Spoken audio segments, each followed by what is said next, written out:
In the middle of a great city, the Ares Empire, two guards are walking amidst the crowds of people. One of them remarks on how peaceful everything is. At the same time, the other, older, being more cautious and skeptical, isn't fooled by this state of things, telling his partner the revolutionaries could strike again at any time. However, he then proceeds to disregard the danger, saying there are no revolutionaries, just some peasants fooling around, and his partner agrees. They continue their conversation by acknowledging once again that things have been really quiet lately, thinking that the so-called revolutionaries realized their rebellion was pointless, and they just stopped, or maybe they were taken care of by the Empire's knights, expressing their wish for things to remain this way. Unfortunately for them, a group of men in armor are plotting their next move in some other place that looks like a seemingly lit dungeon. They plan to kill the Emperor and bring down the Empire once and for all. One of them, who appears to be the leader, states that this is the only way to regain the kingdom, and it seems that the most important part of this rebellion falls on the shoulders of a red-haired, tall, and muscular guy, Logan McLain, to protect the sacred text at all cost. Logan says that he is aware when some other dude bursts into the room saying that Logan is for sure a patriot. He doesn't understand what he means by this, and asks the guy to explain himself. He does so by telling Logan that countless people were sacrificed to take and protect the secret text from the Empire, and that being in possession of that book makes you the #1 target of the Empire's military. And so by doing this horrendous job, he becomes a patriot. However, Logan cuts his expectations short, telling him that he didn't volunteer for that job, to which the other guy replies that his role is indeed given to him simply because of his proficiency in the ancient tongue. Still, the fact that he's doing it without complaining is also patriotic enough. Logan shouts at the guy, making him tremble in his underwear, telling him that what he's saying is an insult to his other comrades, and that his motives don't lie within patriotism, but revenge. He proceeds to tell his life story, how he was a good-for-nothing loser, always growing up in his brother's shadow. Ranyan, an image from his past appears, a fight between him and his brother, in which Ranyan emerges victorious. The crowd chatter about how it's only been 3 years since the young master has picked up a sword, while Logan has been receiving knight training for the past 10 years. This makes him the fool of the McLain family. Somewhere else, the aftermath of a disgraceful event takes place. Logan is schooled by his father for using paralysis poison on his brother, and is told that if Ranyan doesn't pull through this, the consequences will be severe. However, the patriarch doesn't finish his thought, and instead throws Logan out, telling him that for the deed he's committed, he's no longer his son. This event caused Logan to leave the family and become a mercenary, and so he says, it took him 2 years to realize how terrible of a person he was, but by that time, it was already too late. In the same city, a conversation between two women gets the attention of Logan, who travels with his identity concealed amidst the crowded town. A public execution is going to be held in the city square, and the prisoner's name is no other than Logan McLain. Hearing this, Logan starts running through the city, trying to get to the square in time, wanting to speak for one last time to his brother, praying that he's still alive. However, when he gets there, what he sees makes him sick to his stomach. A guard is holding Ranyan's head up for the crowd to see. The guard shouts for everyone to hear that this is the end of a fool who dared to stand up against the Empire, while everyone is cheering for the death of Ranyan. Logan decided to take revenge on the Empire for killing his family and taking away his chance to beg for Ranyan's forgiveness. At the palace, Logan is followed by a group of armed guards as he manages to steal the secret book, but it seems that now he doesn't have a way out. He fights and manages to kill some of the guards before he gets surrounded and his surrender is demanded. Logan looks around, realizing it might be where he meets his end, and thinking that he has no other choice, pops a magic marble that explodes, killing everyone instantaneously, himself included. A manifestation of Logan's conscience is shown, and what he's thinking is depressing. Looking back on his life, he can only see all the regrets he has, and how he lived with one purpose, the need for revenge, taking comfort in the fact that he at least got to fuck those Empire bastards over. However, his biggest regret, the one he won't even escape in the afterlife, is not begging for his family's forgiveness, and so he hopes that maybe he'll meet them again after his death, and get a chance to do that. Suddenly, he wakes up in his bed, with a tremendous headache, which he doesn't understand since he was dead just seconds ago. How could it hurt if he was dead? His thought is interrupted by his servant Rick, who asks him if he's alright. Logan, still unsure of his surroundings, asks Rick how he could still be alive since he died 30 years ago. Rick, scared for the well-being of his master, calls for the doctor. That's when Logan notices his family crest everywhere, and thinks that perhaps he is in a dream. However, this is not the case, as next, Ranyan enters the room and asks Logan if he's alright. So Logan recollects the memory of their first duel, and the scene when Ranyan came to visit him after he lost to him. He remembers throwing a pillow at his brother's face and putting him in his place, and being rude as always, calling him a bastard child, although he seems to handle things differently this time. As Rick tries to take Ranyan away, Logan says that there is no need for that, and tells Ranyan to get closer, leaving Rick in shock. Ranyan apologizes to his brother, saying that he should have been more careful, but Logan stops him and tells him there's no need for that, going on to say that he should be the one apologizing, but he doesn't get to finish his sentence, as he bursts into tears. Ranyan asks him if he's okay, telling him that he needs to rest. Logan starts thinking about his brother, how someone as kind as him was killed, how he fought on the front lines as ordered by the kingdom just to be butchered. Logan gets on his feet and tells Ranyan that he is sorry while jumping to hug him. Ranyan, a bit scared of his brother's behavior, asks him why he's crying, before starting to burst into tears as well. Next, Ranyan leaves, but not before telling his brother that he'll come to visit again. Logan smiles and tells him to take care and rest, happy that he got to see his brother gain. After his brother leaves, Logan looks out the window, thinking that if this is not a dream, and he was indeed transported back into the past, then he needs to change everything he did wrong. However, his introspection doesn't last long, as a maid enters the room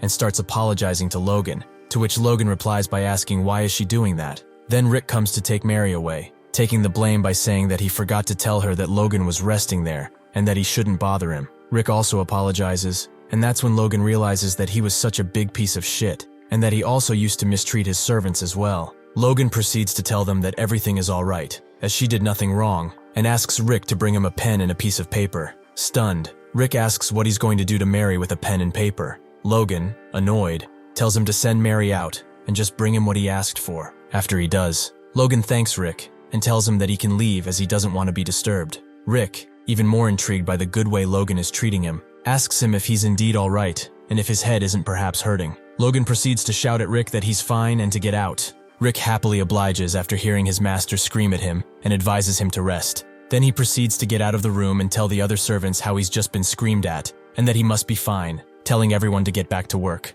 Even though annoyed, Logan acknowledges that these are the consequences of his own actions and that he must be patient. He continues by saying that the most important thing right now is to write down everything that will happen, more specifically, the war against the Empire that is about to start. 10 years from now, a disaster that will kill both his family and the nation, and preventing that from happening is his goal. However, a more imminent danger needs to be taken care of first, the war of the fiefdom that will occur a year from now. A war that will begin abruptly, and that is going to partially destroy his family, bringing it into dark times. Walking down the corridors of the castle, going to see his father, servants start bowing before Logan, and unexpectedly, one servant stumbles down, dropping the sheets she was carrying. She's trembling in fear, thinking how she could have fallen, from all people, right in front of the young master, thinking she is going to suffer greatly for her carelessness. Logan offers his hand and asks if she's okay. The servant, shocked and happy that she isn't getting her ass beat for what just happened, takes Logan's hand, but not before noticing the awkward grin on his face. Bro genuinely looks like a psychotic killer. Seeing this, she gets back on her knees and starts begging for forgiveness. Logan, stunned, asks her what's wrong, and realizes that changing his behavior overnight is strange, and that they may need time to adjust, concluding that he needs to take his time and actually show them that he's not the same sociopath madman he was before. After all, it can't just be because of his killer-looking smile. As he reaches his father's study, his presence is announced by Rick. Before entering the chambers, he remembers the events of that day again, the day when his father threw him out and told him that he's no longer his child. He remembers how in his previous life, he resented his father for years after being kicked out, for being a cold-hearted figure who gave up every expectation of his son and didn't even think to visit him after he collapsed in an official duel, of how cruel he was and how he heartlessly cast away his child. He then continues to acknowledge how stupid he was for thinking all of those things, and thinks how heartbroken a parent must be for them to kick out their own child. He simply greets his father, stating his presence respectably. Seeing his father, he starts trembling, thinking about how he wants to tell him he's sorry. However, he snaps out of it quickly, as his father, the patriarch of the House McLain, Patrick McLain, doesn't show to be in any way moved by his presence. After all, even though it's been 20 years for Logan, Patrick got to see his face every day. Logan continues to state his business, saying that he's there to ask for his father's permission to go into isolated training on the family plot, to which his father remains a little shocked. It appears that this is Logan's plan to win the regional war, to strengthen the whole territory forces, the forces of the knights and the soldiers, to reinforce as well as develop new weapons, and several other methods. For all of this to work out, he needs money. But there is one problem. The McLain clan is notorious in the kingdom as being the bigger family. However, Logan thinks there is a way to earn a lot of money at once, an incident set to happen in 3 months from now that could bring him a whole year's worth of the family's budget at once. But for that, he needs to build strength and have a voice at the court. His father, knowing the kind of man he is, asks if he wants to run away because he lost the duel to Ranyan. Logan replies by saying that he's not running away at all, but that he's realized how lacking he's been this entire time. So even if it's late, he wants to try and get his act together. His father, still not convinced, tells him that his lack of effort is not the only reason for his situation, and that even after all this time, he still hasn't come to his senses. Logan realizes he's not getting his father's trust so easily, so he continues by acknowledging that he also realized that his behavior has also been a problem. His father, tired of hearing the same thing over and over again, tells Logan to leave. However, Logan starts crying like a baby and says that all this time he has been putting the blame on others instead of acknowledging his own shortcomings, being foolish and immature, and says that through this training, he wants to get that immaturity under control and once again begs his father to allow him to go into training. After Logan's speech, his father acknowledges that everything he said this time sounds genuine and not like a lame excuse, and asks Logan for how long he's going to be training. He replies that his set time is around 3 months, and his father asks if he thinks this is enough time to catch up to Ranyan. This is not Logan's goal, but he simply chose a short amount of time to do his best. With a slight smile on his face, his father sees the change that occurred in Logan's behavior and allows him to go into training. Logan thanks and tries to leave the room, but his father stops him and tells him to keep in mind that it's still spring, so the family burial grounds can get too cold for sleeping, so he should take care to stay warm. Logan thanks him and leaves for his training. A few days later, Logan is on the training grounds, where only immediate McLain family members are allowed, so no one will come to disturb him. And besides that, the large area it constitutes makes it perfect for solitary training. It seems that the training method he plans to use is secret, and no one can know about it just yet. The Divine Sword Secrets. In his previous life, Logan memorized the entire book and then burned it, so the Empire wouldn't get his hands on it. A magnificent book with a golden hawk on its cover, being burdened with the sacred passed down by the hero of ancient times, who slayed the evil dragon that used to rule this world. He transcribed the book using the Independent Army's secret code, so that no one else except him could read it. If what they wrote in the Book of Secrets was true, then after mastering the power of the Divine Sword, not even Empire Aura Masters, or even Archmages would be scary anymore. He continues by saying that before he regressed, because of his age and talent, it was too late for him to learn all of this, but now he has a chance. The basis of this power is modifying the body itself using life force. Then he must focus this force on the heart to create a so-called core. He says that this is a hard task for an average talent, and that in his past life, his body would have already broken down by that stage. But just as he thought, after regressing, his force appears to have evolved in all aspects, and so, after 3 days and nights of hard work, he is stunned to see that the core is already being made. It seems that while the core is being crafted, tremendous amounts of dense energy are bursting forth as if his whole body is soaking in rain after a long drought.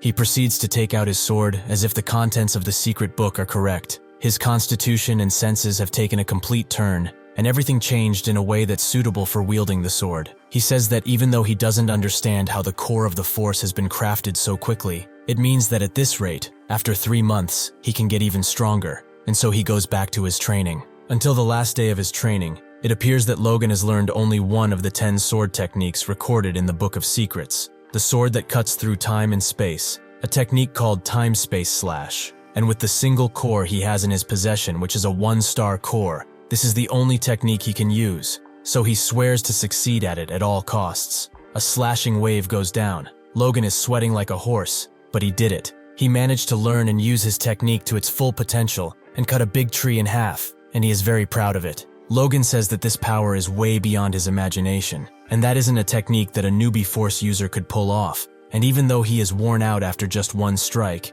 it's going to be a good card to have up his sleeve. He's happy that he's accomplished the goals for his training, and that he'll be able to proudly report the results to his father. But before doing all that, he must take a shower because he stinks like a pig that shat himself twice. Back at the castle, as he tries to enter his father's study, a guard stops him, telling him that the patriarch cannot see him at the moment, and kindly asks Logan to leave. Logan, concerned for his father's well-being, asks if he's fine, to which the guard replies that the family law states that even direct blood relatives cannot see the patriarch without prior notice, mockingly asking Logan if he forgot about that rule. Rick, scared like a rat, with a trembling voice, tells his master that those rules are a few hundred years old. Logan replies to the guard that he had seen his father 3 months ago without any problem, to which the guard replies that in this case, the guard in charge at the time hasn't done his job properly. Logan thinks this is strange, and how this never happened in his past life. Thanks to his training, he overhears the conversation of 2 guards talking on a balcony, calling him a coward for running away after he lost to his little brother, and saying that the knight knows he can't let out a squeak, and even if anything goes wrong, the guard will easily manage it himself. Logan realizes his reputation has hit rock bottom while he was gone training, so much so that even the family's knights take him for a fool. The guard tells Logan that next time should give prior notice before coming. Logan is disrespected and thinks that the situation is troublesome because he wants to show everyone that he has changed and to continue this change gradually. He asks the guard what his name is while taking something out of his inner breast pocket. The guard, thinking about what he's reaching for, replies that his name is Dominan. Logan continues by restating the events that just happened, how Dominan stopped him from seeing his father by invoking an old family rule that is dead, and how he humiliated him with a consistently insolent attitude. The guard is shocked by what Logan is saying and thinks about the sudden change in his character. Logan then proceeds to challenge Dominant to a duel by throwing a glove at his face. Everyone is looking down on the scene amazed, while Logan is taunting Dominan, telling him that he couldn't believe that he would have his tail between his legs against a rumored coward, and how he must be all past his prime, and Rick is just standing behind Logan shitting his pants. Annoyed, Dominan picks up the glove that Logan threw at his face and accepts the duel. Next, Dominan and Logan are staring at each other, ready to face off in the Knights' training pits. 2 guards are talking about what's about to happen, not believing that Logan is going against a knight when it's just been 3 months since he lost to his younger brother, and say that this is going to end badly for Logan. However, thanks to his training, and the fact that now he's a force user, he can hear all the chattering about bets being made in Doinan's favor, how he's not going to last even 10 minutes and so on. Logan acknowledges that no one expects him to win. Suddenly, Sir Dominan tells Logan that he looks pretty relaxed for what's about to happen, and tells him that he should be careful not to get hurt, visibly mad about the situation. Logan thinks that even though he was brave enough to pick a fight with him, he still doesn't have the guts to say anything bad about the family in front of the other knights, since he is a little bitch. Next, an image of Rick shitting his pants pops up again, thinking that in the end,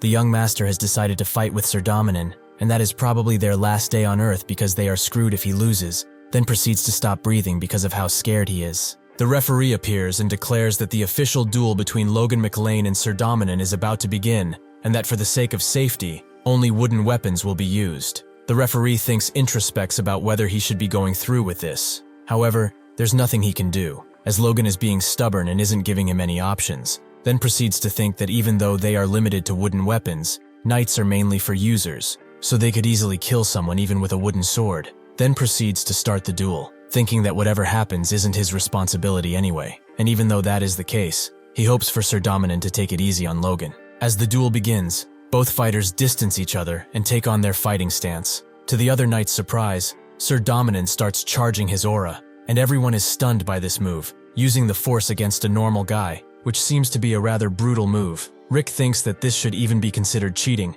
and doesn't even want to think what would happen if Logan gets hit by that. The referee asks Sir Dominan to be gentle. However, Logan isn't intimidated by this move, saying that for the untrained eye, the force Sir Dominan shows could be frightening, but it is a sign that he's clumsy with the force, as leaking force is the sign of someone unable to control it. Logan starts taunting Sir Dominan once again, asking if everything is okay and if there's something that upsets him. Sir Dominan thinks of how he is annoyed by that one comment, the way Logan told him he is past his prime. Turns out Dominan was never a good knight. In fact, he was the worst knight in the order, and at the age of 40, he decided to retire, just going around, doing his errands, waiting for the day he could go home and not give a fuck anymore. Still, so prideful, that comment was something that hurt his ego. Sir Dominan angrily leaps forward with all his force, while Rick begs the referee to stop him, as the young master will die. But the referee says there is nothing he can do. Sir Dominan is about to strike Logan with his secret technique, Mighty Triple Kill, but Logan gracefully pins Domino's sword to the ground and mocks him, telling him that if dares to call himself a knight, he must do better than this. Everyone is stunned by what just happened. It was so fast that no one even saw the moment Dominan was defeated, and no one knew that Logan was a force user. Logan calls upon the referee and says that he wants to give Dominan a second chance. The referee is okay with this, and asks Sir Dominan if he's okay. Dominan thinks about how something like this is possible. How could he be weaker than that kid? He picks up his sword, and once again he tries to strike Logan, but he gets hit in the face like a rug instead and falls on his back. Logan acknowledges that even though he even gave him another chance, it's about time that he tucks his tail between his legs. And as Sir Dominan is about to admit his defeat, Logan strikes him again, saying that he has shown more than enough mercy for a vassal who tried to rebel against a superior, and that whatever is left now is punishment. He continues to strike Dominan repeatedly, as the others look in disbelief, thinking how cruel Logan is. The knights remain astounded, and don't understand how such a change is possible in such a short period of time. Both his force being awakened and his sword skills appear to be the same as for someone who has been a swordsman for decades. Eventually, the massacre stops, and Logan is declared the winner. Later in his father's study, Logan and Patrick start talking. His father tells him that what he has seen is impressive, acknowledging his awakening, and asks what happened during his training. Logan thinks about the fact that his father was watching, not thinking that he would, and tells him that he just got rid of his greed and let go of everything. As he kept training with that mindset, at one point, he could just feel the force filling up inside him. Logan introspects that even though it might sound like a lie, this is a realization he gained in his past life, that only after giving up on avenging his family, he could become a force user, and how he only awakened after turning 40. His father seems impressed that the simple realization did that to him and says that he has truly changed, however, is mad at him that after this realization, his first action is to assault a knight. Logan argues that the man deserved it, and asks his father if he heard the full story from the other soldiers. His father tells him that he did, but still, he doesn't think that those measures were necessary.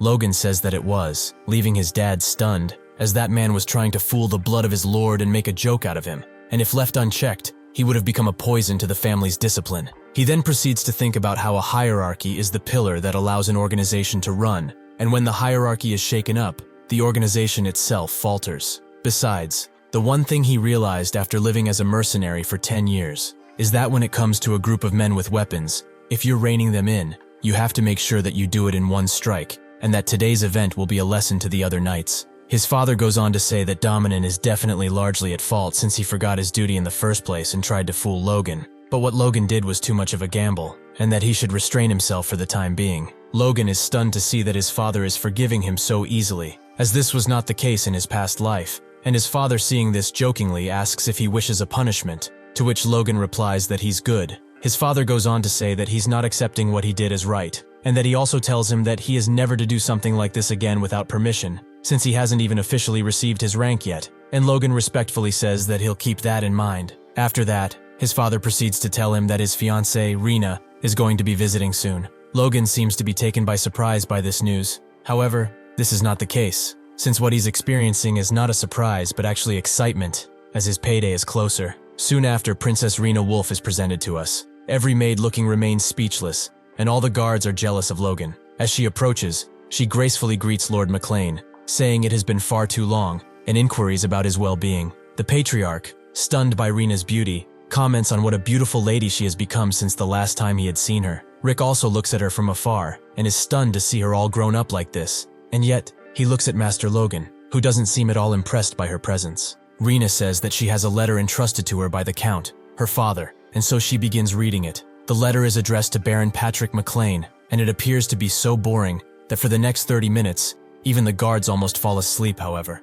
the conclusion the letter states brings everyone to their toes once again, as the final wish stated in the letter is that due to some unavoidable circumstances, for the arranged marriage between Rina and Logan to break off. After hearing all of these, Logan concludes that even though they've tried to go around it, the message is simple. They've thought that Patrick McLain would become an aura user, but instead, he has been stuck as a high-ranking knight for over 20 years, and to be honest, Logan is a loser, so it doesn't make sense for the Wolves clan to join hands with the McLains. Therefore, they just prefer to go their separate ways. After hearing this, Patrick is furious, since they are breaking the marriage without any proper reason, and he takes it that the Wolves are trying to humiliate the McLains. Rina replies that this is not the case, saying that she even asked to be the envoy, because she was concerned that Patrick would arrive at that conclusion, and so she wanted to clear the misunderstanding. Then she goes on to talk about how she still has vivid memories of her one-year stay at the McLain residence from when she was a child. Good memories that she had made alongside Logan in that beautiful and serene place,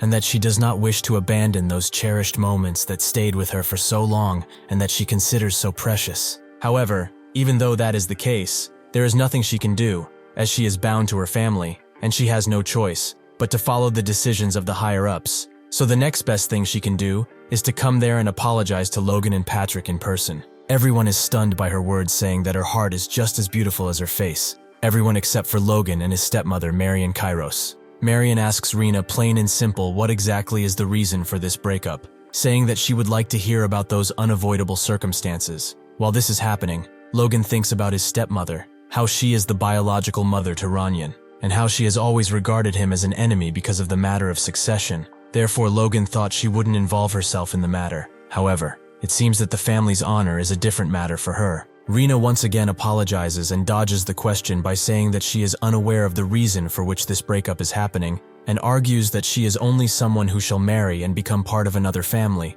Therefore, her father doesn't discuss important family matters with her. Marion is furious, and she goes on to conclude that everything being said, she can understand that Rina has come to announce that she is breaking the engagement for no reason at all. Rina, scared shitless, with her white dress getting spots of brown, looks up at the McLains and announces that for the inconvenience created, the Wolves are prepared to pay 3 million gold as compensation for breaking up the engagement. Seeing this, Dwayne Filsner, McLain's financial manager, is about to have a heart attack, and Logan is happy to hear it as well, thinking that he can have the money, although this is not going to happen. Hearing all of this, Patrick almost goes on a murder spree, asking how she even dares to propose something like that. A knight from the House of Wolves jumps in front of Princess Rina to protect her and pleads for the patriarch to calm down and continue the conversation. Patrick asks him if he's a high-ranking knight like him, acknowledging that it's an impressive thing to achieve for someone his age, then goes on to say that perhaps the injury of the Wolves family's rising star would be a fair trade for the disgrace to the McLain's family's honor. The knight goes on to say that his master, Chiron Wolves, named Lord McLain an honorable man and said that he wouldn't persecute the young princess or a junior. Rina then goes on to speak, saying that she does not wish to buy honor with money either, and asks them to accept the gold as a gesture of sincere attempt to maintain the friendship between the two families, despite the unavoidable criticism that is to come from these circumstances. Lord McLain clenches his teeth, thinking that if he presses any further in the matter, he shall become a man without honor, and realizes that this is exactly why Chiron sent those young ones. Patrick goes on to say that a visitor is a visitor, be him a jinx as well, and that the McLains are not persecuting their guests. However, he's not going to accept the Wolves' one-sided offer either, and in exchange for breaking up the engagement, House McLain only requests one thing, for the envoy, Princess Rina Wolves, to courteously apologize to his son, and that he will also refuse any other type of compensation. After all this has been said, Logan intervenes, saying that as the person concerned in the breaking of this engagement, he has a request, and kindly asks to be heard. Logan ponders that they must take the money, thinking that letting them apologize with nothing more than words is insane, especially since 3 million gold is a whole year's budget for the House of McLain. Also, half of their current funding is support from his stepmother's maiden family, Kairos, and thinks that they will go bankrupt the second that support is cut off. And for what? For honor? He thinks that everyone is out of their mind, and that they must take those 3 million no matter what. Logan then goes on to speak to his father, and says that he would like to accept the terms of the Wolves' apology, and Patrick gets furious again, asking if Logan is going to make him go back on his word. Logan reflects on the pressure his father is under, thinking that even though he does not have an aura, he's still a high-ranking knight, but sadly, this is nothing compared to others in the kingdom, and thinks that if he's not going to be able to handle this, he'll never be able to go forward either. Patrick tells Logan that House McLain isn't so poor that they need to abandon their honor for the sake of money. Logan exhales deeply and says that they actually are that. He goes on to argue that House McLain owes the bank 3 million gold right now, and a year's interest alone is 150,000 gold, and that without the Kairos' support, they would be bankrupt right now. They are the kingdom's greatest beggar family. He says that they are broke as fuck, at least that is what he would like to say, but since this is an official meeting, he's going to keep it to himself and tell his father that the very reason he must accept the money is for the sake of honor. His father then asks if he would have him go back on his word for honor, to which Logan replies that House Wolves have a higher standing than their family, and that the Count is also a Margrave of the East. And even though the House of Wolves is a leading power in the East, they're not the family they serve as their lord, and so ending this matter with just an apology makes him fear that rumors would go around that they've bowed down to the Wolves. Rina intervenes and says that the House Wolves aren't such an irrational family, and that they have the utmost respect for McLain's honor. To this, Logan asks if she doesn't find it ridiculous how she talks about rationality, yet she one-sidedly comes to break off the engagement. A memory from Logan's past life appears, and he thinks about how he then believed that Rina was genuinely sad about the unavoidable breakup. However, that was before a certain event. Rina and Logan are alone in a dormitory, and Rina thanks Logan for coming, saying that they might have to break up that day, but still she wants to create a last memory with him. Logan, thinking that his life as a master is finished anyway, asks for Rina to accompany him and run away that night. That's when Rina throws a knife at his face, and Logan is forced to pick up his sword and defend himself. Rina then undresses, and trying to shame him, starts asking if he really thinks that someone like him truly belongs with someone like her, then tells him to learn his place and get lost. She asks him why he is even carrying a sword since lost it to a kid, and tells him that he just made things so much easier for her. Logan doesn't understand what's happening, and Rina starts screaming when night bursts in. Rina accuses Logan of becoming aggressive and trying to take advantage of her, and since his sword was already drawn, it was a lie easy to believe. Logan recollects that he was already at fault for so many mistakes that not even his family believed him, and as a result, the McLains were forced to apologize to the wolves and pay a heft compensation. He says to himself that because of her,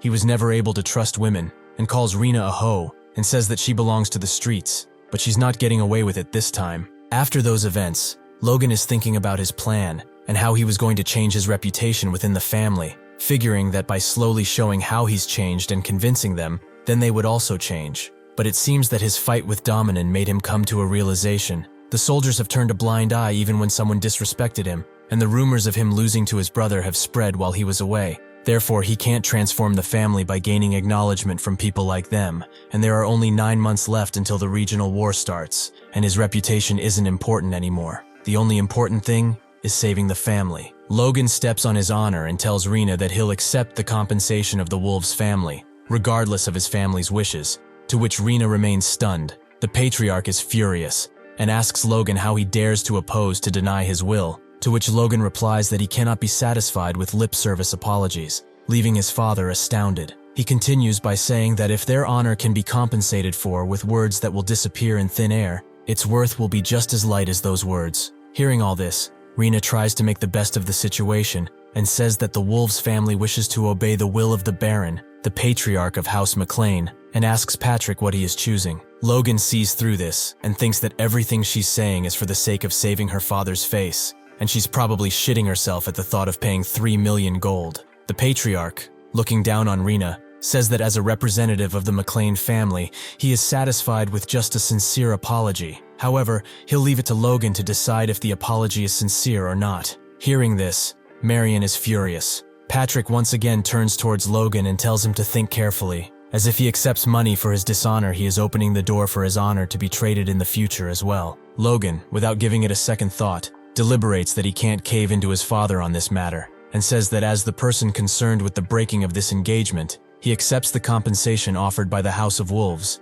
which surprises Marion and visibly upsets Rina. After Logan makes his choice, his father, disappointed, says that he thought Logan had become a little better, but actually, he changed for the worse, and says that is his fault for not teaching him the true value of honor. Logan, even though he's not telling his father directly, ponders that everything he does is for the sake of the family. In his room, after he receives the hefty compensation from Rina, Logan is disturbed by a knock on the door, thinking that is Rick and inviting him in, but instead Dwayne enters the room, the financial advisor of the family. Seeing him there, Logan thinks about what he's up to. An inner monologue of Dwayne is presented, reminiscing how he, as the financial advisor, had to run the McLain estate on an ever-shrinking budget, dealing both with the soldiers who demanded new weaponry and also with the servants who were running low on winter supplies. How he had to make up for the lack of money by begging the patriarchs-in-law, not knowing if he was the financial advisor or a king of beggars, thinking that if this hadn't been his hometown, he would have resigned a long time ago. However,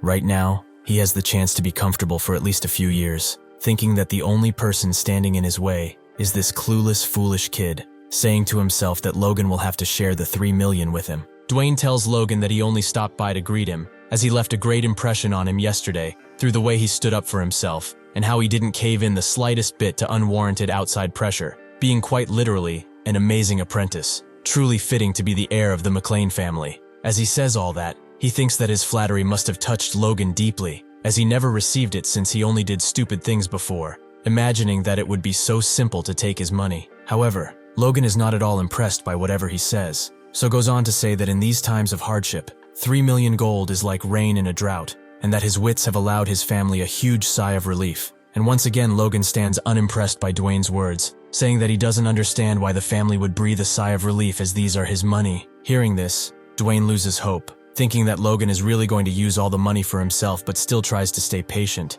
since in the 20 years as a financial advisor for the McLains, groveling has already become a normal habit of his, and that this situation is no different. And so he starts crying, leaving Logan a little shocked, and making him ask if the family's situation is really that bad. Dwayne goes on to tell Logan that he doesn't know if he's aware or not, but the family does the Cooper's Bank 3 million gold, and wants to continue by saying that the interest alone is 150,000 gold, but he doesn't get to finish his sentence, as Logan intervenes and completes it for him. Dwayne, stunned, asks if he knew that already, and Logan replies that the interest shouldn't be a problem, as right now it's harvest time, and he should be able to pay that with the money made from the crops. Dwayne tries to persuade him that even just running the barony generally costs a lot of money, and that they are always on a tight budget, and tries to say that if he could help them a bit, things could change, but is again interrupted by Logan, who doesn't want to hear anything about it. Dwayne asks why wouldn't he help him, as he thought that he opposed the Baron for the sake of the family. Logan says that he agrees with him, and he'll use the money for the sake of the family, but not for the immediate costs of running the barony. Instead, he needs to prepare for the future. Dwayne, furious, thinks that Logan has no idea what he's talking about, and thinks that Logan should hand the money over to him. Logan then goes on to ask Dwayne if he's right when saying that even if he would pay off the family debts, that wouldn't change the family's situation much. Dwayne argues that having a bigger budget would make the estate easier to run for at least a couple of years, and Logan asks what happens after that, saying that even though that is the case, they will fall back into debt as they don't even have any specialty products to sell, concluding that it's a vicious cycle, and he's trying to break it by using a plan devised by him for which he also needs the money. Dwayne is stunned to hear all this, and thinks if this is really the same hooligan he used to know, saying that he thought Logan was just a kid who didn't care the slightest for the family affairs. Logan then goes on to say that he has a favor to ask of Dwayne, and that if he helps him, he might share part of the money with him, helping him to pay for some of the family's expenses. Dwayne asks what he needs, and Logan tells him that he needs to gather some mercenaries. Later, Logan speaks to Rick. It appears that he is preparing to leave again, and Rick asks where on earth he is going and says that it hasn't even been that long since he came back from solitary training. Logan replies that he is leaving to make money, to which Rick says that he already has a lot of money, but Logan says he needs more. Rick goes on to say that for sure the Patriarch won't allow him to leave right now, as the atmosphere in the castle is tense, to say the least, to which Logan replies that he's not going to ask his father, and that he's just going to snake out. Rick is mortified by what he hears, but Logan doesn't care, thinking that if he can't overturn his reputation right now, it's impossible to change anything, so he has to gather forces from the exterior. Luckily, he is familiar with what is happening on the outside right now, as if it's just around the time he was kicked out of the family in his previous life, and concludes that his first move is to seek out a certain man. Rick tries to talk some sense into him, saying that he's not thinking straight and that becoming a runaway at his age wouldn't bring anything good for him. Logan is annoyed by Rick's persistence, and Rick asks what is he supposed to do if he just runs away, and tells Logan that if he's really going to leave, he might as well step on him on his way out, which he is about to do since he doesn't really care. Logan tells Rick that everything is going to be okay for him, as he is going to write a letter to his father, so no one will blame him. Rick asks what he is going to write, but Logan only smiles at him, and Rick sighs in relief. After Logan left, Rick took the letter to the Patriarch, and he looks like he's about to make the beaches of Normandy look like a fucking joke. The letter opens with a greeting to the Patriarch, and goes on to say that heartbroken by the engagement, decided to leave for some air, and that he will be back soon. Signed by Logan McLain. After this, poor Rick just cries, and wishes for Logan to come back. A history of the McLain family is presented, and so it seems that even just 200 years ago, the McLain family wasn't in the position it's in now. The vast and extensive country stretched from the neighboring Turson Viscounty to the Sylvan and Perna Viscontis, as well as the Bifrost Plains were revered as the ruler and lord of the southwestern area of the Grandia Kingdom. But until the current Lord Patrick McLain, the useless work of the last 3 generations of ancestors caused their title to be demoted with the size of their territory greatly decreased. The vast storage of grain that was once called the McLain Plains was given to the most powerful vassal, and the useful land was divided among different vassals. The place that they ended up in as if chased out was the rough and dry land near the southern mountains, so the McLains were bound to financial hardship. There were no suitable regional products, and the copper mines that were common in mountain territories didn't exist. Logan thinks that in this state, even if they win the regional war, they would need to ask for help from Kairos continuously, and so to end this vicious cycle, they need a lot of money, much more than the 3 million he already has, and says that there is someone here that can help him. As he enters the Grandia Kingdom's greatest trading city, Kale, a lot of voices start calling for customers for different items like rings, shields, or even just fresh vegetables and fruits. And Logan thinks that coming here helps him remember just how remote the McLain barony is. He goes on to say that based on his memory, the person he is looking for spent their youth in Kale, and that the residents said he lives around the area he's in. The man he is looking for is Goldbug Philip Claude. A description of the Empire is being depicted. The strongest nation within the continent, the Ares Empire, is a strong centralist nation based on the merit system. Therefore, as long as you are talented, regardless of gender or age, you have the chance to succeed, being a nation where you can enjoy power and riches, even as a foreigner, a person who is not a citizen of the Empire. A perfect example of that is Grandia Kingdom's Philip Claude. He is one of the wealthiest merchants who moved to the Empire and is the continent's greatest war merchant, called the Trader of Grandia Kingdom. However, in reality, even while being called Goldbug, he would support those from his home country and use his money to create the miracle of Grandia sovereign dominion. As he's strolling the streets, Logan sees a person on the streets and wonders, could that be him? The kid in the middle of the streets has just been scammed and thinks about how he's going to live from now on,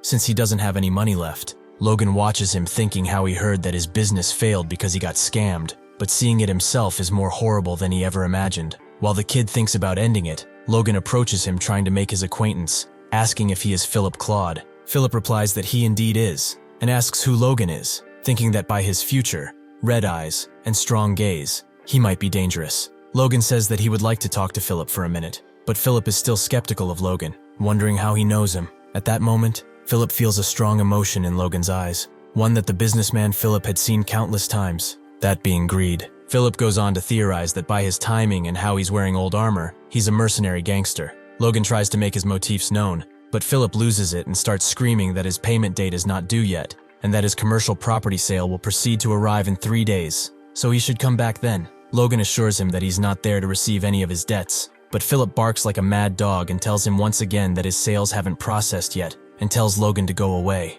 Once again, Logan tries to calm Philip down and tells him that he's not there to collect any money, but instead to invest money, leaving Philip shocked, asking if by that, he means to invest in Philip, and Logan replied affirmatively. Then Philip goes on to think that if he's not there to receive money from him, then he must be a crazy bastard, crazy to want to invest in someone like him who completely failed, yet he's also wondering that maybe Logan is telling the truth, and asks him how much he wants to invest. And Logan asks him in return how much does he need, saying that he'll support him enough to repay his debts and make a comeback. Philip, still not convinced, analyzes the look on Logan's face and the dirt on his armor, saying that he must have come from far away, and so he realizes something. Logan once again tries to ask Philip how much he needs, but Philip replies by calling him a nasty bastard and says that if he wants to scam him, he should have prepared properly, just like the other bastards that just scammed him. He goes on to say that Logan is not an investor, and by the looks of that crest on his armor, he must belong to the Southwest McLain barony, calling them a beggar family that needs to live off the coattails of their in-laws. How could they want to invest when that family can't even repay their own debts? Also, he tells Logan that if he got caught impersonating a noble, he'd be executed, and says that anyway, he chose the wrong person, as he is really broke. Logan analyzes things from another perspective, thinking that even though he's at the bottom, Philip makes quite astute judgments, as expected from a future magnate, and wonders how could he appease him, while Philip is whining in the middle of the street that he doesn't even have enough money to eat or die. And at that moment, Logan gets an idea. He asks Philip to pay attention to him for a second, and shows him his aura, leaving him perplexed. Philip thinks that someone who's a genius like him, who has awakened force at such an early age, would be so stupid to throw it all away for the sake of a scam. Philip apologizes, saying that a lot has happened to him, and that he is a little sensitive, and asks what was his business with him. Logan says that he wants to hire him forever, paying his debt as a freebie. Philip is once again skeptical, asking if the McLain family even has the money for something like that. Logan asks how much his debt is, arguing it must be around $250,000, saying that he'll pay his debt and give him an additional $300,000, and reveals the money he had been carrying with him all this time. Philip looks at Logan and thinks he is an angel, so he goes on to sign the contract. The terms are that if the subordinate, Philip, ever tries to purposely harm the boss, they will feel excruciating pain as if their soul is being torn apart. Just a formality, really. The witch that sealed the contract tells Philip that if he doesn't like that, he should awaken force himself and become at least a high-ranked knight, or pay a 4-circle mage or hire several hundred times the amount of money as the contract that has just been struck, and ask them to lift the curse, leaving Philip astounded once again. She sends them away on a positive note, telling him to swipe by again, and Philip wonders if he just got fucked over. thinking that he was out of his mind when he thought of Logan as an angel, especially now when he realized that he just paid an expensive magic contract just to make him his salve, when just one page of the contract is worth 30 slaves alone. Logan goes on to say that they can't really trust each other now, since they've just met, so if he invests a fortune, he needs a reasonable guarantee, and assures Philip that once they get to build some trust in each other, he will get rid of the contract, and throws his hand in a sign of good companionship. Philip thinks that this contract is a mess, with no detailed period of time or conditions, but he has no other choice than to trust Logan for the time being.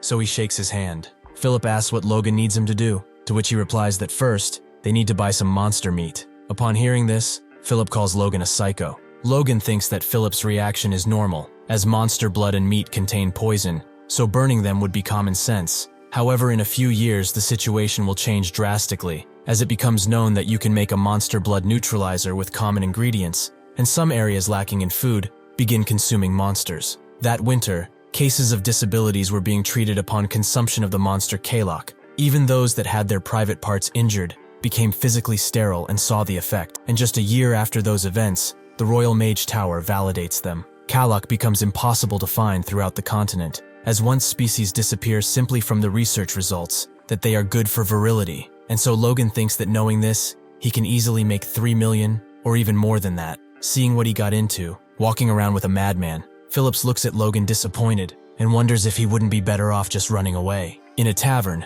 Philip and Logan start discussing their next course of action. Logan tells Philip that he wants to buy 1 million gold worth of monster meat, and Philip thinks he's crazy. Logan tells him to calm down, telling him that he would make money even if he would spend even more on it. Philip says he's against it and asks Logan if he's sure about what he's doing. He replies affirmatively. Philip asks him what the price range per unit to buy Kalok meat is, and he says that Kalok meat isn't worth anything right now, and that people are mostly burning it because of the lack of buyers. So if he zero orders someone to bring him the corpses, it would be around 200 gold, as per the kingdom's transportation charges, and also the transportation fee is charged per unit. So if he were to bring a lot of Kaloks at once, it will be way cheaper to transport. Philip finds Logan's thinking impressive, as he even thinks of the transportation charges and says that he is right about the costs, asking if, with that unit price and the budget of 1 million in mind, he's going to hire a mercenary guild for a kingdom-wide hunt and then buy everything for them. Logan tells him that he's correct and asks if he finds anything wrong with that. Philip explains that his plan is completely wrong, and that since all the monster meat is being thrown away right now, he should just hire a merchant guild for the price of beef, and everything is solved. He goes on to say that there are merchants out there that would bring and sell anything for $1, and even if that's trash to be thrown away, they'll ask each other to acquire it for them, and he is so confident to even say that they will probably bring him all the Kalok meat in the kingdom as soon as he asks for it, all cut and ready. Logan is amazed by Philip's idea, thinking that his investment is already paying off, and being a little sussy, he calls Philip an adorable punk for some reason. Philip tells him to not overthink money matters from now on and leave it all to him. After all, his faith depends on Logan's future. Logan then proceeds to give Philip a list of things, cartridges made of ironwood, springs and glue, and tells him to stay in Kale and buy all those items in bulk. But Philip once again gets a little skeptical and asks Logan if he's trying to open a toy factory, to which he replies that he has something even better in mind. Actually, Logan made Philip buy the raw materials for weapons of war, and goes on to remember how weapons made of these materials were used in the Grandia Kingdom's invasion in his past life, and depending on the battle conditions, a mere soldier could even keep a knight in check with those weapons. He also thinks that he entrusted Dwayne to hire mercenaries before coming there, so just getting these weapons into their hands could be enough to get an upper hand in the regional war. But first he has to find a craftsman capable of making these weapons, and an instructor to train the mercenaries as well. 2 days later, in Harun, the city of mercenaries, Logan talks to Kaisalan, an A-rank mercenary, trying to hire him as an instructor, but Kaisalan says he's never productively trained anyone before. Logan tells him that the job shouldn't be too hard, as he'll just be training the C-rank mercenaries he'll hire. Still reticent, Kaisalan tells Logan that he doesn't know what he's heard about him, but all he managed to do is guide a few youngsters, and that he should entrust this mission to professional educators. Logan thinks that Kaisalan can't fool him as he knows all of this stuff since he worked with him in his past life, and acknowledges that Kaisalan can wield every weapon there is, and even has excellent horse riding skills. Moreover, Kaisalan's value shines when he becomes an instructor. After all, the mercenary squad he raised after he had been gravely wounded and thus retired boasted skills better than any other of their kind, but he doesn't seem to be in the mood right now, so Logan offers him 4,000 gold for it. Kaisalon is being difficult and wouldn't take Logan's offer, so Logan raises the pay to 6,000. But Kaisalon still refuses, so Logan raises again to 7,000. Once again, Kaisalon is difficult, trying to tell Logan that money can't bring him everything he wants.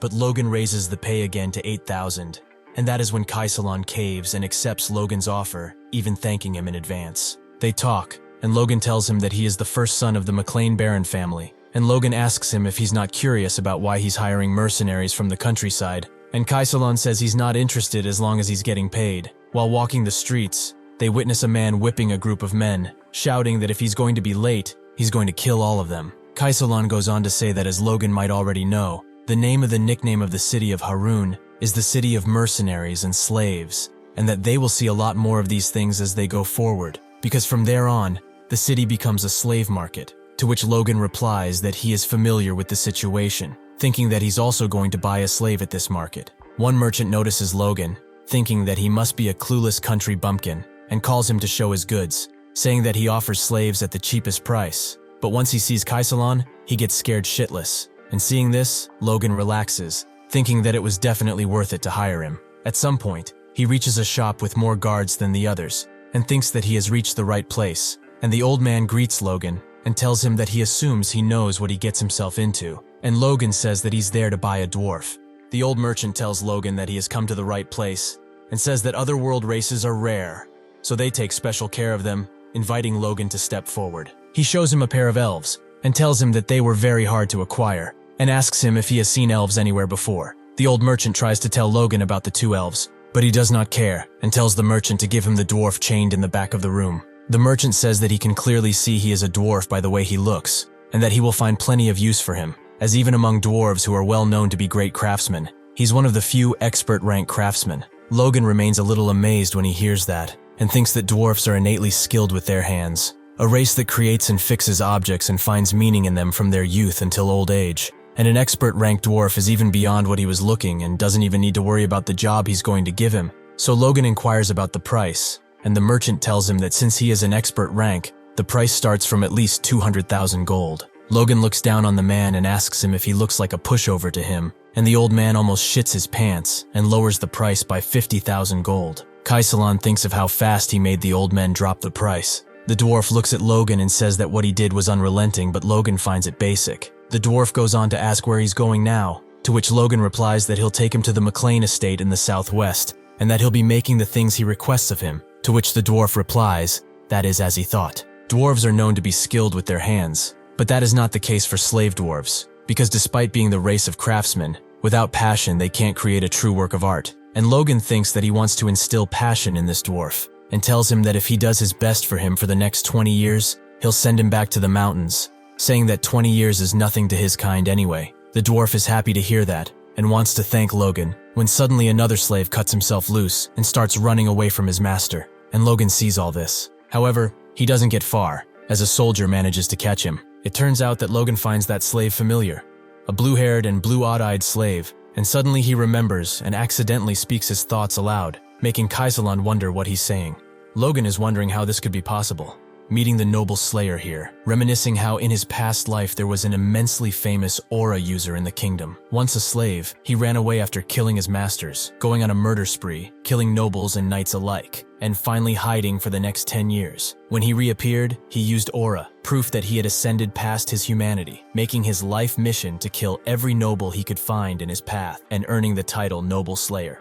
Logan goes on to say that the slave escape incident happened about a year after he became a mercenary, and so according to the timeline, he indeed would still be a slave right now. If he rescues that boy right now, he'll have a future aura user on his side. But the problem is that this guy is an unstoppable homicidal maniac. Logan thinks that if he becomes a lethal weapon that will slash his own allies, he can just lock him up. As the master tries to hit the boy once again, Logan draws his sword and stops his leg, and gets the master by surprise. And when he notices the family crest, he tells him that he must be a customer and becomes a little bitch. The slave master goes on to say how embarrassed he is, and says that the goods weren't listening, so he had to train them, and asks Logan how he can be of service to him. Logan says that he would like to buy some slaves, meaning the two children, but the master tells him that because they are both rare red and blue odd-eyed children, the price is hefty, and asks him if he's sure about it. Logan asks for the price, and the master tells him that is at least 10,000s for each. Logan thinks that a sturdy young slave costs around 300 gold,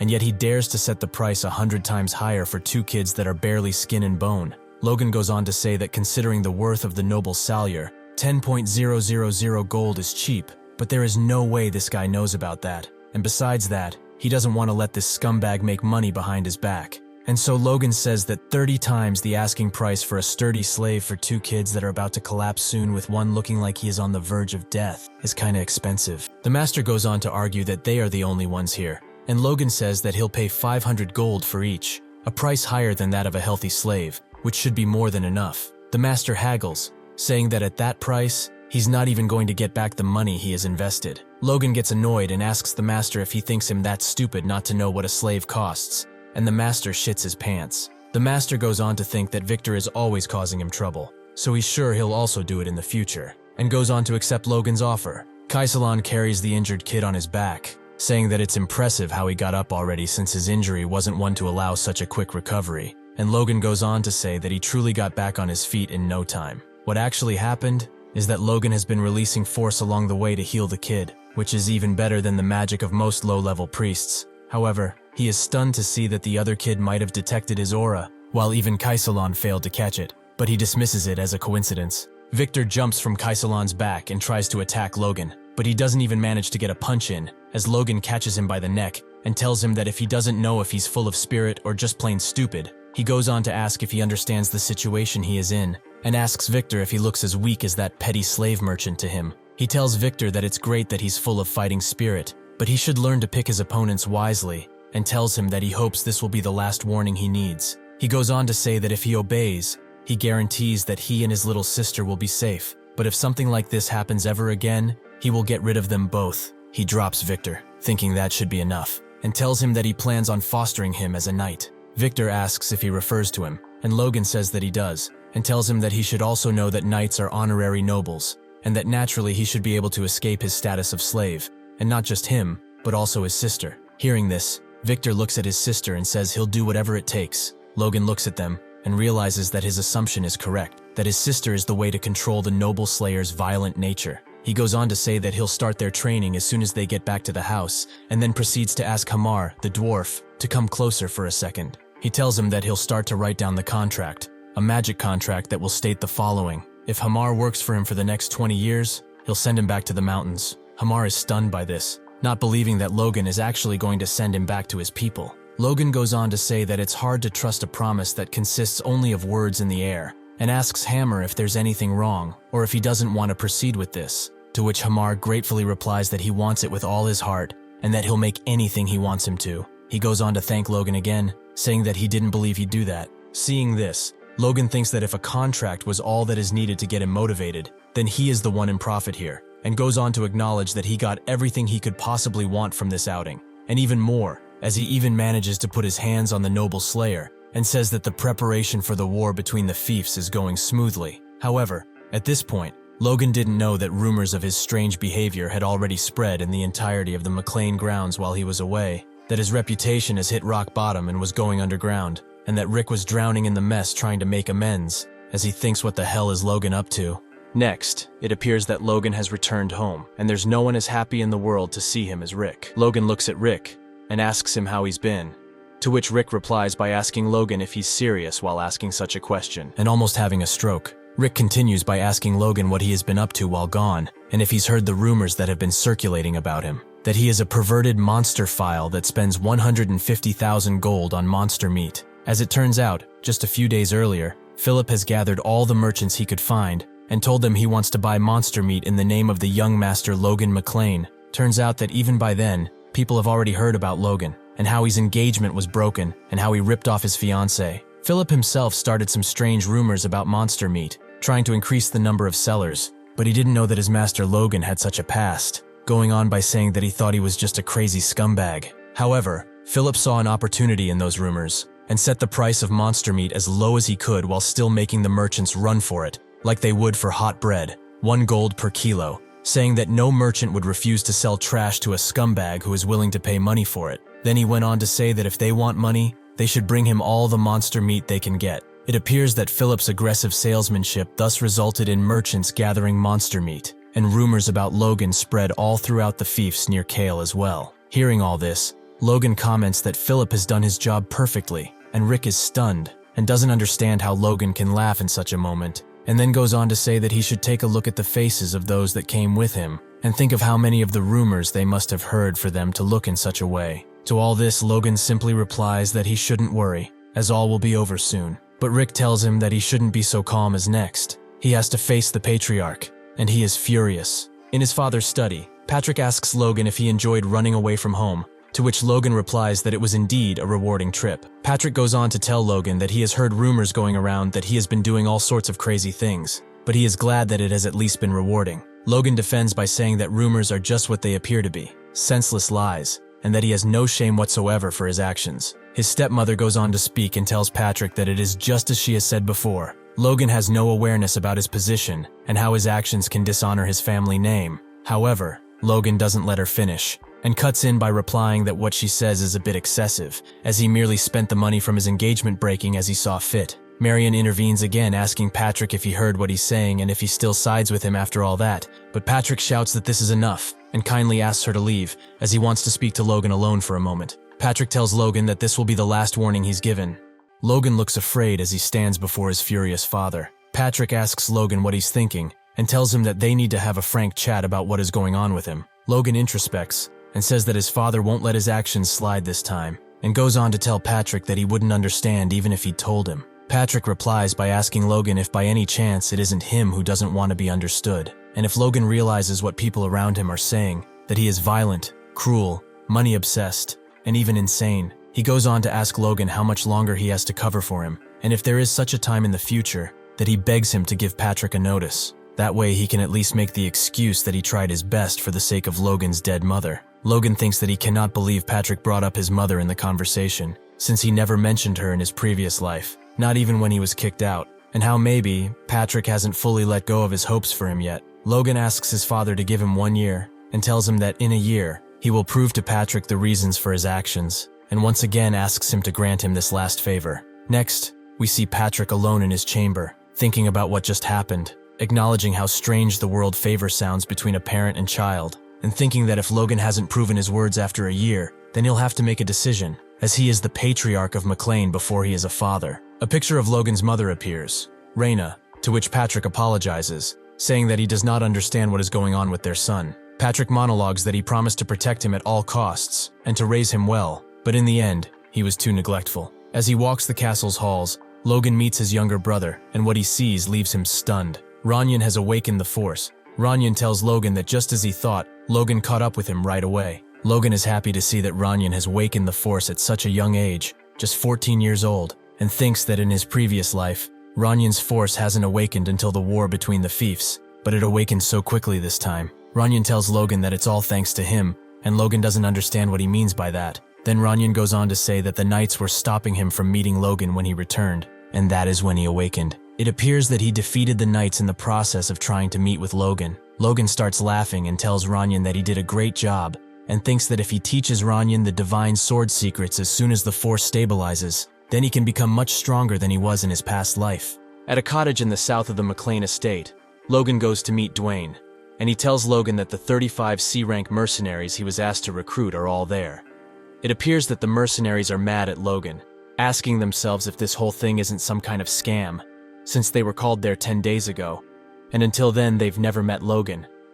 One of them ever remarks that a lowly baron family wouldn't dare to begrudge a mercenary guild unless they're crazy, and another one comments that they may never know, as the rumors about Logan have even reached them as well, and they are bad enough. Then they go on to comment on Logan's appearance, how he is carrying a sword and armor, trying to act like a soldier. Hearing everything, Logan thinks that he gotta pull on the reins with these rascals that fight for a living, or he will never get through to them. Logan then addresses one of the mercenaries and asks him if he thinks that wearing armor and carrying a sword is funny, to which the guy replies that he doesn't understand what he means by that, and thinks about how could Logan hear his comment from over there. Logan goes on to mock the guy by saying that you can for sure think that, but only if you have the skills to back it up. Then he tells the guy that he is only a lowly C-rank mercenary, and asks him what non-existent skills of his give him the right to look down on others. He then rhetorically asks if he offended him, acknowledging that even a lowly man like him has pride, and tells him to step forward. Logan then makes a bargain with the guy, telling him that if he manages to hit even a single blow on him,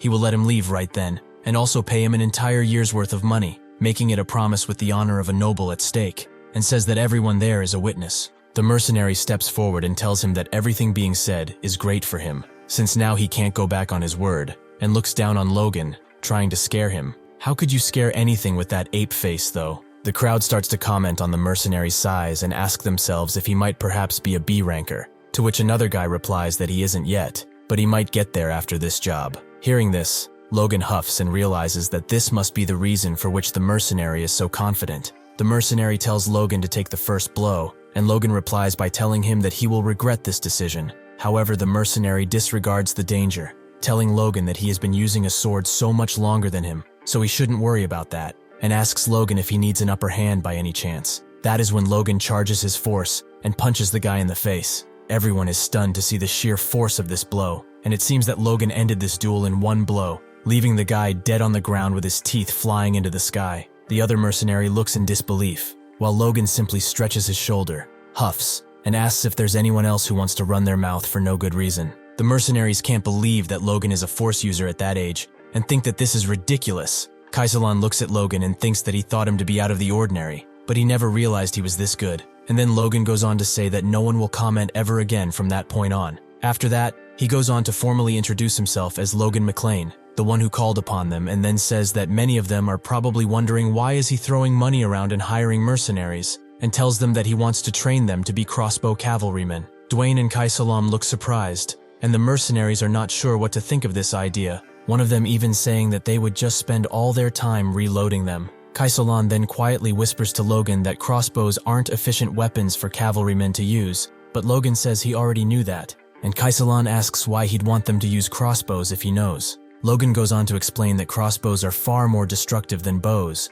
but for the inexperienced shooter it takes more than a minute just to load. But if you are on a horse, you're going to run out of firepower in just a minute, even if you're carrying 3 or 4 loaded crossbows, and it's no wonder they're baffled. Logan tells Kaisalan that even though he thinks that he is blowing money cosplaying as a soldier, he must train them thoroughly first, as he will find out the reason for this later, and as a last comment says, crossbow cavalrymen will be a great force for McLain, even for beyond the forthcoming war between the fiefs. Kaisalan is not sure what to think, but accepts his master's request. A few days later, Logan looks at a piece of paper in his room, and thinks that out of the 350 mercenaries they've hired, only 312 have passed the simple qualification test, and says that it's good enough. Then someone disturbed him. It appears to be Hamar, who wants to ask Logan what is on the piece of paper he has been given. Logan tells him that it's a schematic of the crossbow he's going to make for him, and continues by saying that it's probably crude to the eye of a professional. Logan thinks that it's a weapon he used for decades in his previous life,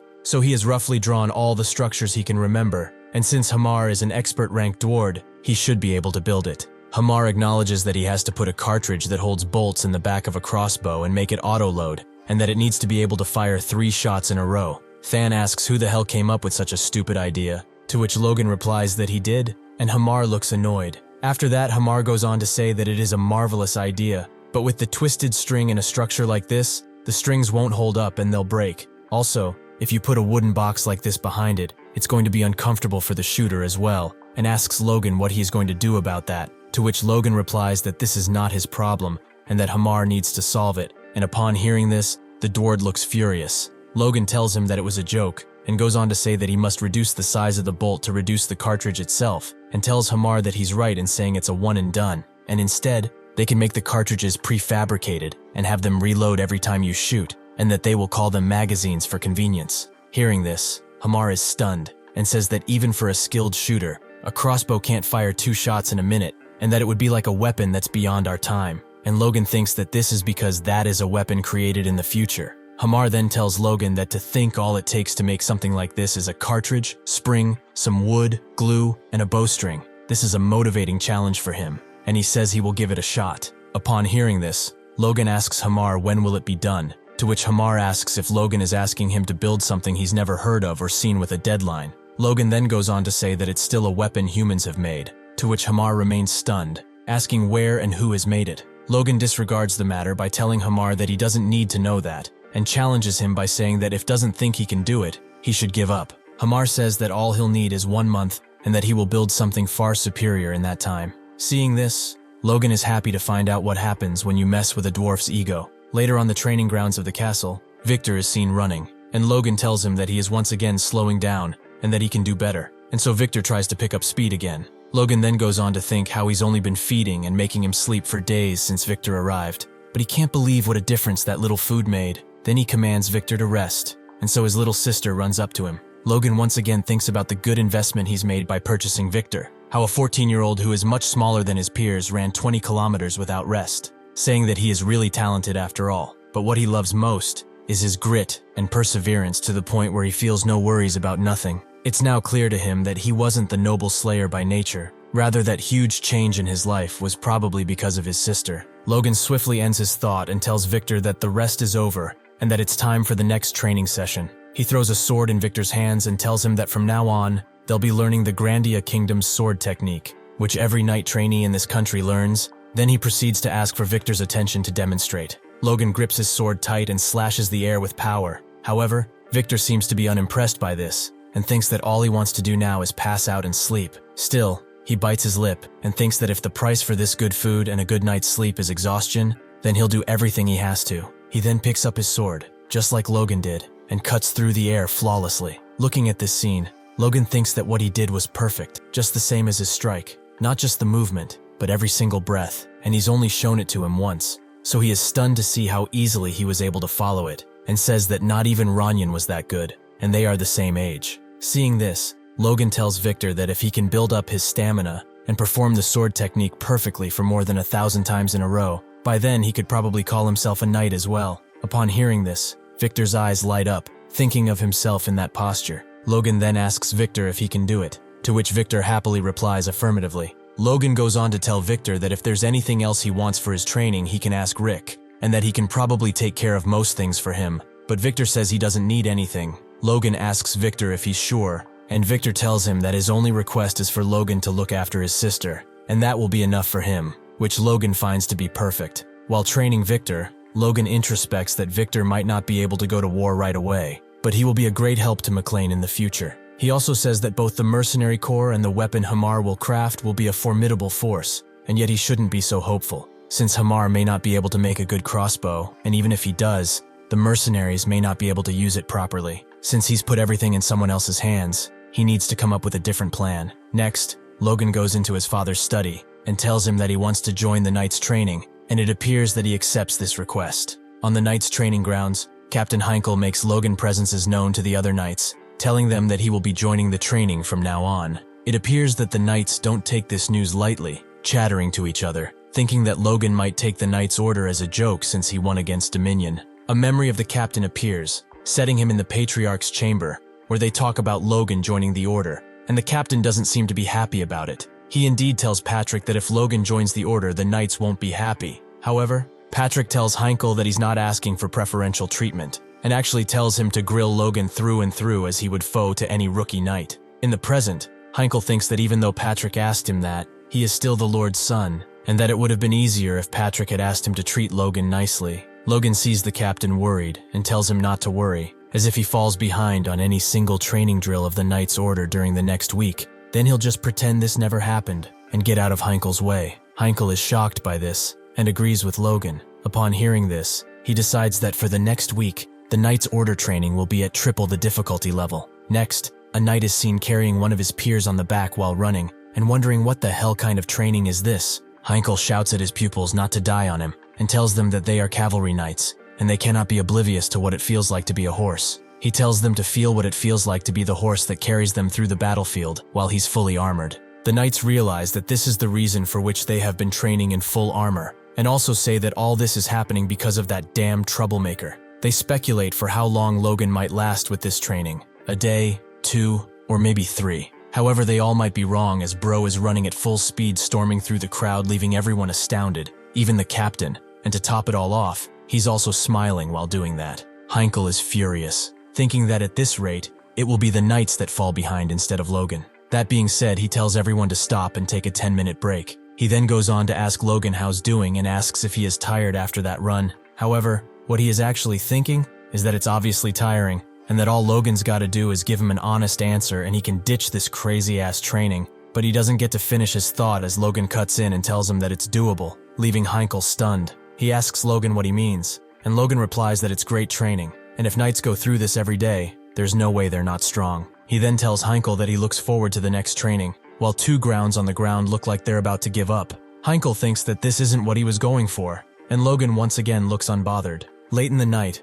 Logan looks around to find himself alone on the training grounds, and says that all of the knights must have returned home. He then goes on to reflect on his thoughts, thinking that training with the knights is his insurance policy, in case all of his plans fail, saying that if that happens, he'll join the knights and fight on the front line, so he might as well start hanging with them now and try to form a bond. Another reason for which he is doing this is his strength, as he can develop his force through meditation. But what is also important is to train his body. That's where the knight's order comes in handy, and just as he thought, as his force core is growing, he doesn't feel fatigued. He picks up his sword, and in one quick slash, he releases a slash of force, thus demonstrating his power. He thinks of how he has all this force, and it's just from a 1-star core, and thinks that once he reaches 2 stars, he'll have the power to rival a high-ranking knight like his father. In the morning, he tests crossbows, deeming all of them failures, and asks Hamar if this is all he can do. He then inquires about the thread he ordered, and says that this thing can only shoot 1 round, and he's not seeing the magazine either, and tells Hamar that it needs to be integrated.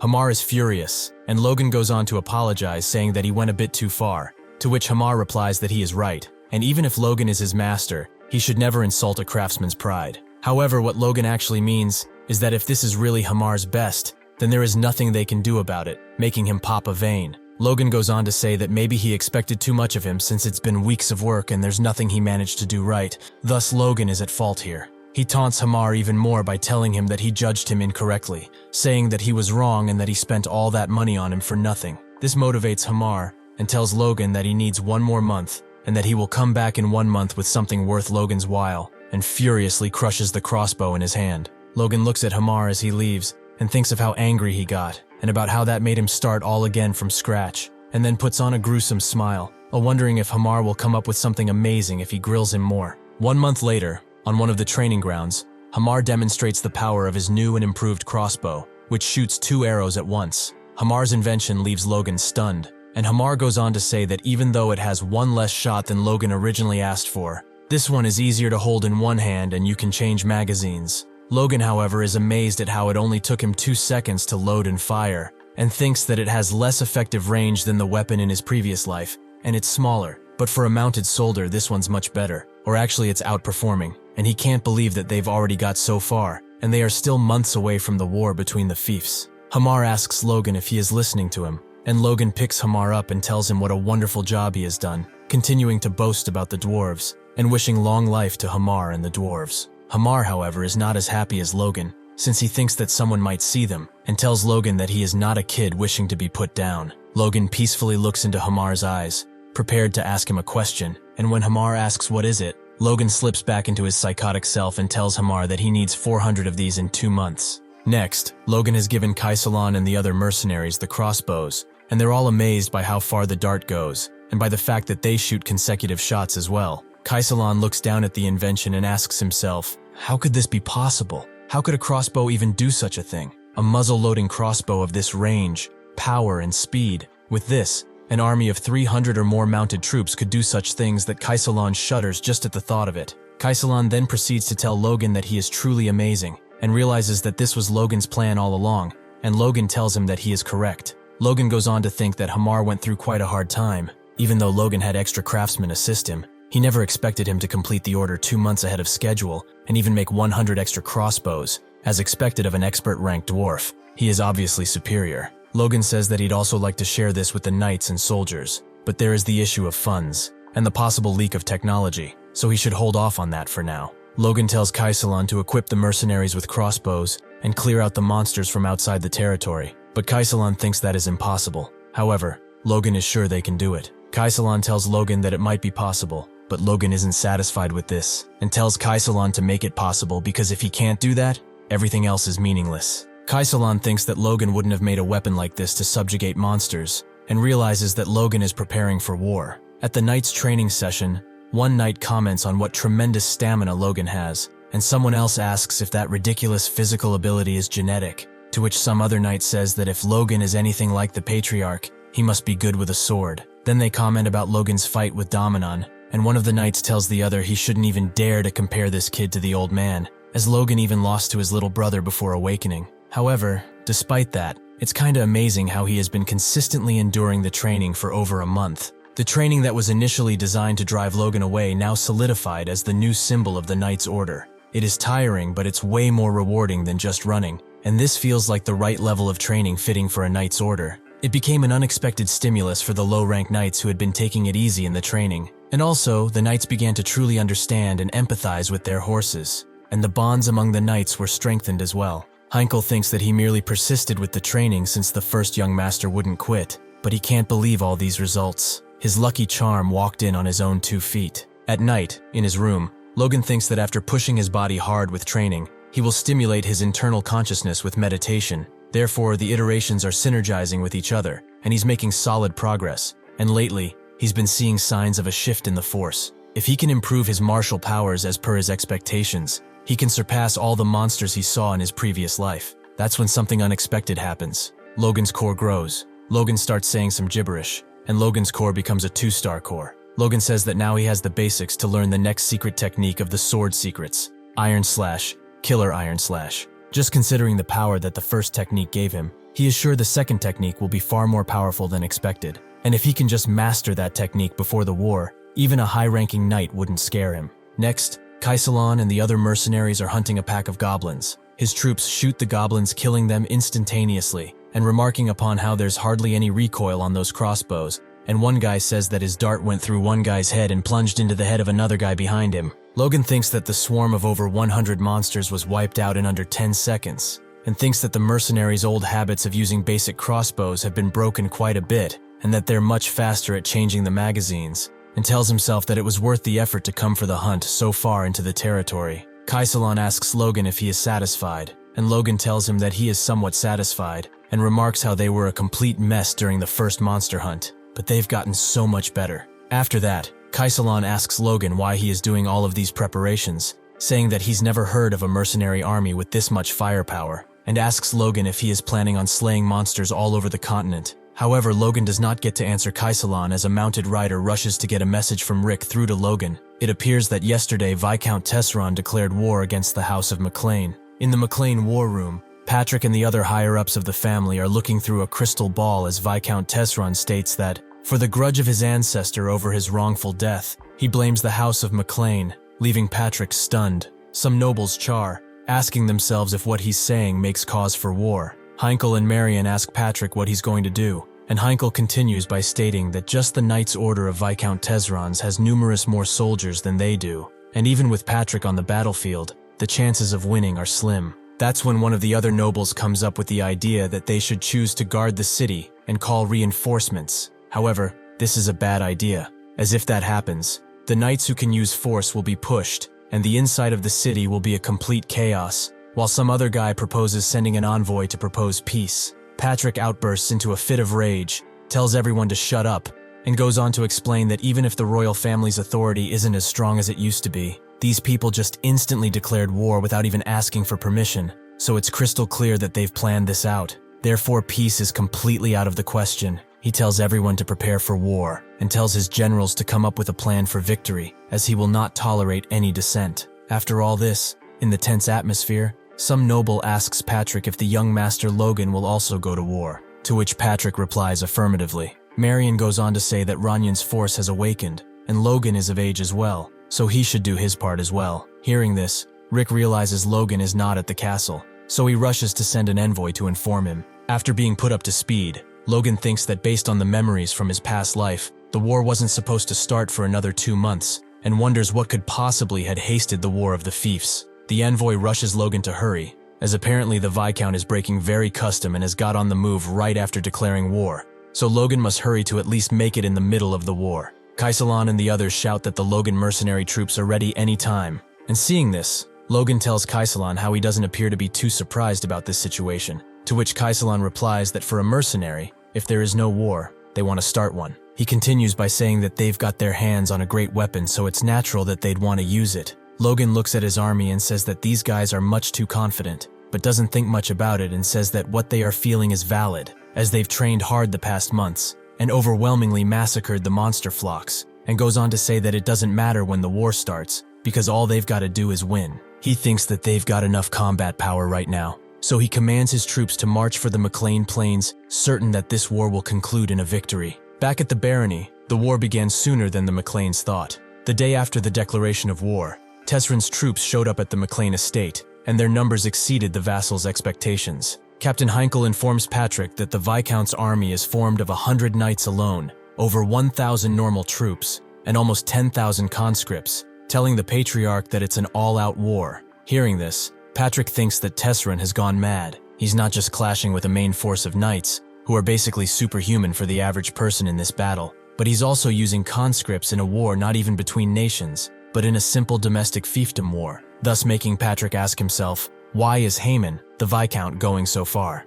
And it looks like the bad news just keeps on coming. As next, the captain informs Patrick that the House of Kiros has informed them that they will not be sending any troops, leaving both Patrick and Marion speechless. Marion tries to argue that this situation is not possible and that it must be a mistake. She goes on to think that both Mr. Duane and herself checked with them and everything was set out to be fine, and that this wouldn't happen. Left with no choice, Patrick tells Heinkel to gather all men who can carry a weapon, saying that they will respond to this attack with full force. Patrick thinks how their trusted Kairos has turned their backs on them, and so backed into a corner. McLain gathered as many men as he could to fight against Tesran, and thus gathered 53 knights, 552 regular troops, and 4,418 conscripts, for a total of 5,023 troops. But this force wasn't even half the numbers of the Tesran's army. On the battlefield, two soldiers chat, and one of them asks about where is the first young master, Logan, to which the other replies that he went out a long while ago and hasn't come back yet. Some other soldiers comment that he probably won't come back and that he must have run away after hearing the news. Hearing this, Runyon turns around and asks them, what are they talking about? Telling them that there is no way Logan would do that. He thinks that Logan already expected this war to happen, and that's why he taught him this secret move, and that there is no way he'd run away. Some other soldiers hear what Runyon said, and begin to think that the rumors are true, that the son of the fief's lord ran away. After this, Patrick is seen standing next to Runyon, and he tells his younger son that he must play the role of his brother on his behalf, and tells him not to waver at any cost. He goes on to think that he does not want to believe these rumors, but that doesn't matter right now, as the only thing that matters is the winning of the war. So he commands all of his troops to charge forward and crush those scums attacking their home. Next, Tesran is seen with a smirk on his face, thinking that Patrick has drawn his sword at last, saying that his knights are his sword, and shouts at Patrick to face them. Patrick charges his attack with aura and tries to break through the vanguard, but he doesn't manage to, as a knight with a shield blocks his attack, leaving Patrick astounded. Rick is discovered to be on the battlefield as well, and he doesn't appear to be enjoying himself very much since he witnesses people being slain and torn apart in front of his very eyes. Rick reflects on how they are losing this fight, how they were forced to send out servants like him because of their extreme disadvantage, and how, no matter what, they will lose if they get caged where they are. As he is thinking so, he is struck in the head by a Tesran army member who is about to kill him, but he manages to avoid the blow, and an ally soldier saves him by killing the enemy and instructing him to get back up and prepare his spear. Rick reaches out and grabs his hand, attempting to express his gratitude for saving him, but before he can do so, an enemy knight murders his comrade and splatters blood all over Rick's face. Rick understands that his only chance of surviving is to flee as far behind the enemy as he can. Suddenly, mounted soldiers charge toward him as he passes between the bodies of both his allies and adversaries. Rick knows that they have also been surrounded from behind, and fears that this may be the place where they will all perish. While fighting the knights who halted his onslaught, Patrick's adversary assures him that he lives up to his name, and that they have made several preparations, but he still finds it hard to trust his condition. While observing him, Patrick considers how this man resisted his deadly blows that also contained force, and how he was surprised Tesran also had a high-ranking knight. He continues, reasoning that the other knights must be at least intermediate rank knights, and wonders if this explains why they do not fear him. Patrick asks them if they are the ones prepared to deal with him, to which the other knight replies by asking Patrick how he likes the preparations. Seeing that he is surrounded by 4 knights, he thinks that if he gets blocked there, so will the knight's order, and so he picks up his sword and charges toward his enemy, vowing that this will never happen. He clenches swords with the high-ranking knight, but he is attacked by some other guy from behind with a spear, yet luckily for him, he manages to dodge it. Seeing that everyone is just attacking him from all directions, Patrick asks them if they have any honor as knights, and calls them bastards for fighting dirty. However, they don't seem to know the word, let alone care about it, and one of them even says that this is his last struggle before dying, so they should just let him be. Once again, Patrick charges full force ahead, clenching swords with one of his opponents, yet this time he's not so lucky, as he gets stabbed through the back of his stomach with a spear, leaving him gravely wounded. He goes on to think that while the high-ranking knight blocks his attacks, the others jump and attack him, an obvious trap, yet there is no way to escape it. And as the enemy even managed to take the rear, he thinks that Logan did well to run away, and staring his defeat in the face, he states his hopes that at least maybe Logan will be able to continue his family's legacy. As Tesrin looks from the distance at the battle between Patrick and the knights, he thinks that it was a smart, good choice not to let the word spread that he has a high-ranking knight at his disposal, as now, all he has to do is have Patrick crushed and to take over the McLain castle. He is about to continue his thought, but he hears a strange noise from behind. It is the sound of cavalry troops, and a servant comes to inform him that they've spotted a unit of cavalry troops in the rear, approaching the battlefield, around 300 of them or more. Tesrin thinks about this, and asks the soldier who came to inform him if the McLains had any other troops they didn't know of, to which the soldier replies that what's peculiar is the fact that cavalrymen are not even carrying spears, but instead, the only weapons they have are small crossbows. Hearing this, Lord Tesron bursts into laughter, asking if by crossbows he means the weapons that the hunters use, and tells the soldier to get the rear soldiers and archers to get rid of them, as they are no elite troops, just some trash soldiers. As he says that though, an arrow flies through the head of his soldier, making Tesrin shit his armor. It appears that Logan has joined the battle, and he is really pissed to see what is happening on the battlefield, so he gives his mercenaries the order to fire, raining arrows on the Tesron's army.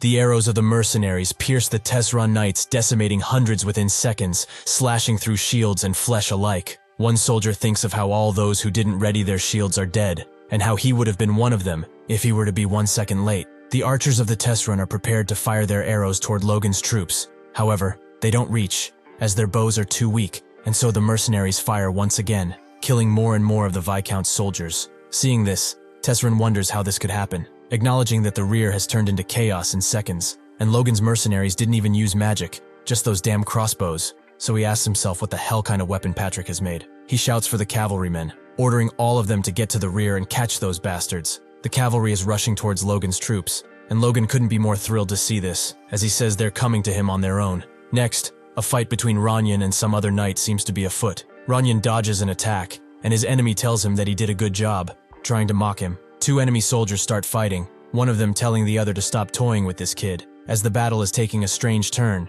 but the other replies that he's doing his best, and that Ranyan, even though a kid, is not to be underestimated. Hearing all of this, Ranyan thinks that he gets it now. After he's been exposed to an actual battle and not just sparring, he realizes that he's not actually a genius, but a simple kid who had his awakening. Regardless of that fact, he cannot lose, as there is too much at stake. Ranyan thinks of his father, and how he counted on him to do Logan's part as well in this war, and then says that he cannot crumble down there, no matter what. As he thinks about this, an opportunity arises that Ranyan notices instantly. He sees one of the soldiers with their backs turned, and asks himself why the hell would they do that, and thinks that whatever the reason, this is an opportunity that he cannot lose. So he swings the sword in one long stroke and slashes through the body of the soldier. He does so easily that even he remains stunned. Then he notices the arrows on the soldier's chest, and when he raises his head, he's happy to see his brother, shouting his name aloud. However, this happiness only lasts for a second, as the other cavalrymen storm from behind Ranyan toward Logan,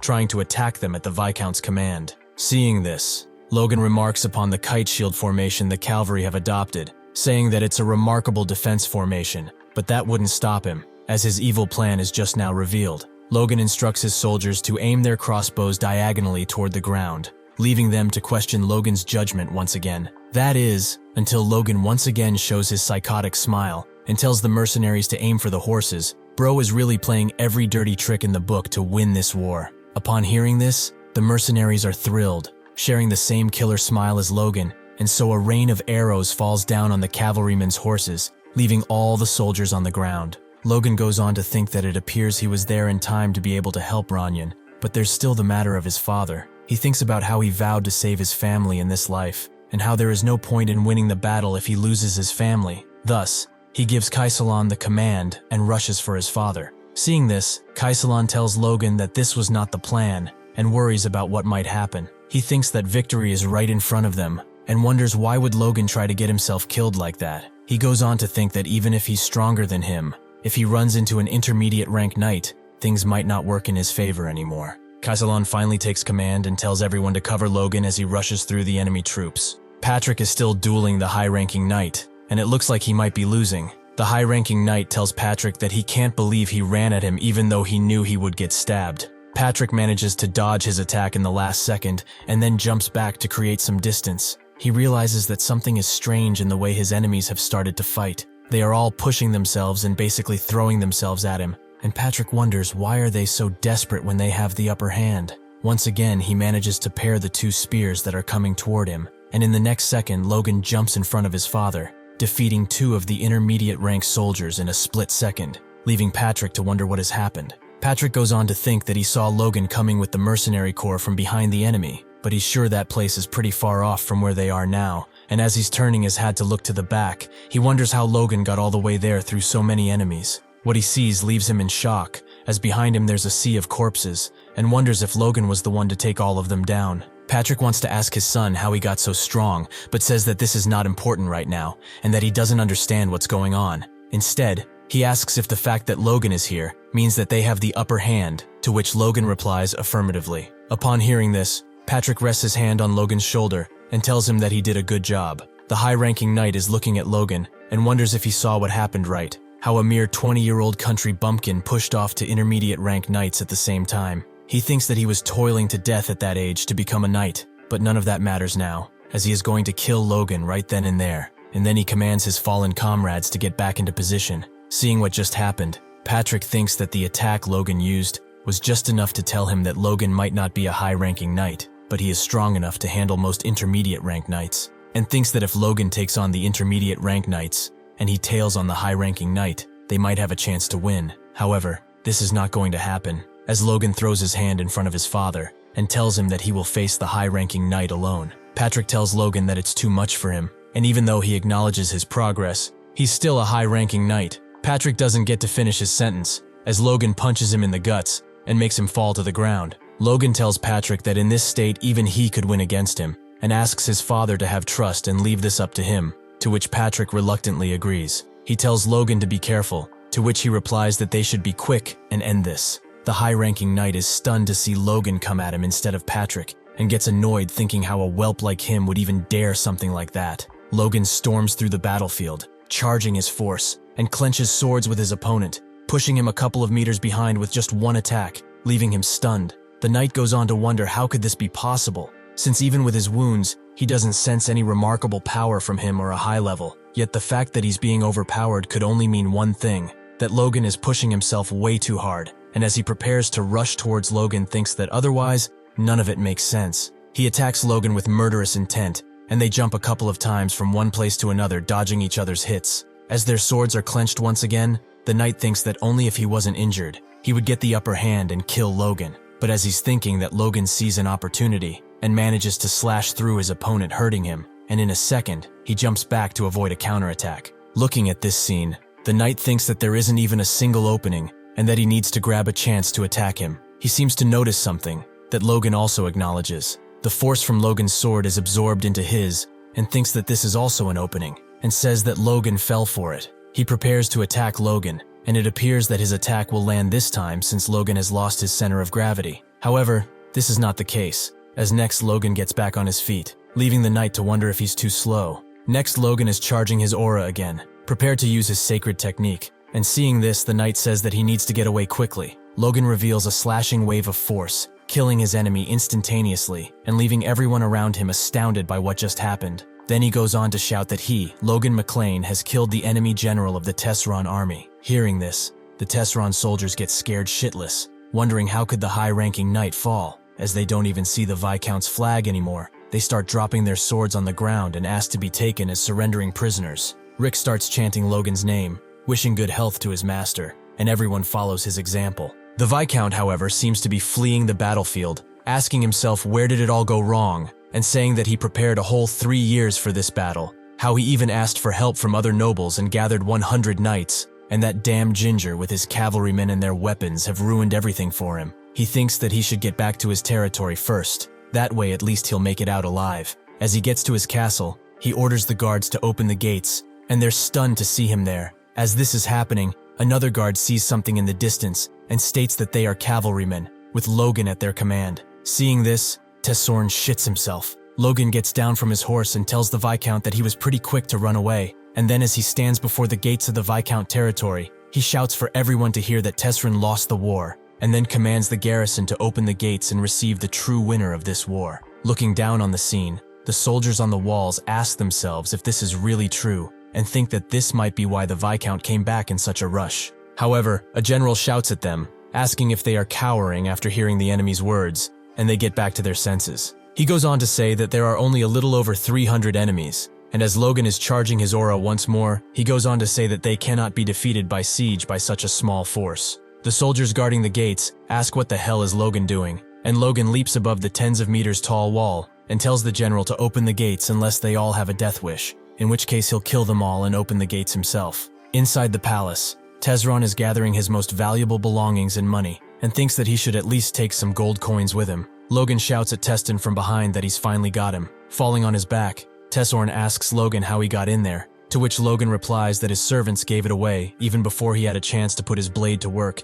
and that this is saying something about his reputation as a lord of this fief. Seeing this, Tessorn is furious, asking himself how could his own servants sell him out. Then he goes back to being a little bitch, and tells Logan he wants to surrender, and that he'll compensate him with whatever reparation and share as per the convention of fiefdom wars, and begs Logan to spare his life and his family. Hearing this, Logan mockingly asks him about the conventions, and then looks down on him, saying that he does not have the right to bring up any of the conventions, as he announced a war out of nowhere and just barged in within a day. Logan is pissed, and with a vein on his forehead popping, he asks Tesron if he even has a conscience. Tesron still tries to appeal to Logan, saying that he must maintain the honor of the nobles, and that all prisoners captured in fiefdom wars are guaranteed their lives by the conventions. Logan agrees to those terms and says that he will respect the honor and customs of his own house, the House of McLain, so he'll grant Tesron his life and give him time and permission to take a certain amount of wealth and leave. Hearing this, Tesrin wants to thank him. However, Logan interrupts him and says that if he were his father, would indeed do all that. He then says that Patrick is a man of honor, so much so that he'd accept a surrender without any conditions whatsoever. Then Logan notices a diamond-encrusted knife in a chest behind Tesron, and as he picks it up, he remarks upon its beauty. Tesron urges Logan to take the knife, saying that it has been made by the best craftsman in the kingdom. Hearing this, Logan denies Tesron's gift and tells him that he should take the knife with him and sticks it right through his chest. In his dying breath, Tesron tells Logan that he's a liar, as he promised him that he would spare his life, to which Logan replies that he never said that. Instead, he just remarked on what his father would have done. However, unfortunately for him, Logan is not at all like his father. Tesron wants to murmur something about the honor of the nobles, and Logan shuts him up by asking if he knows how many people died because of his greed, and tells Tesron to end his filthy life right there. Tesron falls lifeless on the ground, and Logan looks at him and thinks of how Tesron should thank God that he died such a simple death. As he makes a fist with Tesron's blood, he huffs and says that finally they are past the crisis, and he says that he has to wrap things up. To do that, he shouts that Viscount Haemon Tesron has ended his own life, and thinks that this should be enough. Just as he's finished, Kaisalon enters the room and tells Logan that he should take a look at the castle's underground prison. A few days later, on the outside walls of the Viscount Tesron's castle, Logan and Patrick are talking. Patrick tells Logan that he came straight to the Tesron castle as soon as he recovered. He asks Logan about the suicide of Haemon. Logan acknowledges this fact and says that Lord Tesron must have been in great despair to do such a thing. However, Patrick doesn't buy this and asks Logan if he killed Tesron. He then gets really close to his face. For some reason, they both look like they are mewing. Logan comes clean and says that he indeed deliberately killed Tesron, arguing that they must bring the Tesron fief back into their hands, and tells his father that he doesn't want to leave their bloodline alive to create future trouble. Hearing this, Patrick looks at his son and greets him, saying that he's an adult and that he must have had his reason. He then goes on to tell Logan that no matter what anyone says, he played the greatest part in this battle and thanks him.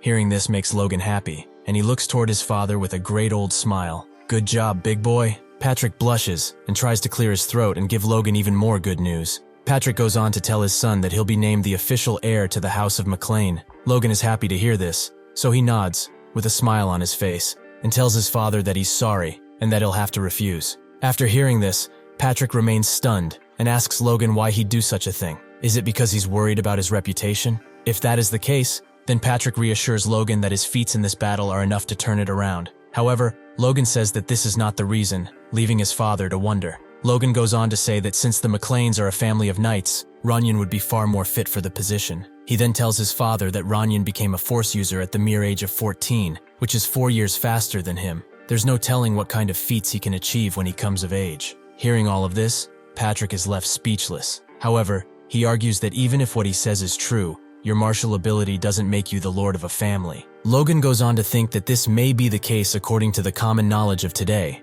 But if Ranyan receives the title of the youngest force user of the continent, like in his previous life, there won't be any problem whatsoever. And more importantly than that, there is no benefit to Logan becoming the successor. Neither does he want to waste his time to be the next Baron. Logan tells Patrick that as the older brother, he would like to give his younger brother a chance. So he hopes that his father will wait until Ranyan comes of age to choose his successor. Patrick replies that he didn't think Logan would be so mindful of his brother, and tells him that he will accept his wish and push the selection of the heir to 5 years from now, when Ranyan becomes an adult. And hearing this, Logan thanks his father. However, that being said, Patrick will still grant Logan another reward. They will go back to the McLain and calculate the exploits from this war, which will probably come out to a few 100,000 gold. Yet it seems that Logan already has something in mind for his reward. Next, a guard shouts for the gates to be opened as the knights of the McLain have returned. The people of the city remark on how they've returned within only a week of the war, and how they've heard that the war has ended in just 1 day. 2 guys begin to speak, and one of them wonders how that is even possible, and asks if their knights were always that strong-toe, which the other guy replies by asking him if he heard the rumors, that it's all thanks to the first young master, Logan McLain. He goes on to say that according to the soldiers who came back first, young Master Logan's mercenaries turned the battle around. They jumped out from behind the enemies as if they knew it would happen. Another guy comments that they've annihilated the enemies with some mysterious weapon, and that Logan has even taken down a high-ranking knight all alone. Then a girl asks if the young master was always such a great person, to which some other guy says that he always thought that Logan was just fooling around here and there. The citizens begin to wonder that maybe he has bought all that monster meat in the past for a good reason, and that he must have had a bigger picture in mind. The crowd begins to theorize that maybe Logan was just acting all this time, and they get goosebumps over it. They even begin to praise Logan, saying that prodigies are simply on another level. Thanks to the fact that he is now a mana user, Logan hears everything, and says that it is so embarrassing to hear people talking like that about him. Even Ranyan goes on to ask him how it feels for everyone to praise him,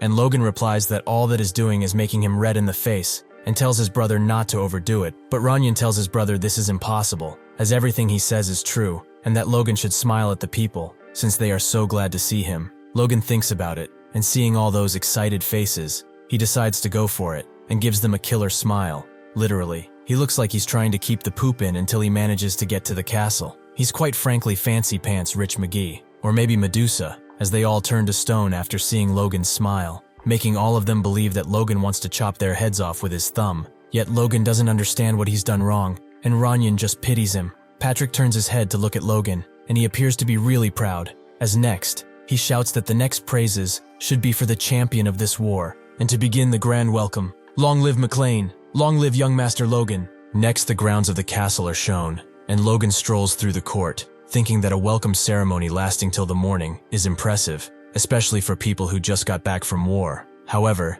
his happiness is short-lived, as his mother shouts at him from behind and asks him what is he scheming. Ranyan pulls on her mother's arm, trying to stop her, but Marion goes on to say that she has heard everything and asks Logan if he's really rejected becoming the successor, and what in the hell is he plotting, as he might have fooled the others, but she doesn't fall in that category. Ranyan tries to de-escalate the conflict and tells Logan that the matter with the Kairoses really affected Marion, but Logan tells him everything is okay. He turns back to Marion and thinks that despite her long-lasting resentment, right now she's lost all real power because Kiros betrayed her and she can no longer be a threat to him. He goes on to think that as long as he's doing this right now, she might accept his apology sincerely. He acknowledges to Marion that his actions in the past few months were not at all trustworthy, and that he too is even regretful of his actions that were driven by jealousy and inferiority. Hearing this, Marion shouts at Ranyan that she was right, as Logan even admitted it himself that it was all his plan. However, Ranyan interrupts her and once again begs her to stop.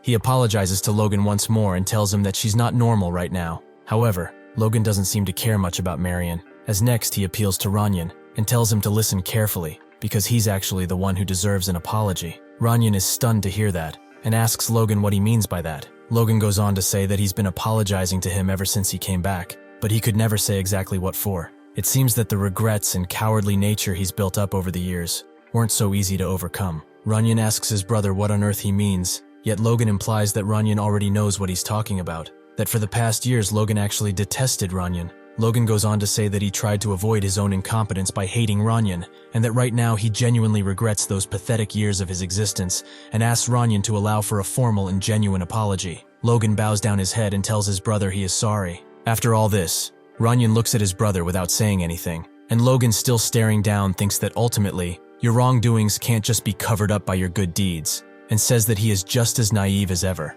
Runyon finally breaks the silence and tells Logan that everything is okay, and Logan is stunned to hear that. Runyon goes on to say that he believed that as long as he was nice to Logan, even when Logan was cold towards him, someday the brother he knew would return, and smiled at Logan. I'm not gonna lie to you all, this is enough to make a grown man cry. Logan is happy, and wonders if maybe he hesitated to do something this easy for this long. He then goes on to speak to his mother. Logan tells Marion that he genuinely cares for Runyon, and that he honestly hopes for Runyon to become the successor. He goes on to say that he knows well that asking Marion to trust him immediately is a hard favor to ask, so he instead asks her to keep watching him, as everything he does going forward is for the greater good of the family. And as Marion leaves, Logan thinks that this apology should suffice for now. Next, in some forest, Logan and Hamar walk together, and Hamar asks Logan where on earth are they going right after returning from war, but Logan tells Hamar he had enough rest, and it's about time to get back to work, to which Hamar replies that he's only anxious about the task, and murmurs that he's actually anxious about how Logan is going to squeeze everything he's got in him this time.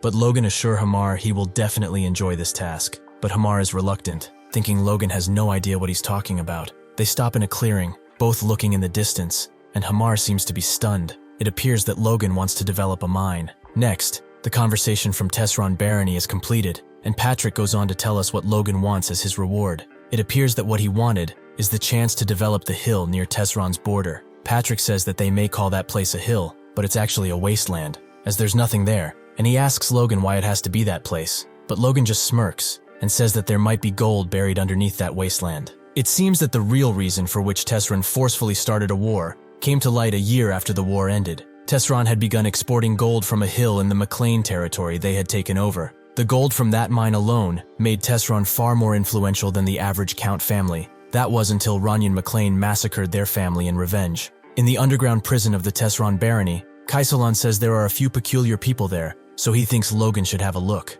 One of the prisoners states that they didn't do anything bad to get imprisoned, just what the Count asked, to bring gold from the mine as they were hired to, yet the Viscount locked them up anyway. Logan places his hand on his face in disbelief, thinks how stupid Tesron was, and doesn't believe he locked up 5 of those precious mine specialists. Seeing this, one of the prisoners asks Logan if he's getting mad on their behalf. But what's actually happening is that the businessman inside him came to light, and Logan thinks that he has found a way to some unexpected profit. The old man looks at Logan and wonders what even is the deal with this guy. We all wonder, Pops. Logan goes on to think that they've won in the fief war against Tesron, but that is the equivalent to barely making it past a small wave. If invasion by the Empire led to the collapse of the nation in the final hurdle, the event that will happen after 1 year will be the downfall of the nation. That is the death of the present king, Samuel von Grandia. The king's sudden death led to a clash over the crowd among 3 princes, leading to a 3-year-long civil war that drastically reduced the kingdom's forces. Before the kingdom could recover, the Empire invasion began.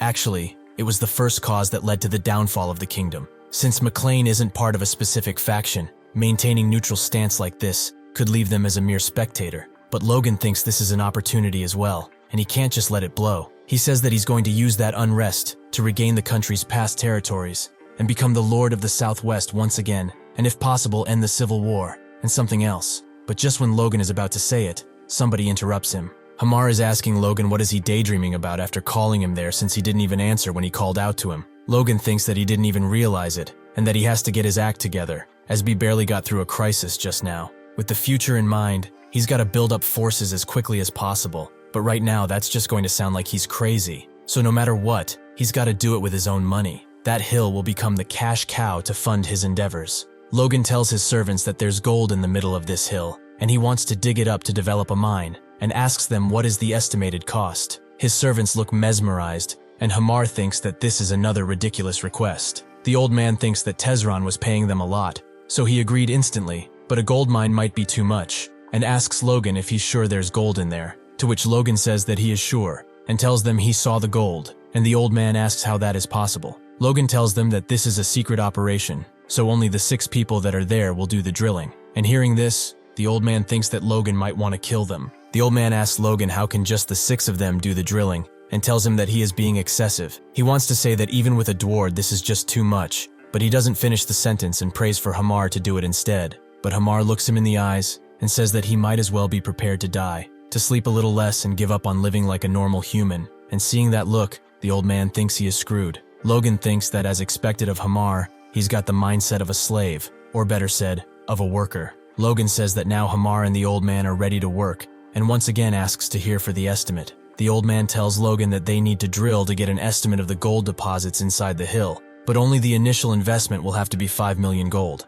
Hamar also says that the safe development of the mine will take a long time, and just the preparation will take 6 months, and the full force mining will take another 6 months. Just as he thought, Logan says that it's going to take a lot of money and time, but this mine made Viscount Tesseron richer than other Count families, and he needs to develop this mine at all costs. He argues that only if he were able to sell the monster meat right now, he would have enough money, but the effects of it will only become well known around 6 months from now. However, Logan realizes that maybe he doesn't need to wait, and that if he addresses its toxic nature, he can use it as medicine right away. He thinks that he has used neutralizing agents countless times when he was a mercenary, so he can make it as well. If he makes it himself and sells it, he will get a fortune. A week later, at the Southwest McLain Villa, Rick brings Logan the shady medicine made by grinding nightgrass, plot herbs, and leaky grass. Logan tells Rick not to call it shady, as it's only a neutralizing agent. Logan then asks where is the monster meat, and Rick tells him it's in the villa's warehouse just as he asked.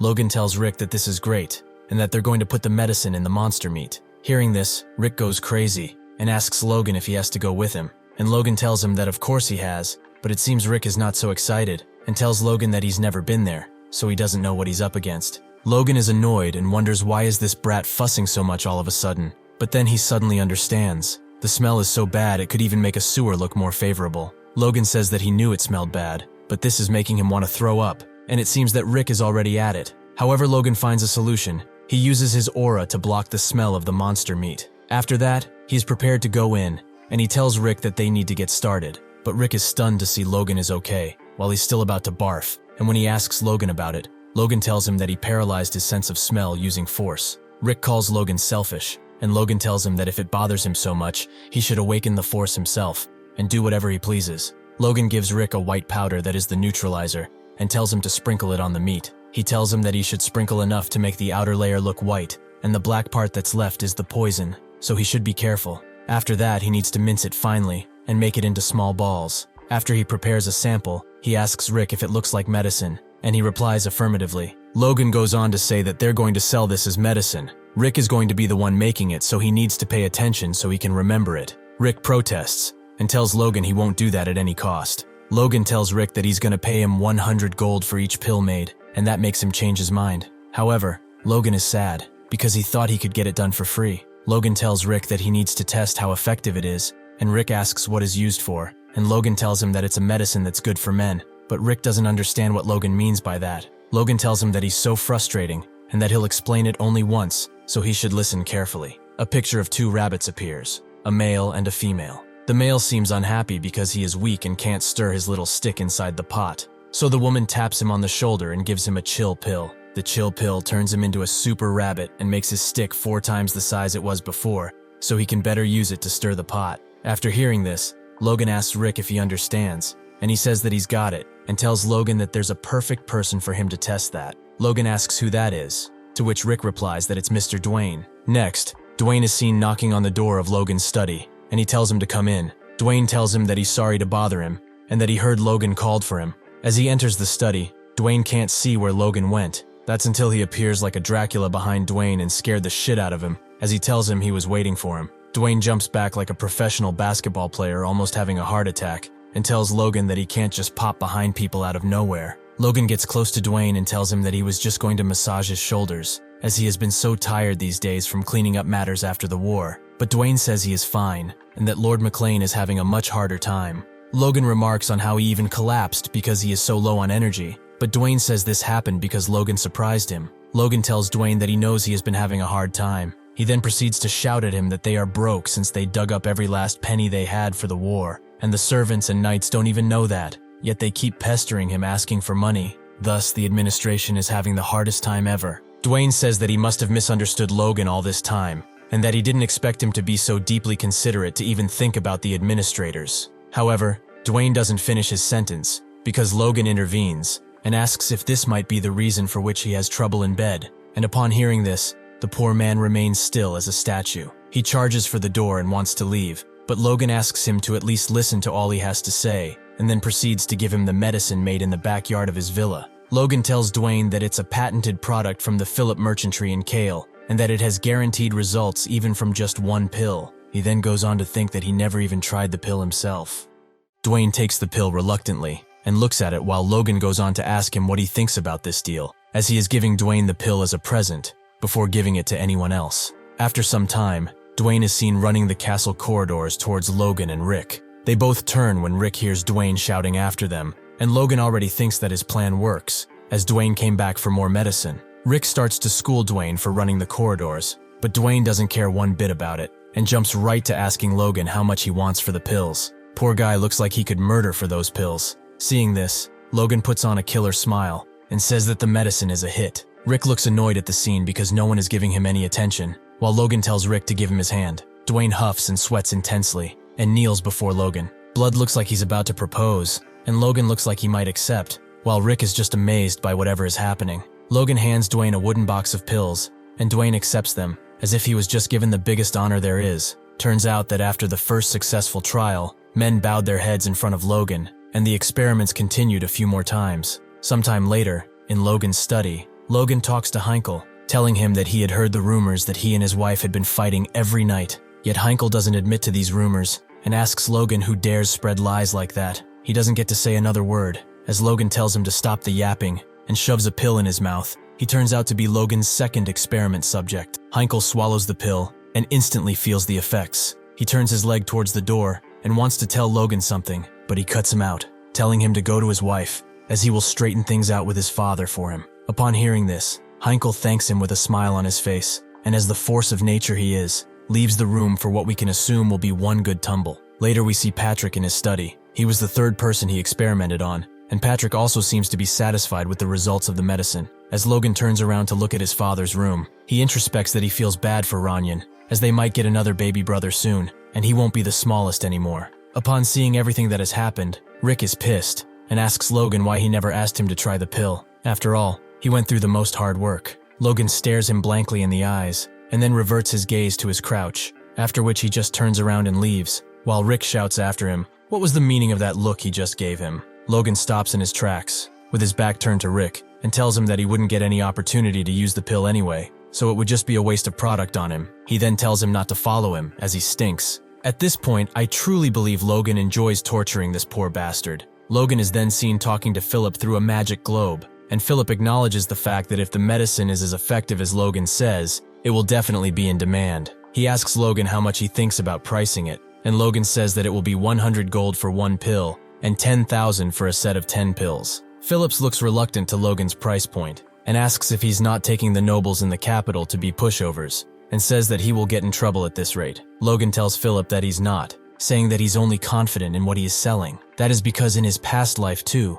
the medicine sold so much the price got ridiculously expensive. He says that if Philip supplies only a small amount through limited production, it'll sell at even higher prices. Upon hearing this, Philip says that it makes sense, as he pays for 10 more minutes for the communication channel. Logan goes on to say that he is positive that great results will be afoot if someone famous tries it and gives a testimony about it. Someone famous who needs this medicine, that is. Phillips doesn't know what to say, arguing that no noble would advertise that his impotence got better after taking the pill. Logan then says that they don't exactly need to advertise it, as there are so many ears listening in on the nobles, that even if a secret rumor spreads, they'd still come flocking like bees to flowers. And after hearing this, Philip comes up with an idea, telling Logan to go to the party in the capital. But Logan is pissed hearing this, asking Philip if he's serious about this. He thinks that the only party he has ever been to is the mercenaries' party when they've won the war, and that the family didn't even have any money to hold a party. Philip goes on to say that parties are best for making connections, though for it to be of help in business, that would take some time. And it's not like Logan could sell the medicine at the party himself, but actually this gives Logan an idea. Philip proceeds to ask Logan if he's actually thinking about doing something like that, saying that his family will be ostracized by the high society if he does that. Logan tells him that this will of course not happen if he doesn't sell it. He then tells Philip about a grand informant in the capital and tells him to go to him and find out everything Logan needs to know. Hearing this, Philip is reluctant, asking Logan what informant is he talking about and what is he putting him up to this time. Yet Logan only replies by saying he will come to Grand soon and he'll tell him all the details when he gets there. Hearing this, Phillips is having a bad feeling about it. A week later, Logan has arrived in the capital city of Grandia Kingdom Grand, and Philip looks at him in disbelief that he actually came. Philip asks Logan how he got permission from his family, a son of a noble coming to the capital to sell aphrodisiacs, not a sight you would want to see. Logan assures Philip that he didn't tell his family the truth, although bringing around 3,000 boxes without a servant was a bit of an issue. Logan goes on to think that his father also sent him way easier than expected, and thinks that it's because of his feats during the war. Philip says that if he thinks about it, Logan didn't have any servants the first time they've met either, and asks him if he's sure it's okay for a noble's son to go around like this. Logan replies that having a servant with him actually makes it hard to get anywhere, not to mention that that guy has got his own work to do. Logan thinks about Rick, and the fact that he gave him quite a huge task to take care of. Logan goes on to say that even if he treats him harshly from time to time, in his past life, and in this one as well, Rick has done everything for him, and he goes on to say that he is thankful for him, but not before a picture with Rick and his monologue being shown. How Rick stole a bunch of pills from Logan, and Logan telling Rick that if he shakes him and any pills come out, he will hit Rick for each one. This is what I call tough love. Logan goes on to say that he has made up his mind, as he saw something just now, a flashback Philip thinks. Logan says that to celebrate all the work Rick put into this, he will name the medicine Impo Rick. The best way to honor a man's legacy is to name an impotence pill after him. Bearing witness to what Logan just said, there's not a doubt in Philip's mind or mine. Logan must be a lunatic inside a dormitory. Philip tells Logan that he must be tired from the long journey, and that it would be great for him to recover from all that fatigue in a bar. Logan replies by saying he should really talk about people who can't get that up in a place where there are so many ears listening, and Philip tells him that the room is definitely a better place for a chat on that topic. Philip goes on to tell Logan that he has met with that informant Logan wanted him to see, and asks Logan if he is sure about giving him 900 gold for each document. Logan says that he is pricey indeed, but he's just as skilled too. He tells Philip that as long as he ordered correctly, they'll get the perfect information, and then Philip says that he has placed the order word by word as Logan told him. One document with the names of grand nobles who've been married in the last 10 years, yet don't have a child. Second, names of nobles who haven't taken in any second wives or lovers. And 3, names of nobles who often look for food that's good for stamina. Upon hearing this, Logan says that everything Philip said is right on the spot, and that they will be fine. He praises him for the great job, not just for this task, but for every single one he has told Philip to complete in the capital. Philip says that it wasn't that hard, and that the real crisis was the day he heard the news about the war later on. He tells Logan that he can't even imagine how worried he was, until hearing the news that the war was over by the evening. Logan looks down on a sheet of paper, happy that Philip worries for the situation of his clients. His happiness is short-lived though, as next Philip proceeds to say that when he thought about the mountain of monster meat he'd have to take care of, he couldn't even swallow food down his throat. After Earth, who the hell would buy that garbage? Pissed, Logan throws a piece of paper infused with force towards Philip, telling him to stop yapping his mouth and read it, and upon making contact with the piece of paper, he wonders why it hurts so much. Scared shitless, Philip starts reading the piece of paper while Logan asks him who on that list he thinks fits to be their first customer. With a tear falling down from his right eye, Philip seems to notice something. Logan sees this and stares at Philip, waiting for him to say something. Philip points his finger at a name on the sheet of paper and asks Logan what he thinks about a certain person.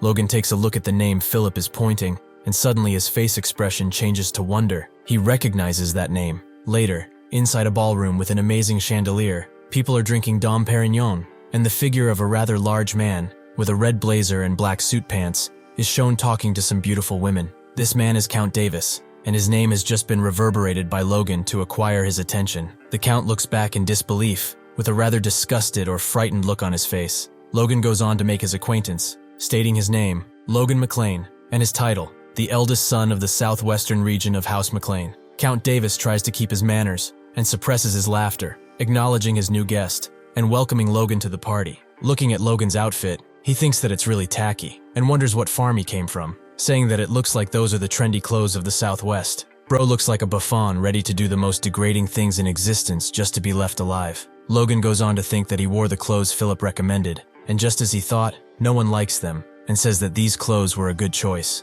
That is because he doesn't have the time to be forming useless connections in a pointless party like that one, and that his only target is Count Davis. Fallon Davis, despite being an important figure in the treasury of the Grandia Kingdom, and having married at the age of 20, he's a pit bull man who still doesn't have a child. Logan says that he was shocked when Philip pointed him out in the name list, since in his past life he became quite famous. Not for a good reason though, but for being the Count, who offed himself because of his wife. A fight from the past between Count Davis and his wife is shown. His wife is shouting, asking him if he's done talking, calling him an impotent bastard in the middle of a party. Due to this incident, the bomb his wife threw in that party took him to death's door by his own hand. Logan says that his reputation and perception in others' eyes was just that important to him, and that anyhow, he fits all 3 conditions that he gave the informant. He is perfect to be the first customer of Impo Rick. Logan addresses the Count by telling him that he came to the capital on a business trip and heard of his prestige, so he came to give his greeting to him. The Count asks Logan what business could he possibly be conducting in the capital, as the city already has everything. He goes on to tell Logan that since he is from the outskirts, there must be fascinating goods there that are not available in the capital. This whole conversation is happening while 2 girls are chattering behind the Count's back. Logan is saying that he's sure that the good he is selling are not available in the capital, which is why he came here to sell it. He goes on to say that it is a specialized medicine for men. He gets right in the Count's ear and tells him that it's a sexual enhancer, and upon hearing this, the Count looks stunned. He bites his lip for a second, and then he shouts for everyone to hear. How can the son of a noble sell sexual enhancers? 2 girls look at the scene, thinking how embarrassing it is. The Count thinks how a country bumpkin like Logan dare to act up in the capital, thinking that he has put him back in his place, by the looks on Logan's face that is. Yet Logan huffs deeply, and then goes to say something else to the Count. Logan goes on to tell Davis that, as a sign of courtesy, he brought a present for the influential people of the capital, and kindly asks him to accept it. He gives him a small box, and says that this is the product called Impo Rick, and it will be sold for 100 gold each. He goes on to say that he especially brought these 3 for the Count as a gift, and tells him it is a great medicine without any side effects, a fact to which he can attest to with his honor as a noble on the line. Davis hears all of this, and sheds a sweat. A few days later, Logan's doorbell rings. It appears to be a servant of Count Davis, sent to purchase more of the Impo Rick medicine. Logan and Philip greet him, acknowledging he is the Count's servant, after which he can be seen leaving with a leather briefcase, and Philip behind him, thanking him for the purchase and encouraging him to come visit them again. Philip goes back into the room and tells Logan the money, how much money they've made. 10,000 gold for 10 boxes, saying it's not bad for their first sale. Logan, however, is not as happy, saying that they have to make more than this, as even the rent for this teeny little shop costs 10,000 gold. Philip, however, says that this is to be expected since it's the center of the capital city, and Logan can't even imagine the trouble he went to, barely managing to rent it. He then goes on to say that strategically they need a shop, as seeing people gather with one's own eye has far more impact. Logan tells Philip he is right, and tells him that he'll be going for a party now.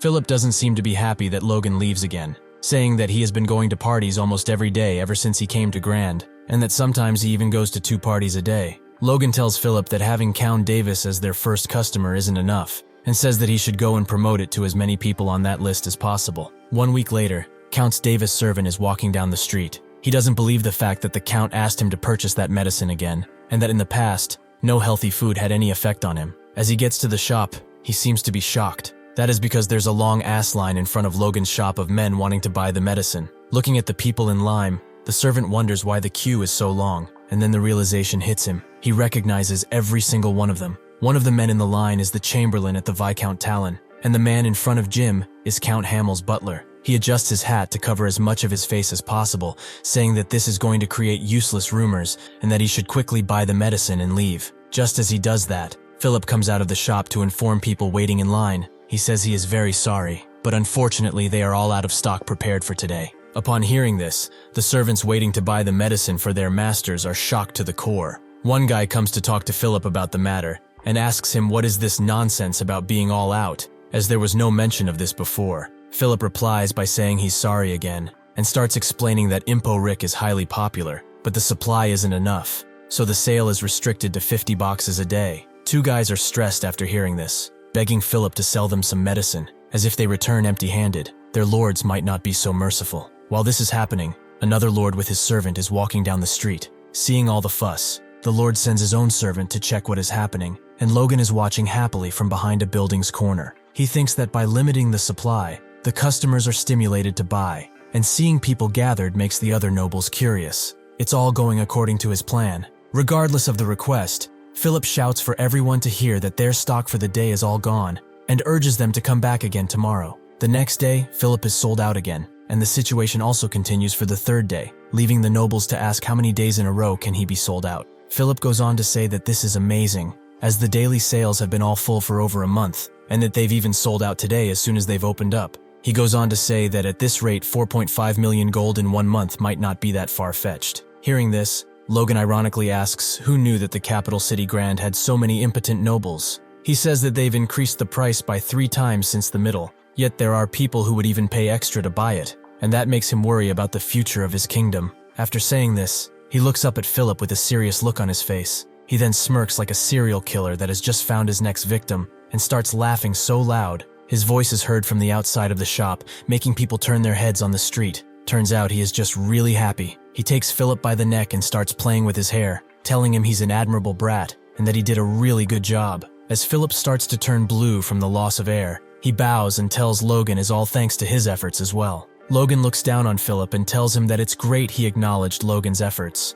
as from next week, he will be getting 1% of the total sales for himself. Next, for some reason, Philip starts shouting that he'll give it all he has, and tries to kiss Logan. All this is happening while a mysterious figure is watching from the street. A man's witch face is covered by a hood, and his blonde beard. Next, at a witch's shop, Logan uses the communication line and shouts from the back of a room with a closed door, "At least 10 tons of gold every year?" Making heads turn towards his location. He quickly shuts himself up, looking at the door. He's asking the person he's talking to if he's serious, and that person turns out to be Hamar, telling Logan that this is the case, according to the miners, who are saying that there's a high chance the gold nuggets are in a deeper strata. Logan looks down on the communication globe like a madman, clenching his teeth and fists, thinking that even with a rough estimate 10 tons of gold corresponds to 100 million gold coins, going on to say that this is his jackpot, an even bigger lottery than he ever thought it was. Hamar goes on to say that the mining costs are no joke, and asks Logan if he has the means to pay for it,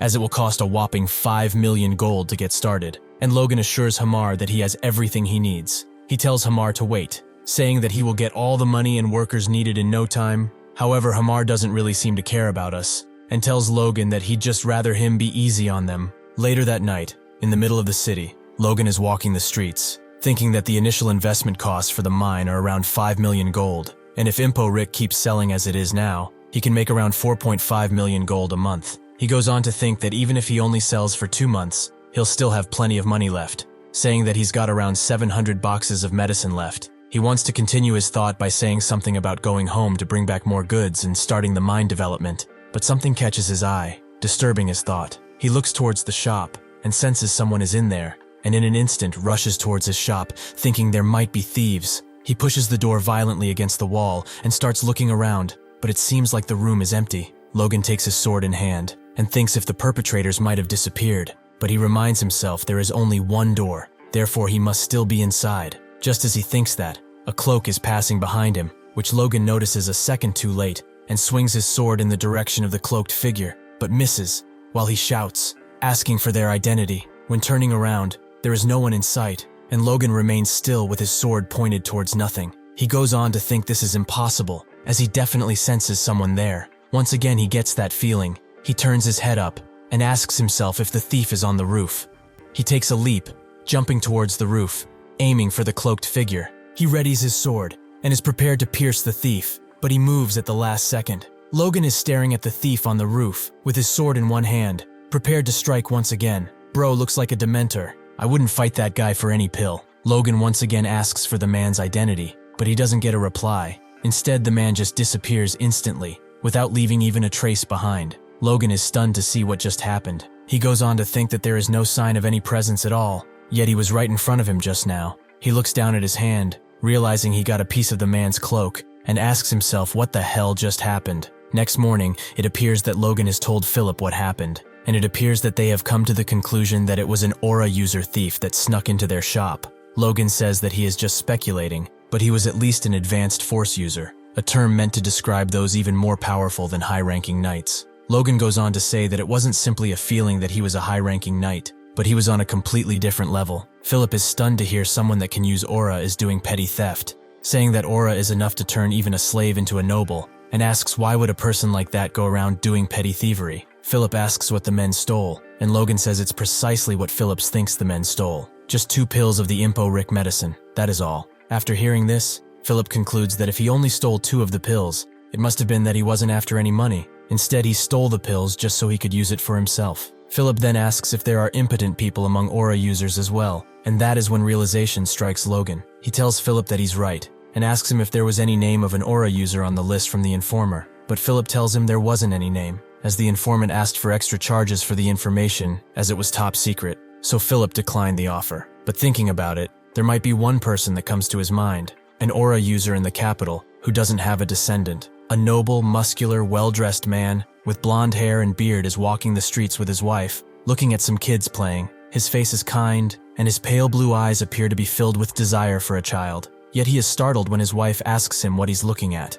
He turns around and tells his wife he was just appreciating the scenery outside for a bit. He is sweating all over as his wife doesn't seem to buy this lame response. She asks him if he was looking at the kids again. He tries to tell her that he was just enjoying the scenery and that he doesn't think about useless stuff like that. He then proceeds to hug his wife and tell her that they should head back home. However, his wife doesn't really mind what he's saying and tells him that she is really happy to have met him and asks him if he is aware of that. The man looks down at his wife, with happiness in his eyes and a slight smile in the corner of his mustache. He then hugs her tighter and tells her that he feels the same. This man is the kingdom's best swordsman, Felix Esperanza. It turns out that the deep-rooted sadness and regret in his heart has all started with an unjust injury he suffered as a young man. While fighting for his country, he suffered an injury between his legs of all places. It was just an honorable wound for a knight who was wounded in the line of duty, and as a young man, he didn't think much of it. However, Felix goes on to think, what is the point of having the title of a duke and being known as the strongest in the whole nation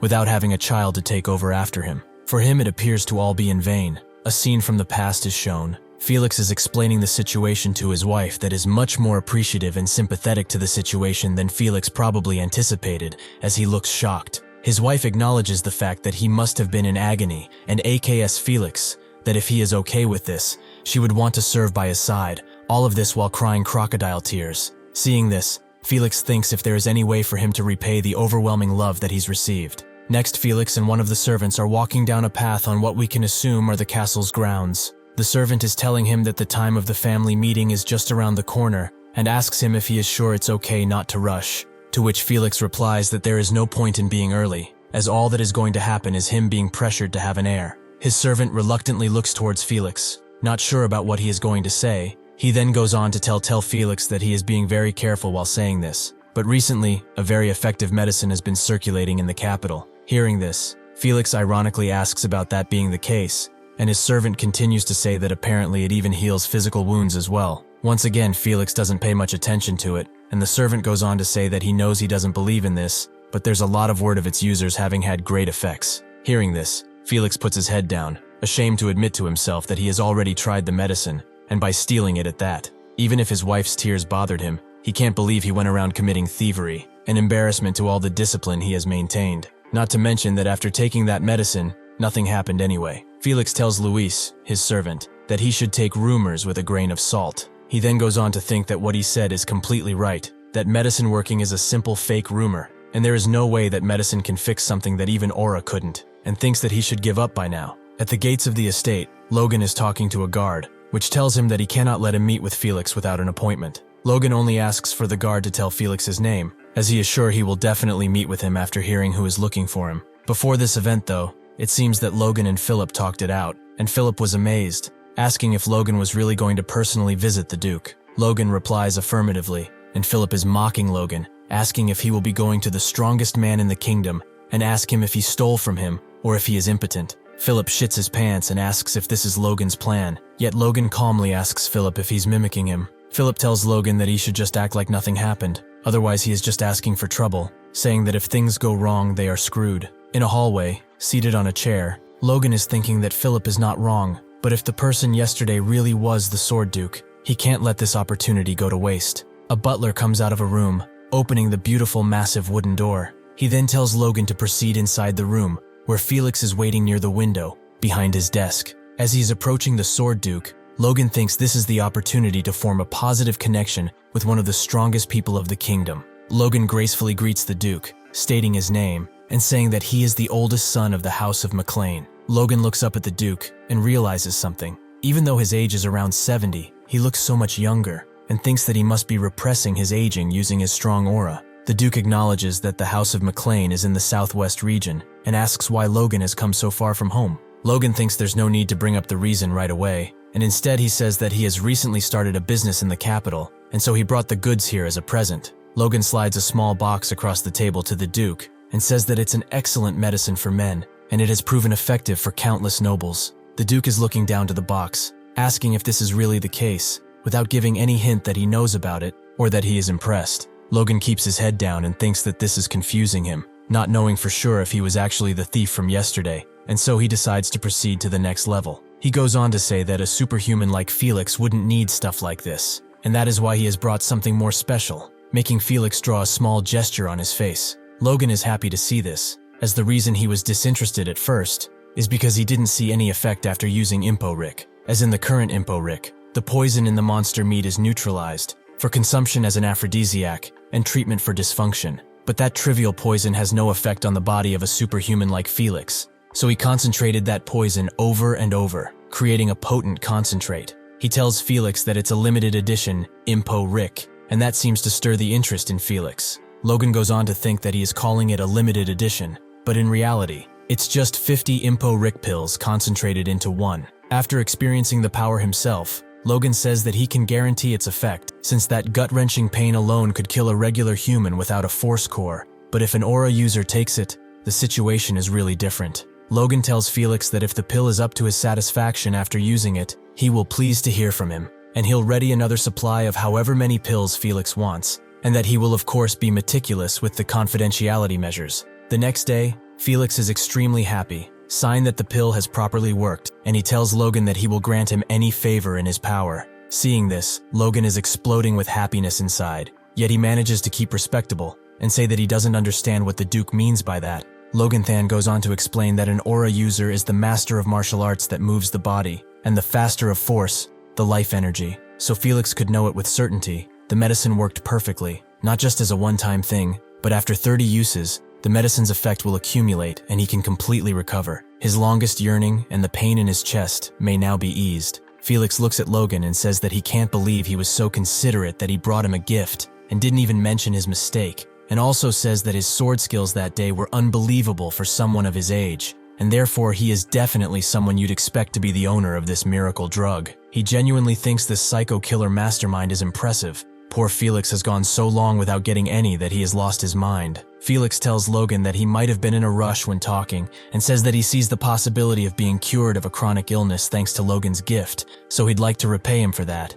and then asks Logan once again what he wishes for. Logan stares with a cold gaze towards the ground, and states that in that case, he would want a useless book on swordsmanship. Felix looks through his library and picks up a book for Logan, saying that training in only the areas stated by the book will hurt his body, but it's worth a read since it has a few eccentric points. After this, Logan thanks Felix and asks one more service of him, to write a letter as proof that he has got the book from him, to which Felix says that this will not be a problem. Logan thinks that he now has what he needs, and says that it's a shame he's only taking a book on swordsmanship from the Duke when he's ready to give him anything, but his actual goal is something else anyway. Just as Logan is finishing his thought, Felix talks, and says that he has thought about it, and this situation doesn't feel right. Logan asks what he means by that, and Felix says that he will personally teach Logan a sword technique, leaving him astounded. The greatest swordsman of the kingdom will teach him. Felix goes on to say that he understands Logan's desire to be humble and not desire much,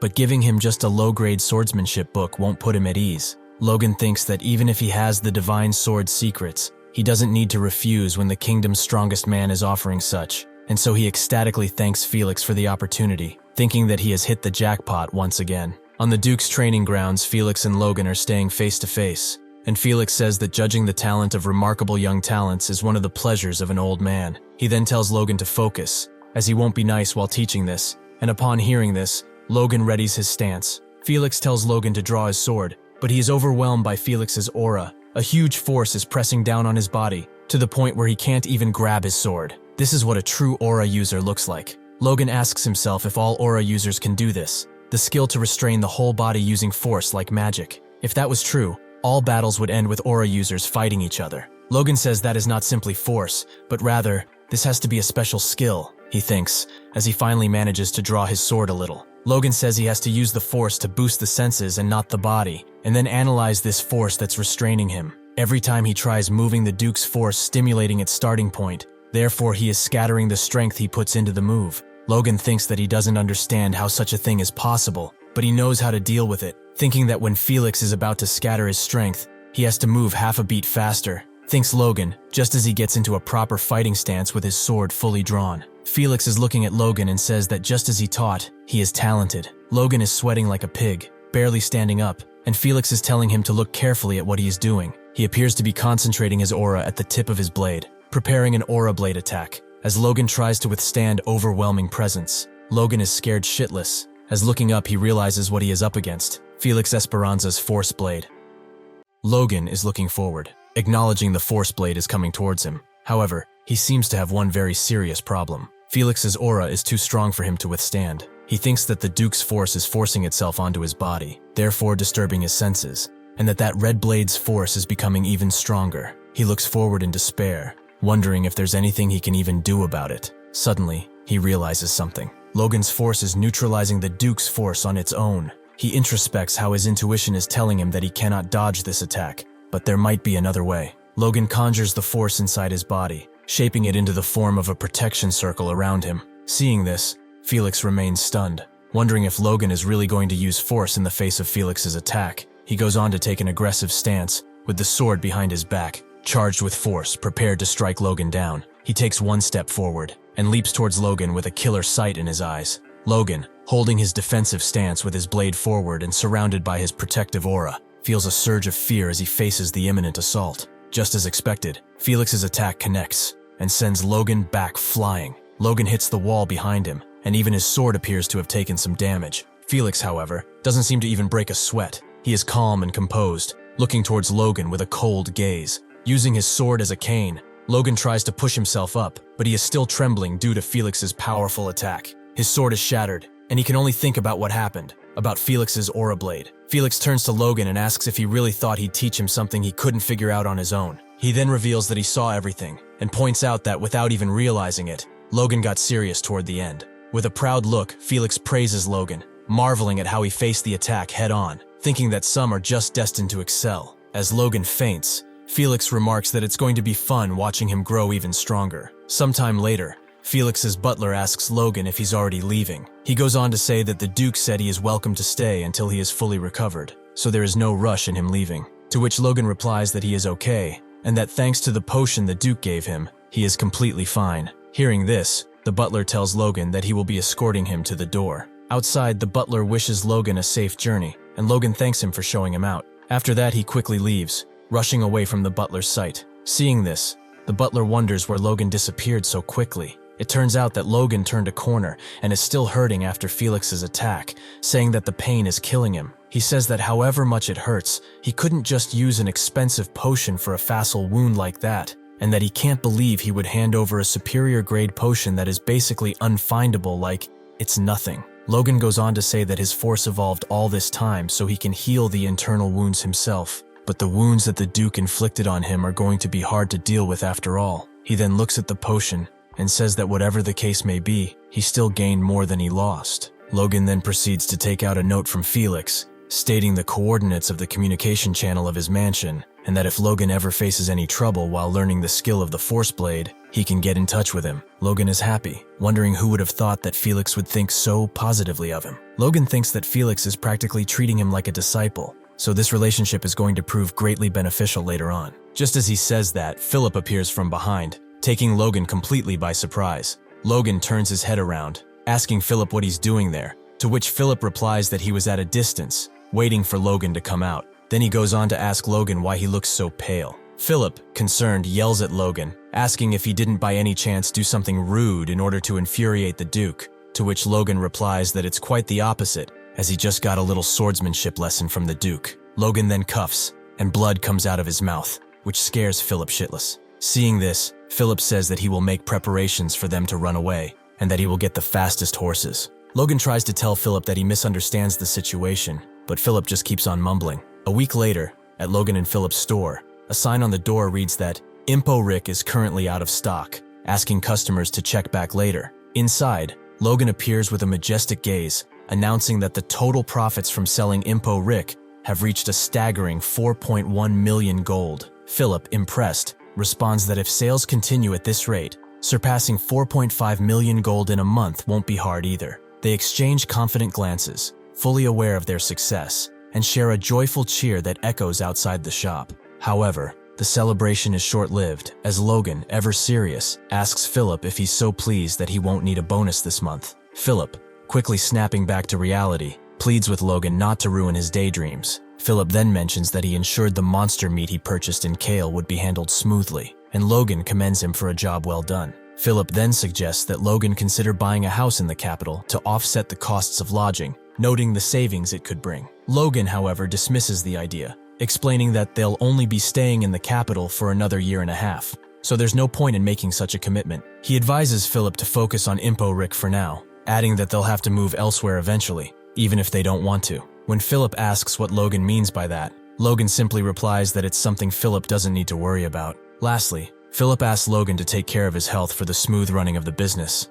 as he was shocked to see him cough up blood, to which Logan replies by saying that's why he stayed shut inside his room for a whole week. Hearing this, Philip asks Logan if he was really focusing on his recovery during that time, as every time he came in the room, he saw Logan at the desk doing something. But once again, Logan tells him that this is another thing he doesn't need to worry about. Philip tells Logan that he has too many secrets, yet Logan is happy that despite the fact that Philip is grumbling about it, he is not further inquiring in the matter. As if it were to be Rick the one hearing about this, he would have definitely gotten to the bottom of his secrets. Philip goes on to ask Logan if he's returning home now, to which Logan replies affirmatively, telling Philip to make sure he calms the customers down until he sends him more Impo Rick from home. And besides that, Logan has to tell Philip one more thing. He instructs him to send food rations worth 100,000 gold each month to Tesseron and McLain estates. And hearing this, Philip is stunned. He asks Logan if he plans on feeding the whole region with this much food, to which Logan replies by saying that's enough mumbling, and that they need to do that for a whole year, so Philip should start looking for a vendor. Philip realizes Logan is serious about this,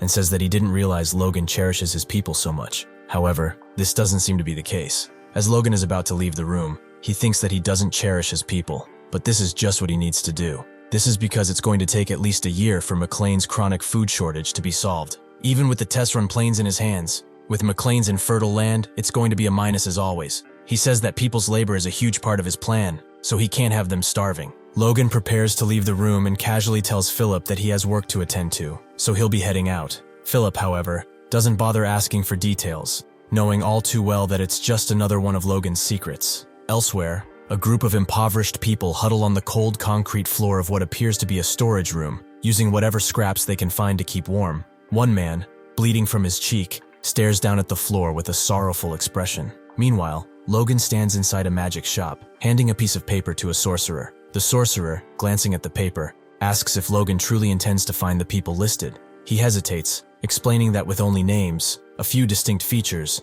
and no idea where they live, the task would require searching the entire continent. Logan, unfazed, asks the sorcerer whether he can do it or not, adding that he will generously compensate him for the effort. The sorcerer, sweating and unsure, looks down at the paper again. After a tense pause, he reluctantly agrees to take on the job. As Logan leaves, he reflects that, as expected, it's likely going to be difficult to track them down. After all, even the names he has might be fake. Yet Logan knows he has no other choice. He must gather all the independent superhumans at any cost, those who reached the superhuman stage in his past life but never joined any organizations. Each one of them will be a crucial ally in the coming war against the Empire, especially one particular mercenary who once fought for the Empire. As he walks, Logan suddenly stops, exhales deeply, and realizes he's been rushing things. With everything progressing well in the capital, he's been moving too quickly. He glances peacefully at the sky and reminds himself that he has enough time. He can afford to go slowly. However, Logan's belief that he has enough time might not hold true. In a dark, dungeon-like room, a man tries to calm down a furious elder chief. The elder is livid, ranting about someone mistreating his disciples and demanding to know if the man has any other workers, specifically mentioning some tower master. The man explains that he's only there to relay information, but the elder doesn't care. His rage remains unchecked. The elder then asks why his disciple was summoned this time. The man replies that the disciple has been sent to the countryside, to the far southwest, to the McLain region, for a 6-month business trip. Upon hearing this, the elder places a heavy hand on the man's shoulder and declares that he won't let this magic tower master get away with it. This time he insists the matter must be dealt with once and for all. Next, we are introduced to the grand site of the Earth Magic Tower in the Kingdom of Grandia. Inside, a man approaches a desk where another man is fast asleep. The approaching man greets him, and the sleepy clerk squints, raising his eyes to see who it is. As soon as he recognizes the visitor, he stands up cheerfully and offers a warm welcome. Curious about the man before him, the clerk can't help but wonder what his deal is. At first, he had assumed the man was a noble, but seeing him now in a cheap suit, the clerk begins to doubt his initial impression. The man in question is indeed Logan, who has come to the tower to research magic scrolls. Watching him, the clerk behind the desk assumes there's no way Logan is here to meet their high-ranking mage. Instead, he expects Logan to purchase a few basic scrolls, likely similar to one another. With a smile, the clerk listens as Logan requests 150 destruction magic scrolls, which momentarily surprises him. However, Logan's expression remains stone cold. Logan then presents his account certificate from Cooper's bank and tells the clerk to take a look. As the clerk begins counting the funds, his disbelief grows. The total adds up to an astonishing 4 million gold, leaving him completely stunned. He looks down, visibly shaken, unsure of how to respond, but finally stammers out an offer to personally escort Logan upstairs. Logan listens calmly, acknowledging the offer. Destruction magic, a 4th circle earth-type range spell, has the potential to bring down rock walls depending on the caster's skill. However, due to its drawbacks, slow activation time, obvious signs of use, and limited effectiveness on only rock and dirt, it was rarely used in combat. Despite these limitations, Logan sees its potential in construction. He believes it could greatly accelerate mind development and address other issues he's facing. Logan is now speaking to an older man who asks him if he really wants to buy 150 scrolls, and Logan replies affirmatively. The man, Radio's great, is the master of the Earth Magic Tower, and he admits he's a bit nervous since they haven't had such a generous customer in a long time. Logan recalls how, just a few minutes earlier, the master had rushed over when he heard Logan wanted to buy 155 scrolls, an unusual reaction for someone of his rank. It turns out Radio's is a 5th-generation Magic Tower master, but only possesses 1.5 million golds, indicating the tower's bad financial situation. Logan reflects that the master's vulnerability works to his advantage. He then tells Radios that his own house McLain is just a small fief in the southwest, understanding if the master hadn't heard of them. Upon hearing this, the master apologizes to Logan, acknowledging that it seems his young trainee made a mistake. He assures Logan that he will give the trainee a strict scolding. However, Logan waves it off, saying it's unnecessary and not a big deal, to which the master replies by telling Logan that he is very generous. All of this while the guy at the counter thinks he is done for. The master, though, seems to be really annoyed by the whole situation, as he almost missed out on a pushover like Logan because of that trainee. Despite Logan's reassurance, the master silently reflects on the situation. In these peaceful times, earth magic is primarily useful for farming or soil construction, so he wonders what kind of noble would spend so much on expensive scrolls for something so mundane. Frustrated, he thinks to himself about the ignorant fools who gossip, claiming the magic tower has grown weaker since he became its master. He also seems to have diminished the tower's budget quicker than he had to. The master, assessing the situation, thinks to himself that it's fortunate Logan seems like an easy target. He decides he needs to handle Logan carefully and try to extract a large sum of money from him. With that in mind, the master tells Logan that, to be honest, there might be an issue with fulfilling his request. Curious, Logan asks what the problem is. The master explains that, as Logan may know, crafting a 4-the-circle scroll requires the leadership of at least a 5-the-circle mage. Unfortunately, the tower is currently lacking in high-ranking manpower, making it difficult to produce the scrolls at the scale Logan is requesting. However, Logan remains unfazed by the master's explanation, showing little interest in the details. He simply looks at the master and bluntly asks him what he's going to do about it. The master glances back at Logan, surprised by his lack of reaction. This wasn't the response he had anticipated, but he decides to press on and test the waters anyway, hoping to gauge how far he can push Logan. The master continues, explaining that, as Logan might be aware, the per-unit cost of crafting a scroll is quite high, making it impossible to produce them in advance. Upon hearing this, Logan calmly stands up from his chair and tells the master that it's too bad there's nothing that can be done about it. As Logan heads toward the door, he informs the master that he had intended to purchase 150 scrolls every month.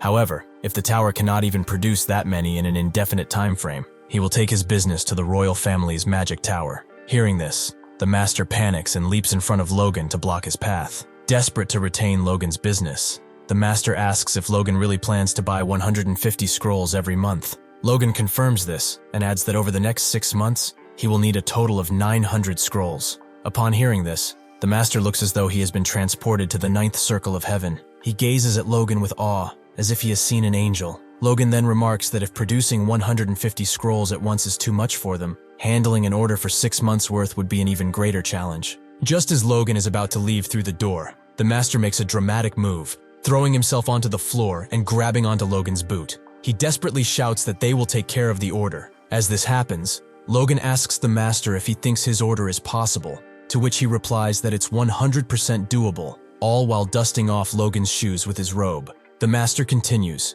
informing Logan that each 4th circle scroll costs 10,000 gold. Therefore, 150 scrolls would total 1.5 million gold. As he processes this, the master's eyes light up with greed, his pupils turning into gold G's, and his face transforms into a picture of avarice. He quickly realizes that with Logan's planned purchases, he stands to make over 9 million gold in the next 6 months. After finishing his dramatic display of enthusiasm, the master stands up and proposes an alternative to Logan. He acknowledges that the 9 million gold is a tempting sum, but suggests that hiring a mage might be a better option than continuously buying scrolls. Confused, Logan asks which mage the master is referring to. Logan reflects that aloof mages usually prefer to avoid dirty work, opting to sell scrolls instead, and wonders why the master would suggest lending him a mage, who would be even more expensive. He considers that with a 4th circle mage, he could achieve the effect of 300 scrolls each month. He then asks the master if they have a 4th circle mage willing to work at a construction site in a rural area.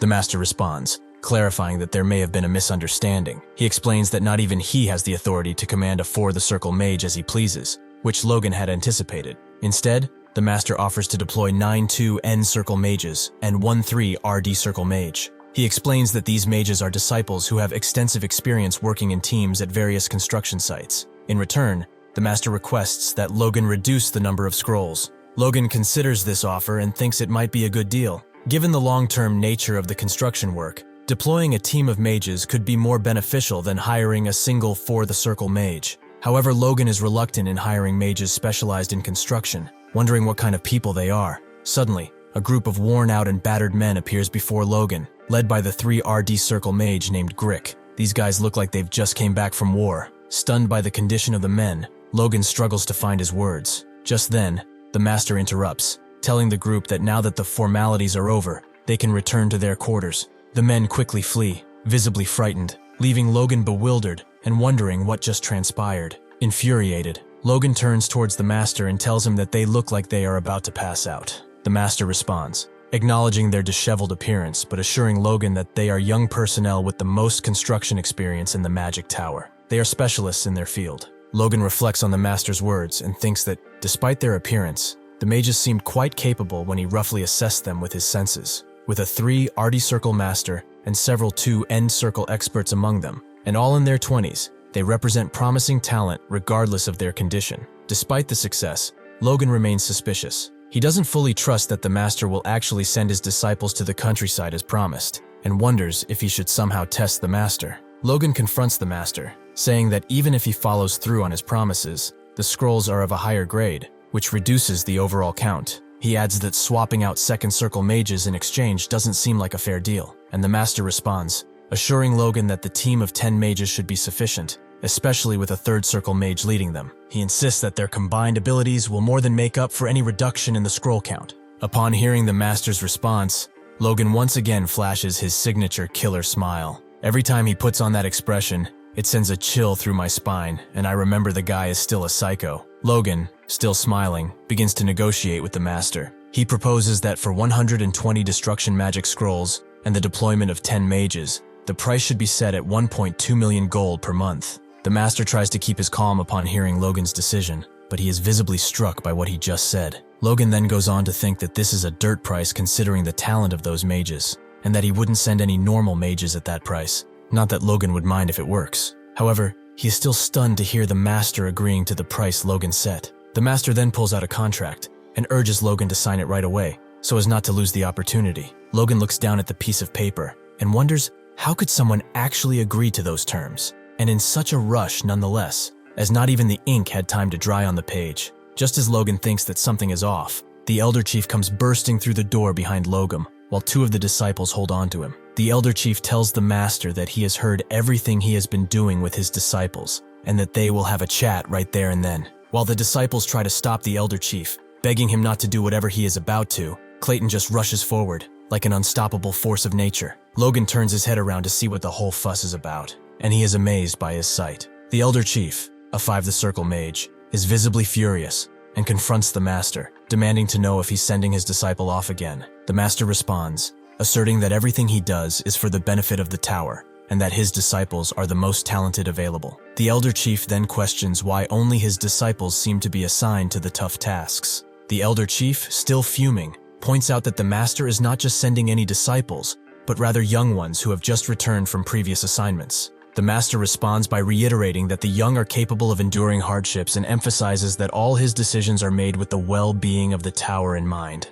The elder accuses the master of mistreating his disciples ever since Clayton became an elder and a 5 the Circle mage last year. The master, however, dismisses the complaint, claiming that Clayton has lost his sanity and that such behavior is unacceptable, especially with guests in the tower. As Logan observes the scene, he begins to understand the underlying dynamics. Clayton, having advanced to the 5th Circle and becoming an elder at a young age, seems to be a source of threat for the Tower Master, and in order to undermine Clayton, the Master is taking out his frustrations on the young disciples. Despite the tension, Logan remains indifferent to the internal conflict. He's simply pleased that the discord within the tower is working to his advantage. The Tower Master then turns to Clayton and coldly declares that if Clayton is unwilling to follow his orders, he doesn't care about their fate. He tells Clayton and his disciples that they can leave immediately if they wish, and the elder asks if he is serious with this comment. Upon hearing the Tower Master's ultimatum, Clayton begins to channel his magical powers, clearly ready for a confrontation. Despite the impending clash,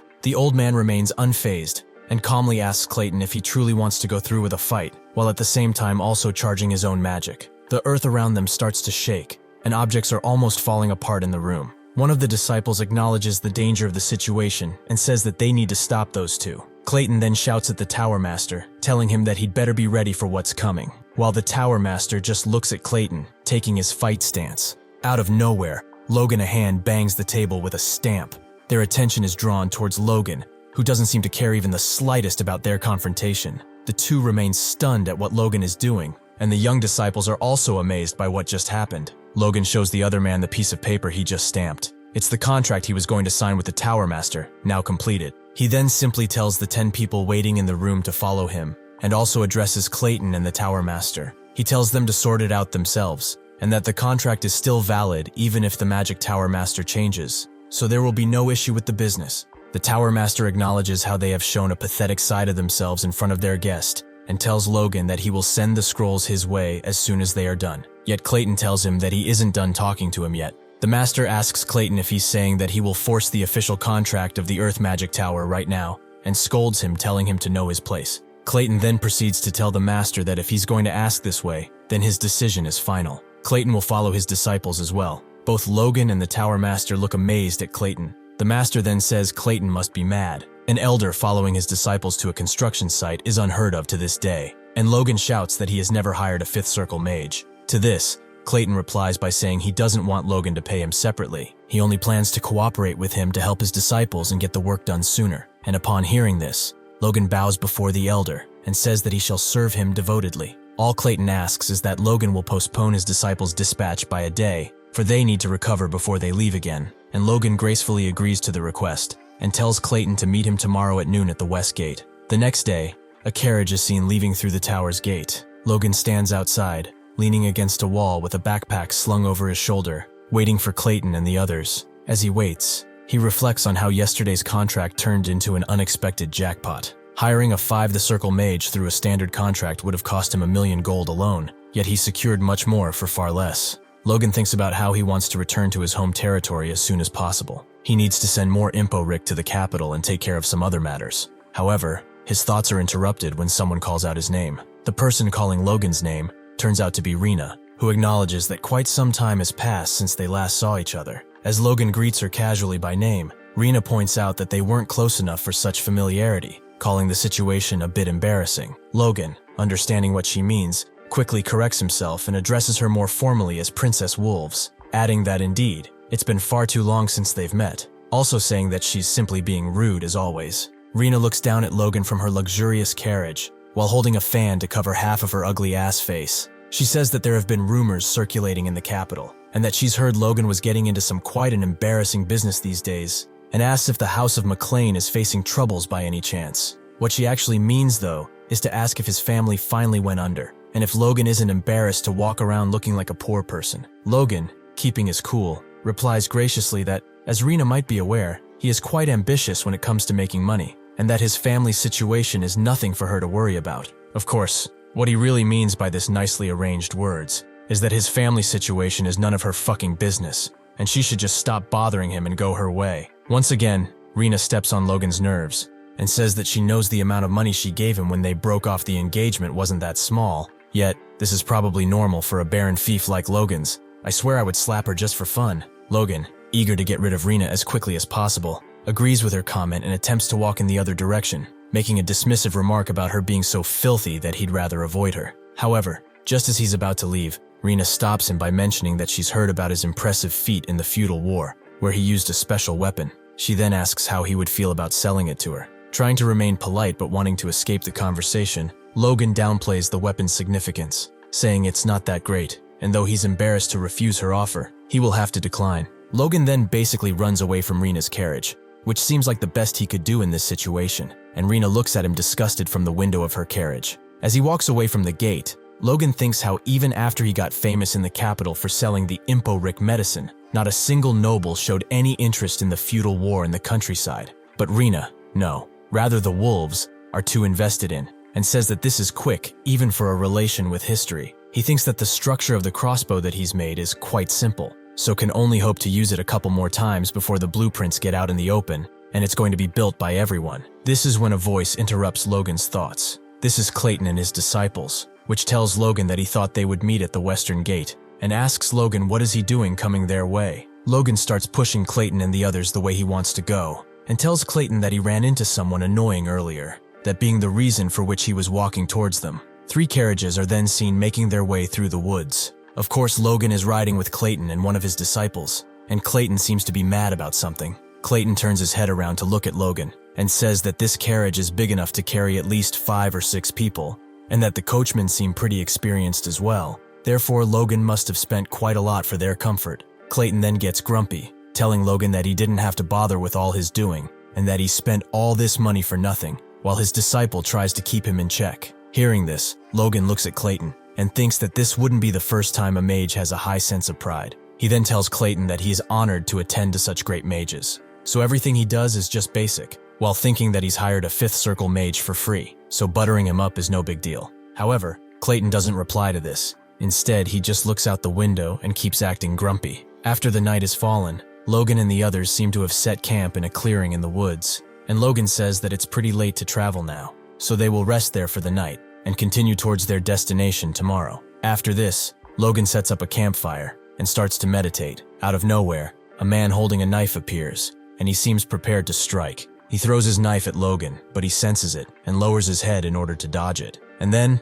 without breaking his meditative state, he asks who is there. One of the men gets out of the shadows and praises Logan for the way he dodged that, saying that it's pretty impressive for a young master. Logan gets up, and the man goes on to say that he's heard all the rumors about him in the capital, and asks Logan if he isn't the one that gathered a ton of cash by selling some strange drug. Logan is surrounded by 5 men, and he is wondering if they might be thieves. He annoyedly huffs, and tells the man that all he wanted was to practice what he last learned by meditating freely. Yet this is the perfect opportunity since they interrupted him. He then grabs his sword and tells the bandits that they will have to act as his practice partners to pay for the intrusion. One of the bandits scoffs at Logan, laughing and mocking him, asking what nonsense he's rambling about. Logan, unfazed by the taunts, remains silent. Without hesitation, he swiftly slashes the bandit's throat, ending the man's laughter in an instant. 2 of the men look down at their companion and can't understand how Logan moved so fast. and call him a bastard.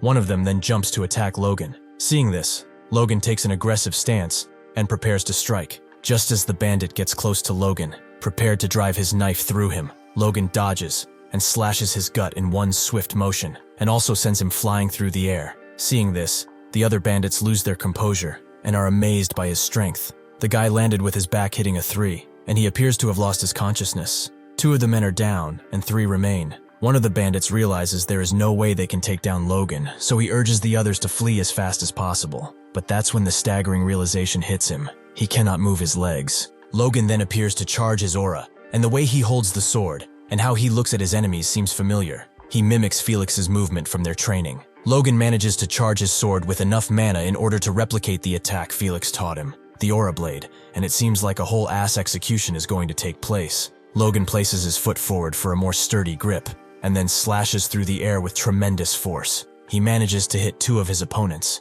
and downs them instantly. Then something odd happens. He loses the aura he managed to conjure, which confuses him a bit. He then thinks that this skill must be hard to maintain over a long period of time, while he is looking at the last bandit that fell down on his butt and is scared shitless. Logan is happy. He managed to use the move taught by Felix. While he is not paying attention, the last bandit crawls away to safety, trying to escape the imminent danger that Logan poses. Logan then goes on to think that focusing and compressing the force through the new authority gives birth to aura. That day, along with the pressure blade he's learned from the Duke, he also showed him the force blade, which is a weaker level attack, considering Logan aura core level. However, he thought it impossible to imitate at his current level. His cheeks then blush, and he says that he cannot believe he managed to use the force blade even for a short moment. He then realizes that the last bandit is trying to escape, so he turns his head around to him. Logan looks towards him, while he is crying and asking what the hell he got himself into, trying to attack and kill this guy. And Logan then prepares to attack once again,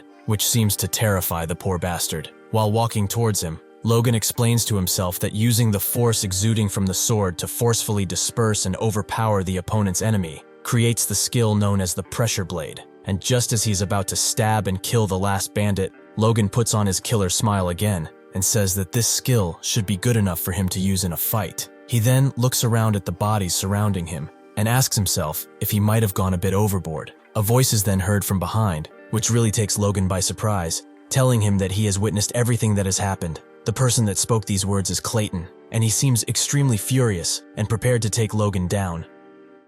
Logan glances at Clayton, puzzled by the source of his anger. He wonders if perhaps Clayton believes he went too far, even though the attackers were thieves. Whatever the reason, if Clayton chooses not to work with him anymore, Logan will be in serious trouble. But that's not the case. Clayton looks down at Logan and, to his surprise, praises his skills, calling him amazing. Stunned, Logan is momentarily speechless. Still as gruff as ever, Clayton adds that, while he doesn't know much about force users, what he just witnessed isn't typical for someone of Logan's age. Logan thanks Clayton for the compliment, admitting he's being too generous, and realizes that Clayton wasn't actually angry. It's just how his face always looks. Clayton and Logan walk together through the forest, and an uneasy silence fills the air. Logan glances to his side, reflecting on how he had intentionally distanced himself from the campsite to avoid exposing his abilities to anyone who wasn't an ally. He wonders if Clayton had come all this way just to find him. Breaking the silence, Clayton remarks that his disciples are struggling because they don't have the best teacher, so he's trying to teach them as much as he can while they're still together.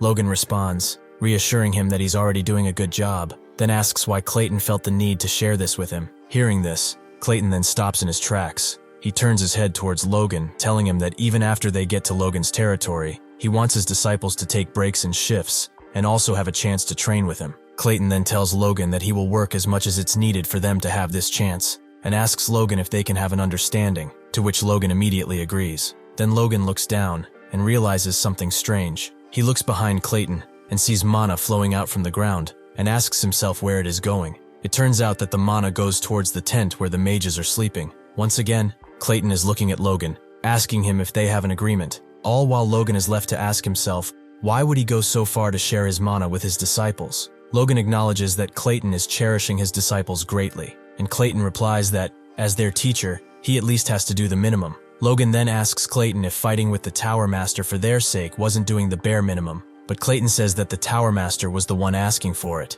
The next day, the flags of the McLain estate flow majestically in the wind, and the estate looks beautiful on this sunny day. In his father's study, Logan talks to Patrick, who seems to have heard the story of Logan's travels, and asks him if he gained a lot of experience during his time in the capital. Logan replies by informing his father that everything he learned was immensely helpful, to which Patrick says that it's all good in that case, and asks Logan if he wants to report anything else. Hearing this, Logan thinks there could have been a better way to approach the subject, rather than being so direct. He casually mentions to Patrick that his business in the capital is thriving, and that profits will soon start rolling in, which leaves Patrick astonished. Rising from his desk, Patrick asks Logan what business he's referring to. Logan explains that he's been commercializing the medicine he had previously given him. Patrick looks as if he's about to faint, and asks if Logan really went all the way to the capital to sell sexual enhancers. Placing a hand on his forehead, Patrick sighs, reminding Logan that, despite his promise not to interfere, this is still quite the surprise.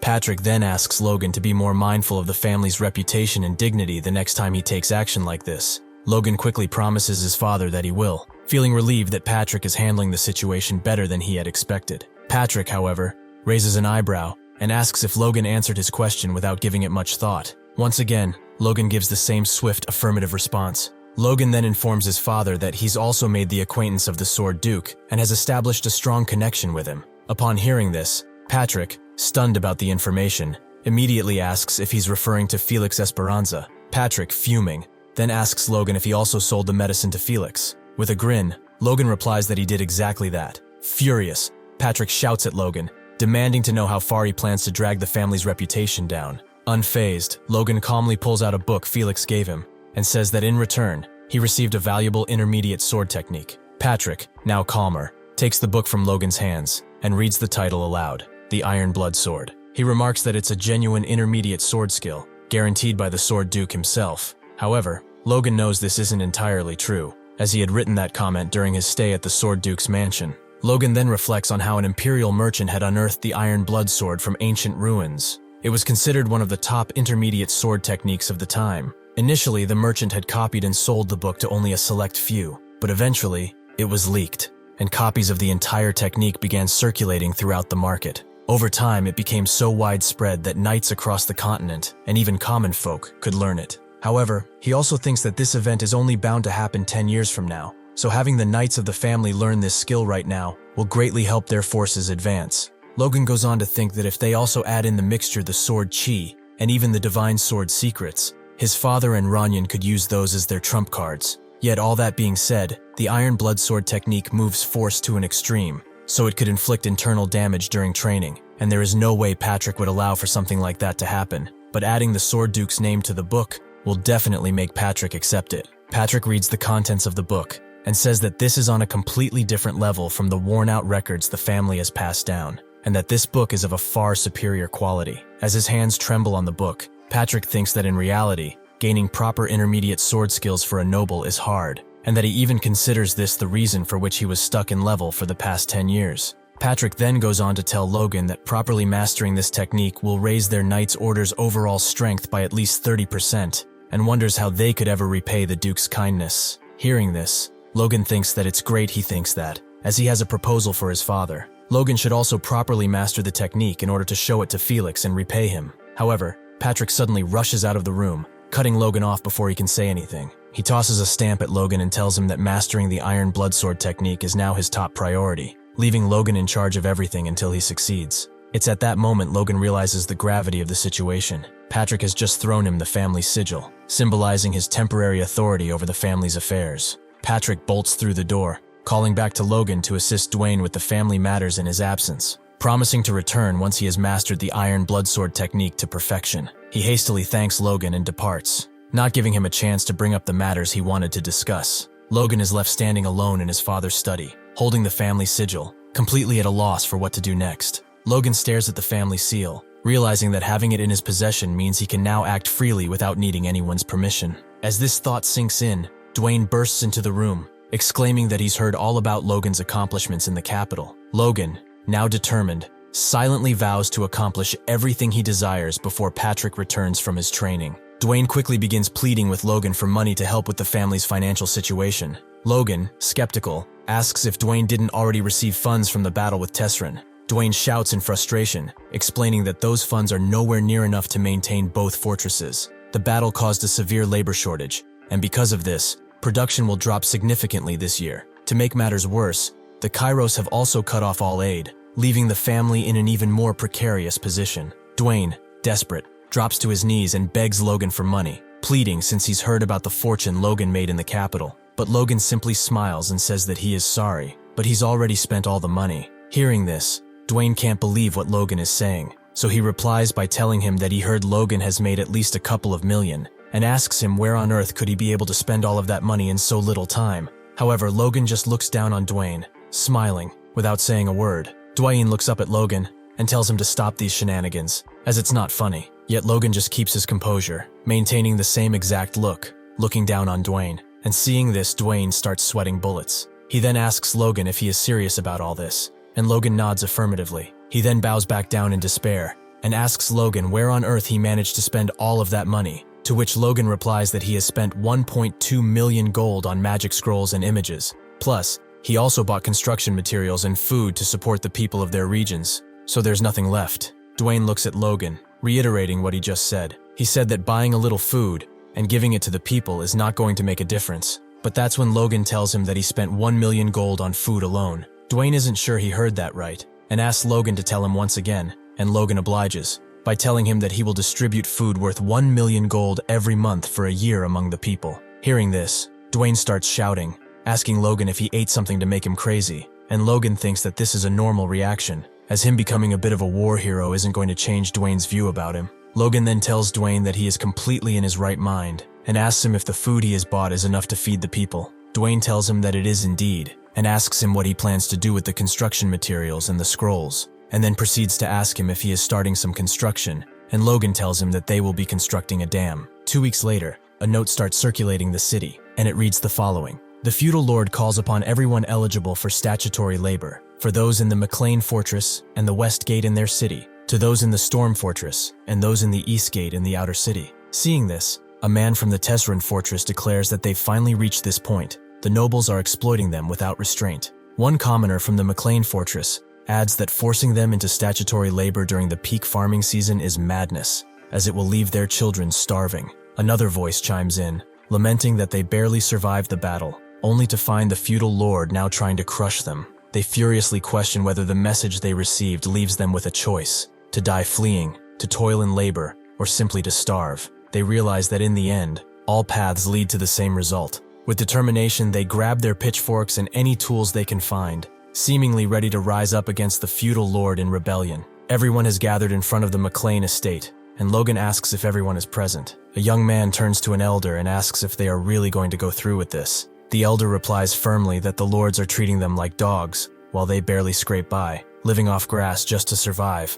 Also, the nobles can thrive. The elder observes the large crowd gathered and declares that this time, it's truly worth picking a fight. A bead of sweat trickles from the younger man's forehead to his cheek as he looks at the elder and agrees, saying he'd rather seize this opportunity to fight and drag those miserable nobles out of their stronghold. Just then, the castle doors swing open, and the people, fueled by determination, take their stances, ready to confront whatever lies ahead. As the gates swing open completely, the silhouettes of several knights become visible behind the rows of prepared fighters. One of the knights shouts to his comrades to get ready for distribution. The gathered crowd, initially tense for a fight, calms down and begins to wonder what the knight means by distribution. The elder steps forward, cautioning the people that it's a trick and reminding them of the true nature of the nobles. Just then, a man places a bag in front of him. The knight explains that, per young Master Logan's orders, those who participate in the compulsory labor duty will receive a month's worth of grain suitable for a family. He instructs everyone to form a line at the gate for the distribution to begin. Hearing this, the crowd drops their weapons and rushes to line up for their share. The old man clutches his bag tightly, looking down at the ground in silence. He trembles for a moment, then lifts his head and shouts for all to hear, "All hail Logan McLain!" Then as the other people turn towards him, he does it once again, and the people let out a smile, thinking that the old man is right, and so they all start hailing for Logan. On the walls of the estate, Dwayne and Logan are talking, and Dwayne asks him if he really needed to force a compulsory order to have them gathered here, as he could have just asked them to gather there. Logan replies by saying that if he had done that, not even 1/4 of them would have come, since after all, they don't trust the nobles. He explains that nobles consider their people as their property, and any nobles with sense consider it their duty to protect their people. But living as a mercenary and an ordinary person in his past life, has taught him that for the commoners, between good and bad nobles, there is only one difference, that being which one takes away more from them. Logan tells Dwayne that even his father thinks about knights more than the people, as after all, he thinks the knights are the strength of a nation. This is why, despite the lack of budget, he still maintains a knight order of 50 people. This is why Logan has forced them to gather here and let them see it, so they can actually believe it. Logan then turns his head towards Dwayne and asks him why he is staring. Dwayne replies by saying that he was just surprised, and that Logan is surprising him quite a bit these days. Logan tells Dwayne that he is being silly, and that anyway, since Dwayne listens and trusts Logan like this, he can go ahead and start the construction. Dwayne is annoyed to hear about that damn dam again, and asks Logan to think it over one more time, as there's no point in spending 2 million gold on that construction, and then proceeds to ask Logan if it is even possible to construct it, to which Logan replies by saying that Dwayne sounds just like Hamar and Clayton. Logan has revealed his plan to Hamar and Clayton, who are amazed by the idea of constructing a dam. While having dinner, they ask if his intention is to draw water from the dam and build a floodgate. Logan confirms, stating that it's not only correct, but also entirely feasible, and he insists that the project be carried out exactly as planned. He then adds that the McLain territory is surrounded by dense mountains and wastelands, making the land barren and in need of this transformation. Logan explains that even the relatively shallow mountains to the north are blocking the flow of the Luther River from turning south. To achieve the transformation of the land, he instructs Hamar and Clayton to create a large hole through these northern wild mountains, allowing the river's water to flow through. Hamar, irritated, retorts that it would be more believable if Logan had asked them to simply knock down the mountain. Logan clarifies that they will instead build a tunnel, connecting directly to the Luther River, with a diameter of 30 meters at ground level, which will act as a floodgate. He adds that this method is used in the western part of the continent, where it is known as a dam. In truth, Logan knows this isn't entirely accurate. It's actually a flood control method that will become popular in the Empire about 20 years into the future. He also doesn't fully understand the principles of its construction. However, with a master-level dwarf and a 5th circle mage at his disposal, Logan believes this ambitious project might be possible. If the two successfully complete the construction, Logan will be able to turn the barren wastelands of western McLain into fertile, arable plains. Clayton is about to comment on Logan's plan, but Hamar interjects, stressing the importance of carefully selecting the location.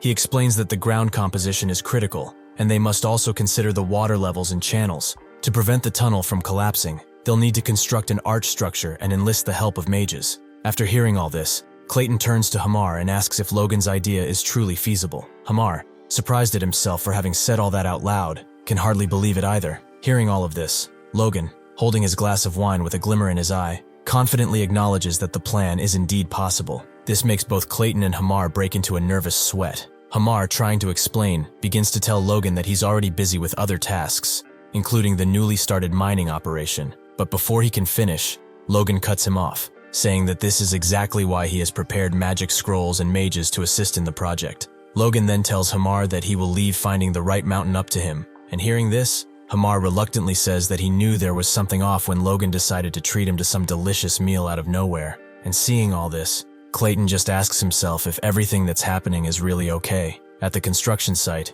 Clayton stands ready, channeling his magic as he prepares to cast a spell. A safe distance behind him, 2 workers watch nervously, wondering if they might still be in danger. One of them dismisses the concern, assuring the other that since Logan is present, they should be fine. Hamar then shouts to Clayton, letting him know that if he's ready, he can go ahead and begin his work. Clayton presses his magic-infused hand against the mountain, and with a sudden surge of power, the mountain's surface shatters into millions of pieces. The people present immediately scramble to dodge the falling debris and rocks raining down from the sky in chaotic bursts. Seeing the chaos caused by the shattered mountain face, Hamar scolds Clayton, reminding him that he had instructed him to go easy and questioning why he felt the need to show off his strength unnecessarily. Logan, observing this, begins to explain that besides physical force, there is another supernatural power that humans can wield: mana. In his previous life, Logan could only faintly sense mana, but now he can see it clearly. He marvels as the Earth's power,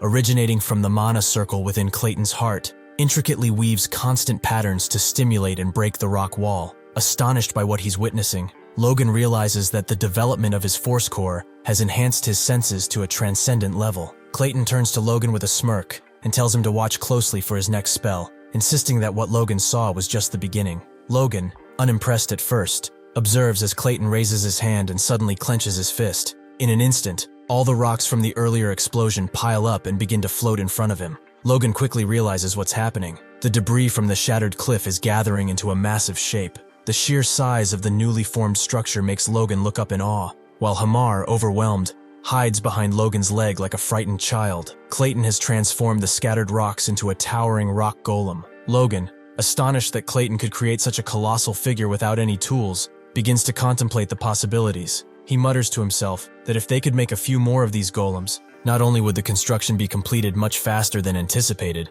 but they could even be used in warfare. Overwhelmed by Clayton's power, Logan excitedly grabs Clayton's hands, his face filled with a mad intensity, and asks how many golems he can create. Excited by the potential, even asks Clayton if his students are also capable of creating golems. Clayton confirms, explaining that since they hail from the Golem School of the Earth Magic Tower, they can indeed create golems. Logan is thrilled by this revelation, but Clayton quickly tempers his enthusiasm by pointing out a significant limitation. He explains that the spell formula required to create a golem's core with mana can only be performed by 5th Circle mages. His students, while skilled, aren't strong enough to form golem cores on their own, and instead require mana stones. Even with those, the golems they create will be much smaller and considerably weaker than the one Clayton just summoned. Hearing this, Logan's facial expression changes drastically. He explains that mana stones are a mineral as rare as orichalcum or mithril, imbued with the natural energy of mana, making a rare ore. It cannot be artificially produced, and since it is used for magical assistance or artificial creation, it is also quite expensive. And that makes Logan think that mana stones aren't that cost-effective for this job. Yet Logan can't be looking at cost-effectiveness in a war, since if he can win by investing some money, that is good enough. He then proceeds to ask Clayton if his golem would also get stronger if he uses mana stones, to which Clayton replied affirmatively, saying that its strength and speed would increase, and it would last many times longer. However, since he is a 5th Circle mage, he'd need the highest grade mana stone for that. Even so, for a 2nd Circle mage, golem spell a low-grade mana stone is good enough. It can last for about 24 hours, and it can become many times stronger compared to an adult man. Hearing this, Logan goes on to think that a low-grade mana stone costs about the same as a piece of gold. Their cost-to-cost benefit ratio is too low for all that money, but for a short war like the last war between fiefs, it could easily bring a much greater result. Dwayne arrives at the construction site, and upon seeing the massive golem punching away at the mountain, he is utterly terrified. His eyes widen in shock as he assumes that the golem is trying to destroy the territory. Logan quickly tries to calm him down, explaining that the golem isn't destroying anything but is actually digging a tunnel as part of the plan. However, Dwayne is too overwhelmed by fear to listen. Without hearing Logan out, he panics and runs off, shouting that he must inform the Patriarch about what's happening. Logan turns to Hamar and instructs him to take the workers to start on the water channel, noting that there's no need to leave anyone behind for the tunnel construction, since the golem is more than sufficient for the task. Hamar, nodding in agreement, turns his back to the group and begins ordering the workers to stop being scared, telling them to gather their tools and leave. Meanwhile, Logan reflects on the fact that he now has 3 construction projects underway, feeling a mix of excitement and determination about the progress they are making. First is the tunnel and the dam. Second is the water channel that'll distribute the river water to every place in the wasteland. And third is the mine, for which Logan already got the results from the drilling while he was in Grand. Therefore, he already deployed workers there before anywhere else. Logan then thinks that after coming back from the capital, he's been busy with the dam construction, so he couldn't keep watch over the mine, so he will pay a visit there tomorrow. The next day, people are seen coming in and out of the mine, with Hamar among them, looking particularly grumpy. Logan approaches Hamar and comments that they haven't seen each other in a while. Hamar retorts, asking what Logan is talking about. Clenching his fist, he accuses Logan of making him run back and forth between the mine and the water channel, expressing his frustration. In a fit of rage, he tells Logan that he can't keep up with the workload anymore and suggests that it would be better to just kill him instead. He laments that he can't even take a break and questions whether work will stop if he's not there. Hamar then demands to know why he has to shoulder all this hard work alone. Throughout Hamar's outburst, Logan stands speechless, unsure of how to respond. Meanwhile, one of the other workers notices Hamar's explosive frustration and warns the others that they need to intervene before things escalate further. As Hamar slumps back onto the ground, tears in his eyes, Logan gently places a hand on his shoulder in an attempt to comfort him. He acknowledges the hard work Hamar has been putting in, assuring him that he understands and appreciates everything he has accomplished. Logan tells Hamar that from now on, he will let him take care of and manage everything on his own. Hamar's expression shifts to one of disbelief, his face paling as he asks Logan if he is serious. He wonders if Logan truly intends to dump all the chores onto him. Logan feels a twinge of sadness that Hamar has caught onto his intention. With a playful yet earnest gesture, Logan extends his pinky finger, promising Hamar that once the construction is complete, he will allow him to take all the rest he needs. Hamar, feeling overwhelmed, tries to push Logan's hand away, insisting that he won't accept such an arrangement. But Logan firmly catches hold of Hamar's finger, almost causing the poor dwarf to yelp in pain as he threatens to break it. As Hamar is standing on the ground, annoyed by the whole situation, Logan just turns his back and brushes his hair with his hand, saying that he is just trying to act all cheeky. He then looks at the mine, saying that now the mine will be developed faster than in his previous life, and even though he is not sure about the dam, he hopes it will work out. In the end, that is the only way his plans will succeed. Logan activates a communication channel to speak with Philip, who informs him that the construction materials will be delivered without any issues. He also mentions that he has secured an agreement for the lumber they've been trading, which will bring in an additional 100,000 gold per month. This news brings a smile to Logan's face. Pleased with the progress, Philip, filled with excitement, tells Logan that once they finish building the mine and clear the land, the territory will be completely transformed. He then tells Logan that he would like to come and see it for himself one day. Logan glances at the globe for a moment, deep in thought, before responding that Philip should visit next year. Curious, Philip asks why next year, but then quickly adds that he probably won't get an answer, even if he asks. Logan then shifts the conversation, revealing to Philip that there have been rumors circulating in the capital that there is a problem with the royal family. Philip asks Logan what problem he is talking about, and Logan replies that he heard about it when he was at the Sword Duke's house, and he doesn't know the details, but it seems like a big issue. He tells Philip that he should try to find out about the rumors while he's doing business. Logan reflects on his memories from his past life, recalling that next winter, the king suddenly dies, leading to a civil war. However, he acknowledges that the information he has as a low-ranking mercenary may not be entirely accurate. If the king's death is indeed sudden, it will follow the same pattern as it did in his previous life. Otherwise, the timing could vary. Just like the war between the fiefs, the onset of the civil war could be influenced by unforeseen factors. Logan understands that he cannot begin to prepare until he has confirmed the situation. His primary focus is to ready the McLain family for the impending chaos that will upend the kingdom's order. Logan instructs Philip to allocate the remaining budget as an emergency fund and to purchase as many weapons and armor as possible, specifically enough to equip 1,500 men. Upon hearing this, Philip breaks into a sweat, expressing that this is no small undertaking. He questions why Logan needs so much equipment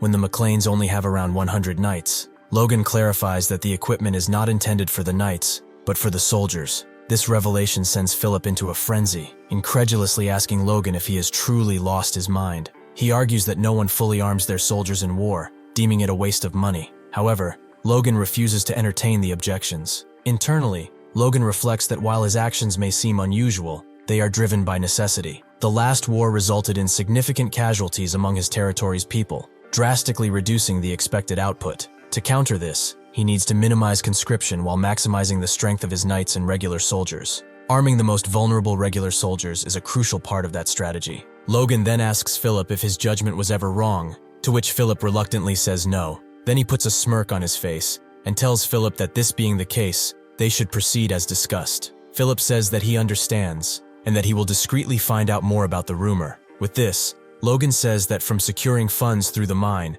ensuring food supply with dam construction, and improving the soldiers' armament, the basic preparations for a leap forward are progressing smoothly. An enormous stack of papers sits on Logan's desk, overwhelming him as he fumbles through the documents. Dwayne stands beside him, directing his attention to specific papers and explaining what he needs to do. Read that, sign the other one, and so on, before adding that he will bring the next set of documents for Logan's review later. Reading one of the documents, Dwayne informed Logan that he had once again signed a document without properly checking it, questioning whether he intended to continue this carelessness. Meanwhile, Logan could only think about how long he had been buried in paperwork. Dwayne noted that this had been ongoing for nearly a month. He emphasizes that acting as Lord required more than just a day or two of work, and Logan reflected on how he had never seen his father work this much. Dwayne continued to explain that he had been handling most of the work for the Patriarch, leaving him astonished at the revelation. Logan questioned why Dwayne had dumped all the responsibilities on him, to which Dwayne asserted that as the future successor, Logan needed to thoroughly understand the affairs of the territory. Just then, the door opened, and Logan shouted at Dwayne, insisting he was not the successor, and Dwayne simply asked if anyone else agreed with that. At that moment, Kaisalan entered, looking troubled. He hesitated before speaking, finally managing to relay that Hamar had become trapped in a collapsed mine. The news sent a wave of fear through Logan, who was instantly alarmed by the urgency of the situation. Logan rises from his chair and asks Kaisalan how it happened. Kaisalan explains that one of the mine tunnels has collapsed. Concerned, Logan immediately inquires about the extent of the damage and whether they've found Hamar, while Dwayne interrupts to ask when their territory even had a mine. Ignoring Dwayne, Kaisalan reports that over 50 meters of the tunnels have collapsed, making it impossible to locate Hamar's exact position. Upon hearing this, Logan rushes toward the door, saying there's no time to waste and that they need to head to the mine immediately. Once again, furious, Dwayne asks where the hell did a mine come from.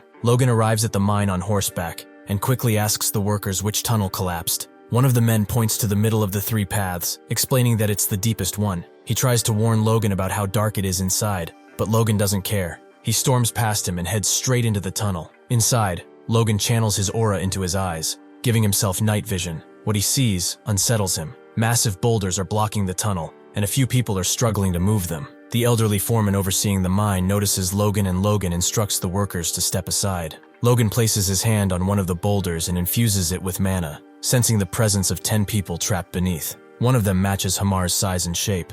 Logan tells the foreman they've avoided the worst, but there are still many casualties. The foreman, puzzled, asks how Logan knows this. Logan brushes the question aside, insisting it doesn't matter right now, and instead asks how long it will take to clear the rocks. The foreman estimates at least 3 days, assuming everything goes smoothly. This worries Logan. He knows even the toughest dwarves can't survive long with severe injuries trapped under the rocks. The longer it takes, the slimmer their chances of survival. Realizing the urgency of the situation, Logan knows he has no choice but to act quickly if he wants to save them. Outside the mine, Logan and Clayton are talking, and Clayton asks Logan why they were called to this place. Logan tells Clayton that he will get straight to the point, and begs the mages to rescue Hamar and the workers that were trapped in the mine. He tells Clayton that they will be properly compensated, yet Clayton doesn't seem to care much about money. He realized that this was the reason for which Hamar was so busy, going back and forth between the mine and the dam. He tells Logan that since people are hurt, they will gladly help, and Logan thanks him, and tells Clayton that he will make sure to repay the favor.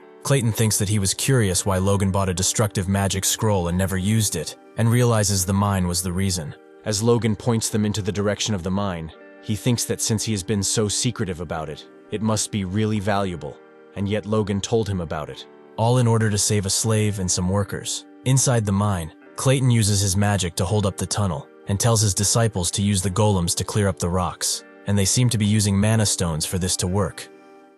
Clayton's disciples, holding their mana crystals tightly, began chanting their spells. With swift motions, they cast the mana stones into the rubble, and as the magic took effect, Logan watched in awe.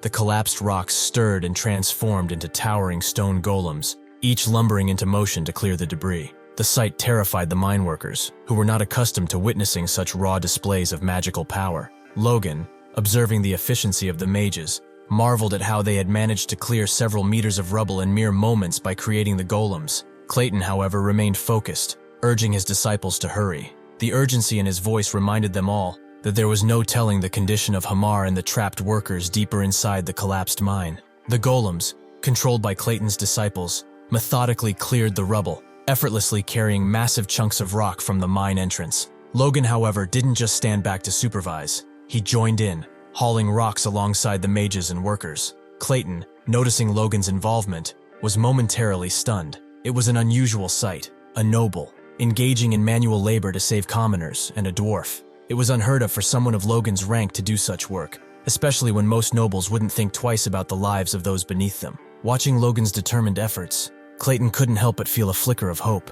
Perhaps the world, despite its flaws, hadn't completely gone to ruin. Next, the mine master breaks a sweat from his forehead and shouts for everyone to hear that he's found the injured. Hamar is seen being hurt, half under the pile of rocks. Seeing this, the mine master shouts his name, scared, and Logan tries to assess his situation. It appears that despite the magnitude of the accident, the injuries Hamar and the others have are minor, and that they've just fainted due to shock. Looking down on the scene, Logan is grateful, thanking the gods that everyone got out with just some minor scratches. Later, in the infirmary, Logan asks Hamar what happened. Hamar explains that he dozed off while using a destruction scroll, admitting he's been overworking himself lately. Logan, visibly upset, remains silent. Sensing this, Hamar tries to reassure him, saying that despite the accident, everything is fine and he'll be back to work soon. Just as Hamar is about to add that the workload isn't too hard and he can manage it in a day or two, Logan interrupts, telling him to take as much time as he needs to recover. However, when Hamar realizes what Logan just said, he stops speaking, unsure of what he's heard. He then asks Logan if he really wants Hamar to rest, and Logan replies by asking him if he will be fine without doing so. Hamar then shouts at Logan that he will rest. Even if the world burns on fire, he will rest.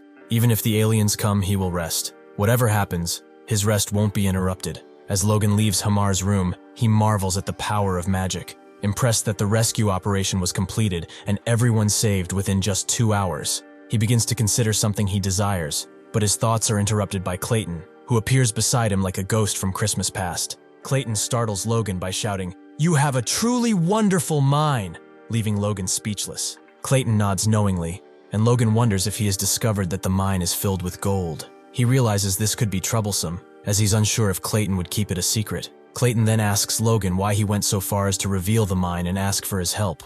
Logan remains silent, but he reflects on the real reason.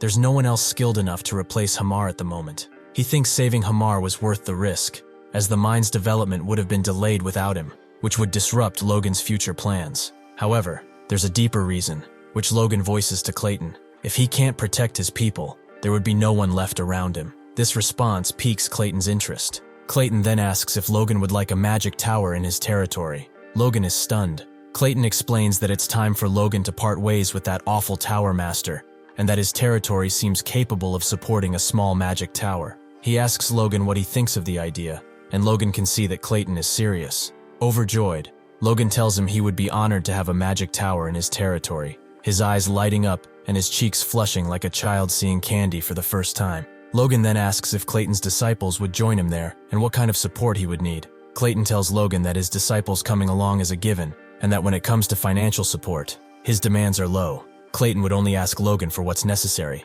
telling Logan that he trusts in his character and abilities. Seeing what just happened, Logan drools like a hungry dog while looking at Clayton. Also being a witness to what was just discussed, Hamar asks Clayton if he also perhaps hit his head, but Logan tells him to go back to rest. 1 week later, Hamar presents himself before Logan, telling him that he is fully recovered, so he will resume the construction. He goes on to tell Logan that he will try to make up for the delay, and Logan wishes him luck. Just as Hamar leaves and the door closes, there is another knock that disturbed Logan. It appears that Dwayne creeps in from behind the door with a scary look on his face, asking Logan if it isn't about time for Logan to tell him about that mine. Dwayne shouts at Logan, demanding to know how long he's been developing the mine without telling him. Logan simply apologizes, saying it slipped his mind. Frustrated, Dwayne questions how something so important could possibly slip his mind. He presses Logan, asking why he kept the mine a secret and what kind of mine it is. To answer Dwayne's question, Logan puts on a big old smile, revealing that it's a gold mine. Dwayne doesn't believe him and tells Logan to stop joking around. There's no way people like them would have a gold mine. Annoyed, Logan asks what's so unbelievable about it, calling Dwayne a rascal. Then, regaining his serious tone, Logan informs Dwayne that the mine is expected to generate around 100 million gold per year, and asks if Dwayne really thinks he'd joke about something like that. Hearing this, Dwayne is left speechless, asking Logan if he is serious about what he's saying. Next, Dwayne just stands there, and Logan looks at him dead in the eye, but something is wrong. Logan touches Dwayne, wondering if he is okay, and Dwayne almost falls on his back. It appears that the information he has received is making Dwayne faint, as he cannot comprehend the amount of money that mine is going to bring in, and Logan is sweating, trying to make Dwayne snap out of it. Despite the minor incident with Hamar's injury, the plan proceeded smoothly, much faster than Logan had anticipated. In the forest, a group of people walks along, puzzled as to why they've been called together again, especially now that the dam construction is complete, and in such an unusual place, the mountain peak. One man asks another if they're sure the dam is finished, as it was supposed to take 6 months, yet they completed it in just 3. Another confirms that the construction is indeed done. These men seem to be the administrators Dwayne has gathered for a final inspection, all brought to Logan's side. Logan greets them warmly, expressing his pleasure in having them there. Acknowledging their busy schedules, he asks them to stay and witness the opening of the dam. One of the administrators looks on skeptically, thinking it's a waste of time. In his mind, bringing water from the Luther River to sprinkle over the wasteland won't make any difference. He feels Logan should have invested the money more wisely, perhaps on repairing the southern wall. The other administrators also question why Logan went to such lengths. Unable to come up with an answer, one of them asks Dwayne. Meanwhile, Dwayne is once again amazed by what he sees. He stares at the dam, realizing it wasn't built merely to sprinkle water on the wasteland. It's actually connected directly to the underground channels of the Luther River. If they can continuously supply water through the canals, this vast wasteland could indeed become fertile land. Logan looks around and notices that everyone has gathered, construction workers, mages, and administrators alike. Concluding that it's time to begin, he turns to Clayton and gives the signal. Clayton obliges, preparing to start the process. Seeing this, Hamar becomes grumpy and asks if they really have to do it this way, complaining that they put in all the effort so the workers could open and close the floodgates themselves. However, this won't happen, as Logan thinks that the first time the dam is open, it should be grand and memorable, as he wants to show everyone in the McLain estate what they have created with their own hands. As he says the last part, an image of the dam is shown, and it appears that there are some golems that stay before the floodgates, prepared to lift them. Seeing this, the administrators are stunned. One of them even remarks the presence of the monsters towards the other two, but just a second later they seem unfazed by this event. Even the administrator in question realizes that he has seen quite some magic lately, and that he shouldn't be impressed by it. Next, Clayton shouts loudly, for everyone to hear, giving the command to the golems to open the floodgates. They reach towards the gates and start lifting them up. Seeing this, Logan looks happy, as his plans unfold just as he imagined they would. The event leaves everyone speechless. Both the administrators and the common workers are amazed by the sheer display of magic and force, but something strange seems to happen. The golems are struggling to lift the floodgates. With a murderous smile on his face, Clayton looks down on Hamar, murmuring, asking Hamar what the hell is he doing. Yet it seems like Hamar also doesn't know what's happening, as he definitely told the workers to open the gates when the golems start lifting them. Seeing this, Logan starts sweating, as he needs to come up with an idea fast. An event from the past is shown, a chat between Clayton and Logan, where Clayton informs Logan that the lifting the gates would be too much for the golems, and Logan tells him to just pretend.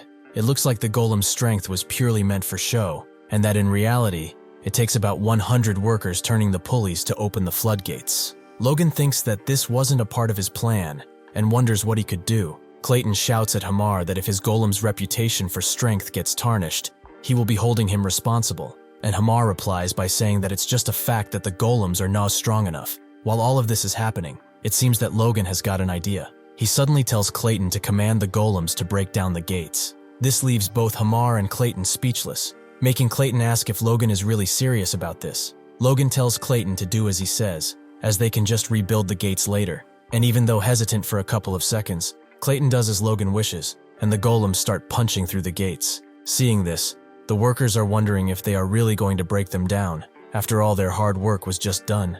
Next, the gates break, and water starts flowing down, taking the golems with it, and everyone remains perplexed when they see this. Even Logan lets out a big old blushy smile of happiness. For the first time, I can see that bro might actually be genuinely happy and have a heart. The townsfolk that have worked on the construction are letting out tears of happiness as the water flows down, acknowledging its presence and their success. Logan then thinks how this will solve the food problem during the Civil War, and that they don't need to rush the reclamation as they can start farming next spring. Even Dwayne is happy and jumps on Logan's back, scaring him, telling him how wrong he was about the dam and asking for forgiveness. Logan then tells him that everything is good and mocks him in a friendly manner, asking why such a big guy like him is crying so much. However, not everyone is so happy with this outcome, as Hamar is crying in the corner, asking how much time is going to take him to rebuild the gates again. But Clayton steps in, saying that he will help him rebuild them once again. Logan then tells them that they don't need the gate urgently,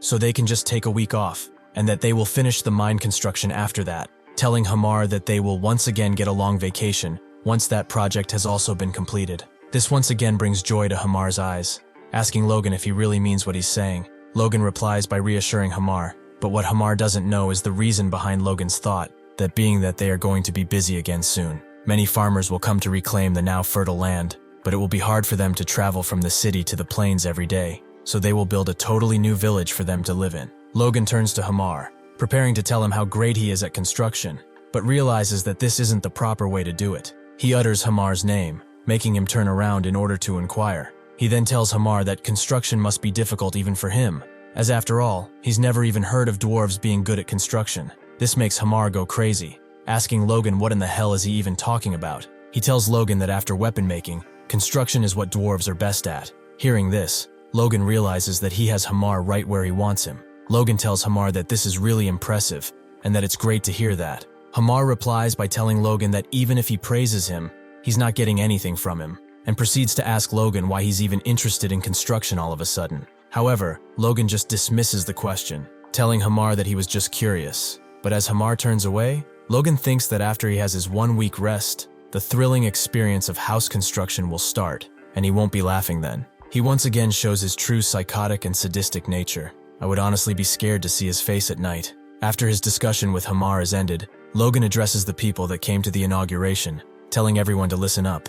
He restates the promise he made when they gathered to open the floodgates. First, that everyone will be able to cultivate the McLain Plains. Second, they will receive tenant rights equivalent to their labor, and taxes will only be 30%. He then turns his head to look at the vassals. He thinks that if he announces it like this, even the vassals won't be able to oppose it. In fact, they seem overjoyed with the appearance of the river, realizing that their territory might be finally changing. 4 weeks later, Logan is in his study talking to Rick, revising a schematic sent by Hamar, in which he's already completed the village layout and a model house, saying that he knew he picked the right person for the job, and Rick replies by saying that Hamar is amazing. Logan then thinks how he never thought Hamar would actually take the job when he came by a few weeks ago, as he was hesitant at first. But just as always, once he starts, he does a good job.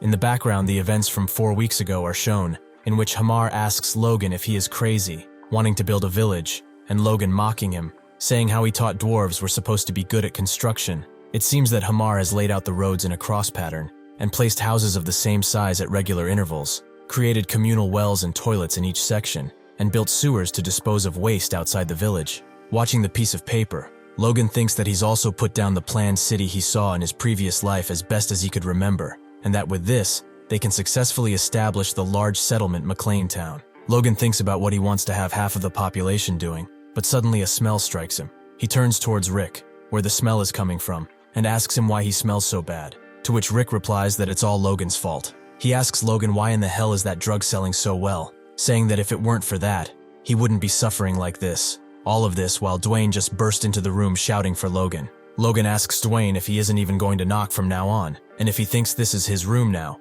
However, Dwayne doesn't seem to care about that one bit, and proceeds to start telling Logan something about Hamar. All of a sudden, Dwayne's expression turns into pure joy, and he tells Logan that Hamar has sent word that they can start mining the gold. He shows Logan a couple gold nuggets, telling him that it has been brought from the mine. He tells Logan that usually, you would have to extract small amounts from the minerals, but they've already found this, making them both drill over the site of their treasure. Next, Logan tells Hamar that he's done a great job, and Dwayne hugs him, asking how they've managed to get so lucky as to have Hamar with them. However, Hamar doesn't seem to care about any of this, and he just wants to go rest, as his eyes look like he's been awake for eons. Logan then asks Hamar how much they can start mining, and he tells Logan that it's just as they've estimated, 1 ton of gold a month, and that even with a low estimate, it should last for at least 10 years from there on, and once again asks Logan if he can go rest. Logan is reluctant to Hamar's request, saying that they still have much to do, as they've just started the town construction, and they need more crossbows, and the knights need new weapons, asking Hamar if it would be possible. This strikes Hamar like a hatchet, making him sweat and grab his head with his hand, as Hamar lays down on the ground to rest, and Dwayne bows to him, calling him the treasure of their territory. Logan proceeds to think about how he's sole proceed going forward, since there's still a lot of work left to do, but Hamar really needs a break, so he thinks that he should be recruiting another dwarf later. Just as promised, Logan tells Hamar that he will keep his promise, and that he can go have his break, and just as he wants to say that a month seems a little too much time, Hamar starts shouting of happiness. He then runs away like Flash when he turns back time, and shouts for Logan to hear that he shouldn't be looking for him, as he will be sleeping for the next month. Seeing how fast Hamar was running, Logan asks himself if he managed to awaken force, as he is too damn fast with those short legs. Behind Logan, Dwayne starts crying of happiness, and Logan asks him what happened.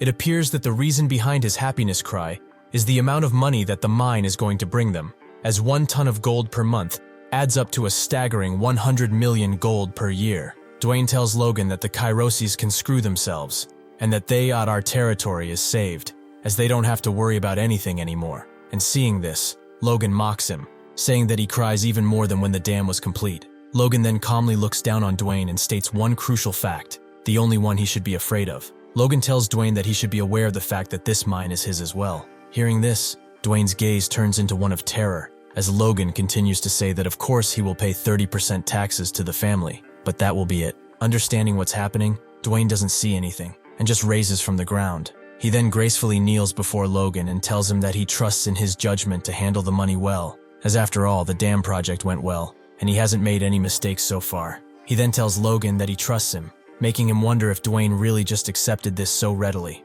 Logan then tells Dwayne that they of course have to keep the mine a secret, as if news of the gold mine spreads, the Befros, Kalia, and the Margrave will all cause him trouble. To this, Dwayne simply replies that he will take care of it, which makes Logan feel uneasy, since he isn't used to this yet, but still thanks Dwayne for the deed. However, he disregards this concern, since his mind is bothered by another one. He thinks that his father will be a problem, since he has made a lot of changes before his returning from the training. A week later, Logan and his dad are walking on the edge of the river, admiring its beauty. Logan looks at his father from behind, remarking something different coming from him. Patrick has become an advanced knight. Logan thinks that he has been expecting it when he handed him the book of the Ryan blood technique, but to think his skills would progress in such a short time after stagnating for a decade is amazing. Patrick then acknowledges that while he was away, Logan has managed to accomplish a great deal of things. Logan wants to defend his actions and tell his father about his plans, but Patrick just reaches downwards for the water in the canal. He puts his hand in the water and grabs a handful. He then tells Logan that to have water flow through this wasteland is truly amazing. He says that him reaching a higher level, and even the transformation of the wasteland, are all Logan's feats, and that Logan is far better at running the estate than he ever was. Logan wants to stay humble and tells his father that these accomplishments are only based on recent actions, but Patrick cuts him off, saying that he has managed to do more in 3 months than he has done in the past 10 years. He then tells Logan that he feels blessed to have such a son, and thanks him. I think someone is cutting some onions around here, or there might be something in my eye. Logan wants to tell his father that he is thankful, but he is once again cut off, and Logan tells him that from now on, he will be handling all the Lord's duties, as he wants to focus on training the Knight's Order from now on. Hearing this, Logan is left in shock, not knowing how to react or even what to say. Logan once again wants to tell his father that he doesn't plan on becoming the Lord of the estate, but Patrick just cuts him off again, and asks Logan if he knows what he has realized during his training, the answer being that he has grown old. He tells Logan that even though he has managed to grasp the basics of the iron blood technique Logan has given him, he couldn't master the secret techniques at all. If he had learned the secret technique when he was younger, when his force had just awakened, it might have been possible. But with his current force, which has already formed its own flow after all these years, it is impossible for him to even create a core. He tells Logan that as he gave up on that, it might be the time for young kids like Logan and Ranyan to try. Thanks to Logan, he could finally break through the barrier that had blocked him for years. Now Patrick wants to step back and be a guide that opens the path for them. Logan takes a good look at his father, thinking about what he said. He then nods and thinks that if he puts it like that, there is no way that he can refuse, so he just agrees with his father. Patrick then turns around and says that she should know that as well. It appears that he was addressing Marianne, and he continues by telling her to help Logan in order to make sure he fulfills his role properly. Marianne nods and keeps her head down. Then Patrick pushes Logan forward, encouraging him to talk to his mother. Logan approaches Marianne, who is dressed in a beautiful long dress, holding a sun umbrella. Marianne starts by saying that the achievements Logan has shown are enough to prove he is capable of being the successor, addressing him as young master. She then continues by saying that she now only wishes for Ranyan's success, that being the only reason she has clashed with him before. Hearing this, Logan apologizes to Marianne, but she stops him, saying that if anything, she should be the one apologizing. She acknowledges that Logan has once before apologized to her, and that pathetically enough she couldn't accept it, stating that it was narrow-mindedness from her, and that she hopes Logan can be generous and understand. As Logan sheds a sweat from his cheek, Marianne continues by stating that she heard about Logan teaching Ranyan how to fight with the sword. Filled with passion, Logan tells Marianne that maybe it's because Ranyan might be a prodigy, but it only took him 1 week to form a force core, and that he has already mastered some technique. Looking down, Marianne comments that it's been years since she had seen Ranyan that happy. She then asks Logan to also continue caring for his younger brother Ranyan in the future.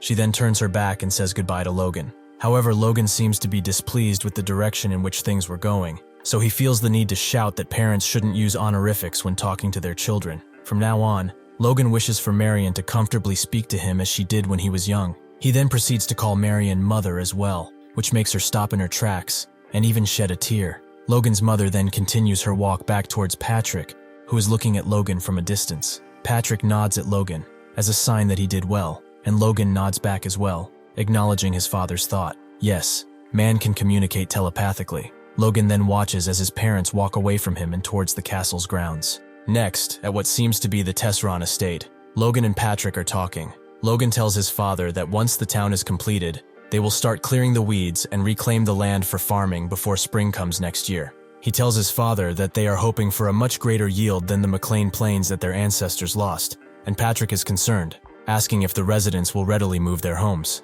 Logan replies to his father by saying that they will, as they plan to give priority in reclaiming rights to those moving into the town, and the new houses will also be better than the thatched houses most of the residents are living in now. Logan informs his father that he has had Dwayne put up a recruitment notice for soldiers, and asks Patrick if he will take charge of their training if they become regular knights, to which Patrick instantly agrees, as he sees them as potential knight candidates. Patrick tells Logan that he has been doing a great job, but on the other hand, there's still a problem, and then proceeds to turn his head around towards the left side. He takes a wooden stick and strikes it against his hand, as if he is prepared to beat someone to death with it. Patrick stands before the Knights of the Order and tells them that they are hopeless, asking since when do they have 2 knight orders. His facial expression alone sends a shiver through my bones. Looking at the scene, Logan acknowledges that these are the McLain Knights, and those who defected from Tesseron after losing the war between fiefs. They've been part of the same knight order for a while now, yet they still act like they're on opposite sides. Patrick then speaks,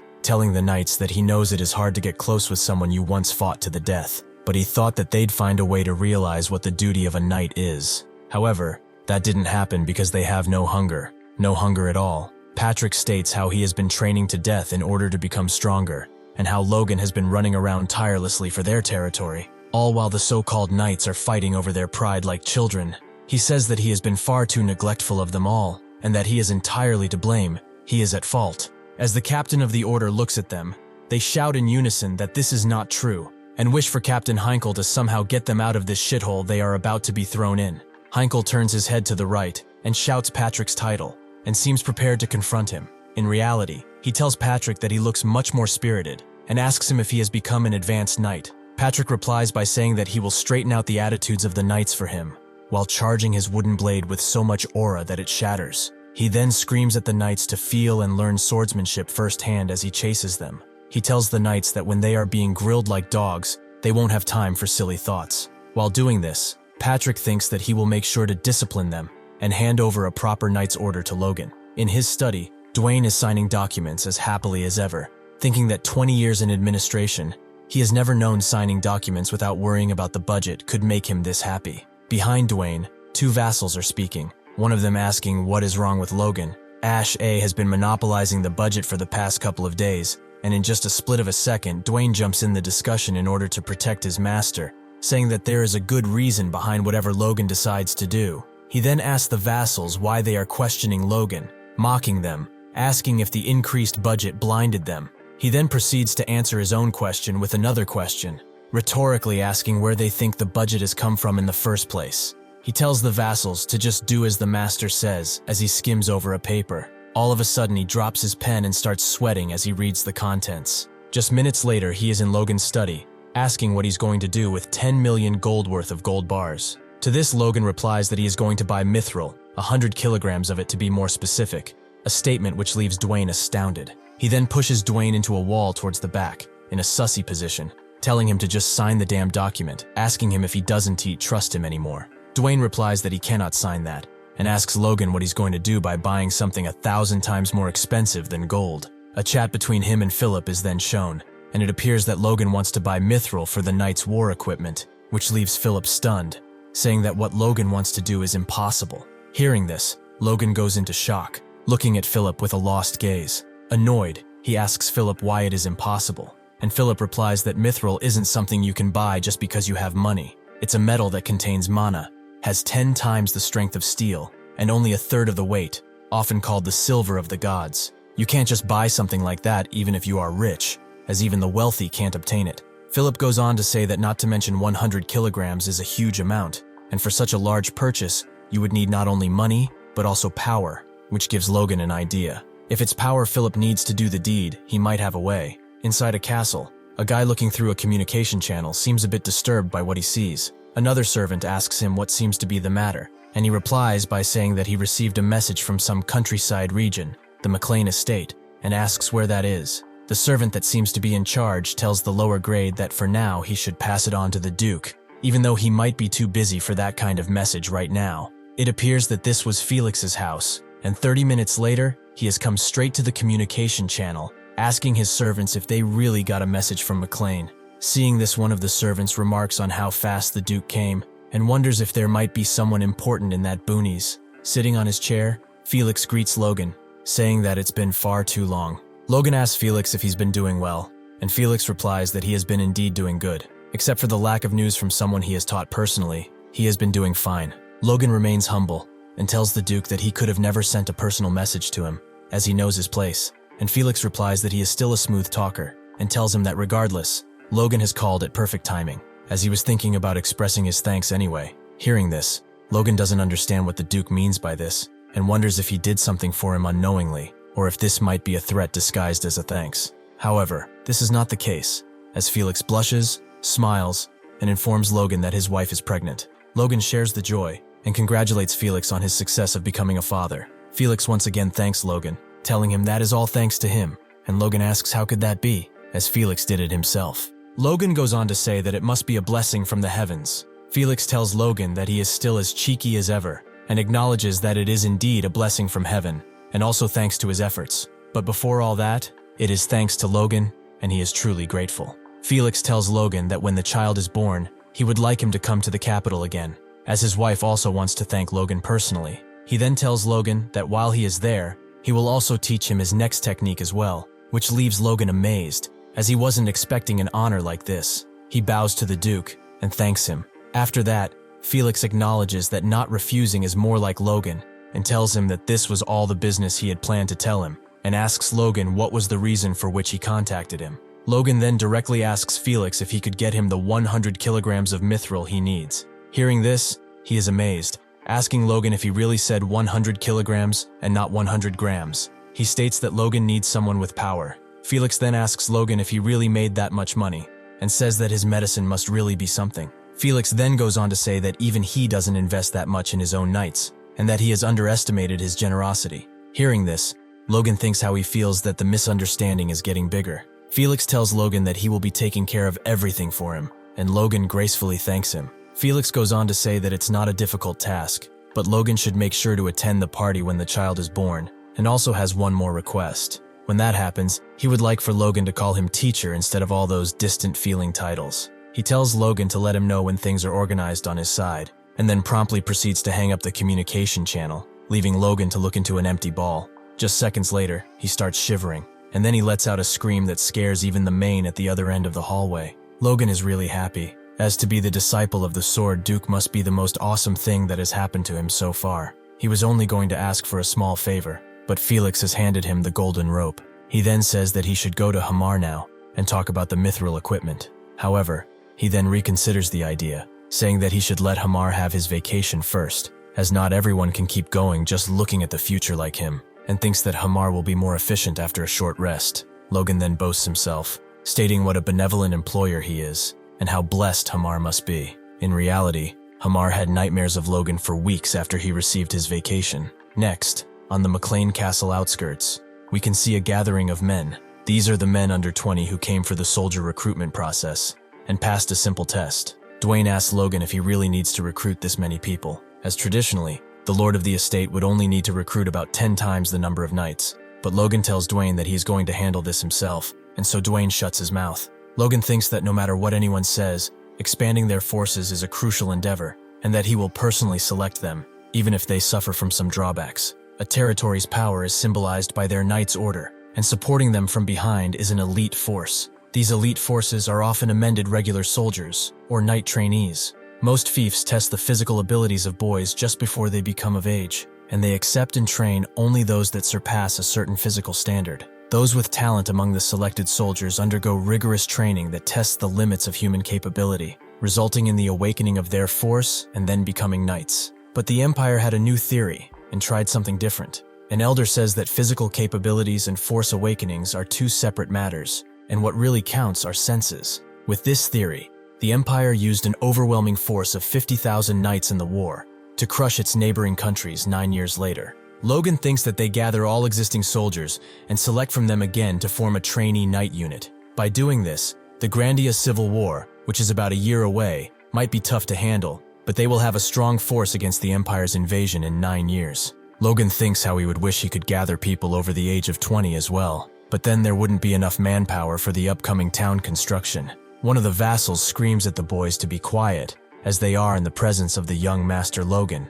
Logan then asks the vassal how they picked out the soldiers before, and he replies that they had all of them run and selected them in the order they finished the race. Thinking about this, Logan realizes that this is simply a crude selection method based solely on physical strength, and that there is no wonder the number of knights has barely increased. He then tells the vassal to select only those with good eyesight, hearing, and quick reaction time. Hearing this, the vassal doesn't know what to think, wondering if this is the test. The first test that Logan devised was to walk towards a picture until they can see it clearly and stop when they do. Some of the kids stop right away and shout for Logan to say that he has chosen a weird picture and that he is very handsome, while others struggle to see it at all. It turns out that the picture was of a chicken, and Logan says that they don't need flattery right away and tells the knights to get rid of that one kid that called him handsome. One kid from really far behind raises his hand. He tells Logan that seeing he has a comb, the bird must be a rooster, and asks if this is so. Seeing this, Logan is impressed, asking himself if he really saw that small comb from that far away. For the second test, Dwayne shouts that he will be repeating the same word over and over, and tells the participants that they should walk until they can understand the world, and stop when they do. One of the kids says that he cannot hear anything, and another one tells Dwayne that his voice's volume keeps changing. Just then, another kid shouts towards Dwayne that the answer is the world sparrow. He then tells Logan that Dwayne has also just called him a son of a bitch, and asks if that is also part of the test, which it wasn't, as Dwayne shits his pants. Thinking how he was talking to himself when saying that,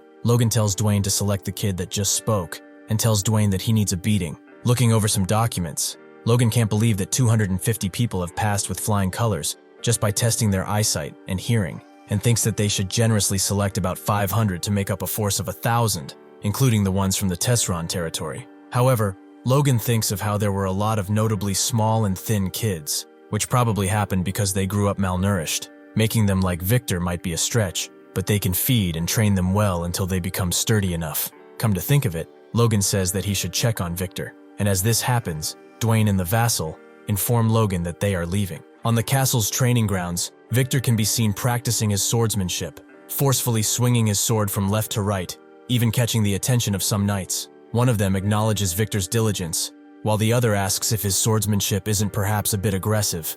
On the other hand, Victor only thinks about what Logan has told him, how if he can perform the sword technique 1,000 times flawlessly, he can become a knight. Yet the most important thing is to awaken his force. Victor strengthens his grip on the sword's handle and says that he needs to become a knight quickly. While his sister is looking at him worried, Victor can only think that Logan is not going to wait after him forever. Just then, Victoria turns around and sees Logan.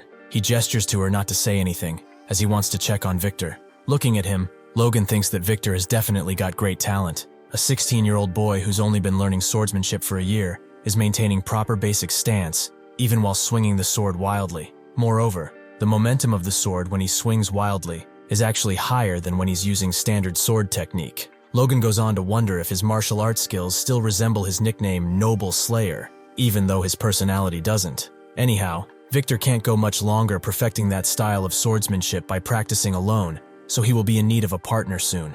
Logan shouts Victor's name, and Victor acknowledges his presence by turning around. Logan goes on to tell Victor that tomorrow, he is planning to leave the McLain Castle estate to train soldiers in the Tursan territory, which will probably last until the winter. However, Victor doesn't understand what Logan wants, so Logan explicitly tells Victor to come with him to the Tesron territory. That is, of course, only after he discusses this with his sister. While his sister pets his head down with a cloth to get rid of the sweat, Victor asks if he cannot take Rhea along. Logan asks Victor if he really wants to take his sister to a training camp full of men, and asks him if he really thinks that is a good idea. However, Victor doesn't want to hear it, so he screams at Logan that he wants to take his sister along, and Logan thinks of how he is usually very composed, yet he turns into a child whenever the matter involves his sister.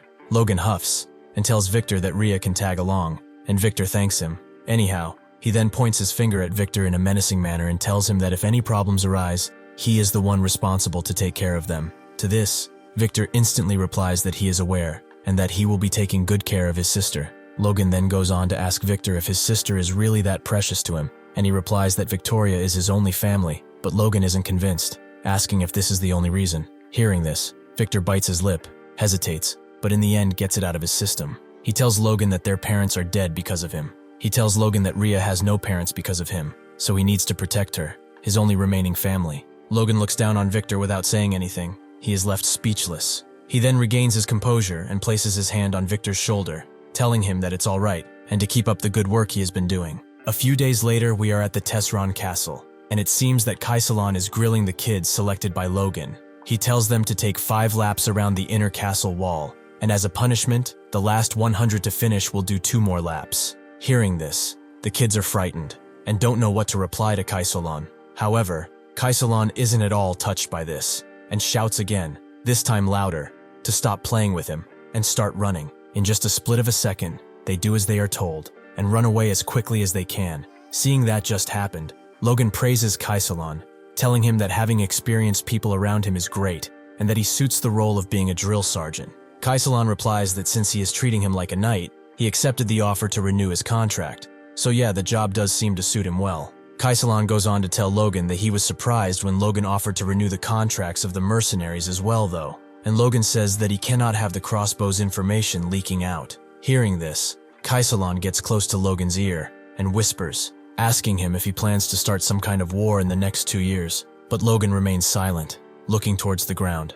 With a smile on his face, he tells Kaisalon that he is not a warmonger. However, inside, he knows that war is something that will be unavoidable in the future. Then they are both distracted when one of the trainees yells something about someone else being a monster. It appears that they are talking about Victor, as he is the first one in the race. 2 other guys stop, asking what the hell is that guy made of, and another one replies by saying that Victor is a slave, Logan's slave nonetheless. Hearing this, the first guy gets ambitious, and says that if a slave can do it, then he must be able to do it as well. He starts running again, shouting that he won't lose to Victor, while the other one remains still, about to throw up. Seeing this, Kaisalon realizes that once again Logan was right. The Victor effect, as they've named it, is really making a difference. Logan says that he doesn't expect them to have exceptional physical abilities right away. Instead, he thinks that if they have the will to not give up, that is enough to turn them into warriors. Victor is definitely absorbing force, and it won't be long until his force awakens. And when that happens, he will become the soldier's strongest motivator. However, something awful will happen. Contrary to what Logan hoped for, in the not-so-distant future, Victor has done it. Next, the kids are brought to the Tesron barracks, where tables are piled high with food to help them replenish their energy. They eat heartily, repeatedly thanking Logan for the meal. One boy comments on how delicious the food looks, while another admits he endures the grueling training solely for these meals. He jokes that he's gained weight from eating so well over the past few weeks, and says if he could eat like this forever, he'd have no other wishes. Rhea is also in the barracks, busily preparing and serving meals to the trainees. All the boys are utterly captivated by her. As she turns to leave, some of them whisper about how cute she is, while one boldly calls her an angel. One boy asks his friend if he should try talking to her later, but the friend doesn't respond. He's still mesmerized by the sight of Rhea. This trance is short-lived though, as Victor, seated at a nearby table, emanates a menacing aura. He points a finger at the boys and warns them to look away before he gouges their eyes out. The boys quickly quiet down, dropping the subject entirely. As Rhea hurries from table to table, serving everyone, Victor wonders if she even had time to eat before starting her work. Meanwhile, behind Victor's table, another boy stares at Rhea with a lustful gaze, licking his lips. Outside the barracks, Victor sprints with a piece of bread in his hand. He had asked one of the older women preparing food where Rhea went, and she told him she'd use the back door to take out the trash. Concern grips Victor. Rhea shouldn't be wandering so far from him this late at night. Suddenly, Victor hears a noise coming from a back alley. He heads over to investigate, intending to ask his sister what she's doing out so late at night, alone. But what he sees leaves him speechless. The trainee who had been licking his lips earlier is trying to take advantage of Rhea. Tears stream down her face as she whispers Victor's name, and the bread in Victor's hand falls to the ground. The trainee stammers, attempting to explain, but Victor is already leaping into action. With a single powerful knee strike, he shatters the man's nose and sends him sprawling onto his back. Victor fearlessly steps in front of Rhea, shielding her. Standing over the fallen man, Victor is poised to strike again, his expression dark with fury. Behind him, Rhea trembles, terrified of what might come next. The commoner trainee sneers at Victor,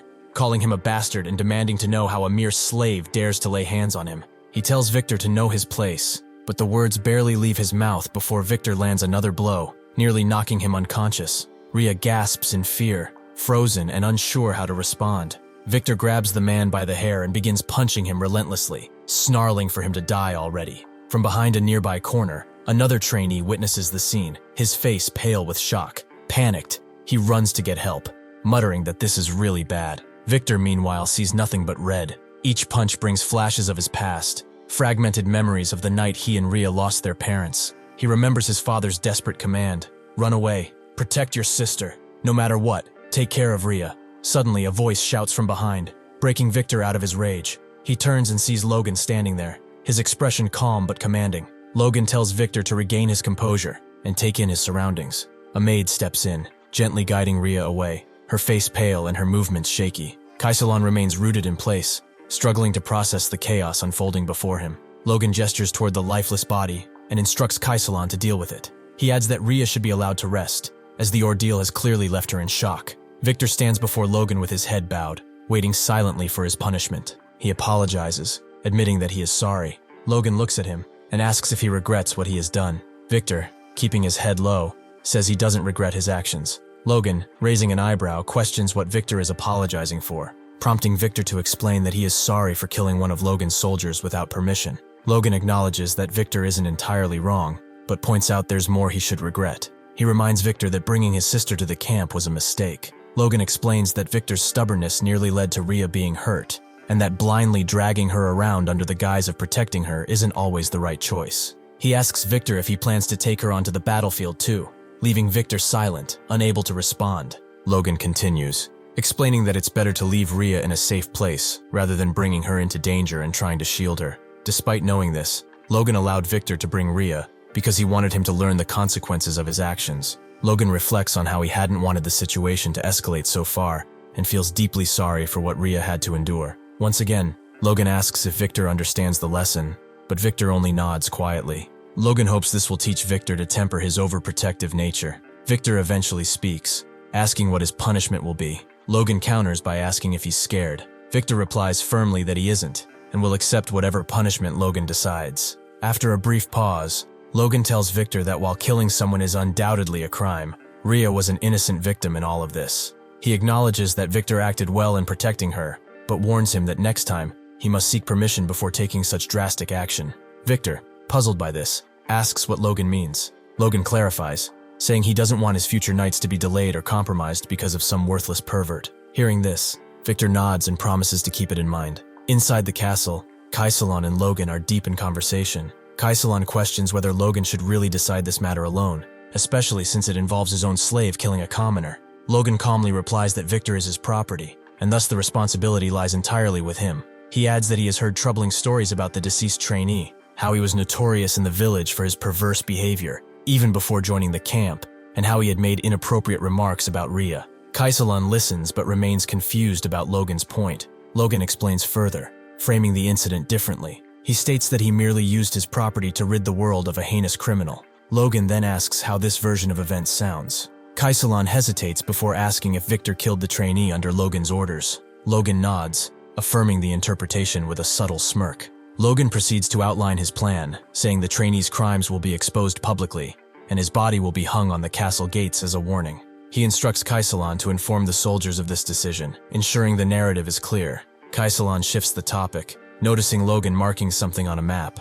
Curious, he asks what Logan is plotting. Glancing at the map, Logan replies that it's a surprise, even for the soldiers. The markings on the map highlight areas where monsters have recently been sighted. News of Victor's actions spread quickly, leaving the soldiers in shock. However, when they learned what the dead trainee had intended to do to Rhea, their shock turned to fury. Many were so enraged that they expressed a desire to dig up the body and desecrate it further. Overhearing a conversation among the trainees, Logan listened as one of them admitted he had always felt something was off about the man, while another remarked that he'd long suspected he might commit such an act. Logan couldn't help but think the situation had resolved itself rather neatly. Time passed, and 3 months later, snow blanketed the trees and the ground, signaling the arrival of winter. Logan and Kaisalon stood in conversation, watching the serene landscape. Logan noted the approach of the new year, and Kaisalan, with a reflective tone, remarked on how quickly time had flown. It had already been 2 years since their first meeting. During the 90-day training period, the initial group of 1,000 trainees had dwindled to 987. 1 death and 12 failed recruits had thinned the ranks. Kaisalan, however, seemed pleased as he observed the remaining group, remarking that no more trainees were dropping out. Only those with sufficient stamina and determination had endured. Logan, watching the scene, reflected on how basic training was now complete. He had already tasked Hamar with crafting an additional 400 crossbows, not enough to arm all the soldiers, but sufficient for another purpose. Turning his attention, Logan asked if the trainees were ready for joint combat training. Patrick stood nearby and confirmed that they were. He suggested the forest at the base of the mountain range as a suitable location. Patrick added that it was about time to advance their training, as the knights would soon require practical combat experience. Logan then asked Patrick if the knights had mastered the iron bloodsword technique. Patrick, giving Logan a sharp look, replied that while they had learned the basics, true mastery could only come from real combat. Logan's smile widened, his expression taking on a disturbingly psychotic edge. He agreed with Patrick, stating that improvement only comes through the crucible of battle. The two men exchanged smiles and shook hands, united in their plan. Meanwhile, Kaisalan stood in the background, pale and uneasy. The scene made it clear where Logan had inherited his intense and slightly unhinged tendencies. A bead of sweat trickled down Kaisalan's cheek as he thought grimly about the challenges ahead. A few days later, deep in the southern mountain range of McLain, Patrick stood fully armored, exuding authority. He instructed the knights to draw their swords and steady their breath. The air grew tense as the knights charged their aura, the energy rippling around them. At Patrick's command, they slashed forward in unison, their blades slicing cleanly through the massive trees in front of them. Even the knights were stunned, marveling at the sheer power they had just unleashed. Cutting down such enormous trees in a single strike felt surreal. Logan, standing beside his father, watched with satisfaction, but Patrick remained composed, as though unimpressed. The trainees, however, were left in awe. They whispered among themselves, amazed by the knight's strength and wondering if they could ever reach such a level. Logan, breaking the moment, shouted at the trainees to stay alert, ensuring their guard was up. He reminded them that this was no ordinary forest. They were standing in a monster forest. As if on cue, goblins began to emerge from the shadows, their grotesque forms moving toward the group. The knights, itching for combat, wasted no time. They charged forward, striking with precision and ferocity, cutting through the goblins like a storm. The goblins, overwhelmed by the knights' power, tried to flee in panic. Logan, anticipating this, commanded the troops to ready their crossbows. At his signal, a hail of arrows rained down on the battlefield, swiftly taking out any goblins attempting to escape. The cavalry laughed, mocking their earlier fear of the creatures.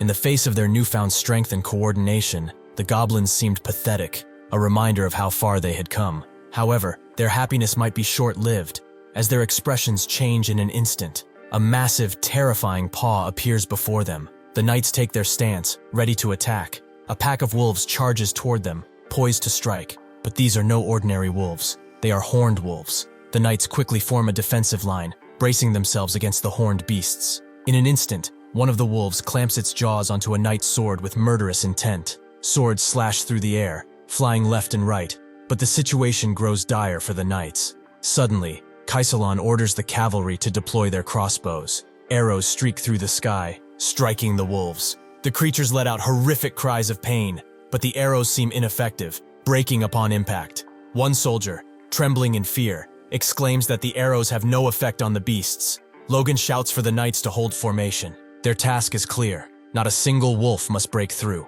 They must protect the cavalry. At the forefront of the line stands Victor, ready to heed Logan's command. He leaps forward, prepared to clash steel and teeth with one of the wolves. Swinging his sword with fierce determination, he strikes with enough force to hurl the wolf back several meters. But there's no time to celebrate. A blood-curdling scream pierces the air behind him, grabbing Victor's attention. He turns to see a wolf sinking its teeth into a trainee's leg, while another trainee stands frozen, trembling in terror at the gruesome sight. A fiery slash cuts through the air. Logan unleashes his fury on the wolf attacking the trainee. He intervenes just in time, ending the beast with a single, decisive strike. Turning to the terrified trainee, he commands him to get a grip on the situation. Logan orders him to fall back and carry the injured to safety. The trainee responds immediately, rushing to follow the orders. Logan reflects grimly that, as he suspected, most of the trainees are unprepared for chaotic skirmishes. However, Those who ranked in the top 100 during the census test stand out. One such trainee finds himself locked in a fight with a wolf. As he struggles, he notices a second wolf closing in from behind, ready to attack. Just as he braces for impact, Victor leaps into action, appearing out of nowhere. With a swift strike, Victor slashes the second wolf's neck cleanly. Victor glances down at his bloodied sword, a small smile forming on his face. The other trainees stare at him in disbelief, their eyes betraying a mix of awe and fear. Logan, however, sees the moment differently. He recognizes that Victor has finally broken free of his limitations. Logan knows it won't be long now before Victor steps into the realm of aura users. As the battle nears its end, the final wolf is felled by Patrick himself. Turning to the captain, Patrick asks if that's all of them.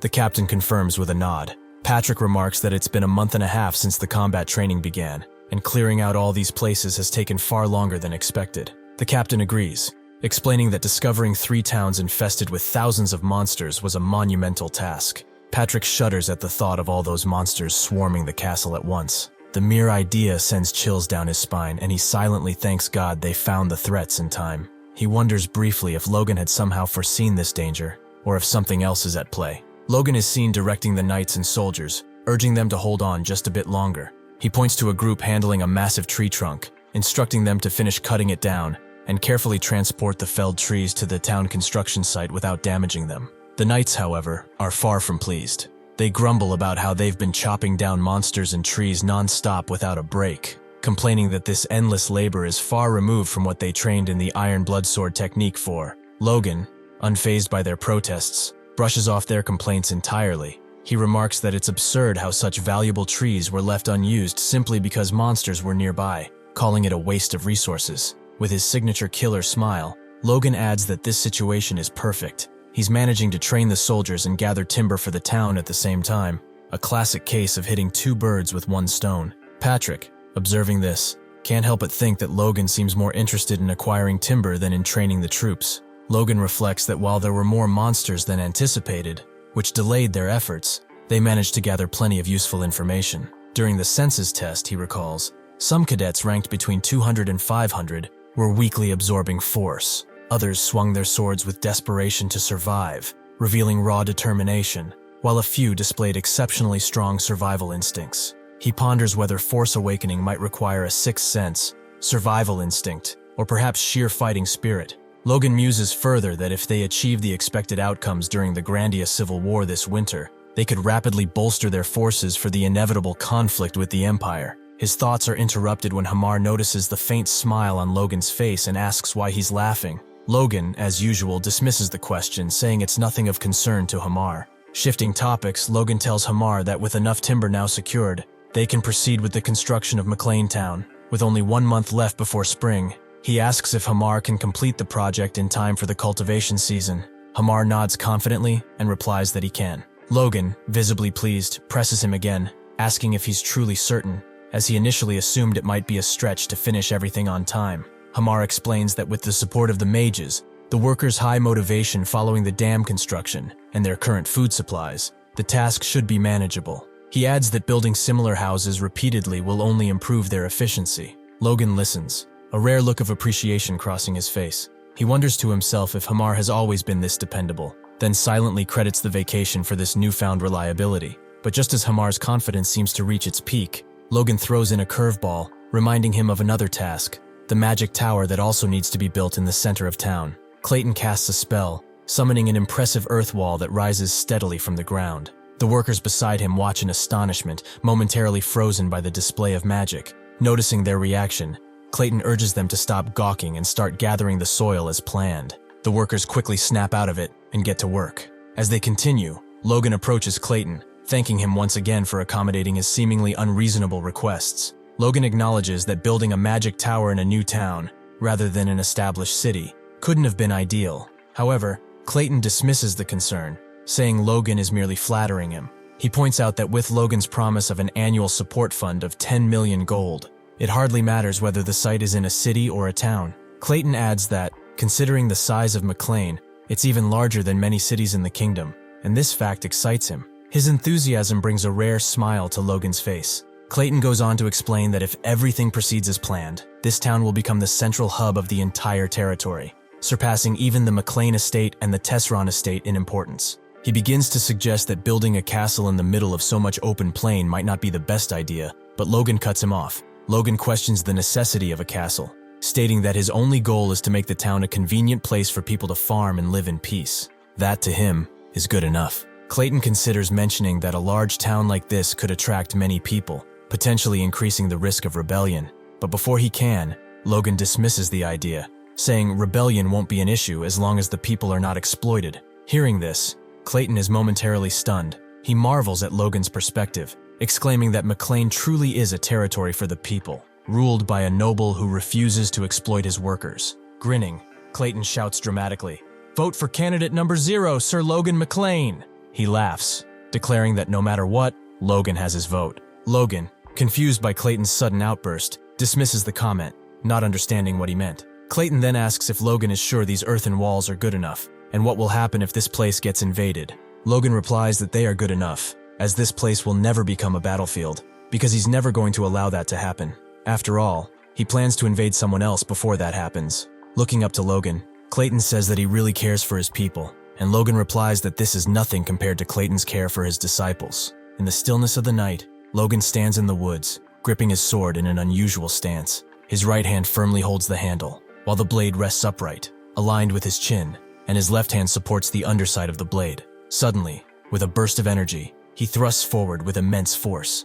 A single radiant beam of light streaks out from the sword, tearing through the darkness. Moments later, the beam explodes, illuminating the night sky in a dazzling flash. As the light fades, it becomes clear that Logan was aiming to shatter a massive boulder. Though the attack wasn't powerful enough to completely break it apart, Logan's expression reveals satisfaction.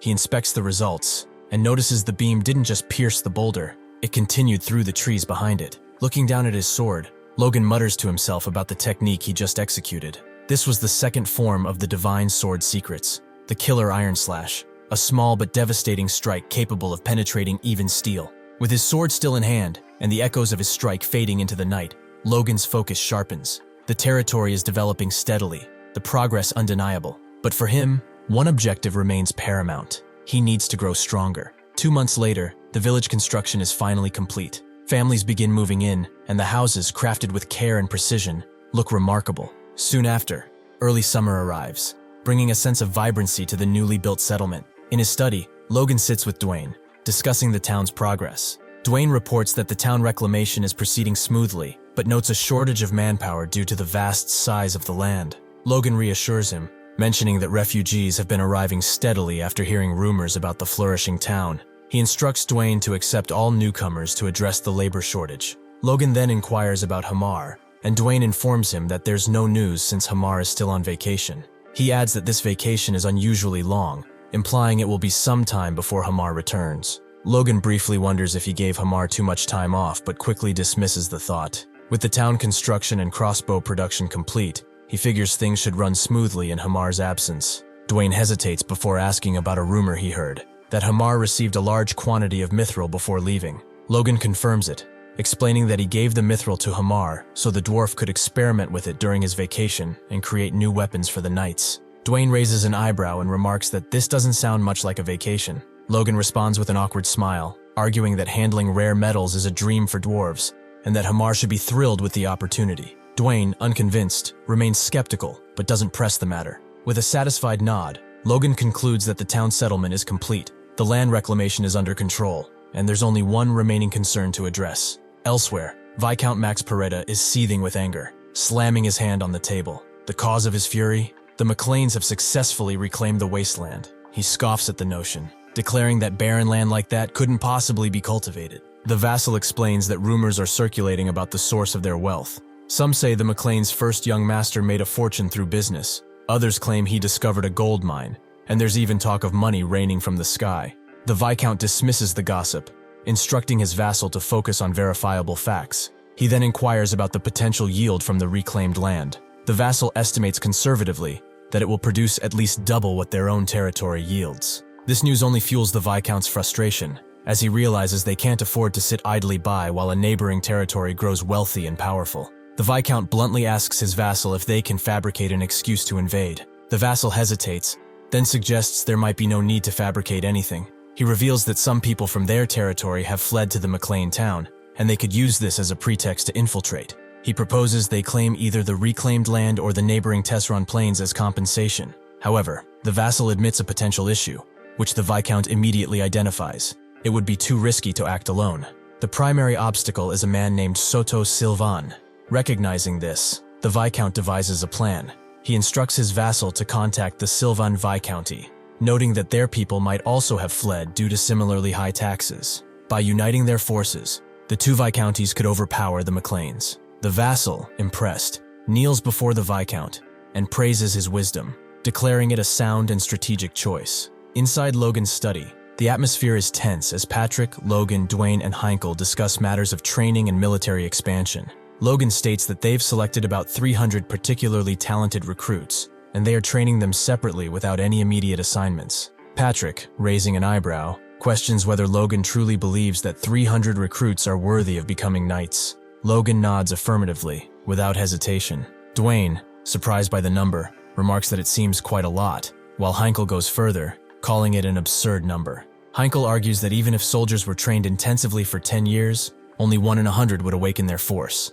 This would mean only about 10 knights out of 1,000 soldiers, a ratio that astounds Dwayne. Logan remains unbothered by these statistics, asserting that they will maintain the current training system. He adds that they will continue bringing in new soldiers every year and annually reinforce their horses and weapons. Dwayne, unable to contain his frustration, exclaims that Logan is wasting money in such peaceful times. Patrick, weighing in, reminds Logan that their family is in a period of significant development, and any excessive military expansion could provoke neighboring territories. But Logan remains resolute, replying that those territories will provoke them regardless of their peaceful intentions. Patrick, puzzled, presses for clarification. Logan explains that now, with the McLain town fully operational and the wasteland transformed into fertile land, there's no way the greedy Viscounties of Sylvan and Parita will remain silent. He adds that these Viscounties already have ample excuses to act. Heinkel interrupts, stating that they have no excuses. They haven't done anything to provoke these territories.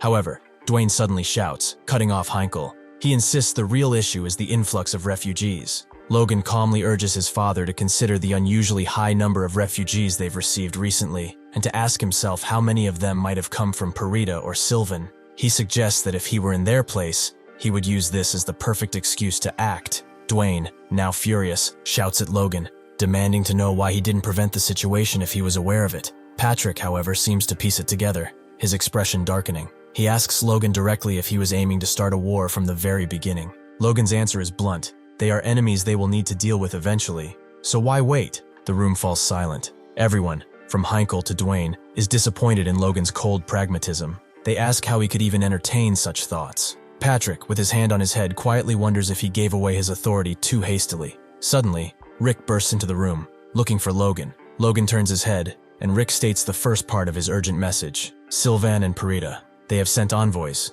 leaving everyone in the room besides Logan puzzled. Hearing this, Logan puts on a cold gaze and says that things have already begun. He then tells everyone that they should discuss how they will handle this moving forward. Just outside the city gates, 2 flags flutter in the breeze, one bearing the image of a flame behind 2 crossed swords, and the other featuring a bird soaring above the same flame. These banners belong to the envoys of 2 rival Viscounties, who are being escorted toward Logan's estate. As the envoys stroll through the city, they marvel at its unique beauty, commenting that they've never encountered a place quite like this before. They note how the houses are neatly arranged around a vast crossroads. While the city lacks the refined elegance of a major metropolis, it possesses a rugged freshness that is distinctly appealing. Most strikingly, the commoners appear unusually clean and cheerful for a place of this kind. Observing all this, the envoys conclude that this city is certainly worth taking over. One of the envoys attempts to strike up a conversation with a soldier, remarking on how pleasant the city is. He adds that he doesn't know who came up with the idea for its design, but calls it an impressive effort. The soldier agrees, affirming that the credit belongs entirely to the first young master. The envoy, surprised, expresses disbelief, pointing out that the first young master is barely 20 years old. He asks if the soldier truly means to say that all of this was the young master's vision. The soldier confirms with pride, praising Logan's extraordinary abilities. He explains that Logan is far more advanced than any other prince of his age, consistently prioritizing the welfare of the land and its people. While he is strict in training his soldiers, Logan is also fiercely protective of them, using his exceptional strength to shield them in times of crisis. Moreover, he has brought remarkable development to the land, earning the loyalty and admiration of all who serve him. The soldier keeps on going, telling the envoys that he will tell them an anecdote to keep them from getting bored on their way to the castle, and he starts saying something about Logan's feats in the last war, but the envoys don't even want to hear it, almost wanting to tell the soldier that he is a maniac and that he should stop. In the meeting room, the envoys have appeared before Logan and Patrick, who greet them, thanking them for coming such a long way. Logan then remarks upon the fact that the envoys seem quite exhausted, and asks them if they are all right, to which they reply that they are, and with some pale expressions on their faces, they tell Logan that he has truly splendid soldiers. However, it seems that the envoys want to get right to business, saying that they can't keep all those people in the room waiting, so they should get straight to the point. The envoys state that they demand the return of the escaped refugees, and for recurrence prevention, they demand control over the Tesseron Plains, along with the southern part of the reclaimed wasteland. That is the land adjacent to Parida, of course. Hearing this, Logan and Patrick just look down with an unimpressed look on their faces. As Logan prepares to reply, he thinks of what the envoys really mean by what they've said. Give up the entire castle and half of the developed land. They're basically asking for a war. Realizing this, Logan turns on his father, thinking how he told him this would happen, and Patrick is looking back with a sweat dripping from his cheek. Realizing Logan is right, he just nods in agreement. While Logan and Patrick mumble something on the balcony, Heinkel sees they are distracted, so he decides to take control over the situation for the time being. With an authoritarian stance and no fear in his voice, he turns to the envoys and asks if Sylvan and Parida really want to go to war with McLain right now. After saying this, everyone in the room goes mad, calling the envoys and their masters madmen, saying that they have gone crazy and telling them to get out of the palace right then. One of the envoys gets so scared that he points his finger at Logan and Patrick, telling them that they cannot intimidate envoys like this, and if they don't want war, they should have the knights retreat. Hearing this, Patrick gets furious, but keeps his composure, staring at the envoys with a cold gaze, and telling them that they are the only ones who are declaring war, and that the McLains are not fearing war. The envoy goes even further, telling Patrick that if it gets there, the McLains will be left with nothing but ashes, asking Patrick if he really wishes for destruction. Hearing everything that has been said, Logan gets sick to his stomach, so he intervenes, asking how refugees fleeing tyranny can be a bargaining chip. He then turns to his father, telling him that these envoys have forgotten their obligations as nobles. Therefore, there is no need to negotiate. Thus, the knights gather around the envoys, pointing their swords at them. Seeing this, the envoys are asking if Logan and Patrick are seriously intending to go to war, and if everyone in that room has a death wish. Logan, stepping down the stairs, tells the envoys that this is really all-out war. He then tells the envoys that they've got some nerve, coming into his castle, calling everyone crazy. He stands before them, asking how they dare point fingers and use foul language against the ruler of this land. He pulls his sword out, telling them that they are the ones who seem out of their mind. The envoy wants to call Logan out of his mind, but he doesn't get to finish his sentence. Seeing that Logan approaches, he tells the guards to stop him, so they rush to attack Logan. With murderous intent in his eyes, Logan prepares his sword, raising it above his head. In one swift motion, he strikes one of the guards. Blood splatters from his mouth, and it seems it's over for him. He is now dead on the ground, with his face towards his former comrades. Logan then uses his formidable speed and kills all the remaining 5 soldiers in just seconds. He menacingly approaches the envoys, telling them that if they intend to draw their swords on another's land, they should be prepared to die as well. One of the envoys, scared shitless, tells Logan no tot come any closer. As Logan continues his approach, the envoy asks Logan if he thinks McLain will be safe after touching him, as he is an envoy of the Viscount. However, Logan couldn't care less about it, so he just swings his sword, killing the man instantly. Seeing this, the other envoy drops to his knees, telling Logan that he will serve McLain's will, and that he will convey each and everything to his lord. He then asks Logan to forgive his rudeness, which Logan calls a wise decision, as the envoy keeps his head down, trembling in fear. Logan then turns to his father, nodding in agreement. His father returns the gesture, nodding back, after which he tells the knights to get ready for war, and everyone starts cheering, prepared to fight and die for the McLains. Next, it appears that on the very day they killed the Sylvan envoy, the McLains also sent a magical transmission to the 2 Viscounts. Hearing about what happened, Viscount Soto Sylvan is furious, hitting the table with his fist, asking if everyone in the McLain has really gone mad. The vassal of Sylvan informs his master that the McLains have also demanded compensation for the envoy's insolence, and asks Sylvan what they should do. Sylvan, stirring a glass of wine, mocks their demands, asking if just because those beggars got a little better off, they are fearlessly going to act up now. Viscount Sylvan goes on and says that the McLains don't have the force to fight them anyway, so they will show mercy one more time. Inside the Tesron barracks, Logan and Patrick are looking down on a magical transmission globe, summing up the Sylvan demands, returning the runaway serfs, paying a compensation of 10 million gold and handing over the Tesron plains. It seems that this is their reply after 2 days, and after everyone ran to Tesron as soon as they've sent the message. Patrick asks Logan if there even was a reason for rushing so much, since even though Parita and Sylvan might not be aware of it, the McLains do possess the forces of easily crushing a single viscounty. Logan tells his father that they have to occupy Sylvan as quickly as possible, as the more overwhelming force they show, the less of these petty taunts they'll have to see in the future. Also, there's no need to mobilize the conscripted soldiers. If they quickly occupy the Sylvan castle with just their regular troops, Parita won't dare make a rash move. Hearing this, Patrick says that the key is how quickly they can capture Sylvan, and Logan tells him that he is correct. As they talk, a knock on the door interrupts them, which seems to be coming from Kaisalon, who states his presence, wanting to talk to Logan, which Logan indulges. Kaisalon enters the room, excusing himself, and taking a respectful stance before Patrick and Logan. He then informs Logan that the counting is done, and he has 1,389 regular soldiers, excluding the 100 stationed at the McLain's main stronghold, and 313 mercenaries, all standing by for Logan's orders. Logan tells Kaisalon that he has done an amazing job, and then asks him what is the status of the soldiers' armaments, to which Kaisalon replies by telling Logan that armor, spears, crossbows, and cavalry have all been supplied, and that he is confident they won't be outmatched by any force. Logan turns his head slightly towards his father and starts to think.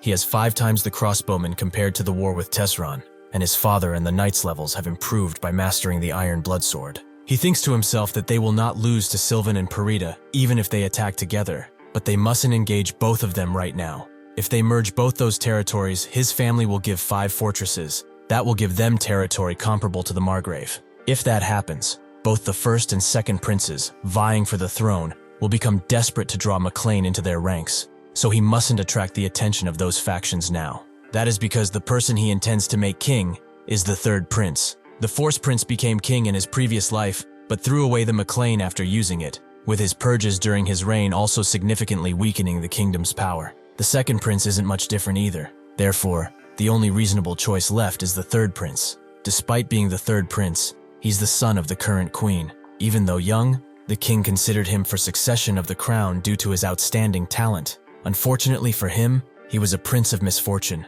ousted before he could establish himself because of the king's sudden death. Right now, he is the only one who can avoid the tragedy he saw in his past life. Knowing all this, he will win the civil war and make the third prince king. And in order to do that, he has to remain unnoticeable, maintaining just enough territory to keep 3 fortresses, similar to a large viscounty. However, it seems there might be something else standing before Logan's plans. Logan leaves the matter away for now and asks Kaisalon if he has some good news, since he is so cheerful and smiley, to which Kaisalon replies that he indeed has. Victor has awakened his force, and he's been waiting to report it directly to Logan. Hearing this, Logan is extremely happy and excited, and tells Kaisalon to bring him in at once. As Victor steps into the room, he excuses himself. With blushing cheeks and the repercussions of training still showing on his clothes, he wants to tell Logan about what happened. Logan, however, is too excited to wait, so he tells Victor that there is no need for a long explanation, and that Victor should just show him instead. And Victor agrees. Victor stares down,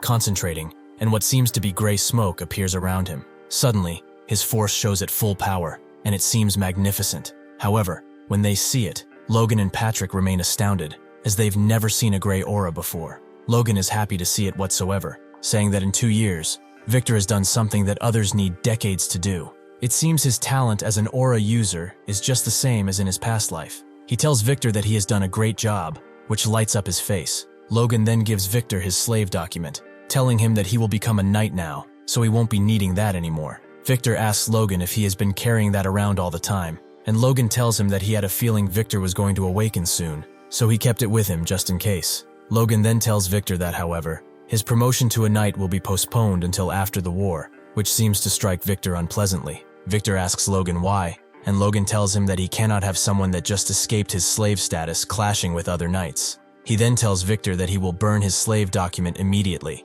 so he just has to be patient a little longer. Logan then asks Victor if he doesn't trust him, and Victor shouts that this is absolutely not the case. He wants to tell Logan something, but it seems that Logan has already anticipated it. This is not what Victor is upset about. As he burns the document, Logan thinks that Victor just wants to fight right now. He wants to clash swords with powerful opponents. Logan then thinks that he has already prepared an opponent for Victor to face, and that he'll let him fight to his heart's content when the time comes, and that opponent seems to be Runyon. After burning the document, Logan dismisses Victor's situation and tells his father that they should send a reply to Sylvan, and Patrick asks him what he plans to say. Logan says that he will question their legitimacy for protest and state that their envoy's behavior was extremely rude. However, Patrick thinks this is not the proper way to handle it. Instead, he tells Logan to skip the formalities and get to the real point. Hearing his father say this, Logan smiles in approval. It seems that Logan cut right to the crap, and he prompted the soldiers to move towards the Viscounty.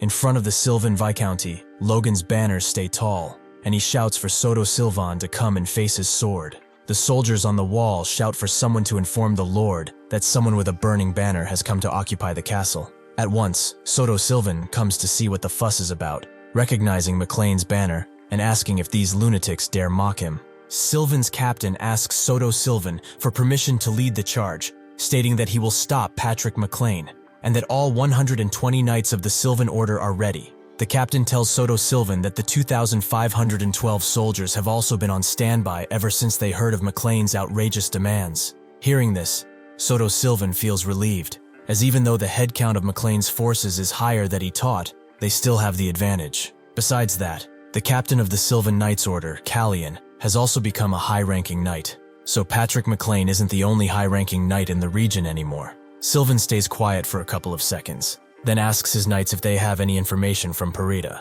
One knight informs him that they're silent, and it looks like they're still negotiating internally, to which Callian replies by saying that even if Parita sends reinforcements, it'll take half a day, and that there's no need to wait. However, this is not what Sylvan is afraid of. He thinks about what happens if they take down McLain, and then Parita betrays them. Sylvan then turns his head around, asking his advisors if they don't find it strange how a declaration of war has been stated right after sending a message of protest, with the McLains rushing in as if they were waiting for it, and Parita remaining silent. Something doesn't add up. Sylvan asks Callian if he thinks this is normal, and Callian replies that it's probably not. Soto Sylvan concludes that McLain and Parita have joined hands against him, as otherwise, none of this makes sense. Just as Sylvan thinks they are trash, and trembles in fury, someone screams from behind him. They ask if Sylvan is scared, which catches his attention. This was Patrick, it seems, mocking Sylvan, telling him to keep hiding in his castle like the fox he is, and informing him that he will personally cut off his head. Hearing this, Sylvan is even more annoyed, so he makes a decision. He turns to Callian and orders him to contact the barony of Bifrost and tell them that after they take down McLain, they will offer them tribute worth half of its value. Callian doesn't understand why he should do this, and Soto Sylvan screams that he tells him to do whatever it takes to keep Parita and those scums from making a move, and destroy the McLains completely, and that it must be done before Parita's reinforcements arrive, so the captain confirms the orders. Sylvan is mad with fury, asking himself how Parita dares betray him, saying that after he takes down McLain, Max Parita will be the one to follow. In front of the castle, Heinkel, Logan, and Patrick are discussing their strategy, with Heinkel asking if it wouldn't be better to provide covering fire first, before charging into the castle. Patrick tells him that they can't do that yet, since they can't afford Viscount Sylvan escaping, and Logan nods, telling Heinkel his father is right. Logan states that Sylvan thinks their forces are superior, so they'll come out soon. He says that he knows Soto Sylvan, and he cannot stand being insulted, so they should wait a bit longer. Hearing this, Heinkel gets suspicious, asking himself how could Logan know Soto Sylvan, since he has stayed in McLain all his life. Next, the gates of the Sylvan Viscounty open. The Knights of Sylvan rush on horses towards the battlefield, and they establish a front line before the gate. Patrick quickly assesses the situation and says that Sylvan has 3,000 regular troops, with Heinkel intervening, saying that is 1.5 times more than the McLains have. In front of the Sylvan troops is Callian. He tries to say something about the McLains, calling them shameless. However, Patrick doesn't seem to be in the mood for listening, as in the same instant he prompts his soldiers to move forward. Seeing this, Callian calls them insolent, asking himself if Patrick can even count. Besides that, he takes a look at Patrick's soldiers, saying they're all just a bunch of ragtag soldiers with decent armor, all new though, so the McLains must have made a lot of money. Callian thinks that they have the knights leading and cavalry supporting them, with all of them being in standard formation, and the fact that it's standard means it's proven to be effective. Seeing the insolence the McLains show towards them, Callian says he will show them to their place. As the soldiers and cavalry move forward, Kaisolon gives the mercenaries the order to lift their crossbows. They listen and prepare to strike. Seeing this, Callian asks himself, what the hell is Patrick thinking? Even going as far to say that he is disappointed and telling his soldiers to raise their shields as the McLains are preparing to shoot arrows. Kaisolon gives the order to the soldiers to fire their crossbows. They comply, and arrows start raining above the Sylvan soldiers, who have now raised their shields. Callian smiles behind his shield, thinking there is no way these arrows will have any effect. That changes though when the tip of the arrow makes contact, as it seems to pierce through the shield. And not just pierce, but actually go right through their shield. Callian charges his force, realizing something is wrong. He turns his head to the soldiers, telling them to gather and maximize their force, as this is no ordinary attack. He instructs them to protect their bodies with force and charge forward. Callian is furious, asking himself how could crossbows be so powerful, as even knights would be dead if they'd react a little too late. They get into formation, prepared to go forward, thinking that the McLains have been hiding something so powerful for so long. He gets more and more furious, shouting that he will kill every single one of them as they charge forward with force. Seeing this, Kaisolon gives the order for everyone to spread out. This confuses Callian, as he doesn't understand what is happening. The crossbow cavalry divides, going on each side of the unit controlled by Callian. As they move away, Kaisolon shouts for the cavalry to ignore the enemy knights and instead target the soldiers. Seeing this, Callian gets scared, calling the McLains bastards. Callian thinks that they should maybe take that change and retreat, but it seems it's already too late for that, as Patrick wants to tell them something. Callian turns his head in disbelief,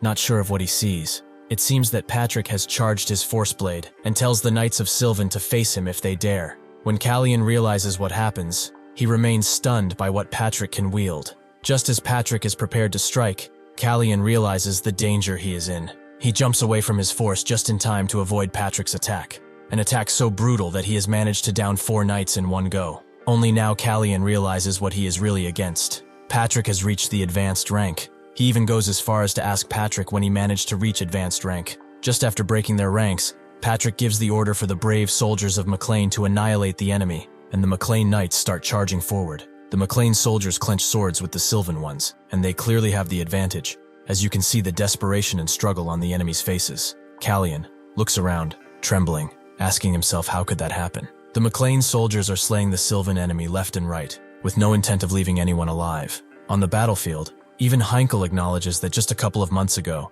the Knights of Sylvan were at the same level as them. But that has clearly changed. They are overwhelming them in every aspect. Moreover, some of the McLain Knights are advancing to the next level right then and there on the battlefield. Seeing this, Heinkel puts on a smirk, happy to see his knights becoming more and more powerful. He then takes a look at Logan and Patrick, and says that their lord's training wasn't in vain after all. Just as Heinkel thinks of all of this, he has his sword clenched with a knight from the Sylvan army, and it seems that some more are coming to his help, asking Heinkel how long he will be able to laugh after this. They don't anticipate Heinkel's brute force though, and it seems that he has managed to disarm 2 of them in an instant. Looking down at their hands, the knights realize that the captain is also a high-ranking knight like Callian, but he is not as fast. However, Heinkel doesn't care, and thinks that with learning the Iron Blood Sword, he overcame the wall he was stuck behind for a long time to become a high-ranking knight, and that intermediate-rank knights are no problem for him now. Right now, the only real threat to them is that one high-ranking knight, Callian. Heinkel smirks and says that there is no need to worry. Logan then charges towards Callian as fast as he can. Seeing this, Callian realizes he is in trouble. The fear on his face gives away the fact that he is surely weaker than Logan. Next, an image from the past appears, with Logan thinking about his training. Having completed the second style of the Divine Sword Secrets, he had progressed almost to the level of a high-ranking knight, but the wall he had assumed would be easy to overcome had remained impenetrable for the last few months, and a period of anxiousness, where he felt like he could glimpse beyond it. He thinks that if it's a high-ranking knight from another fief, he hasn't learned the iron sword like his father or Heinkel that he fights. Maybe he could be able to surpass that wall. Seeing Logan come towards him, Callian realizes he is in a pickle. Logan and Callian clench swords, and it looks like Callian might be overpowered by Logan. Every single attack that follows seems to favor Logan, with Callian stepping back each time. Seeing this, Callian calls Logan a numbskull, thinking that every time he attacks, He does so by clashing with brute power. No technique whatsoever, just brute force. With his next attack, Callian was even pushed back by Logan. Seeing this, he gets furious, and Logan stands before him, prepared to attack once again. Standing before Logan, Cannell says that he has let his guard down, but that won't happen again. He tells Logan that he won't go easy on him anymore, calling him a brat. But Logan simply thinks this is bullshit. However, the look on his face changes, realizing this might not be the case. It appears that Callian has his own aces under the sleeve, as out of nowhere, 2 aura swords appear at his sides, floating, and Callian seems much more prepared for a fight now. He engages Logan with full force, prepared to strike him down. Logan looks composed, and awaits his attack, thinking the other 2 swords might be fake, and regardless of the number, the only sword he should be watching for is the one in Callian's hand. On second thought though, he thinks that might be too obvious for a high-ranking knight. Callian strikes, with full force and a killer look on his face. Fortunately, Logan manages to move his head and dodge most of the attack. It seems that Callian has only managed to cut his ear, and Logan realizes that all of the blades must be real. Preparing to strike again, Callian turns towards Logan and tells him that he is lucky he aimed for his neck. Otherwise, he would have been dead already. Logan turns towards his enemy and applauds his stunt, acknowledging how he didn't think all of those swords were real. Right after, Callian tells Logan to enjoy the show while it lasts, and jumps to attack him once again. It appears that Callian has conjured yet another sword, but Logan doesn't seem bothered. Callian notices that, and wonders what Logan might be thinking. Logan thinks that he has some tricks up his sleeves too, and suddenly Callian seems to be at a disadvantage. He realizes this has something to do with Logan's strange aura. The closer he gets, his swords seem to be failing, like they are entangled in Logan's aura. Realizing this, Callian releases his own aura to counter Logan and tells him not to fuck around. Seeing this, Logan is intrigued, boasting Callian for creating more swords even under the influence of the Force Blade. Callian, however, isn't in the mood for talking and tries to slash Logan down once again. He thinks that he has the advantage, as Logan's aura has faltered. And this might be true, as Logan has gone into a defensive stance, trying to dodge Callian's attacks. He even says that he feels like he is fighting with 5 men at once. Logan thinks that he must calm down, as he only needs to restrain 1 or 2 of his aura blades with his own Force Blade. This way he can create a gap in Callian's defense. Even if he takes a few steps back, he only needs to take it slow. Logan tried to infuriate Callian even further, asking if this is all he can do, calling him so weak that it bores him. Callian, definitely annoyed, prepares to attack Logan once again. With full force, he raises his sword above his head, prepared to strike Logan down for good, shouting for him to die. Suddenly, Logan's heart seems to be surrounded by aura as well. Logan stares at the aura blade coming towards him. He looks death in the eyes and prepares for the worst. He closes his eyes, and the blade is just millimeters away from his face. However, his core seems to change, becoming a 2-star core. In an instant, he dodges Callian's attack and gets behind him. And not just that, but it seems the battle has turned around once again into Logan's favor. He even managed to injure Callian quite badly. Callian realizes that something has changed, but he cannot tell what. The only thing he can be sure of is that in that instant, Logan's speed far exceeded his. He thinks that the worst that could happen actually did happen. Logan tells Callian that he must give him a present for becoming his experience, which scares the shit out of Callian. Logan raises his sword, pointing it to the sky, and charges his aura. Seeing this, Callian realizes what happened. Logan has become a high-ranking knight. Logan uses his sheer force and leaps high into the air. He's prepared to strike Callian down for good with his next attack. As Callian looks in disbelief, Logan thanks him for playing, telling him it's been a pleasure. Logan decides that he will take down Callian as flashy as possible, to raise the morale of their troops, and at the same time, to make his enemies despair. Logan charges his aura and prepares one of his secret techniques, the Divine Sword Secret's first style, the Rippling Divine, releasing a huge wave of aura. Callian tries to block the attack, but it seems to be pointless. Logan has far surpassed Callian and brought him to his knees for good. Seeing this, the Sylvan soldiers realize the battle is basically over. Logan raised tall, holding his sword with both hands, looking majestic. He gets up from the rubble and shouts for everyone to hear. He has slain the enemy leader. Seconds later, another voice shouts from the walls of the barony, saying that they've captured Soto Sylvan. This is Patrick's voice, who tells everyone that they will show mercy to those that throw their weapons and kneel, telling everyone to surrender. Looking at his father, Logan smiles, asking himself, when did Patrick even get up there? After the war, it seems that the Sylvan fief has lost 42 knights, 1,223 soldiers, Soto Sylvan and Callian. On the other hand, it seems like the McLains have only lost 5 knights and no soldiers at all. The battle that began in a day took only a few hours, before ending with the overwhelming victory of the McLains. A victory which is bound to start another war. Somewhere else, a man is informed that Sylvan lost to McLain by one of his vassals. The vassal, even though he thinks he might be overstepping, tells his superior that he believes it might be time for him to make a move. This man is the Lord of the Southwest region. Back at the Sylvan Viscounty, Soto Sylvan is kneeling before Patrick, which tells him that he is giving him one last chance. He must apologize for his sins, take the minimum of his belongings, and leave this land along with his kin. Soto Sylvan, looking up in fear, tells Patrick that this sort of courageous overtake of control will not be tolerated by the royals. He goes on to say that it will be impermissible by the Lord of the Southwest, Count Bifrost, which seems to upset Patrick deeply. Logan, behind Patrick, hearing what Sylvan just said, thinks that this is the worst thing he could have said to Patrick. The fall of the McLains can be attributed to the mismanagement of the Count at the time, but the one who caused a rebellion to profit off the chaos was Bifrost, one of McLain's vassals. McLain's former bountiful lands became the Bifrost Plains, and it naturally made Bifrost the Lord of the Southwest region. Logan thinks that thanks to the royal intervention, Bifrost didn't get the authority to order the McLain house to serve under him, nor would he have gained much from doing so anyway. But hearing that name is enough to ruin Patrick's mood whenever. Therefore next, Patrick asks Sylvan if he wishes to die without taking the opportunity he's just been offered.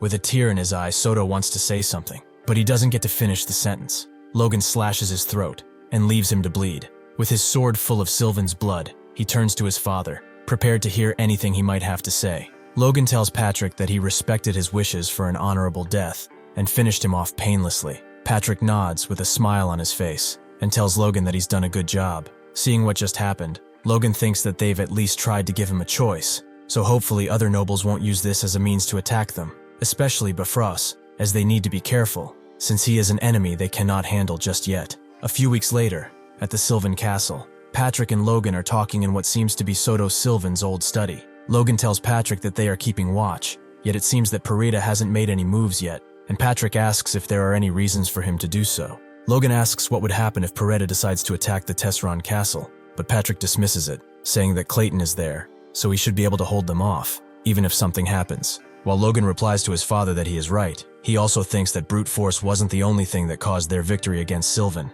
Instead, they've won because Viscount Sylvan underestimated them, while the McLains have brought as much force as they could. That is with one trump card they've left behind, which they keep hidden at the Tesseron Castle. Clayton and his rock golems. However, he realizes that managing 3 castles like this won't work, so they need to make things more efficient. Logan asks his father about shifting the center of their land. He thinks that if they set towns as the center, it will make it easier to manage all 3 castles. 2 of the vassals present at the meeting also think that Logan is right, since they've cut down the monster woods, leaving the minimum amount of forces in McLain's won't be an issue. They should keep the knights stationed in the towns of McLain and leave them ready to be able to march to Tesseron or Sylvan on command. Hearing this, Patrick also agrees that it would be a good idea. Logan is also happy, saying that now he won't have to take care of the things himself. Patrick then asks Logan how many knights they've captured, and Logan says that they've captured 75 knights, which are all imprisoned in the cells, 8 of which are intermediate knights. Logan asks his father if he could maybe try and pressure them to serve under the McLains,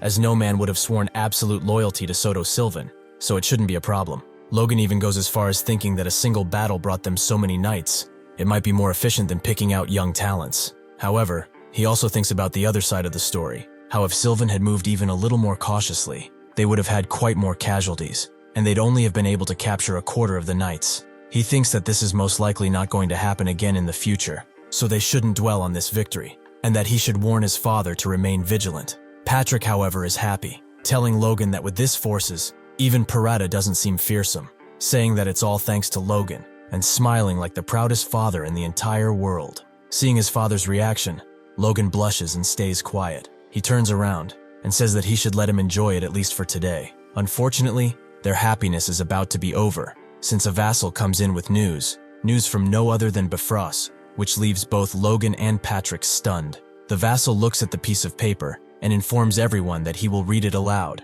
Bifrost writes that, as the Lord of the Southwest, he expresses deep discomfort with the yearly wars by McLain, and just as he hears Bifrost calling himself Lord of the Southwest, Patrick almost has a crisis. The vassal continues to read the following. With a request from Viscount Sylvan, Parita and McLain must cease their conflict immediately. With every word that is read, Patrick seems to become even more and more mad, saying that they've started it, and now are asking for intervention, calling Sylvan shameless. But Logan thinks they should finish listening to what is said in the letter. Bifrost acknowledges in the following sentences that the reason for this constant conflict is the fact that he hasn't properly performed the duties of a lord, and hasn't properly pushed for the coexistence within the region. Therefore he, Roger Bifrost, on his 50th birthday next month, invites the heirs of each family of the Southwest to come discuss the future goals for the region as a whole. And hearing this, Patrick's composure breaks, calling everything Bifrost wrote bullshit. His scream is so loud that it breaks the clothes on the vassal reading the letter. Patrick goes on to say that there will be no heir going to discuss any goals,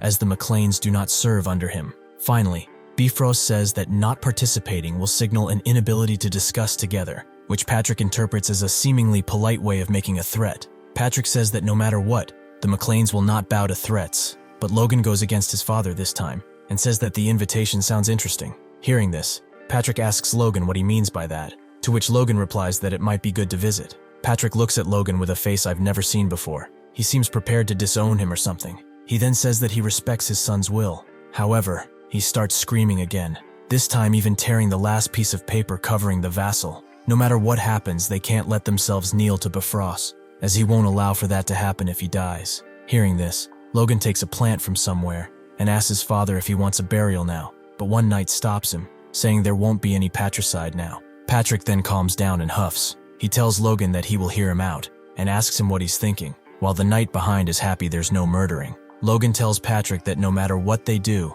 there is no way they can beat Bifrost now, which Patrick acknowledges as true. Patrick states that they have around 2 advanced knights, 15 high-ranking knights, and a total over 300 knights, that being just part of their revealed forces. Logan tells his father that is correct, and even though things may seem to be going well for them now, they are crossing a fine line, since now that they've overtaken Tesrin and Sylvan, Bifrost is watching closely. If they try to flaunt themselves when they are next to them, they might end up trampled. They also need time to unite the Knights of Sylvan and have Parita serve under them, time to reorganize the forces. Logan thinks that he also needs time to properly learn the Divine Sword Secret's 3rd style, and time for the other knights to train. Patrick understands all this, but he says the Southwest is different from other regions, because unlike the lords of other regions, Bifrost cannot demand the allegiance of other nobles of the region. He says that the reason for which he can't is complex, but true. If he attempts to exercise his right as a lord,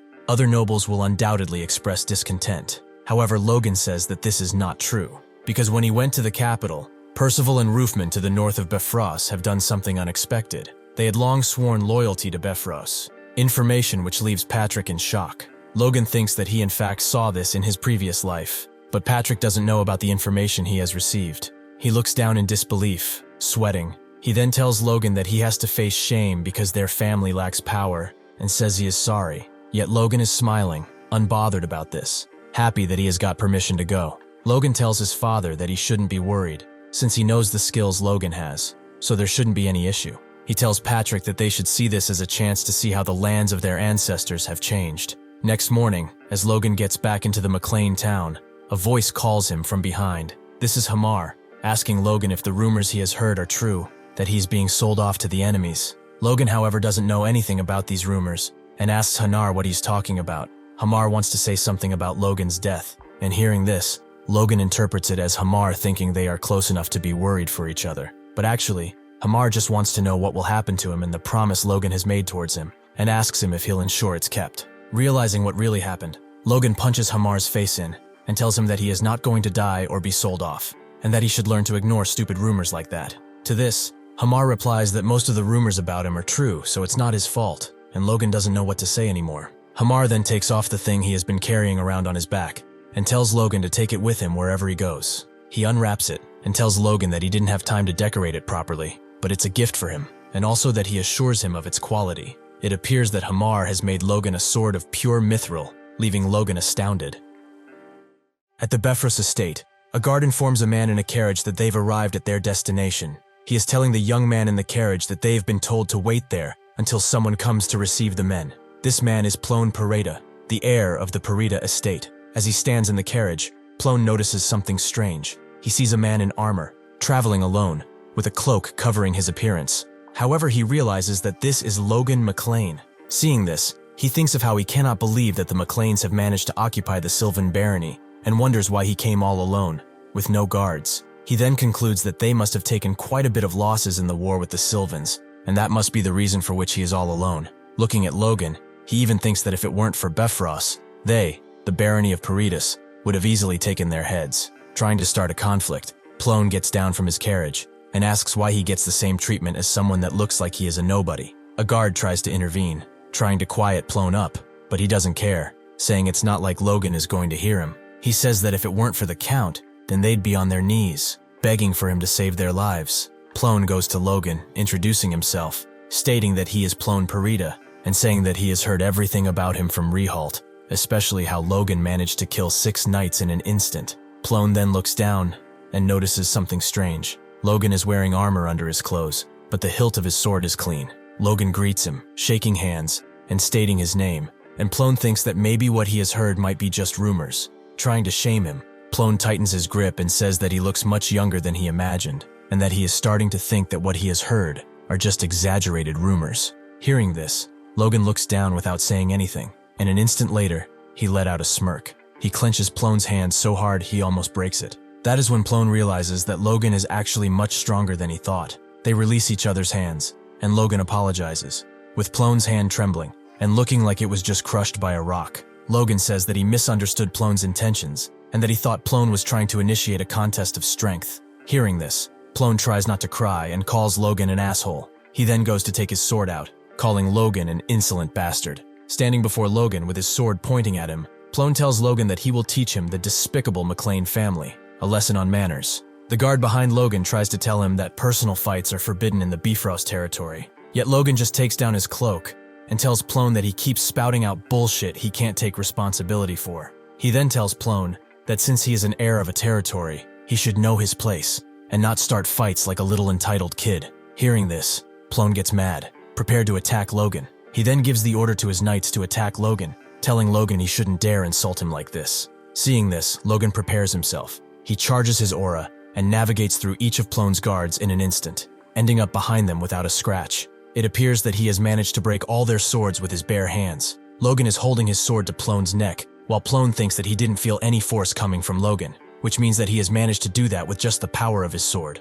Looking at Logan's sword, Plone thinks that he didn't feel any magic power either, so that means Logan isn't using a magic artifact either. The guard stationed at the Bifrost gate tells Logan that he has an incredible sword, and if he is not too rude, he wishes to ask where he bought it, yet Logan tells him that this is indeed rude. Hearing the conversation, Plone thinks that Logan is just lucky, and that he has found a good sword somewhere. From the Bifrost gate, a man in full armor steps out, and the guards seem to be on alert seeing this. Logan and Plone also look back, realizing this must be someone of importance. It appears that this is Sir Franz, the Knight of Moonlight. Seeing this, everyone is stunned. As the upper advanced knight, Sir Franz has come to receive someone in person, something that was unheard of before. Looking at him, Logan realizes that he is one of the 2 upper advanced knights of the Bifrost. With silver hair and eyes, Sir Franz definitely stands out. Seeing that Bifrost has sent an upper advanced knight to receive them, it could only mean 2 things. Either Bifrost really cares what they think about him, or something else. In the next second, Plone introduces himself to Sir Franz, and Sir Franz acknowledges his presence, telling him that it's nice meeting him. Sir Franz, looking down on Logan, says that since he is Parida, he must be McLain. Seeing this, Logan wonders if he might want to put pressure on them. Composed, Logan introduces himself, and Sir Franz says that this makes things clear now, and says that he is surprised. He asks Logan if he is an intermediate knight at such a young age, which stuns Plone and his knights. Hearing this, Plone realizes that this must be the reason for which Logan was so strong, and not just his good sword. However, Logan thinks that what he wanted to do worked. Starting from a high-ranking knight, there's a unique sharp energy about them, which can't be hidden, and can only be detected by knights of the same rank or higher. But as he reached the level of a high-ranking knight and achieved a 3-star core, he is able to control the faint energy that he has. He thinks that it's better to show only this amount of strength for the current Bifrost, to lower their wariness, this also being the reason for which Logan didn't bring any guards. Logan places his hand on his chest as a sign of respect and tells Sir Franz that he is working hard in order to someday become someone as powerful as he is. Hearing this, Sir Franz tells him that he should not be satisfied with becoming just like him, but with his talent, Logan should aim to become a superhuman at least. In any case, Sir Franz tells Logan that it's nice meeting him, and that he will bring them into the castle now. He then turns around and tells Plone and Logan that this is the VIP building of Bifrost. He says that the heirs of Percival and Ruffman have already arrived, so he asks them to wait there and rest until tomorrow night's party,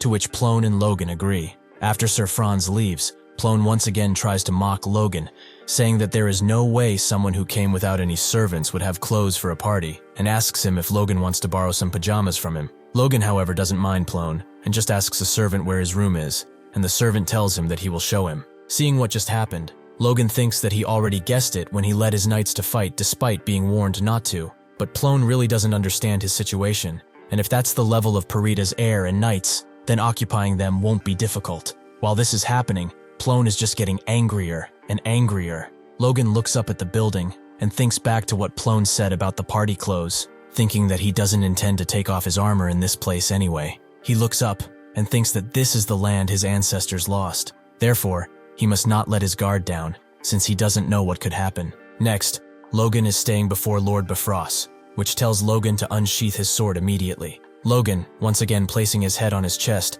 lets his head down and tells Bifrost that he, son of McLain, is honored to greet the ruler of these lands and wishes Bifrost a happy birthday. The people looking around find the way Logan came to the party stupid, asking if that country bumpkin doesn't know any manners. Looking at Roger Bifrost, Logan thought that since he is a potential enemy, he might have had to fight a few days before he arrived at the castle. However, he looked around the nearby castles and towns, and he expected it to be as discontent as Sylvan or Tesserun, but that was not the case. The people are actually quite friendly, with people saying that Bifrost is a good man, and that taxes are low. That can only mean that they are sufficient to the point where they don't need to extort their people. Bifrost also welcomes Logan, and tells him that since he came here, he assumes that the McLains intend to follow his wishes. Logan tells him that if Bifrost's wishes are for peace, McLain will always be ready to lead the march. Hearing this, Bifrost tells Logan that he has expected more resistance, but a young man like him is really enlightened. Bifrost then tells Logan to enjoy the party, and Logan says he will do as told. However, Logan isn't concerned with the party. Instead, he realizes Bifrost is also pretty amazing, as is a fifth circle mage. There's a rumor from Logan's previous life that Count Bifrost showed incredible martial prowess in battle. Bifrost was on the side of the second prince who lost, so Logan didn't pay much attention, but the fact that he's in the fifth circle is true. A fifth circle mage is treated as the same level of power as an advanced knight, especially in war. When that power extends far beyond individual battle, it's considered even more formidable. Logan thinks that he also has 2 advanced knights, but his thought is interrupted by someone announcing that Count Bifrost wants to give a speech. Bifrost starts by saying that he first must thank all of them that came there and gathered for his birthday, the birthday of a still insufficient man like himself. Also to a man that hasn't come himself to the party, but has also thanked him, the second prince, for bestowing him with the Tear of the Sun. Hearing this, people can't believe Bifrost is talking about the prince himself, as they knew Bifrost was trusted, but to be that close is stunning. Bifrost goes on to say that for a long time, the nobles of the Southwest have spent their time scattered, unlike the other regions. And hearing this, Logan thinks that he might be saying the same thing as in his message. Bifrost raises his hand and says that it's time to put their meaningless traditions and customs behind them and bound together as one, as their highness, the second prince, the most likely to succeed the throne, wishes for the support of the region. Longa, sipping from a glass of wine, thinks this is just a fancy way to say shut up and come under the second prince and himself. Bifrost goes on to say that, coincidentally, they have start and the end of the Southwest from 200 years ago, with them today, the heir of the McLains, which leaves Logan stunned. Bifrost says that Logan is a great young man, and the highlight that led the McLains to victory in 2 recent wars, and a genius who has become an intermediate knight at the age of only 21. Bifrost saying that even the advanced knights he knows have failed to reach such prowess, making Logan wonder what Bifrost tries to do by complimenting him. He goes on to throw forward his hand, and says that he does not intend to force or bind such a talented man, but merely wishes to make him an offer. He addresses Logan, and Logan answers, listening to what Bifrost has to say. Bifrost tells Logan that Count Valtermine, the grandfather of the second prince, is searching for talented men like him, and is okay with it. Bifrost would like to recommend him to Valtamir, in order for Logan to become his student. Hearing this, Logan has no idea what to reply. Logan goes on to reply that he is honored by the offer, but he already has a teacher that he has devoted himself to. Bifrost asks if he is referring to Patrick McLain, his father. Logan tells Bifrost that it is not, and that he was fortunate to be able to receive training from a great man, so he is sorry, but he has to refuse. Bifrost tells Logan that the young truly do things quickly, yet the blazing heat sword himself will be visiting soon, so he asks Logan to receive just a little teaching from him. He tells Logan that he intended to provide this offer to all the heirs that serve under him present today, and not just him, and that Logan can even call that teacher of his. Hearing this, Logan doesn't seem to care about the teaching anymore. Instead, he thinks that Bifrost has sneakily phrased it as if it was official that the McLains serve under him. Therefore, he wants to rope in the McLains in whatever way, that being his ultimate goal. Logan thinks that it will be hard to refuse Bifrost again in this situation, but thankfully he has made preparations beforehand. He tells Bifrost that he is grateful for his compliments, and that he cannot refuse him if he wishes it so strongly. Therefore, he will keep himself anticipated. Bifrost thanks Logan for accepting his request and tells him that the choice of the McLains will be the first step towards reuniting the Southwest. He also adds that before this event that took place today, his old friends Percival and Roofman had agreed to unite under the flag of Bifrost. In thankfulness for their deep loyalty, he intends to gift those heirs something personally. As he says that, some vassals bring into the room a table on which there are two objects. These objects seem to be two artifacts, a sword and a hammer. Artifacts are magical tools that hold or are injected with magic power, in order to make them have magical properties almost permanently. And it seems that these artifacts made by the mages that are called the Department of Wizards are more versatile than circle mages. Because of that, artifacts are defined into classes, based on the magic they are imbued with. Seeing these artifacts, Logan thinks that, of course, the Count must gift at least 12 million golds worth considering his status, as expected of the treasure collector, but their prices are absurd. Even one of the cheaper materials used is tilmithril, and to not waste the material, typically at least third-class magic is enchanted. And in order to make a third-class artifact, you need a gift-class mage, 2 classes above. So it's no wonder the prices surge so high. Seeing this, Logan wonders if Bifrost is really giving something like that as a gift. Just as he thinks that, Bifrost tells Ramon Percival and Eric Roofman to step out of the crowd. He asks them if they will swear loyalty to him. The two kneel before Bifrost. The Percival heir states that since he is representing the Percival family, he will pledge loyalty to him, and the Roofman heir does the same. As Logan sips some more wine, Count Bifrost says that he will accept those pledges. Thus, he will bestow Ramon Percival with the sword of Lambton and Eric Roofman with the hammer of Charkson. Hearing this, they say that they are honored. Going on, Count Bifrost says that he is not stingy with his gratitude, and that those that serve under him will be granted appropriate gratitudes. It appears that while he says this, he is staring at Logan, and so Logan puts down his glass. Seconds later, it appears that the heir of Parida comes from the crown, drunk as a pig, and asks the Count if Logan's sword doesn't seem better. He spills the wine, and says that to him. It looks like the Count is blowing things up, and asks everyone if they don't think the same. As Bifrost looks down on him, mad at what's happening, Parida says that he thinks Logan's sword looks a lot better to him. As a servant tried to take him away, saying that Parida is drunk, he insults the Count further, saying that he cannot recognize real talent. Seeing what just happened, Logan looks at Parida, calling him an idiot, and asking himself if Parida didn't just dug his own grave now. Logan thinks that the sword made by Hamar, named Lux, meaning twilight or hope in ancient words, certainly has a force to match that of most artifacts. He thinks that a master craftsman dwarf crafted it to fit him specifically, so it's a masterwork filled with soul. Logan thinks that it's not hard to get a proper item from dwarves, but greedy nobles never seem to be able to figure it out. He thinks that in the worst-case scenario, if his plans didn't work and the Count was forcing him in, he was planning on using the sword to negotiate or buy time. But that damn Parida idiot just jumped in and ruined everything. Hearing what Parida said, Count Bifrost asks Logan if his sword is indeed that great, and Logan replies by saying he was lucky to get a dwarven craft. Bifrost says that if that sword really is a dwarven craft, that rarity alone makes it match artifacts. He then looks down on Logan and asks if he could inspect his sword. Hearing this, Logan thinks that if he gives his sword to Bifrost, he's not getting it back, so he tries to calm things down, saying that even if he is young, as a knight, he finds it hard to hand over his partner to others. Hearing this, Bifrost says he has never heard such old words from a young man, and instead of giving it to him to inspect, he proposes to Logan to display his might as a knight. Bifrost suggests an exhibition match, saying that with these men that have artifacts, it will be a good comparison, and then asks Ramon and Percival if they are intermediate knights. One of them answers that he might still be insufficient, but he did become an intermediate knight a few years ago. Bifrost, hearing this, says that it's settled. Ramon and Logan will fight, not in a normal match as this won't be much fun, so they should put something on the line. If Ramon wins, Bifrost will take the dwarven sword, but if Logan wins, he will bestow him with a suitable artifact. He then asks Logan how that sounds for him. He tells Logan to draw his sword if he agrees, and Logan smiles, saying that this situation is heading in a way he didn't expect. but there is no reason for him to refuse. Logan then draws his sword and tells Bifrost that he will follow his command. Inside the training room,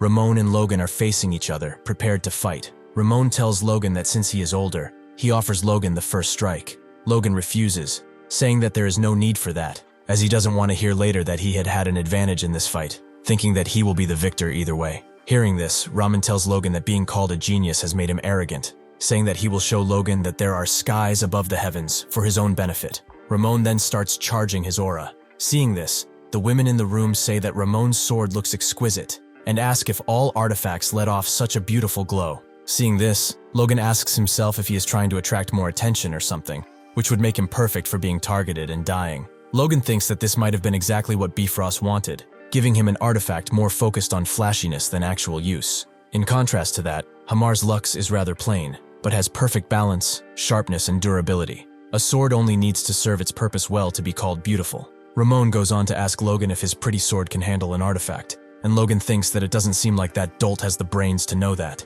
but he is actually worse than that idiot Parida. Ramon leaps forward, prepared to strike Logan down. Seeing this, Logan looks in the audience where he sees Franz, the Knight of Moonlight, and thinks that he can hide his full strength from him, but he needs to be careful to hide his confidence even more so. Realizing this, Logan thinks that he must match him somewhat. He must stumble a few times, let himself get scratched a bit, and occasionally pull off a nice counterattack. He must show a little vigor, and after he defeats him, he must end it with a line. And as he holds the sword to Ramon's neck, Logan says that he was lucky. Logan also says that upping his metabolism with Force Core to make himself swear also made everything more convincing. Seeing himself defeated, Ramon shouts to the Count that what happened was a mistake, and that he was not used to the sword. Hearing this, Count Bifrost says that this is enough, and that Ramon disappointed him, then asking if Ramon intends to say that his gift caused him to lose. Ramon apologizes, and Logan looks rather disappointed in Ramon too. Following Ramon's downfall, Count Bifrost says that he apologizes for making him such a sorry sight. He tells Logan that his men have wronged him, so he will especially open up his treasury and allow Logan to pick any artifact he wishes. Hearing this, Logan thinks that Bifrost is planning to keep him there at any cost, since he is confident that no matter what Logan takes, he'll be able to retrieve it. However, Logan won't allow him to do as he wishes. Next, a servant rushes in, telling the Count that the Sword Duke has contacted him for his birthday. This information leaves Bifrost stunned. Through the communication channel, the Sword Duke Felix Esperanza tells Bifrost that he deeply congratulates the birthday of one of the kingdom's most reliable pillars, and says that he is sorry to say he couldn't make it. However, he says that he is sure that those of them that attended are deeply appreciative of the Count's goodness, and Bifrost thanks him back. Seeing this conversation, Logan thinks that Bifrost is really getting down from his high horse and sucking up to Felix. Felix then notices Logan in the background and asks Bifrost if it's really him. Seeing this, everyone in the room is stunned. Logan thinks that this was the perfect timing for Felix to call. Bifrost is shedding a sweat, not knowing what to say, and Logan thinks that he has made the request, so he needs to follow along. Logan then steps forward, telling Felix that it has been a long time, addressing him as teacher. Once again, everyone remains astonished by what happened, understanding that this must be why he refused the Count in the first place. Felix huffs and says that he is at a loss of words to suddenly see the face of his student who never contacts him. He asks Logan when he is coming to the capital, as he wants to host a banquet for him. Logan says that he is sorry, but due to the troubles between families, he might have to remain at the Bifrost castle for some time, as the Count has made Logan an offer he cannot refuse. Hearing this, Felix turns to Bifrost, asking him if that is true. Bifrost changes his mind, saying that if the Sword Duke himself wishes for Logan, he can delay his needs at any time. After this, Logan thinks that he has made the right move asking for Felix's help. Despite being a neutral party that is not associated with either of the princes, he's the superhuman who holds up the royal family, thus, even the Count can't refuse such a man's orders. Felix then winks at Logan, saying he can't wait to see him in the capital. Logan lets his head down and thanks Felix, once again addressing him as teacher. Seeing this, Bifrost almost breaks a vein on his forehead. The next day, Logan is in Bifrost's artifact room, and a guard tells him that he has an hour to look around. The Count has guaranteed a single treasure, only one, so Logan is free to choose from the bunch. Logan looks around thinking that there's about 30 treasures, so Bifrost must have removed the most important ones. However, each one of them is still worth 10 million gold, so he should try to pick a good one. Logan thinks that his enhanced senses from learning the Force Core allows him to sense the differences in the energy contained within artifacts, so that alone lets him judge their power. He skips the weapons, saying that Lux is good enough, and even at a glance, none of them are better than what Logan has seen at the banquet yesterday. He then sees an armor that's enchanted with fire and electric magic, but that will fry the wearer alive. He thinks that all of them are mediocre, yet something catches his eye. All the force is converging somewhere. He looks at one of the glass cabinets. Inside, there is a pair of armor boots. Logan looks at them, but he is skeptical, saying that he does not feel any magic from them, and asks if they are even artifacts. He notices something strange though. They continue to absorb Logan's force. He asks himself if anything will happen if he continues supplying them with force. Doing this, Logan is shocked. His force is being sucked in like a wave. Logan says that at this rate, he will suffer from damage. He then screams, saying that he wants to see who will win.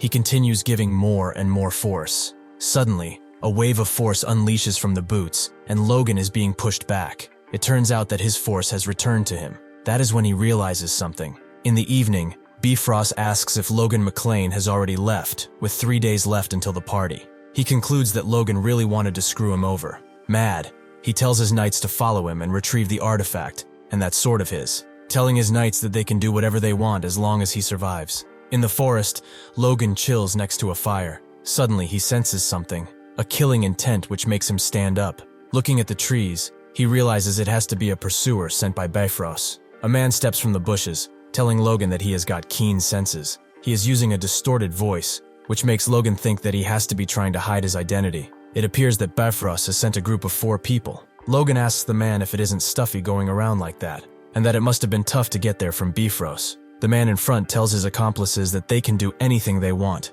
as long as they don't kill Logan. The 3 men jump Logan, prepared to bring him down. However, Logan doesn't just wait for their attacks. Instead, he moves faster, attacking them himself. Seeing this, the man panicked. Logan's attacks seem to be too much for what they can handle. They ask themselves how an intermediate knight could move so fast. Seeing this, Logan thinks that he has made a good choice in choosing these boots. When the boots expelled the force he has pushed into them, he thought it might have been a flunk, but only after putting them on he saw their true value. The boots seemed to give him enhanced reaction time and a triple jump in the air. And on top of all that, they also have self-mending and adjustable size. Logan concludes that they must be at least an artifact above the 4th rank, and a suitable name for them should be the boots of the wind god. Seeing that they cannot bring Logan down, they ask for the permission to aim for vitals, saying that otherwise, they cannot suppress him on their own. Hearing this, the cloaked figure lets out a sound of disgust, saying it's embarrassing. The man jumps from the back, with a silver aura around his blade, prepared to strike Logan down.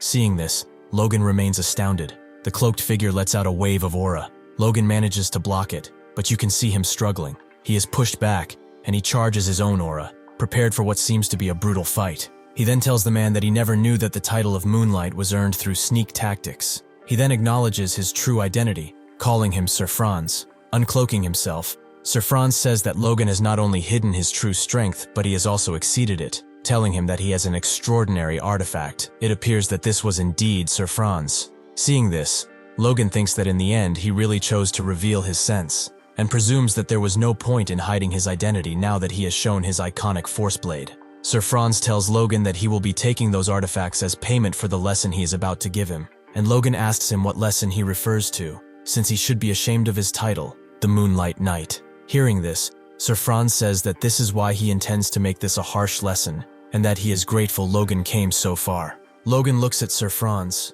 and wonders what is up with that peculiar stance of his, as it looks just like he's holding a whip. Sir Franz then starts using his force, attacking Logan. It appears that his force blade can actually move like a whip, which leaves Logan stunned. Blocking his attacks, Logan says they are relentless, and that he has been using his force blade since earlier, but it isn't working, so he doesn't know how long he can withstand it. Now that it has come to this, Logan must use everything he has got. Logan charges his aura, and manages to attack Sir Franz back. To no use, however, as Logan didn't feel any impact from the attack, even though he has used the first and second forms of the Divine Sword. Logan then notices something. In an instant, he does a black flip.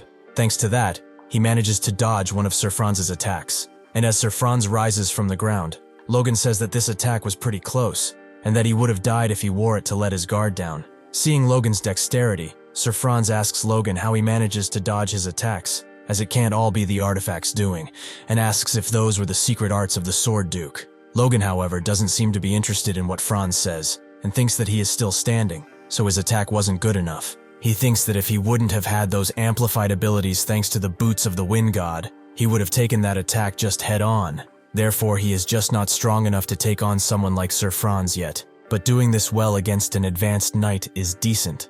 Logan then goes on to answer Sir Franz's question from earlier, telling him that he wasn't using any secret arts. He tells Franz to give him a moment, and he will show him a secret technique. Logan says that he is still a little unproficient with it, and Sir Franz tells him to go ahead, and that he will wait. Seeing this, Logan thinks that an arrogant man like him being excited as well makes things easier. In the end, all Logan can do now is believe in this secret art he has barely grasped even after a month of spending time as a high-ranking knight. Logan charges his aura, concentrating on his sword. He thinks that if he loses now, he won't just lose Lux and the boots, but Sir Franz will also make sure Logan will lose the ability to ever hold a sword again, so he must get a grip on things. He opens his eyes and says that now is the time. Just as he does that, it appears that Sir Franz is attacking. He screams at Logan, saying that he trusts his enemy too easily. Just before Sir Franz drives his sword through Logan's heart, something happens. Everything explodes around them. Seeing this, Sir Franz says that with this much impact, even Logan couldn't have escaped. However, Sir Franz didn't account for how strong Logan can actually be. With all his might, he has managed to conjure an aura blade. This is the third form of the divine sword secrets, and Logan is prepared to strike Sir Franz down with it. And seeing this, Sir Franz realizes he is actually in danger. The impact of the attack is great. Seeing the destruction and the flames, the knights that came with Sir Franz start looking for him. It appears that he is on the ground, coughing blood. He has managed to dodge the attack. However, he says it would have been better to die alongside Logan than go back defeated. Logan left on horseback, thinking how he let his guard down. He thinks back to the moment Sir Franz came at him while he was charging the third style. He saw the coin-sized hole pierce through his right chest, which must have been from the rippling divine. His excited expression and all that chatter was just for show, but Logan was unable to look through all of that. At least he knows one thing for sure. With his skills and treasures, he can definitely defeat a high-ranking advanced knight. He wants to say how that alone is worth a lot, but it appears he's going to fall from his horse. He remained on the ground and the horse kept going. At the McLain estate, Rick and Dwayne are stunned to see Logan. They ask what has happened to him, and he tells them that he has fallen from his horse. Logan's return caused quite a fuss in the McLain household. After all, the heir who returned from Bifrost after 2 weeks looked completely disheveled. There wasn't enough proof to file a formal complaint to the Bifrost, and they might try to pick a fight under the pretense of defamation, so this incident was put to rest. However, Patrick is ashamed, telling Logan that he is enduring all of these hardships because their family lacks power, and that he cannot even bear to look at Logan's face. Logan tells his father that they will be able to pay them back soon, but for that he needs to reorganize their forces. On the training grounds, Ranyan is swinging his sword, using force. He thinks back to what Logan told him before he went to fight with Sylvan, how this war will end easily, and there is no need for Ranyan to come with them. Instead, he should be honing his skills. Thinking back to this event, Ranyan realizes that he can't allow Logan to keep treating him like a child, since he is also a sword of their family. He thinks that Logan had to suffer such humiliation in Bifrost because of something, but he is interrupted before finishing his thought by someone that is acknowledging his hard work. Ranyan turns his head and remains stunned to see his brother, who tells him to take a break, as he wants to introduce him to the person he'll be training with from now on. This person appears to be Victor, who's dressed in a new shiny armor, and stating his presence and title, one of the new knights. Ranyan strikes a conversation, asking Victor if his armor fits well, but in reality, he can only think of how Victor looks his age, but asks himself if he is also a force user. Logan tells Ranyan that it hasn't been long since Victor has awakened, so he's been spending time adjusting to his force until now. He tells Ranyan that Victor is indeed his age, so it should be a good motivator for both of them. Ranyan asks Logan what exactly he means by training together, and Logan replies that he means sparing. Then, as Ranyan and Victor are staying face to face, he asks them if they want to try it right now. Logan then gives the signal for them to start fighting. Victor attacks, trying to strike Ranyan's neck, but he manages to dodge the attack. Seeing this, Ranyan realizes that Victor is using the Iron Blood Sword. He then looks at Victor and asks himself he has really just awakened force recently. Seeing the sheer force in Victor's attacks, Ranyan decides he must do something. He decides that he will pay Victor right back, and so he charges his force, prepared to strike Victor down. Victor sees this and realizes he's in trouble if Ranyan's attack hits. Ranyan strikes, releasing a powerful wave of force, yet Victor manages to dodge it, leaping high into the air. He then prepares his next attack, from high above, trying to take Ranyan by surprise. Victor plunges his sword into the ground, leaving a crater behind. But luckily, Ranyan manages to move at the last second. Ranyan looks in the direction of Victor and tells him that he is a monster. Victor, however, doesn't seem in any way bothered by this. Hearing this, Logan starts laughing, asking Ranyan who's calling who a monster, and it seems that Ranyan is embarrassed. Ranyan then takes his stance once again and thinks that he should try his best. Victor on the other side is smiling, looking pretty relaxed. Next, Ranyan has also put a smirk on his face, looking confident. Logan looks at the fight from a safe distance and realizes that his thought was true. They have synergy. He thinks that Victor had not only perfected learning the Iron Blood Sword, but he's adjusting it to fit his style better as well. And Ranyan,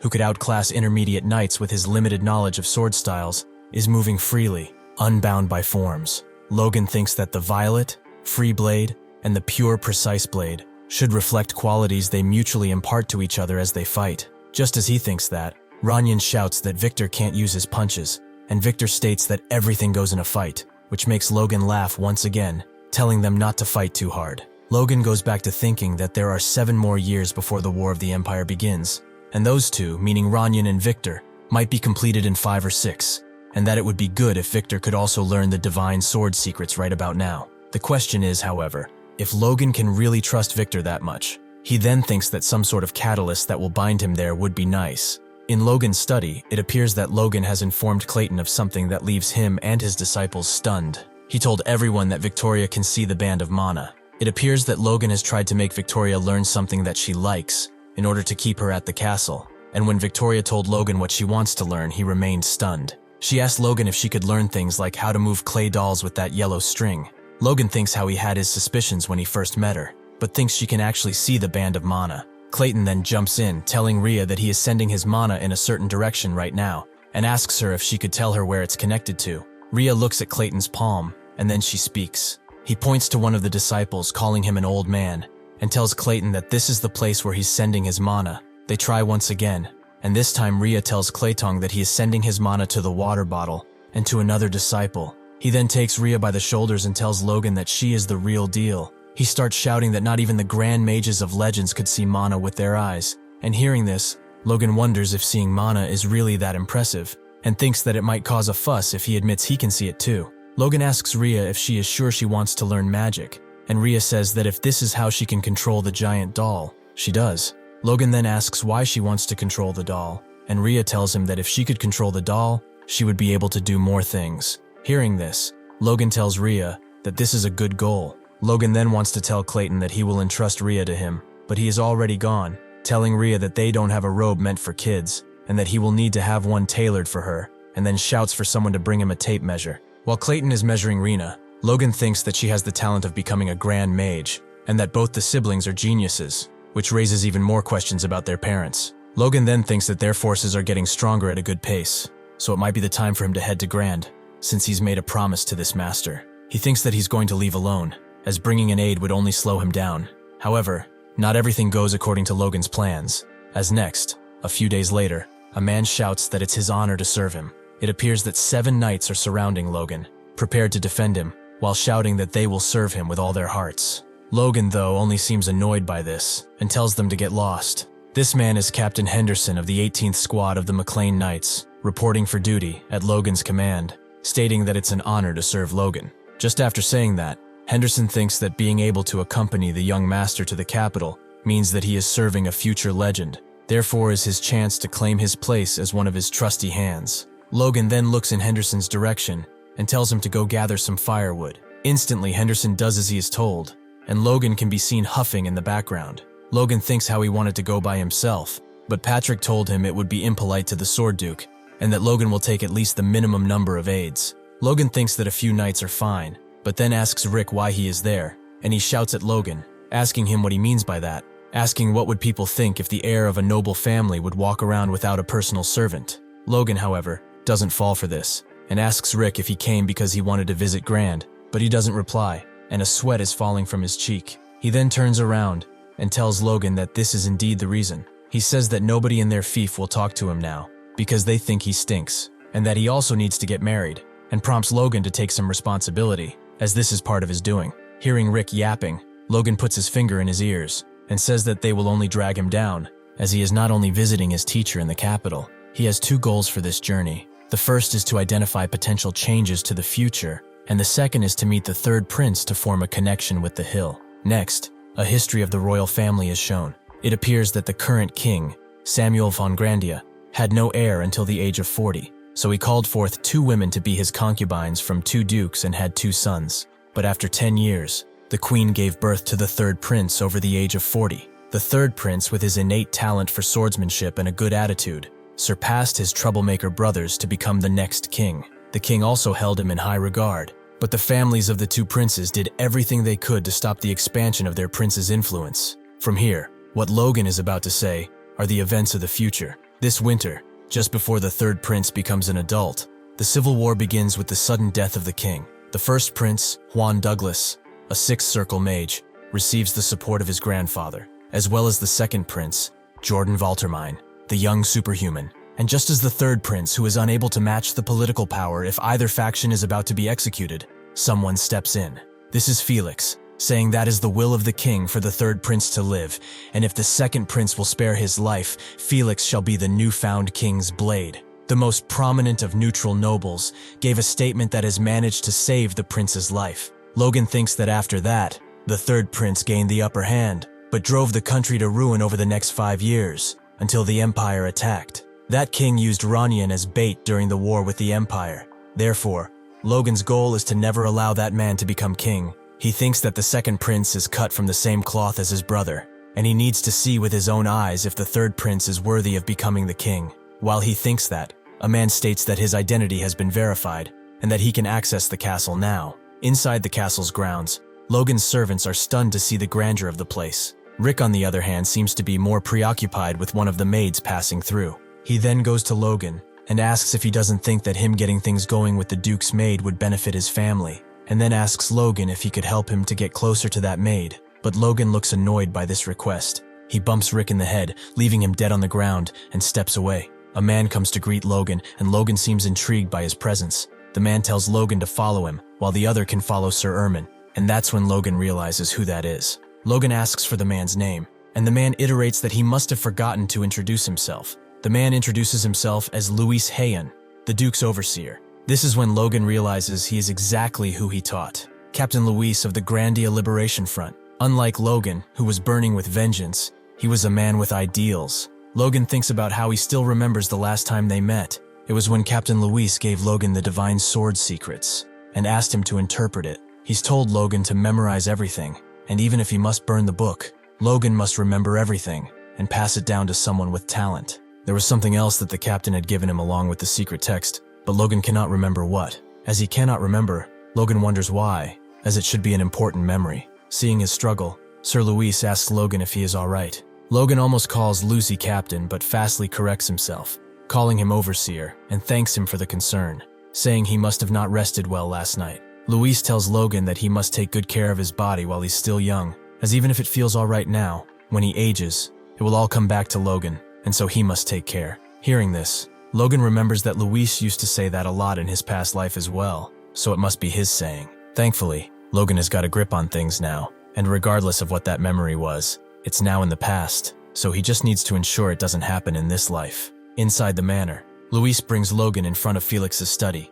and tells him that the Duke is waiting for him inside. He then tells Logan he will see him later, and Logan thanks him for showing him the right path. Just as Logan turns around, a voice shouts from behind, asking him what is he waiting for. Logan smirks and turns around. Logan prompts his feet in the other direction and says that it feels very nice to see him again, and that he is overjoyed that he seems as good as ever. It seems that Logan was addressing the Sword Duke and his wife, which acknowledges Logan's presence, and states that she has heard a lot about Logan from Felix. She tells Logan that they owe him immensely, and Logan replies by saying it's nice to finally meet the Duchess, and congratulates her on the birth of her heir. The Duchess says that on that note, there is something she wants to ask Logan, and Logan says that is open to anything she might want to ask him. She places her hands on her stomach, and prompts the question. She asks Logan if he could choose the name of the baby for them, and Logan remains stunned when hearing this. Felix steps in and says that he and the Duchess have been discussing it for quite some time now, and it's all thanks to Logan, so they wish for Logan to choose the name of the child. He then rhetorically asks if Logan is going to refuse this proposal, but Logan is still speechless. Logan then thinks about how a name decides and illuminates the path a child is to walk. This is the belief the people of Grandia have held since ancient times. Nobles seek out well-respected individuals the moment their children are born to name them. They even hold feasts in celebration of their children's names. But to leave such an important task on Logan is something else. They've only met twice, and he can see that he and the Duke have had a significant influence on each other's lives. Logan thinks that it's a heavy responsibility, but he sees no reason to refuse, and so Logan states that it would be an honor for him. Hearing this, both Felix and the Duchess are overjoyed and thank Logan.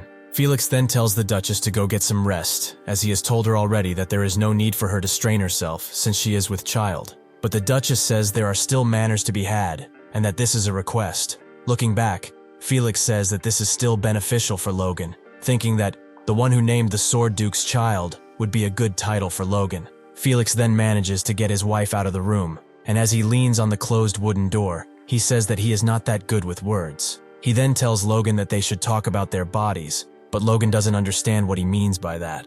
Felix looks at Logan and tells that he is surprised by how quickly his level has risen, and all in such a short time. He then tells Logan that he wants to see how strong he is now. Inside the training grounds, Felix and Logan are once again facing each other, prepared to fight. Logan leaps forward, prepared to attack Felix with all he has. In an instant, however, Felix dodges the attack and gets right behind Logan, prepared to counterattack. Seeing this, Logan huffs and turns his head around. He redirects his attack, but Felix manages to block it. Seeing this, Logan thinks that Felix blocks his attacks easily. Therefore, if it's a battle against his master, he can test his own limits. However, something interesting happens, as Felix tells Logan to stop. He then asks Logan what in the hell he is doing, and Logan is left speechless. He rhetorically asks Logan if this is his full power. Knowing quite well Logan has been restraining himself, and Logan replies that indeed he wasn't giving it his all. Felix then tells Logan to give it his hardest, and Logan starts charging his aura. Logan stares at Felix, taking his stance, and thinks that this is the first training they've had since they've become teacher and student. Therefore, he cannot let Felix down now. Logan uses a powerful attack, which shakes the Sword Duke, but still he manages to easily block it. The explosion is so great you couldn't even see them from the light. Logan thinks that after the rippling divide, he must use one more move. That is the Killer Iron Slash, which Logan charges and directs towards Felix. However, Felix calls this nonsense, and Logan seems shocked. It appears that Felix has easily dodged all his attacks and got behind him, with his sword up to his neck, stating that since Logan is so weak, he probably intends to fall down after only 2 attacks. Felix then punches Logan's knee in, which makes him fall to the ground. He stands above Logan, asking him if wasting his force like an idiot is all he knows to do. Logan clenches hard on his sword, getting mad, after hearing that Felix called his divine sword's secrets combo idiotic, as he even wounded the Moonlight Knight with it. Felix stares Logan down, telling him to show him everything he's got, his true swordsmanship, prompting Logan to not disappoint him any further. Logan clenches his teeth and says that he will demonstrate properly this time. Logan leaps away from where he was standing. In an instant, he has prepared his attack, once again charging his Killer Iron Slash. However, doesn't seem to be impressed at all, saying Logan has misunderstood him. He then moves so fast, not even Logan was able to see him. Logan sees that he has disappeared and thinks how he didn't even hear him take a step and wonders where he could have gone. The next instant, Felix appears behind Logan, stating his position, and prepares to strike Logan down, leaving Logan to tremble in fear. Logan turns his head around in shock, but it is too late. Felix uses the handle of his sword to punch Logan in the face. Logan is downed instantly. Next, it appears that Felix and Logan are still sparring, with Logan trying to attack Felix once again. To no extent though, as Felix disarms Logan with ease. Logan is left with no sword in his hand, and probably a sprang wrist. Felix stares Logan down, asking if he really calls that swordsmanship, and if he is even really trying. Logan can't understand what Felix really wants continuously going on about swordsmanship. Felix tells Logan that he might have made gains in sheer power since they've met, but his swordsmanship is unchanged, or actually, it has worsened. Felix then turns his back towards Logan and tells him that his fundamentals have broken. He tells Logan that instead of putting all his force into one special move, he should train his fundamentals to be the basis of him getting stronger. Even if Logan will manage to get to the next level with luck or talent, it will merely raise the height of the next wall. Hearing this, Logan realizes this might be true, as he easily gained power because he regressed, along with the memories he had from his past experiences, and spent all his time on the divine sword secrets, and acted all arrogant with just that. After he'd come back from the past, he misjudged himself, because things were going his way. Logan asks Felix to spare him one more try, and Felix seems to be intrigued. As Felix turns towards Logan, He's already taken his stance and asks Felix for one more change, saying that he will repave his fundamentals from the start. However, it seems that Logan had no chance and is now lying conscienceless on the ground. 2 knights come and state that he is an emergency patient and that he must be taken to the medical ward as fast as possible, all while Luis and Felix are watching from the training grounds. Felix tells Luis that the sword is learned with the body and that the more painful it is, the better one learns. Hearing this, Luis says that Felix has taken a liking to Logan. Felix replies that this would be the case if Logan wouldn't be wasting his talent. Still, he likes his determination. Next, it appears that someone is interrupting the Sword Duke and Luis by excusing themselves. Felix asks who this is, and it appears to be Rick, stating his name and the fact that he is Logan's servant, and holding a letter in his hand. He gives Felix the letter and tells him that it's from Baron McLain. Felix reaches to take it and acknowledges this is Logan's father, and they could have done so virtually. However, Rick says it wouldn't be appropriate for Logan to know about it. Felix opens the letter and starts reading it. The letter starts with a formal introduction, with Patrick addressing Felix as Count Esperanza, who he dearly respects, and to whom he must make this request. Patrick states that he understands that they are in debt to him for a favor they could never repay, but thanks to the secret bestowed on them by Felix, their family's knights have grown stronger, and they were able to make it through many hardships. Patrick says that he also understands it may be shameless of him to ask anything further, but knowing how dearly he has bestowed Logan with these great secrets of the swords, he must make this request. Reading this, Felix doesn't really understand what is happening, as he thinks he only gave them one low-rank manual, and wonders what great secrets of the sword Patrick is referring to. Patrick goes on to say that Logan has suffered a small pain last year, and if Felix were to take this request, the McLains would forever be in his thanks. Reading it, Felix thinks this is an interesting request, but doesn't state it aloud. Felix then turns towards Rick and asks if Logan doesn't know anything of this request, and Rick replies that he indeed doesn't, as Logan believes it's not the time to worry over such things. Looking back on the letter, Felix is furious, asking himself, how could a 20-year-old not be interested in women? And he tells Rick that he will do his best, and Rick thanks him. 1 week later, after training, it seems that Felix has proposed to Logan to go on a date, and he is not sure what to say about it. Felix states that this is a step Logan must take as an heir with no fiancé at the age of 21 is shameful. Therefore, Felix tells Logan that he intends to find him a match, and Logan asks Felix if he didn't want him to focus on training while he is there, and asks why this is so sudden. Felix tells Logan that a calm heart is needed to train properly, saying that this is something he has realized only after he has met his wife. Logan, however, thinks of what he wishes he could say to Felix now, how a war is about to break out in a few months, and how this leaves him with no time for any engagement. Logan then tells Felix that this is too sudden, and asks him why he brought this matter up now, and Felix tells Logan that he can only say he has received a request, and also that he worries for the future of his beloved pupil, but Logan seems to still be concerned with the request. Logan then asks if the request was received from his family, and Felix states that his family is rightfully worried, as a grown heir should be engaged by now. Hearing this, Logan thinks this is pointless, but still, he cannot just ignore his teacher's words, so he lets his head down and prepares to tell Felix that he will meet the girls, and that one day wasted should be fine. The next day, on the manor's grounds, a beautiful woman stands before Logan, saying it's nice to meet him. She then states her full name, Eileen Floyd. Standing behind Logan is Rick, and seeing the girl, is freaking out when seeing how beautiful she is, and Logan also seems shocked. Rick looks at Logan and says that Eileen is almost too good for Logan,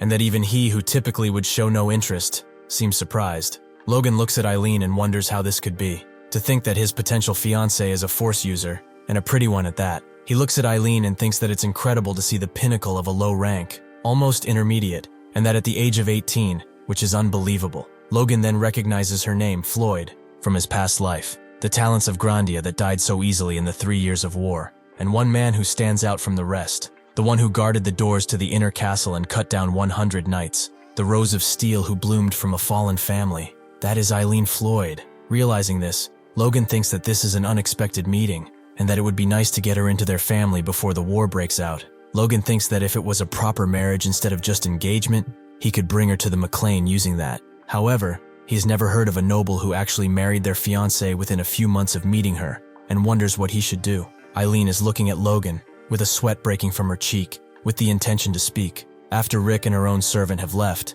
Eileen tells Logan that it seems he was also forced to come there, and asks if that is true. But it seems like Logan wasn't paying attention.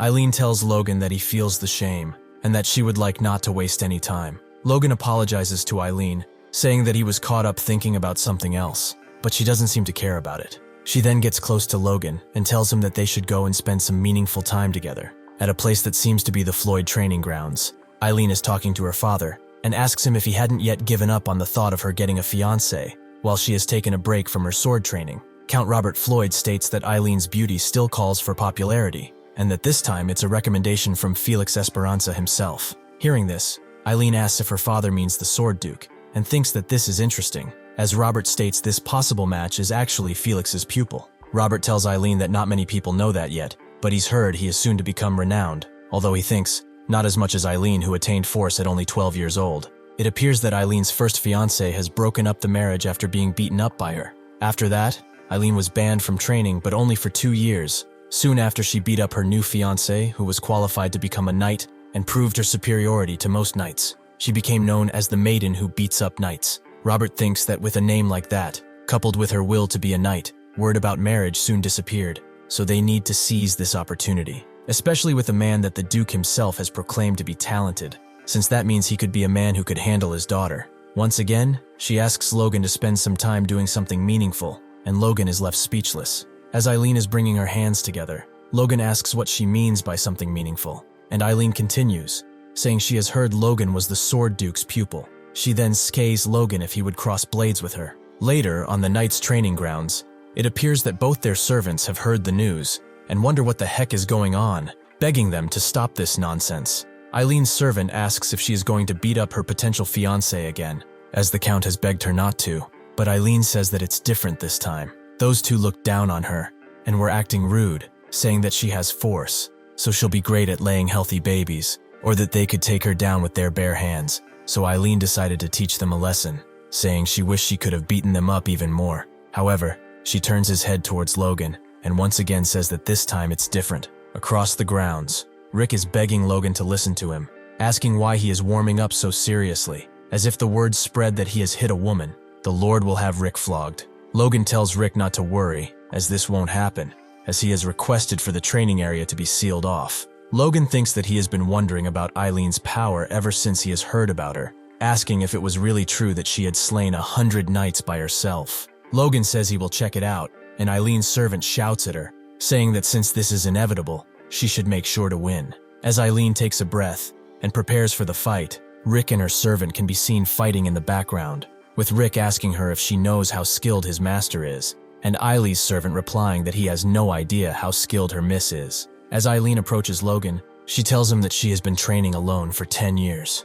She tells Logan that she's beaten a knight before, so she hopes Logan won't underestimate her. Logan replies that he doesn't plan to underestimate her one bit. In fact, he tells her that he won't go easy on her, so he hopes she'll understand if he is rather harsh, and hearing this, Eileen starts to blush. Eileen and Logan are facing each other, with totally different stances. Logan with his sword pointing towards Eileen, and Eileen with her sword pointing towards the ground behind her. In a split second, Eileen leaps from her place and attacks Logan, yet he manages to easily block her attack. He then counterattacks and manages to hit Eileen. With only one attack, he brings Eileen to the ground and tells her that he only used the flat side of the sword. As Eileen tries to rise from the ground, her servant tells her that her sides are open, so she should watch out for that. Eileen clenches her teeth with determination and tells herself that she will hit Logan at least once. The carnage then starts, as Logan manages to down Eileen constantly, and at the same time giving her tips, telling her that her grip is too loose, that she needs to move faster, and telling her that her sides are once again open.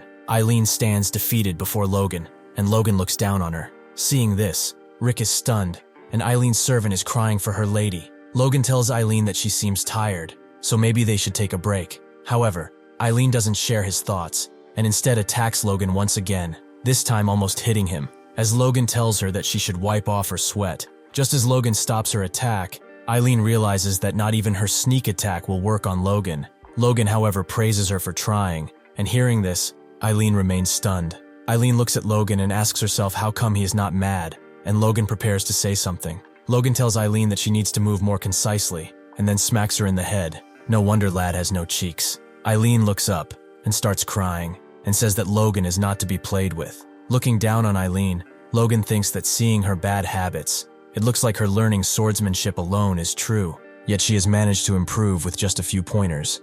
Thus, she is really talented. Logan goes on to say that she is not able to use her talent yet though, and wonders if this is how Felix felt when he saw him, and says that this is rather unfortunate. Next, Eileen lets out a battle cry. She then starts running towards Logan. This time though, she is switching things around, moving from side to side instead of attacking head-on. Logan tells her that this is some interesting footwork, and an upgrade from the simple charge from earlier. Eileen once again prepares to attack, yet once again Logan easily blocks her attack. Seeing this, Eileen gets mad, stating that Logan keeps deflecting her attacks whatever she does. In the next instant, Logan gets behind Eileen and strikes her in the back. Logan, however, says that her talent is more than enough, and as Eileen once again tries to rise from the ground, Logan acknowledges that she has good potential. Once again, Eileen says that she will try one more time, and Logan thinks that her grit is a pass too. Seeing that she is injured, Logan gives her his hand, says that he will help her, but she is eager to try again. She eventually caves in, grabbing Logan's hand, and Logan tells her that he will give her the opportunity to try again next time they meet. He then yoinks her, pulling her close to him. They look like they're out of a telenovela or something. I honestly love this. Logan gets close to her ear and tells Eileen that she has amazing talent and invites her to come with him back to McLain. Later, in Felix's study, a discussion takes place, and it seems like Logan asked Felix why he chose Eileen from all people, and it seems that Felix has done that for 2 reasons. Logan asks what those 2 reasons are, and Felix states that one reason is that, while the Floyds aren't involved with either of the Prices, they still have quite the influence in the capital. Felix says that they are a family that can represent the McLains in the capital. Thus, Logan thinks this is one more reason for which Bifrost needs to wait. Logan goes on to introspect that he wasn't too worried since the Civil War breaks out soon, but this is a reasonable choice from his point of view. However, Felix goes on to say that the second reason is much more important. Hearing this, Logan stays quiet, prepared to listen. It turns out that Felix was wondering how a wild guy like Logan would do with a troublemaker maiden like Eileen, but he never thought Logan would actually like her that much. As Felix laughs his ass off in the background, Logan thinks that he's quite strange sometimes. But what's good is good. Felix tells Logan that he saw how his face turned red when he met Eileen, and that now he finally looks like a boy his age. But Logan doesn't understand what Felix means by that. Felix gets up from his chair and tells Logan that he doesn't know how heavy the burden on his shoulders is. But someone as young as Logan with the face of someone who's had to hold up the entire world on his shoulders wasn't too enjoyable to watch. Felix tells Logan that he can share his burden if he wants, to spread his heart wide, trust the people around him more, and relax. Felix thinks that he might be overstepping, but tells Logan that from what he has heard, Eileen could give him that room he needs. Logan wants to tell Felix that his burden is one that only he can carry. However, it seems that Felix interrupts him, telling Logan that he shouldn't wait to have a kid, as he is speaking from experience. Next, it seems like there's a beautiful autumn day outside. Inside, however, Logan is sparring with some of the knights he had brought over with him. As the knight he is fighting loses his balance, Logan asks him how come he wasn't able to block his attack, and tells him to get a grip next. Logan thinks that it's been 3 weeks since he has arrived in the capital, and aside from that one date he had been training daily, or at least sparring with these guys, but he thinks this is also training. Logan then asks himself why he feels more pressure from these guys now that they are in the capital, and wonders if he didn't perhaps beat them up too much. Henderson then looks at Logan with a look of, I can't even describe it, appreciation maybe, or perhaps even love. Earlier that day, it seems like the Knights of Esperanza and those of McLain did some sparring, and Henderson and the others lost. One of Felix's knights states how he said the Esperanzas require their knights to be mid-ranked. He then tells Henderson and the others that someone like them should still be learning how to swing a sword. He says that Henderson might have some potential, but his friends should go ask some knights in training to spar next time. They also say that sparring on the first day is really energetic of them, which Henderson found weird. Henderson then tells his friend that they are strong, but not as strong as the Iron Blood Sword, and his friend agrees. He then thinks back to what Logan told them, that he had received the Iron Blood Sword from the Duke himself. So are these knights using a weaker blade style. Seeing this, Henderson thinks that maybe Logan didn't get the technique from the Duke, and maybe he created it himself. In any case, they think that their young master had bestowed them with skills better than the Duke's. They are then calling him their great young master, and falling to their knees. Next, Henderson and the other knight are looking towards Logan, and he seems to be weirded out by it. He then turns his back, and thinks that he is not sure what's up with them, but they aren't causing any trouble, and that they seem to be focused on training. Logan then asks himself if he should maybe give them something to do. Somewhere else in the capital, a wooden sign states that the McLain special product is on sale. It turns out that the one holding this sign is none other than Philip, and he yells that this is a rare opportunity, as the essential vanity product that made nobles gasp is now on sale. He then approaches a man, saying he sees the worry in his expression, and telling him that his medicine can solve all his problems. He then yells for another young man, telling him that he looks just like his master. That is before he realizes that this is actually Logan, who is really pissed to see what Philip is doing. Philip then seems to be bowing before Logan, explaining that there were too many competitors. In reality, Philip isn't actually bowing down. Instead, Logan is sitting on his back while he's forced to do push-ups, and Logan tells him that his form is dropping. Logan tells Philip that he will make sure Philip will earn even more money, so he doesn't need to pull this kind of stunt for sales. Logan rises from Philip's back and tells him to get up, as he is going to leave him with another business, and Philip asks what business that is. Logan then introduces Philip to the knights, telling him that they are the 18th squad of McLain Knights, and that they will be in charge of guarding him, and Captain Henderson also tells Philip that he feels honored to meet him. Philip acknowledges the guard's salute, and returns it, and then asks Logan what he's trying to make him do, that he needs guards, and 6 of them at that. Logan tells Philip that there is no need for him to worry, as it's just a larger version of the business he's already been doing. Logan then tells Philip that before this year ends, he must get as much weaponry, war horses, and lumber as possible, which leaves Philip stunned. Hearing what Logan just said, Philip loses it, and asks Logan if he's trying to wage another war, but Logan calmly responds that this is not his plan, and that he is just being careful. Philip wants to say something, that every time Logan has done that, they've ended up in a war, but he stops mid-sentence, and thinks that he shouldn't say that, since it could be bad luck. He then asks Logan what's the budget, and Logan tells him that it's 30 million gold, and that Philip should try to get as much as he can within that range. Hearing this, Philip thinks Logan has gone mad. In reality, Logan thinks back to the war with Sylvan, and what he's learned from it. If they increase the number of their crossbow cavalry, soldiers will be able to take on low-rank knights. Individual soldiers can defeat a group of force users. If it succeeds, it will change the norms of the battlefield. It may not be on par with the crossbow of the Empire from his previous life,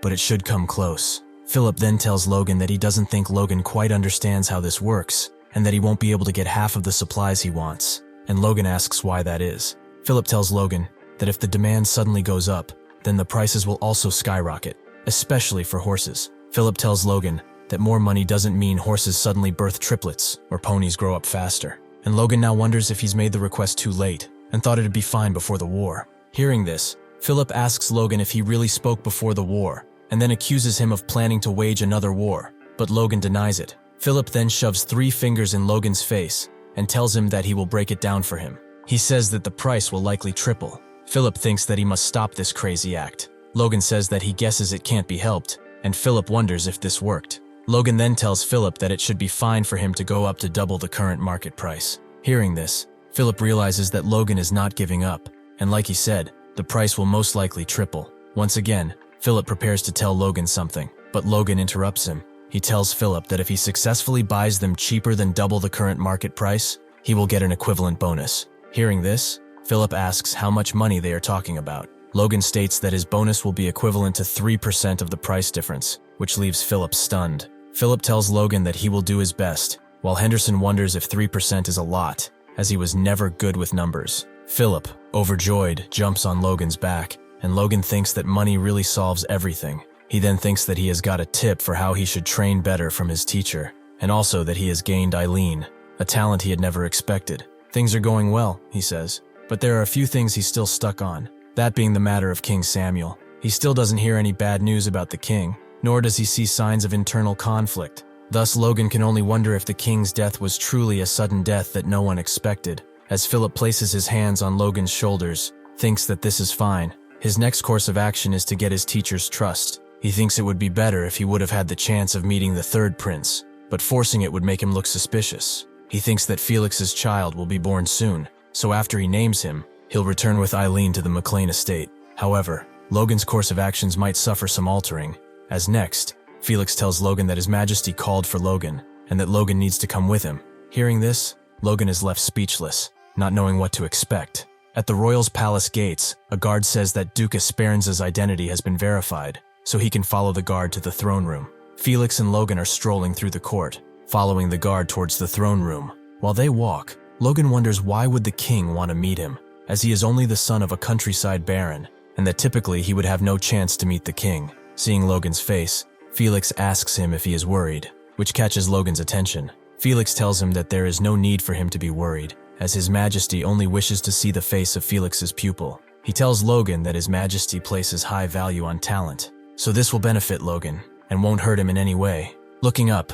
Logan tells Felix that he understands and starts to think of something completely different. He looks up at the palace and says that even the Empire was hesitant to destroy it and ordered for it to be preserved. That is the beauty of Grandfia. After the war with the Empire, it was designated as the headquarters, a symbol of the kingdom that caused as much trouble as its beauty. Looking up, Logan says that that future should never happen again. The doors to the castle are opening, and a lot of flags can be seen on the walls. Felix and Logan are walking through the beautifully decorated hallway towards another tall wooden door. As they reach the throne room, they both kneel, and Felix salutes the king, saying he greets the master of this nation. The old bearded man addresses Felix as friend, and says that he has always told him that he doesn't need to keep his manners in front of him. Hearing this, Felix goes on to rhetorically ask who would fulfill their responsibilities if the superiors don't, and that courtesy must be upheld. Hearing this, the old man says he sees that Felix is the same as ever, and that unwavering sight does assure him. The king waves his hand, telling Felix to raise his head, and that he also wants to see the face of his pupil. Hearing this, Logan can only think that he is really about to meet him being the King of Grandia, King Samuel von Grandia. That old man eventually comes to be known as the Worthless King. Looking at the king, Logan thinks that he's looking quite healthy, and that there is no wonder nobody expected him to die. He goes on to say that if he had shown any signs of weakness, the power struggle would have been sorted out, and there wouldn't have been a civil war. Logan thinks that the things are still going as he has thought. That is when the king makes a comment about Logan, saying that he seems to have the grit sufficient for Felix to teach him. He then tells Logan that he is the first youngster to stare at him so intently, and hearing this, Logan bows his head back down and apologizes. The king, however, tells Logan that there is no need for him to learn any more of his teacher's excessive manners, and that he is quite fond of energetic young men. Felix then steps in, saying that Logan's prowess is as strong as his will, and that since he has the bravery and wisdom to lead his fief to victory despite the odds, Logan will for sure become a good foundation for the kingdom to progress. Hearing this, the king says Logan does seem worthy of being Felix's pupil. The king then asks how the two have met, and Felix mentions his wound from the past, and the king says that he refers to the one from back when Felix was still a prince. After the king hears the whole story, he bursts into laughter, and says that is the most curious string of fate, and that he would have never expected it. The king then turns to Logan, acknowledging his name again, and Logan is at a loss of words. The king then tells Logan that he is very grateful to Logan, which leaves him stunned. King Samuel states that he has felt deeply indebted to his friend because of that wound, and it was one that he felt so sorry that he couldn't even bear to bring it up. He then looks down and tells Logan that to have resolved Felix's problem, for him, is the same as resolving the problems of his heart. Thus, he is very grateful to Logan. Hearing everything that has been said, Felix tells the king that he is speaking too highly of him, but Samuel doesn't want to hear it, saying that if it wouldn't have been for Felix, he wouldn't have been the king right now. The king then says that he must express his gratitude to Logan somehow, now that he is the king. As he is taking one of his golden bracelets off his wrist, he tells Logan to come closer. Seeing this, Felix almost goes mad, telling His Majesty that he cannot give a royal family treasure, and that he will take care of Logan's compensation personally. It turns out that this is no ordinary bracelet, but one that's brimming with mana. It must be at least a 5th-class artifact, which the king now holds up for Logan to take, telling him to think of it as a compensation for resolving their troubles. While Logan looks scared shitless, the king tells him to hurry and take it before he changes his mind. Logan takes the bracelet and tells the king that he will carry this overwhelming gratitude in his heart. Seeing this, Farlix shouts from behind that Logan cannot accept this gift so lightly, and the king asks Logan if he also finds his gift to be excessive. Logan, however, replies that as overwhelming as it is, he will use it meaningfully. Seeing the expression on Logan's face and hearing his words, the king concludes by saying that Logan's ambitions are better than his teacher's for sure, while Felix seems to be dying in the background. The king then throws his hand forward and tells Logan that this meeting is the result of a good acquaintance, hoping that this gift will lead that connection to a better future. Logan looks down and Samuel tells Logan to serve his teacher like the sky, and to work for this nation just like his teacher. Hearing this, Logan thinks that he is not sure if what he's about to do is for this nation or for himself, but he can say one thing for sure: he will stop the Empire at all costs. Logan then kneels before the king and says that he will gladly do everything he is asked, with undying gratitude, addressing him as His Majesty. Next, while strolling through the palace's gardens, Felix says that His Majesty must have grown quite soft. He tells Logan that he was never the type to talk as much, and also the request to meet Logan. This events worry Felix that His Majesty might be hiding his worries in his heart. Hearing this, Logan tells Felix that he shouldn't worry. He goes on to say that it was a short meeting, but he could tell that if the king would have had a problem, he would have told Felix right away. If he hasn't said anything, it's probably something he doesn't need to know. After this reassurance, Felix looks at Logan, calmer, and smiles. He then tells Logan that he is right,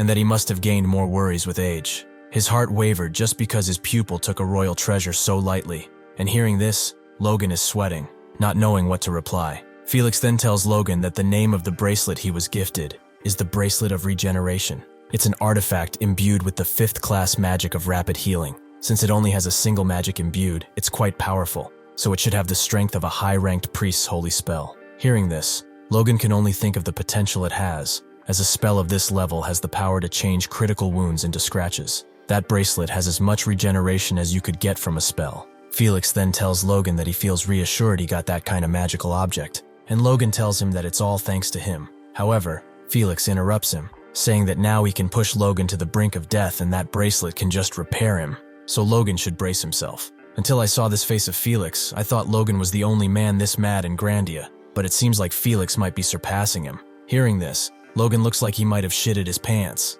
However, he thinks that this will also help him grow, so he tells Felix that he will try his best to meet his expectations. The harder he works, the more progress he will make. It also appears like Felix is keeping his promise. While on the ground, almost unconscious, Logan thinks that he can recall this scene happening before, and Felix asks him how long he's planning on lying around and orders him to get back up. While this is happening, a servant of Felix runs and screams for him. These events are happening a week after meeting the king, and the news this servant brings marks the news everyone had been waiting for. The Sword Duke finally had his child, and he threw a grandiose party that some nobles even found very large for a daughter. Therefore, Felix must really love this child. While at the party, people are talking, saying how they've heard the Sword Duke's pupil is participating as well. And seeing Logan, they ask if he is him, saying he is much younger than they would have anticipated. A man comes to greet Logan, saying that he is honored to meet him and wanting to make his acquaintance. Seeing this, Logan can only think that the title of being the Sword Duke's pupil draws a lot of attention,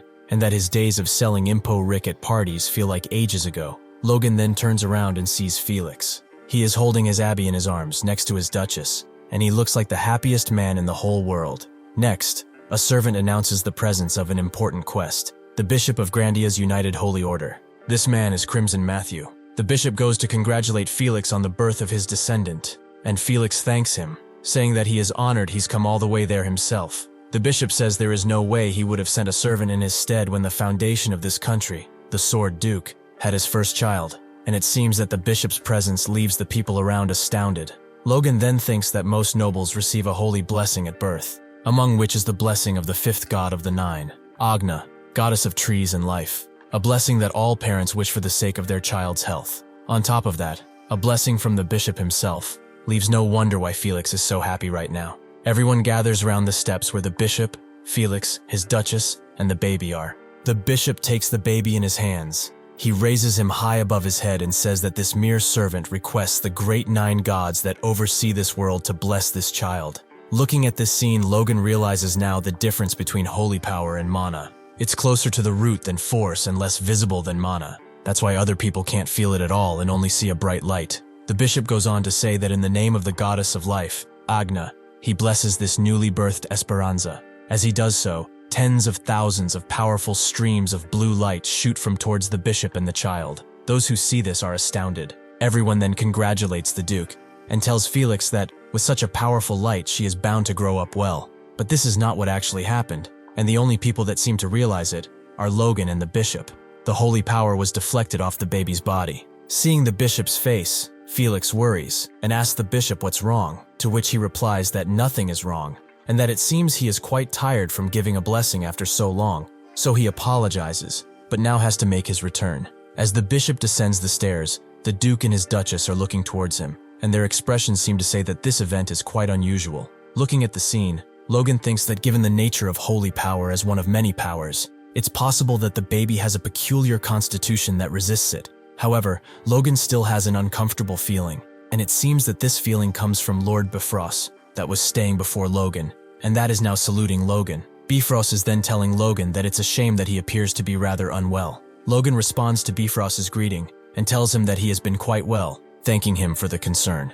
Bifrost tells Logan that he is as cheeky as ever. Logan, however, tells him that this is one of his many charms. In the next instant, Bifrost clenches his fist and shatters the glass in his hand. That makes everyone around him turn to look at what is happening. Bifrost says that it's the first time he makes a mistake like this, but given his age, he finds his hands slipping now and again, and his servant gives him a wipe to stop the bleeding and clean himself. Bifrost then tells Logan that the only reason for which he is alive is because, by some chance, he has become the Sword Duke's pupil. He gets close to Logan and tells him that thanks to that, he has managed to attract the attention of many higher nobles, telling him he is quite a lucky man. All of this, as he shoves the bloody wipe in Logan's hand. Logan takes the wipe and thinks that for a count, before is quite immature, and tells him that he is of course aware of how lucky he has been, thinking that he has even managed to regress after all. Bifrost tells Logan that he hopes he will be maintaining that attitude of his even after meeting the higher Noblesse. But Logan doesn't understand what Bifrost is talking about.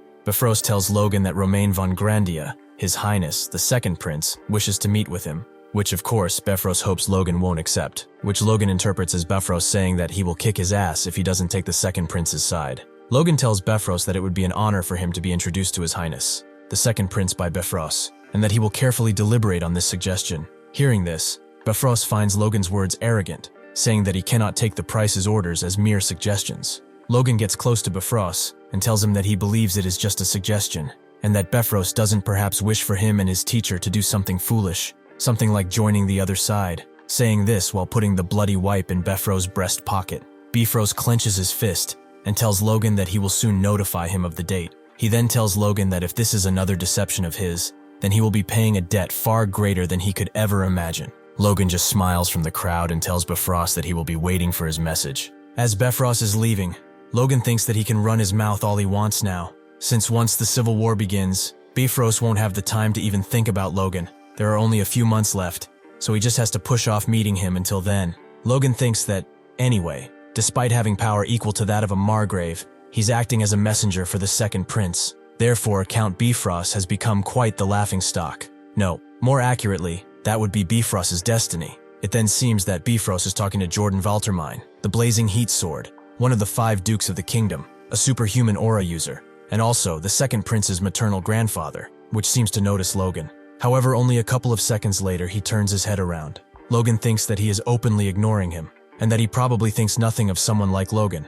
After all, what they want is not him, but Felix. While he was thinking about this, a man comes from behind Logan, telling him that it would be good to make his decision carefully, addressing him with his full title, Young Master Logan. This man is Lord Varon Kairos, Logan's uncle, who laughs at Logan, happy to see him, acknowledging it has been a long time since they've last met. Varon tells Logan that seeing him all grown up like that makes him proud as an adult of the family, but Logan asks him what the hell is he talking about. Varon Kairos is Logan's mother's elder brother, and the successor to the Kairos family, related to the McLains by marriage. However, says Logan, not once has he acted as his uncle. A memory from when Logan was a kid appears, and it seems that Logan has addressed Varon as uncle during some kind of gathering. Looking down on him, Varon mocks the young Logan, telling him that they shouldn't cross any lines. He was looking down at Logan like he was some kind of vermin. In the present, Varon tells Logan that they might not have any blood ties, but there isn't a single house who wouldn't know that the McLains and Kairos are families bound by marriage.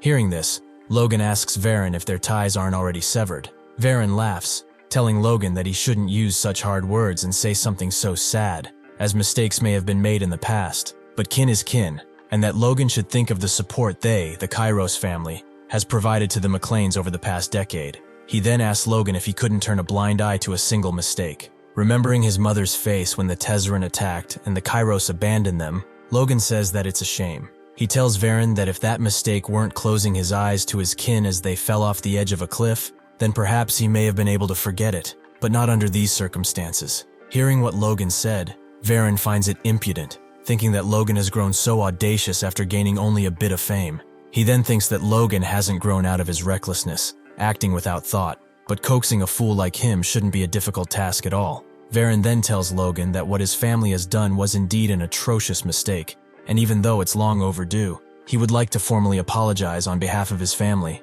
Hearing this, Logan tells Varon that he seems well aware of the fact that it's too late for an apology, and Varen calls Logan a bastard. He then tells Logan that if it's an apology that he wants, he shall do as he wishes, and proceeds to take something out of his pocket. He tells Logan that it might be better for kin to reconcile than never see each other again, and gives Logan a blank check. Logan takes the check and asks Varen if he's really not going to say anything after handing him a compensation, since after all he has come to apologize. Hearing this, Varen clenches his teeth in disgrace. He then bows before Logan and asks for his help, saying that he shall do whatever wants, hoping to look not at the past, but at the future. Seeing this, Logan thinks that he cannot believe that the successor of Kairos cannot believe that the master of never reflecting on himself is acting this way, and realizes that something putrid is going on. This must be because of pressure from above, and Logan notices a man in the back. That man is the first prince's paternal grandfather, Duke Juan Douglas, the man standing in stark opposition to Jordan Valtimir, the only sixth circle magician in the kingdom. Logan thinks that, whether it's Kairos or Befores, 2 of 3 richest men in the kingdom are brought to heel in the end by the Duke's plans. But if it's the 3 richest men of the kingdom, then he has something to entrust to them. Logan tells his uncle to raise his head. He tells Varen that there is nothing so difficult about small favors between kin, and asks him if he agrees. Logan then gets close to whisper something into Varen's ear, and Varen thanks Logan. But after he hears what Logan wants, Varen's expression suddenly changes to despair, and Logan is left with a big old grin on his face. Logan tells Varen that if he does this one thing he has asked, the meeting with His Highness the First Prince wouldn't be hard at all. Hearing this, Varen says he understands, sign that he will do whatever Logan wants. Next, someone interrupts them, asking for everyone's attention. The man who interrupted them is Lefman, a vassal of the Esperanza family, who announces that the most important ceremony of this party will now begin. With the safe return of the young lady, they shall now welcome the person that will give the young lady a name. As he wants to read the name, Lefman turns to the Duke and Duchess to make sure it's correct, as he cannot believe it, and they nod their heads in agreement. Lehman then announces that His Grace, the Duke's pupil, young Master Logan, will be the one to name the lady. And just as Logan passes Lefman asks him why he is the one to name the young lady, which annoys Logan. Logan climbs up the stairs where Felix awaits him. Logan takes the baby in his hands, and you can just see how precious her little eyes are. And Logan thinks that he has received an aura shower from Felix as soon as she was born, as her vitality is overflowing. As Logan takes the baby in his arms, she seems happy. She even reaches with her hand towards Logan's face. Logan blushes, thinking that he has already thought about plenty of names. But as of this moment, he cannot recall any of them. Logan then states that this child's name will be Stella. This name carries the meaning of star in the ancient language. That being said, Logan hopes for her to become a beacon of light, shining radiantly in the night sky. Logan then holds the baby, and both Felix and the Duchess seem very excited and pleased with the name Logan has chosen. Felix then lets his head down, with an appreciative and proud look on his face, and tells Logan that they will accept this name for their daughter. As he stays on the stairs alongside the Duke and the Duchess over the eyes of those invited to watch, Logan still thinks it's strange that the holy power was deflected off her. However, he seems too happy to think of the consequences this might have, and so he says he is sure it's nothing much. Next, Rick comes with his hands full of letters, prompting Logan to look at the amount of messages they've got, informing Logan that the nobles have sent them as they wish to meet Logan after the naming ceremony. However, Logan doesn't care about them, telling Rick to leave them in his room, as he will refuse them all, and Rick can't understand why. Logan tells him that they must return to their fief, and thinks that the civil war will break out soon. He thinks that it's unfortunate that he has never got the chance of meeting the third prince, but he needs to head back and prepare. The fief also seems to be progressing well, as Dwayne contacted Logan, telling him that this year's harvest will be 20 times greater than they've expected, and that it will last them at least 3 to 4 years. Thus, Logan thinks he must return and see it with his own eyes. As he is talking with Rick, someone interrupts them, asking Logan if he's heading back. This can't be anyone else than Felix, which tells Logan to stop his training for now. He then tells him that he has a final secret art to teach him, which leaves Logan stunned.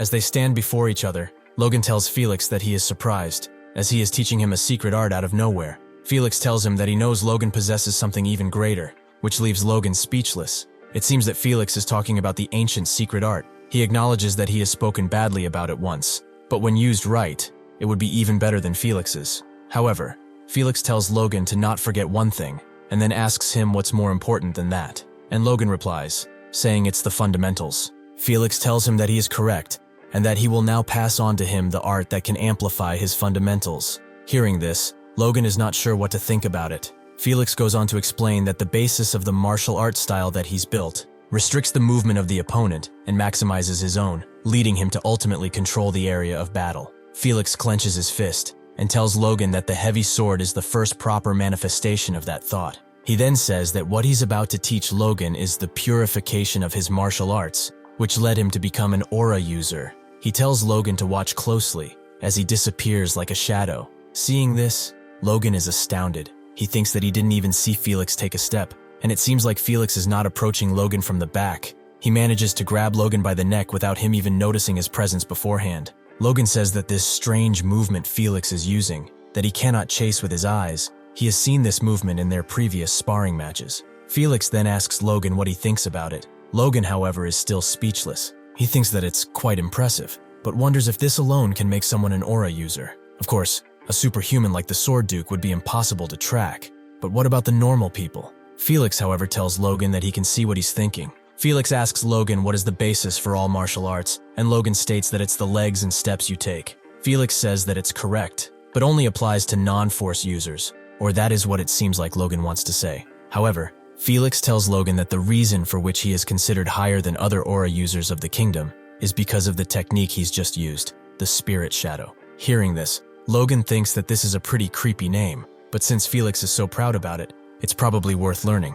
Felix tells Logan that he has heard about him having trouble with that knight called Franz. He then takes a goofy and sarcastic pose on his face and says that this wouldn't have happened if Logan would have learned this technique. Felix asks Logan if he wants to learn the technique, and it appears to me that there isn't one single sign of hesitation on Logan's face. They all have been burned by the flames engulfing his resiliation. Next, Felix is teaching Logan how to use the technique, telling him that he must take lighter steps, and that his heels should only touch the gourd the moment he jumps, while also thinking Logan has amazing talent. Not only has he almost mimicked the move in just a few hours, but he's also internalizing it as if he can learn it completely. Felix is happy to see that those decades spent waiting for someone who could learn the technique have finally paid off upon meeting Logan. He then proceeds to shout at Logan, telling him that he is still slow, and that he must make lighter movements and leave his force stronger. He does this because he thinks that excessive praises to a genius are poison, and Logan still seems to think of himself as inadequate, though a little humility isn't a bad thing.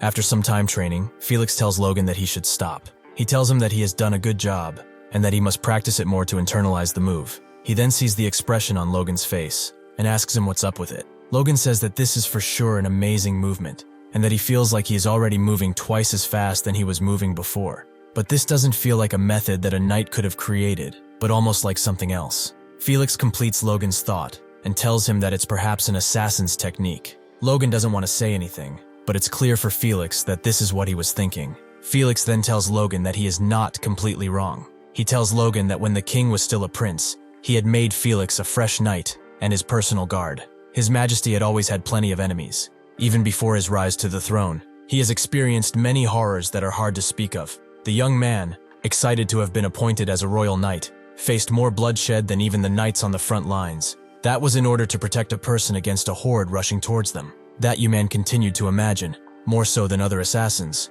that he needed to move faster and more stealthily. He needed a martial art that can control space with a single slash. That would be the solution. Felix tells Logan that when he had learned the Spirit Shadow, he felt like he had somewhat reached that goal.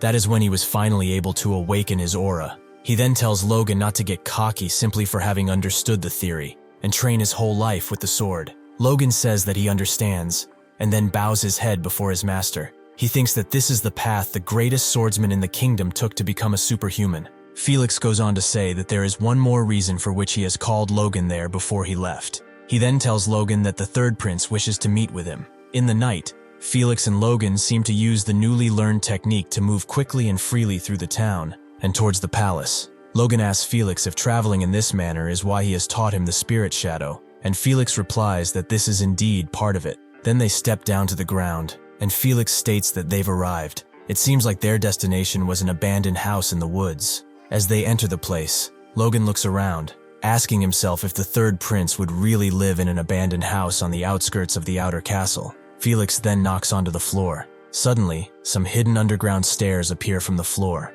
As they go down the stairs, Logan asks if he needed to venture so far just to meet with them, and Felix says that there are a lot of eyes on him right now. Besides that, he is meeting the Sword Duke's pupil. Felix then asks if he has heard of the third prince before, and Logan is not sure what to say. He tells Felix that he has heard rumors about the third prince being the only one fit to become king, and Felix tells him to never say such things in public. This could cause issues for everyone. At the end of the stairs, Felix knocks on a door. He then states his presence, which catches the attention of the man inside. The men tells them to come inside, and Felix opens the door. They take off their hoods, and Felix says that it's been a long time, happy to see the prince. The prince also says it's nice for them to finally meet again, and then he acknowledges Logan's presence. With a bright smile on his face, he asks if he is the Duke's pupil. Logan goes on to step in front of his teacher, and Felix has a serious expression on his face. Logan kneels and formally greets the third prince, saying it's an honor to meet with him. As this is happening, Logan thinks he can finally see for himself. He can see if the third prince is really fit to be king. Next, it seems that the three men are enjoying a cup of coffee together, and the prince asks Logan how he has managed to become a high-ranking knight at his age, saying that it's a pretty impressive feat. And Logan replies by telling the prince he is praising him too much, and that he had merely gained a small insight from having a great teacher. The prince tells Logan that since this small insight brought him this far, he must truly be destined for far greater things than someone mediocre like him, which makes Logan spit his coffee, telling the prince that he didn't mean any disrespect, and the prince tells Logan that he was only jesting with him. He then tells Logan that he has heard of his tales, not only how skilled he is in combat, but also about how Logan managed to save his deteriorating family and even expand their influence. He tells Logan that he is truly an individual fit to be called a hero, and Logan thanks the prince for his praises, while he also thinks that the prince knows what's going on in the outskirts, which most nobles would consider unimportant. Logan then looks at Felix, who is nodding his head from side to side, signaling Logan that he wasn't the one who told the prince about these events. Seeing this, the prince tells Logan that since the Duke had praised Logan so highly, he had to conduct his own research, and then asks Logan if he offended him in any way. Logan tells the prince that this is not the case, and says that he is grateful for his deep interest. While looking at the prince, Logan thinks that he expected him to be just a little better than the other princes, but he might far surpass his expectations. Then the prince tells Logan that they should get to the point. He tells Logan that he might not be aware of this fact, but the fate of the country is at risk right now, as the nobles have split the country into two and are now fighting to eat the other half. He says that for now, there haven't been any explicit physical conflicts, but the situation is a ticking time bomb. The prince tells the Duke and Logan that those two idiots, without an inch of care for the common people, are the poison that will bring this country to ruin. That is why he needs talented men. He needs power to drive out those leeches that are sucking the country dry. Hearing this, Felix is stunned. The prince tells Felix that he understands his point and knows that he, a powerless prince, cannot command the Sword Duke's pupil to join his cause, but that is not what Felix meant. The prince tells Logan that he is the genius of the century and the kingdom's treasure. This being said, he hopes that talented men like him will fight by his side when the time comes. He then gives Logan his hand and asks him if he could do that for him. Logan thinks that this is exactly what he wanted and tells the prince that he deeply agrees with his opinion, and after meeting him in person, he realized something. He tells the prince that sees no fault in the rumors of being the only candidate fit to be the king. However, there are some obstacles that prevent him from serving under him right now. The prince says that as he thought, he has no change, yet Logan says that this has nothing to do with it, as his potential alone is more than enough. He tells the prince that at the very least, it's a widely known fact that his brothers are displaying heinous behavior, which leaves Felix stunned. Felix steps in, telling Logan that he is not in the position to speak about the princes, but the third prince stops Felix, saying that what Logan said it's fine, and that Logan should in fact continue his thought. Logan tells the prince that his fief is currently at odds with Count Bifrost, saying that he is a fierce foe and hard to oppose at their current capabilities, so he must handle his own problem before he can heed the prince's call. Hearing this, the prince thinks for a second, and asks the man if Bifrost isn't on the second prince's side. Logan tells the prince that if he gives him a little time, he will take care of Bifrost and aid him with the restored power of the McLains. The prince will be his sword in return. Hearing this, the prince finds it interesting, saying that such confidence is expected from the Sword Duke's pupil. The prince throws his hand forward, telling Logan that he will also prepare him a gift for the moment this happens. As Logan throws his own hand forward, the prince tells Logan that he should feel free to look forward to it. Then they shake hands in agreement. Next, as they exit the old abandoned house, Felix asks Logan what he was thinking when he swore his allegiance to the third prince. Hearing this, Logan asks Felix if he came off as very direct, as he only meant after he takes care of Bifrost.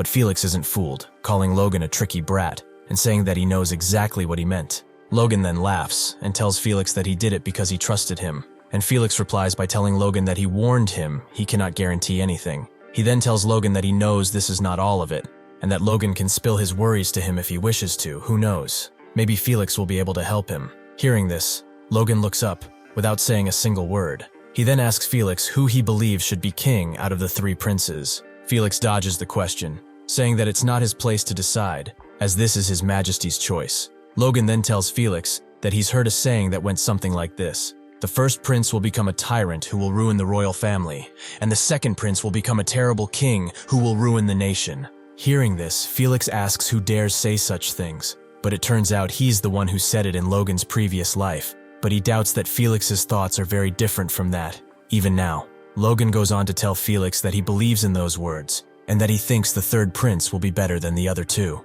He asks Felix what he thinks about this, but once again Felix is reluctant to answer the question. Seeing this, Logan tells Felix that what he actually wants to hear is Felix's own opinion. Felix looks down at Logan and thinks about what he should say. He then tells Logan the truth, that they share the same sentiment. Hearing this, Logan thinks that now he has his full agreement. It may be just a seed in Felix's thoughts for now, but when that unexpected situation breaks out, that seed will finally bloom. He then tells Felix to protect the third prince until he comes of age, even though he knows chaos will ensure before that. Felix tells Logan that he always knew he was quite intriguing, but says he has no clue what he is thinking right now. As they leave the castle's grounds, Logan starts thinking. In the past 2 months, he's accomplished many things. He checked on the king and became acquainted with the third prince. He gained trade routes and networks from Kairos and received a promise of cooperation. This should make his acquisition of supplies for the Civil War way easier. Thus, Logan thinks it's the time for him to return to the McLains, and this is exactly what he does, as next we can see a carriage with 4 horses and knights on the sides that protect it. While strolling the fields, Henderson says that this trip was beneficial to them, as they've dedicated their time in Grand to training. His comrade also states that they even had the chance of crossing swords with the Knights of the Sword Duke, so it was worth accompanying Logan on this trip. However, he says that the greatest gain from this expedition should be that, as the soldier calls it, and Henderson agrees. It appears that they are referring to Logan's engagement. They discuss the matter, as Henderson would have never believed for Logan to find his match in the capital, and the knight says that he has heard rumors of Logan being decided on it from their first date. They then ask what Logan likes so much about her, and he can hear everything. He replies to himself with the answer to this question, which is Eileen's power and combat ability. Logan then looks at his new fiancée. He thinks that he is bringing her to use as a knight, but it's still an engagement on paper. Because of that, he had some trouble convincing her father. It appears that he was really concerned about her sweet little daughter becoming a knight, and the fact that Loga is taking her away just the day after they were speaking. He then concludes that if Logan touches her in any way before the wedding, he will personally behead him. Eileen then asks Logan to keep his promise towards her, but Logan asks what she is referring to. Eileen tells Logan that she can't leave without results after coming all this way, so Logan must keep his promise towards her. Seeing this, Logan looks down at Eileen, who is now clenching her skirt. He realizes that this is the feeling of leaving the place where you've been leaving your whole life. He tells her that he will honor his promise no matter what. Eileen then says that she hopes they will arrive soon, and just as they approach the McLain's castle gates, Logan agrees with Eileen. Inside, Logan and Eileen are standing before the other members of the family, and Logan states that he is back. However, they don't seem to care so much about Logan being back, while they care about the fact that he has brought a girl with him, leaving everyone astounded. Even Patrick looks down and thinks that this is unbelievable. Yet, look at them. They look so cute together. Patrick welcomes Logan back and asks, who is that lady he's brought? With this, Logan states that the girl's name is Lady Eileen Floyd, and she is his fiancée. Hearing this, all the servants go mad. They can't believe it. Patrick is overjoyed, thinking that when asking the Sword Duke, he was only expecting a courtship, but an engagement is more than everything he could have wished for. Patrick welcomes Eileen, wanting to say that he will be his father-in-law, but Logan interrupts him, telling everyone that Eileen is also going to be a part of the Knight's Order. Eileen then presents herself, once again stating her name and house, and saying that she shall serve them to the best of her abilities, both as a daughter-in-law and as a knight. Patrick turns white, looking like he is going to have a heart attack, and Ranyan is just happy. It appears that as the news of Eileen becoming a knight spread, there were different reactions to the announcement. For example, Patrick would murder Logan if it weren't for Dwayne that is holding him back, asking why he would wish for his fiancée to be a knight, saying that this is utter nonsense. Heinkel steps in and says that something like this never happened before. But in the end, who exactly is going to stop Logan? Runyon also comes to introduce himself, welcoming Ellie into the family. Or so he wanted to, since in just a couple of seconds, his mother comes and pulls him away,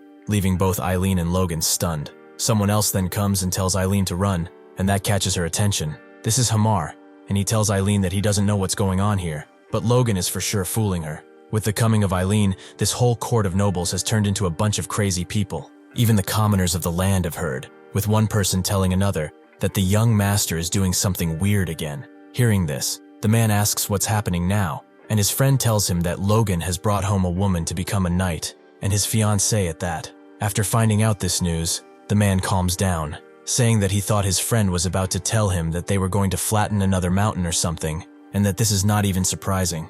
Next, Eileen is on the training grounds, dressed with the McLain armor, standing among the other knights, prepared for training. Seeing this, Patrick can't believe Logan was serious about this, and Logan tells his father that he's never joking about these kinds of things. Patrick once again tries to reason with Logan, like that has worked before, telling him that Eileen is a woman, and that there's never been a female knight in the history of their kingdom. And Logan replies that she's a force user, and they're in a situation where they need to recruit as many useful people as they can. Patrick then says that the training regimen of the McLain knights are much more intense than other knights, and even if she may be talented, she is still a woman. A lady of noble birth cannot join a knight's order. Hearing this, Eileen screams from a distance, saying she can handle it, leaving both Logan and Patrick speechless. She tells them that she will erase all of their doubts about her abilities. She will make them acknowledge them as a knight and as a woman. A couple of hours later, Eileen can be seen unconscious on the ground, with Logan and one knight asking themselves if this is her will. Eileen, after seeing what the knight's training consists of, says that they are all crazy bastards. She asks herself if all of the knights do this kind of crazy training, with others having even weaker auras than her. She almost cries on the ground, saying she is still weak, and as she clenches the ground with her hands, Logan asks her if she regrets it. She looks up at Logan, who has an unfazed expression on his face. Logan thinks that they have 2 months at most before they need to finish preparations for the war against Bifrost. He thinks of how he was going to make Eileen join them, but he can't wait for her at this rate. Eileen then states to Logan that she does regret it, not joining the order, but she regrets the fact that her training hasn't been up to par. This is what she regrets. Hearing this, Logan is left without words, and Eileen goes on to say that Logan has promised her a battlefield of glory. That being said, she is aware of something. She is aware of the fact that he cannot keep his promise if she doesn't work by herself. She needs to realize her honor as a knight herself. Seeing her determination, Logan smiles, thinking might still be hope. Bro genuinely looks in love. Logan then strikes a tree with her fist and says that just as he promised, he will also deliver. He shall provide Eileen with a battle to prove her honor. And as he says that, the apple above their heads falls into Eileen's hands. He says that the rose of steel is not going to stop at one tiny apple. He then tells Eileen to eat that apple and start marching alongside him until the very end, and Eileen agrees. 1 week later, the knights are doing some kind of science training, where they need to escalate a cliff and defeat another knight at the top of that cliff. As one of the knights tries to clear the exercise,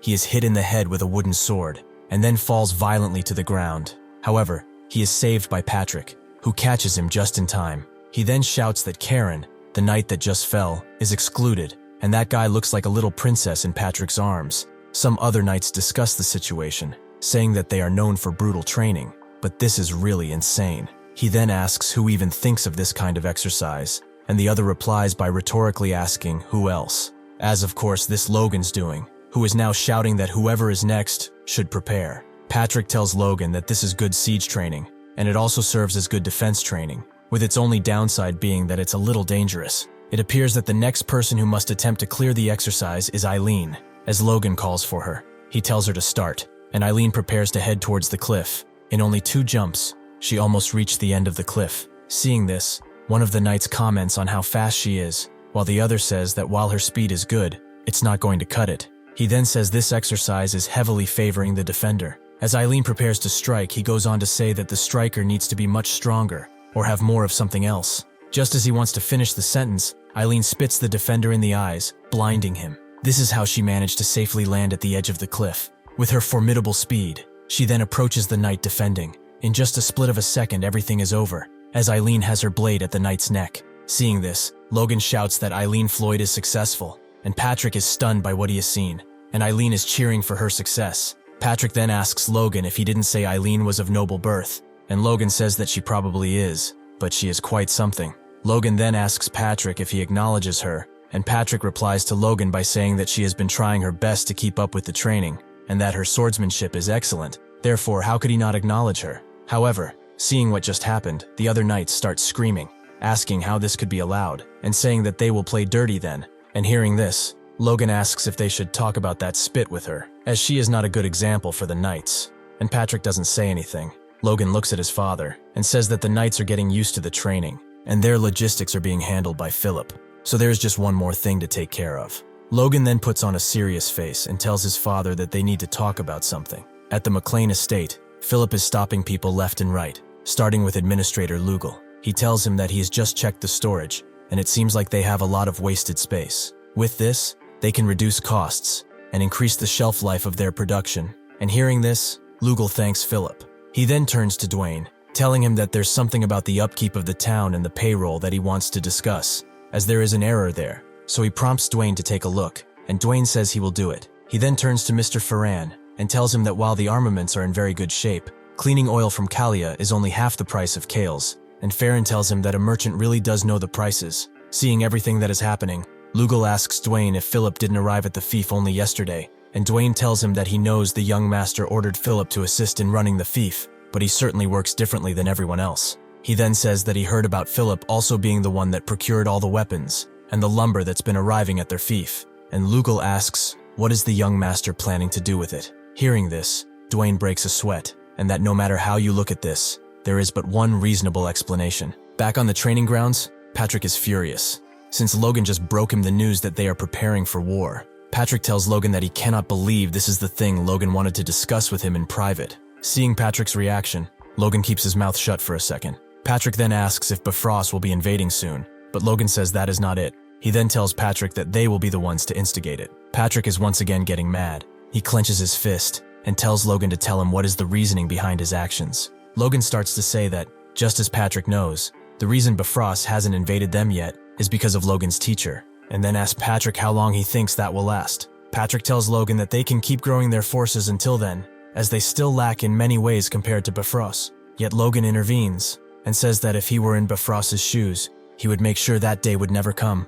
He then tells Patrick that it needs to be done now. Patrick then inquires further. He asks Logan if he knows something he doesn't, and if so, to please tell him the truth. Logan looks down and thinks for a second. He then asks Patrick if he would believe him if he were to say he knows when the king is going to die, and that it will be soon. And hearing this, Patrick sheets his armored pats, thinking Logan might want to commit high treason. Logan tells his father that it's nothing of this kind, reassuring him that treason is not his plan. He then asks Patrick to assume that what he's told him is true, and how he thinks the situation will play out. Patrick says that it'd cause issues in the battle of succession for the throne. Logan tells him that he is indeed right, and that the fight between the first and second princes would escalate, and that Bifrost is one of the core supporters of the second prince. So he asks Patrick what he thinks will happen if they wage war against him once that happens. That is when Patrick realizes that they would essentially wield their blades against the second prince himself. Logan once again states that his father's reasoning is correct, and says that if they want to fight against Bifrost without outside interference,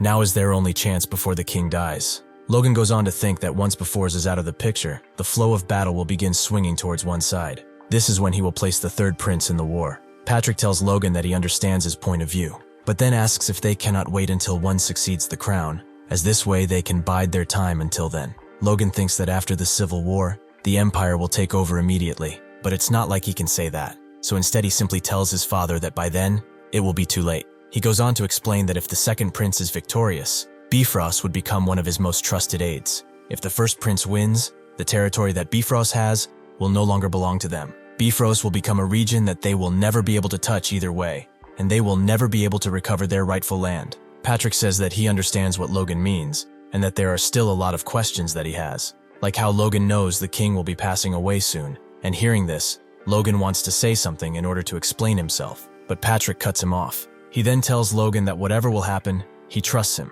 All the things Logan has done until now had many peculiar points in them as well. They then look towards the castle, and Patrick says that it's almost like Logan knows the future. Patrick says that he understands this much, that he might be in a situation where he cannot tell other people what he knows. Therefore, he will only ask one more question, and after that he shan't inquire any further. He then asks Logan, with all of the things he's done, and all the ones that he intends to do in the future, what is he doing everything for? Logan then thinks for a second, and then replies to his father. Everything he's been doing has always been to make their family prosper, and that is all. Hearing this, Patrick looks down and stays silent for some time. He then tells Logan that he trusts him, and that he should leave convincing the aides to him. Logan asks Patrick if he is sure he will be fine with this task on his own, and Patrick asks Logan if he doesn't trust his old man, but Logan says this isn't it. Patrick tells Logan to worry not, and entrust this task to him, as he can do at least this much as his father. A few days later, Patrick has summoned the people of the family, and told them that on the day of the new year, they will wage war. Hearing this, everyone jumped as if they were electrocuted, a natural reaction, considering how their fief just became habitable. However, Patrick did not give up. He reminded them of the same as losing their land, the assassination attempt from Bifrost, and lastly, the danger that will inevitably come. As their blood continued to chill and boil, they soon realized the necessity of this war. Logan thinks that since they cannot mention the knight's death, he decided to take an emotional approach. They need to push forward, even if this is what it takes. Only 2 weeks later, 3 days before the end of the year, they left for war. There stood 152 knights, 1,000 crossbow cavalry, including trainees, and 1,532 infantrymen. Patrick yells for everyone to advance, and so they do. As they ride towards their destination, Patrick asks Logan if he has a specific plan.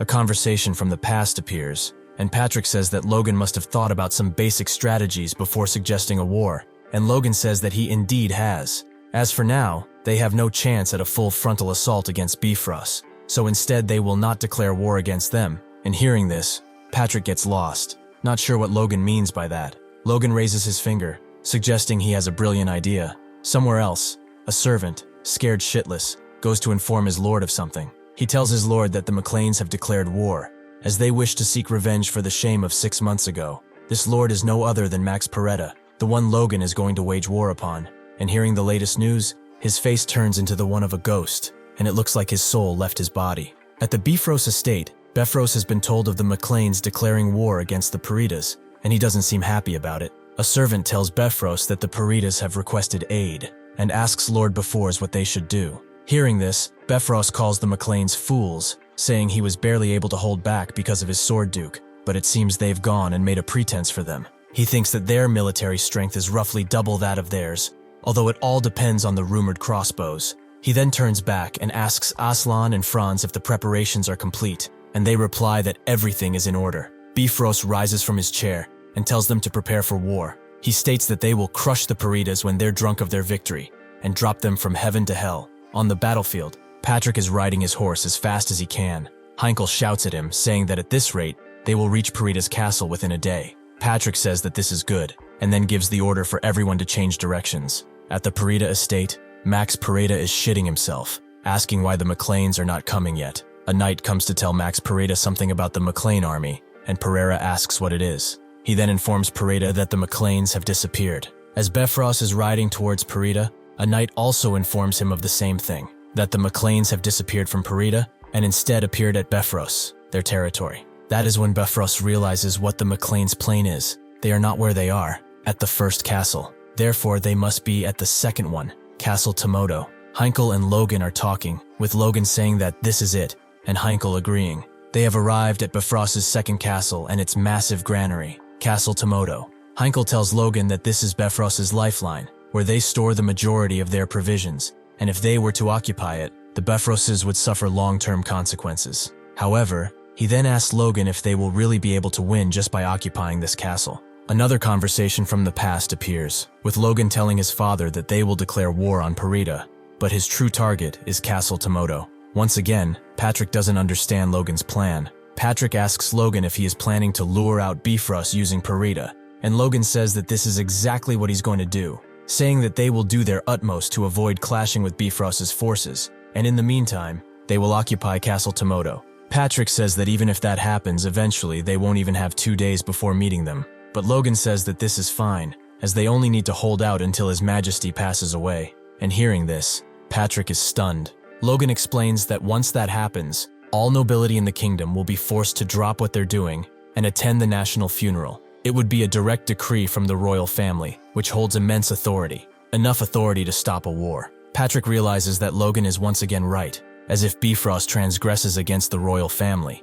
then he would immediately be convicted of treason. Patrick says that even if Logan said that he knew when the king will pass away, he still can't believe he came up with this, and then asks if he is absolutely certain of the date. Logan replies that he is indeed sure, as it's a date he could never forget. The death of the king will be announced at midnight on New Year's Eve. We are back in the present now, and Logan states that there are 2 days left until then, and that they have to occupy Castle Tomoto before then. On the walls of Castle Tomoto, high-ranking Knight Jerome, captain of the Castle Tomoto Guard, is mad, asking where the hell has everyone come from. His brother, Adjutant, high-ranking Knight Jerix, tells Jerome to calm down, as they've already reported the situation towards the main castle, and they only have to hold out for 1 day. Jerome turns towards his brother, and then towards the horde, saying that there are 3,000 of them. The Knights of the McLain alone number roughly 200, asking his brother just how they are supposed to hold out. Jerome says that if only this was the main castle, it would have been pretty easy, but fending them off with just Castle Tomoto's military strength is almost impossible. And his brother Jerix replies, saying that they just need to guard the rampart and hold out, and that if they all work together, they can persist for a day. He then turns to the 3 ranking knights of the castle, Gale, Teres, and Typhon, saying that they will earn their keep now. And just as Jerix says that, a battle cry disturbed them. This is Patrick telling all his forces to advance, and it appears like this is exactly what they are going to do, with Logan holding a crossbow in the first lines. Seeing this, Jerome tells his archers to take aim. At the same time, Logan tells his crossbowmen to prepare. Just seconds later, he also prompts them to fire. The arrows imbued with force are flying towards the castle's walls. Seeing this, even Jerome gets scared, saying that they are really fast. Unfortunately, they all hit the walls. They don't have enough power to go over the walls, which is something that Jerix acknowledges within seconds. Seeing this, he laughs. He then prompts his own archers to return the fire. A rain of arrows is heading towards the McLains. Luckily, they fall just at the point where they've stopped marching. Kaisalon, standing before Logan, says that it seems like this is the limit of even a longbow's range, and Logan says that the same goes for their crossbows, and that however much force they pour into it, it barely reaches the ramparts. Kaisalon then asks if they should cease fire, since otherwise they are just wasting arrows, but Logan says they should not, as it's worth keeping their enemies in check like this. Besides, if it's about the supply of arrows, Hamar has made more than enough of them, and hearing this, Kaisalon asks Logan to please give Hamar an adequate vacation. Logan then turns his head around to Clayton, who has also been brought to the battlefield, telling him that he has a request. Clayton said that he never thought they would have to join the war. He then turns towards his pupils and tells them they have to get to work. The arrows keep flying towards the rampart, simply hitting the walls. Seeing this, the 2 in charge of the castle are asking themselves just what in the hell are their attackers doing, as they are not getting any close and just firing arrows from there. Jerix wants to ask what they are doing when something literally shakes him. They ask what that sound is, and the other brother says that even though it's so subtle, even the ground is shaking. It seems that at the base of the rampart, a golem is punching the ground. Realizing this, the brothers don't understand what is going on anymore. They realize that Logan also has a magician, but they don't understand what that golem is doing. Another memory appears, this time from the newly constructed McLain town.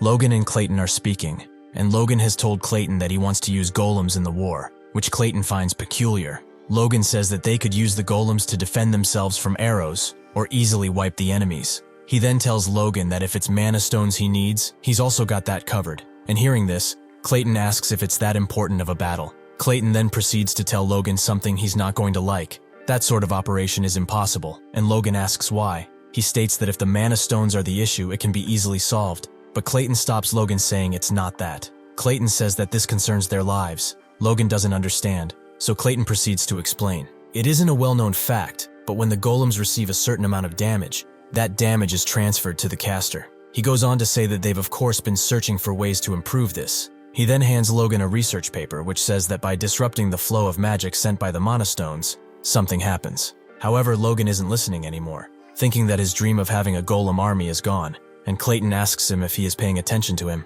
but then Logan is just sad about it. Therefore, Clayton proposes something else. On the battlefield, the golems are digging a hole and are going underground alongside the mages. Seeing that the McLains have also stopped shooting, the brothers are asking themselves what are they planning, and one of them even thinks that they want to dig a tunnel all the way under the wall. Jerick's, however, is not troubled by it. He tells his brother that they've started digging in the morning and it's already getting dark. So at this rate, reinforcements will arrive before the golems get to them. This calms Jerome a little, saying that then they just need to wait there until that happens. However, the calm goes away immediately, as the ground beneath them shakes, and they have no idea of what's going on. Jerome realizes that the structure of the walls might be in danger. He then turns to his brother and asks what would be the chances of the walls collapsing. Jerick says that this would be impossible. Jerome, scared, asks his brother if he doesn't feel the ground shaking under them, but Jerick keeps his composure, saying that they should not make any moves yet. Hearing this, Jerome goes mad and asks what will happen if the walls fall.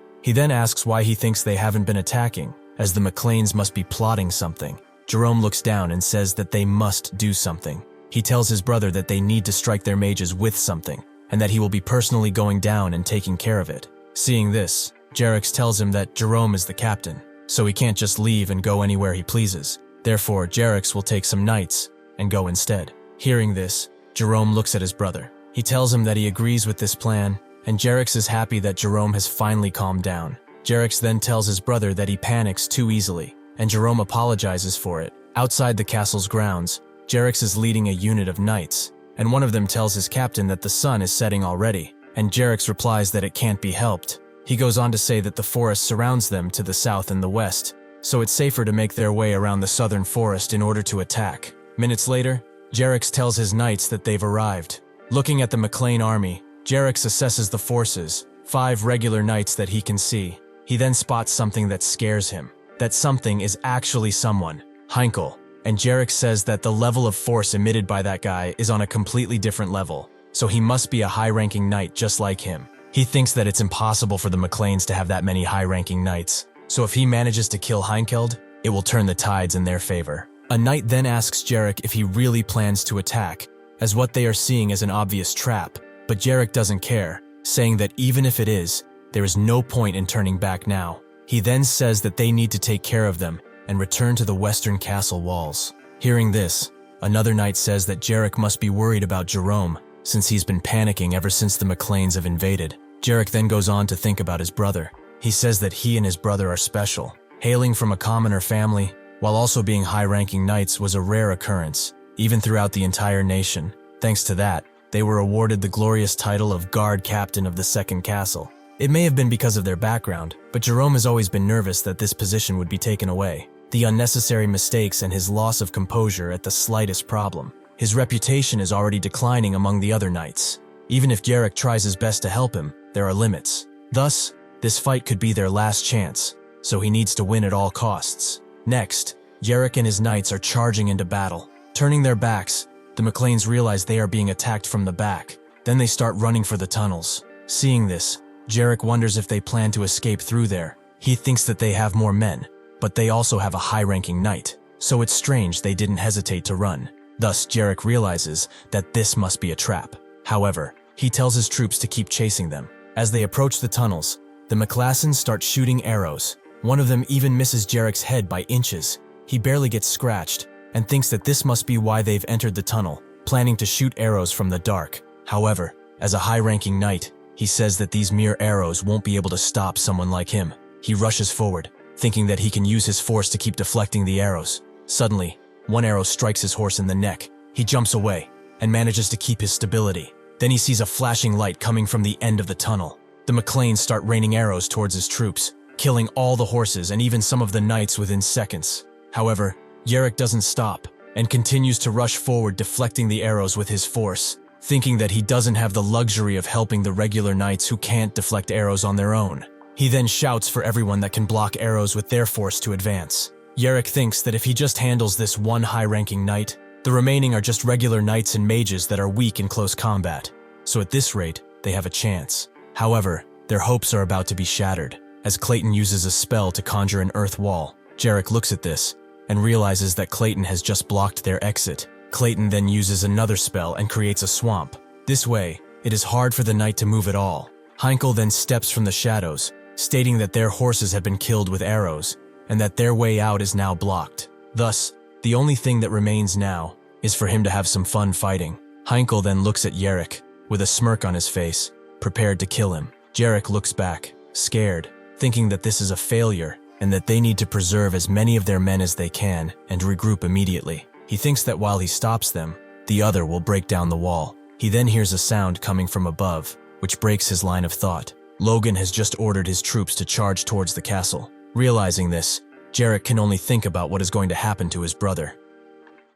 Logan and Clayton were discussing how to best utilize the golems. Clayton proposed using them to dig tunnels beneath the enemy wall, suggesting that collapsing it by undermining its supports would be relatively easy. Logan agreed that it was a viable strategy, but cautioned that they would need to begin digging far from the wall to avoid enemy archers. Even with the golem's strength, it would take a significant amount of time to reach the wall's foundations. Lost in thought for a moment, Logan suddenly devised a new plan. He announced that they would lure the enemy into the tunnels to divide their forces. Clayton, understanding Logan's intent, questioned whether the enemy would fall for such a simple trick. Logan admitted that the tunnels alone wouldn't be enough, which is why he intended to use earth magic to shake the ground. Clayton pointed out the difficulty of creating a full-scale earthquake, but Logan assured him that a single powerful tremor would suffice. The resulting disturbance would sow fear and confusion among the enemy, prompting them to split their forces to investigate, creating the perfect opportunity for Logan to launch his attack. On the rampart, Jerome is shitting his pants, not knowing how to react to the charging herd. He thinks that after holding for so long, they choose the exact moment when Jarek isn't there to attack. He realizes that they must have planned for it. Yet, he chose to trust his brother, thinking that he was indeed panicking too fast. Jerome takes his finger out of his mouth and gets furious. He turns towards his archers and gives them the signal to fire. As they shoot their arrows towards Ranyan, Jerome shouts not to let them approach. However, this won't be enough, as Logan charges his aura above. Because of this, none of the arrows hit them. Eileen and Ranyan rush towards the wall, prepared to attack. They leap from their horses in order to get to the top of the rampart. While doing this, Eileen even thinks about the training she's been doing for the past 2 months. The cliff she's been trying to climb over and over. She leaps high above the enemy soldiers and prepares to strike them down. As she reaches for the ground, she states that these walls are easy compared to the height of that damn cliff. Looking above, one of the knights can't believe a woman is the one attacking him. Eileen, on the other hand,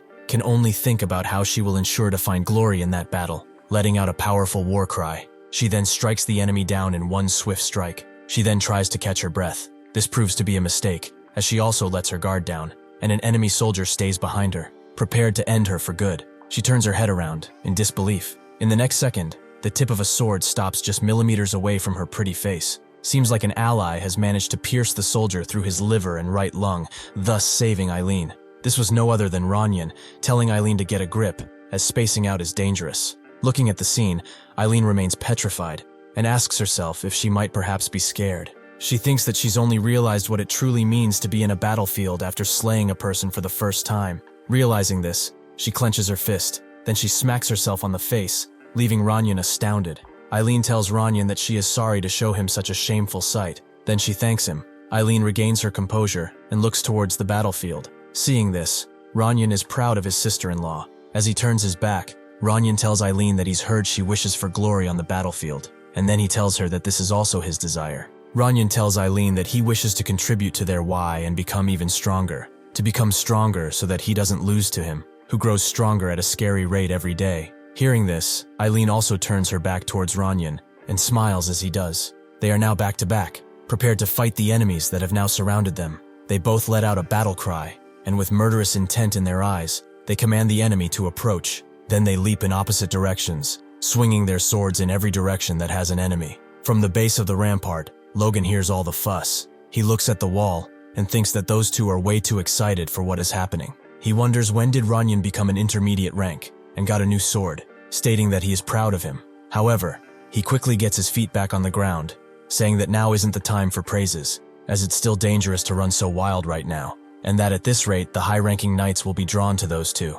Realizing this, Logan also leaps towards the rampart, prepared to join the fight and help his kin. Seeing him, the soldiers are scared shitless. He even manages to do a superhero landing that seems to unbalance some of the enemy. He then uses his aura and keeps them from approaching. It's clear that they are no match whatsoever for Logan. He then raises Lux, imbued with mana, and prepares to attack. In one swift motion, he takes the neck of one of the soldiers and thinks that this is the way in which he can attract the attention towards himself, as he needs to take down the guard captain of the Tomoto castle. As he thinks that, Patrick starts shouting for the Bifrost Knights to pay attention. He states his name and raises his sword, full of fury. As he unleashes a powerful slash all around him, he tells the soldiers to run if they can. As he does that, he notices something from behind. This is Jerome, who has come to attack and stop Patrick. As they clench swords, Jerome tells Patrick that he will take his head for this. Patrick blocks his attack and mocks him, stating that in the end, he is the captain of the castle.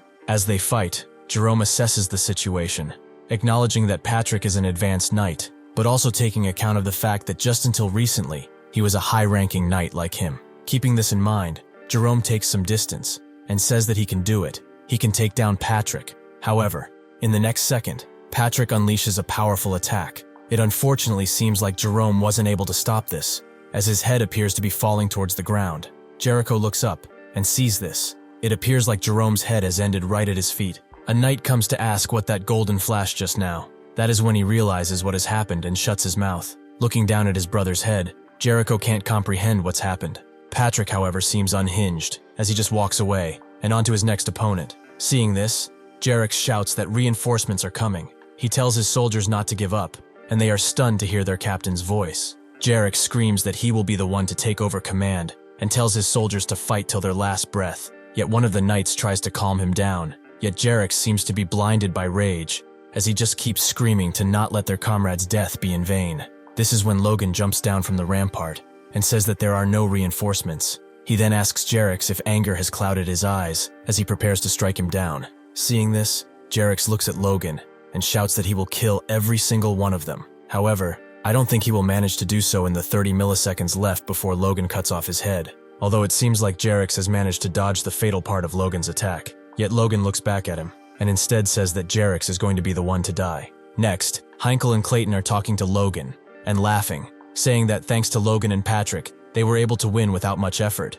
and that they didn't do much. Logan then places his hand on Clayton's shoulder, startling him. Clayton asks Logan why he is doing that, and Logan says that on that note, he's going to ask for one more favor from Clayton. Hearing this, Clayton is not sure what to expect. That is when Logan asks Clayton to create a large pool of water around the castle. That is before the enemies manage to arrive, of course. Bro is jumping from madmen to noble to a complete loony house with these faces. Nonetheless, a couple of hours later, the deed seems to be done. Clayton and his disciples are standing dead on the ground with no vigor at all. Seeing that they've managed to finish, Logan praises them, saying that not only have they completed the moat, but they've also managed to fix the castle walls as well. Logan goes on to say that earth magic really is incomparable to other types of magic, and Clayton replies by telling Logan that he is praising him too much. Clayton starts crying and starts having the strange feeling that their magic is starting to specialize in construction, and hopes for this not to be true. Logan looks over the walls and smiles.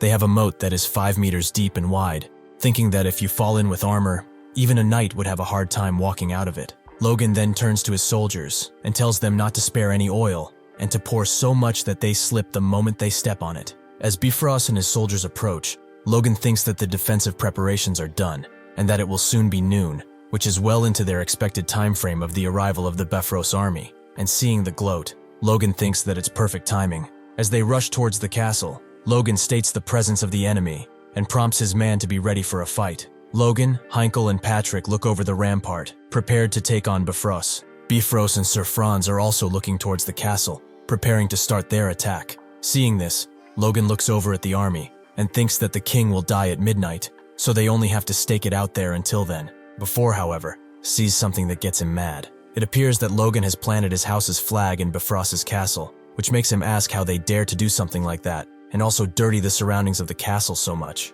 Bifrost then asks Sir Franz about Jerome and Jericho, and Sir Franz informs him that they appear to have been slain. Hearing this, Bifrost realizes that this must be the reason for which the McLains were able to make a moat, and thinks that those damn fools weren't even able to hold the fort. Bifrost then shouts for Aslan, and Aslan reports to duty. Bifrost asks Aslan, also named the Super Speed Knight, Aslan Liar, the Bifrost's Knight's Grandmaster, what are the numbers of the enemy forces? And he replies that by what they've confirmed from their men that managed to get away, the McLains have under 150 knights and less than 2,500 soldiers. Bifrost asks if there are any variables, and Aslan reports that their lord seems to be an advanced knight, and around 10 people that appear to be earth mages. Hearing this, Bifrost thinks that Logan has prepared his sacred weapon, Bifrost then asks for the expected results, and Aslan starts thinking for a second. He then puts on a big smirk and starts laughing, saying that the only possible result is their overwhelming why. Looking over the rampart,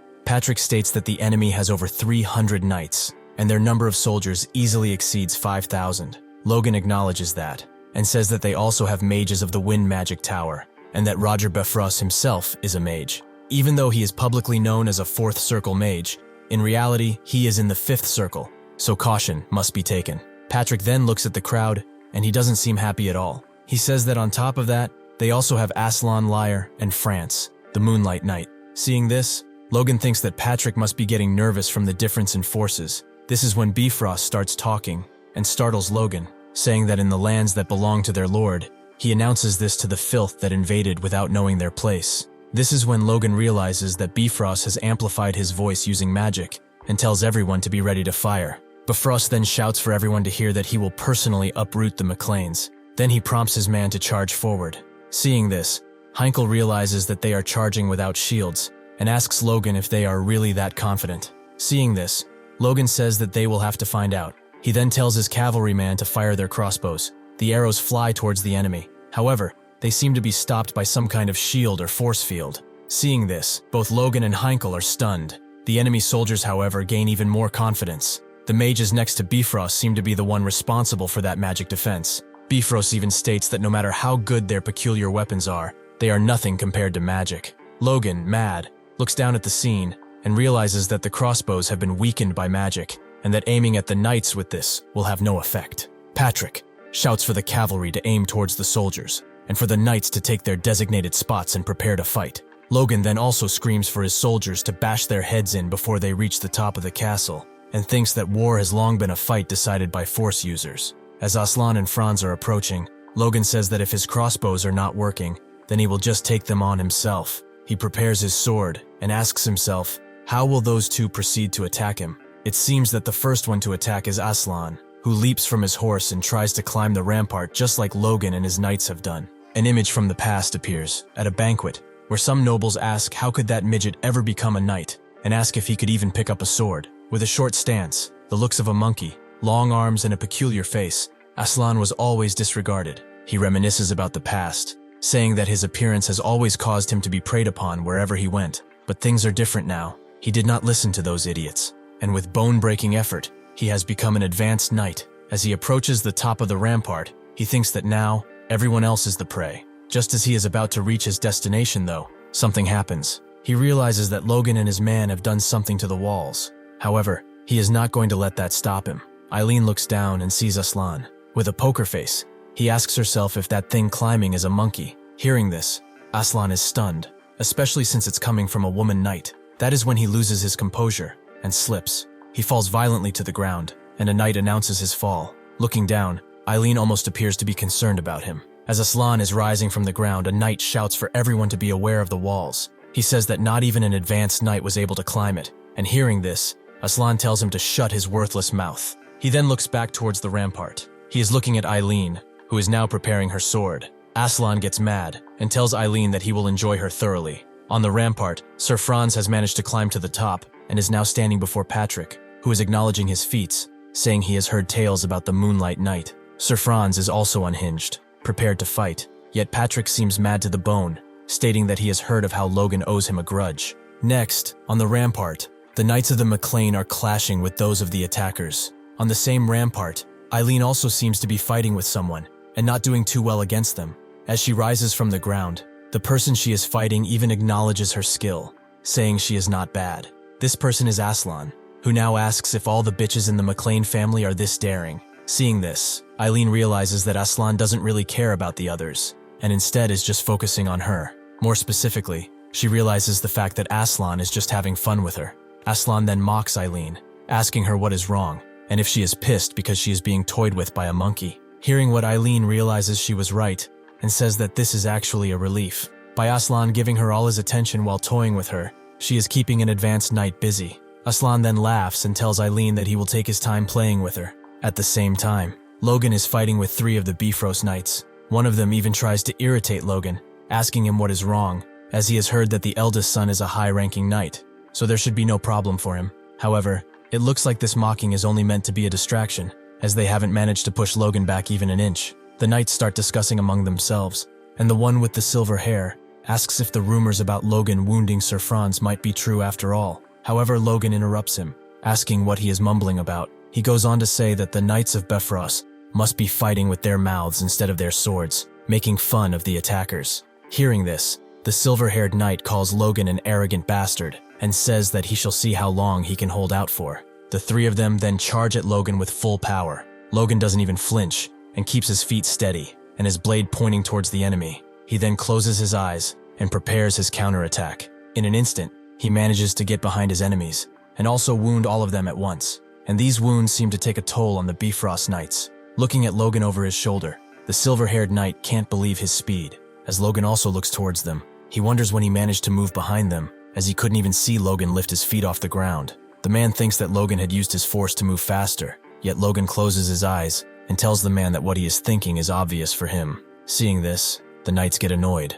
Logan turns his head and once again mocks the attackers, asking if they can't move because their legs are trembling in fear. One of the other two knights tries to calm down his silver-hair companion, saying that Logan is an amazing foe and that they have to be careful. Seeing this, Logan thinks that the high-ranking knights have this title for a reason, so they won't fall to the same shallow mockery twice. On top of that, all of them have also done something remarkable. As Logan was attacking, they've managed to protect their vitals with precise and minimal force usage. Logan then sheds a sweat. He clings harder to his sword, saying that he should forget the Knight of the Moonlight for now, as he is more worried about Aslan, the Swift Knight. He decides that he cannot waste any time fooling around with these guys, so he leaps in to attack and get it over as fast as possible. Seeing this, the knights prepare to withstand Logan's attack. However, they might be no match for Logan, as in the same instant he uses the spirit shadow thought by Felix and gets right behind the silver-haired knight, prepared to strike him down. The knight quickly realizes what is happening, but doesn't have the time to react.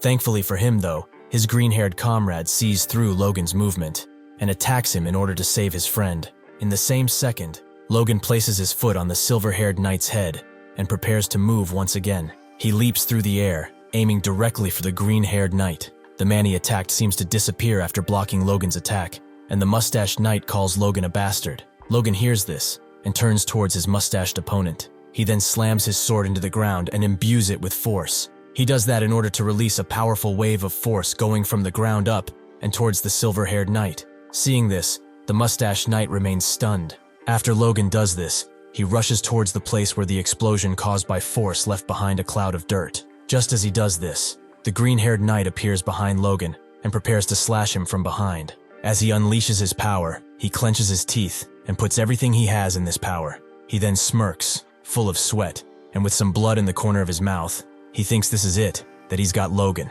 Unfortunately for him, this is not the case, as Logan once again moves quickly behind his back and prepares to strike him down. Logan easily takes down his green-haired opponent and then lets out a sound of relief. Seeing the power and precision Logan has, the silver-haired knight asks Logan just who he is. Barely standing on his feet, trembling and bleeding, he asks Logan what is up with those movements of his. He means to continue the sentence, saying that Logan mows like a ghost, when all of a sudden, the tip of a sword drives right through his chest. Even Logan is stunned to see this. It appears that this is Runyan's doing, who is happy to see his brother is unharmed. Seeing his brother, Logan places his hand on his shoulder, and Runyan says that as soon as he saw Logan fighting 3 high-ranking knights, he came running to help. He then says that it seems he had managed to stab the enemy in the heart just in time, when appears behind Runyan, and argues that he was the one to cut their heads off first. Hearing this, Runyan gets annoyed and turns around to contradict, saying that he was the one to stab them in the heart first, then continues, saying that he was the one to cut off their heads first. These two act more like brothers than Logan and Runyan do. They start fighting in front of Logan, with Runyan telling to stop spouting lies, as this is very unlike a knight, and replying by telling Runyan to listen to his own advice, and stating that, with the way Runyan is acting, Rhea is twice the knight Runyan is.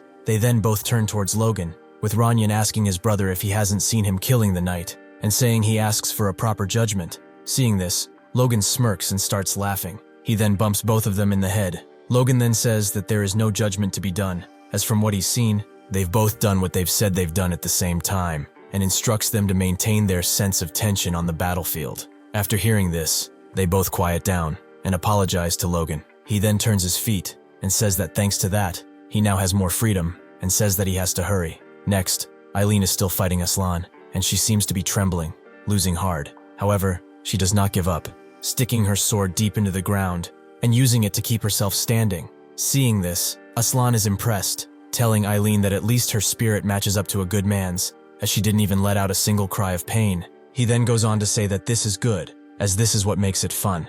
Eileen, however, is not that thrilled, as she thinks that she is losing strength in her sword arm. She then asks herself if it was arrogant of her to think she could stand against an advanced knight. If Aslan had intended to kill Eileen outright, she would have been dead a long time ago. In the next instant, Aslan leaps towards Eileen, aiming to grab her by the neck, and his speed is incredible. He grabs Eileen by the neck and lifts her up into the air as she grasps for air. He even mockingly tells her how she looks terrified. Aslan then smirks and tells Eileen to resolve herself, as he is going to take good care of her. He clenches Eileen's neck tighter, and she tries to hold onto his arm with her trembling hands. Then she spits right in the middle of Aslan's face. As Aslan raises Eileen even higher into the air, she tells him to go fuck himself, as she'd rather kill herself than do what he is saying. Hearing this, Aslan laughs and puts on a creepy smirk. His facial expression then completely changes to one of seriousness, and he asks Eileen if she thinks she has any choice in the matter. He then tightened his grip, hurting Eileen, and telling her that he will take his time showing her hell.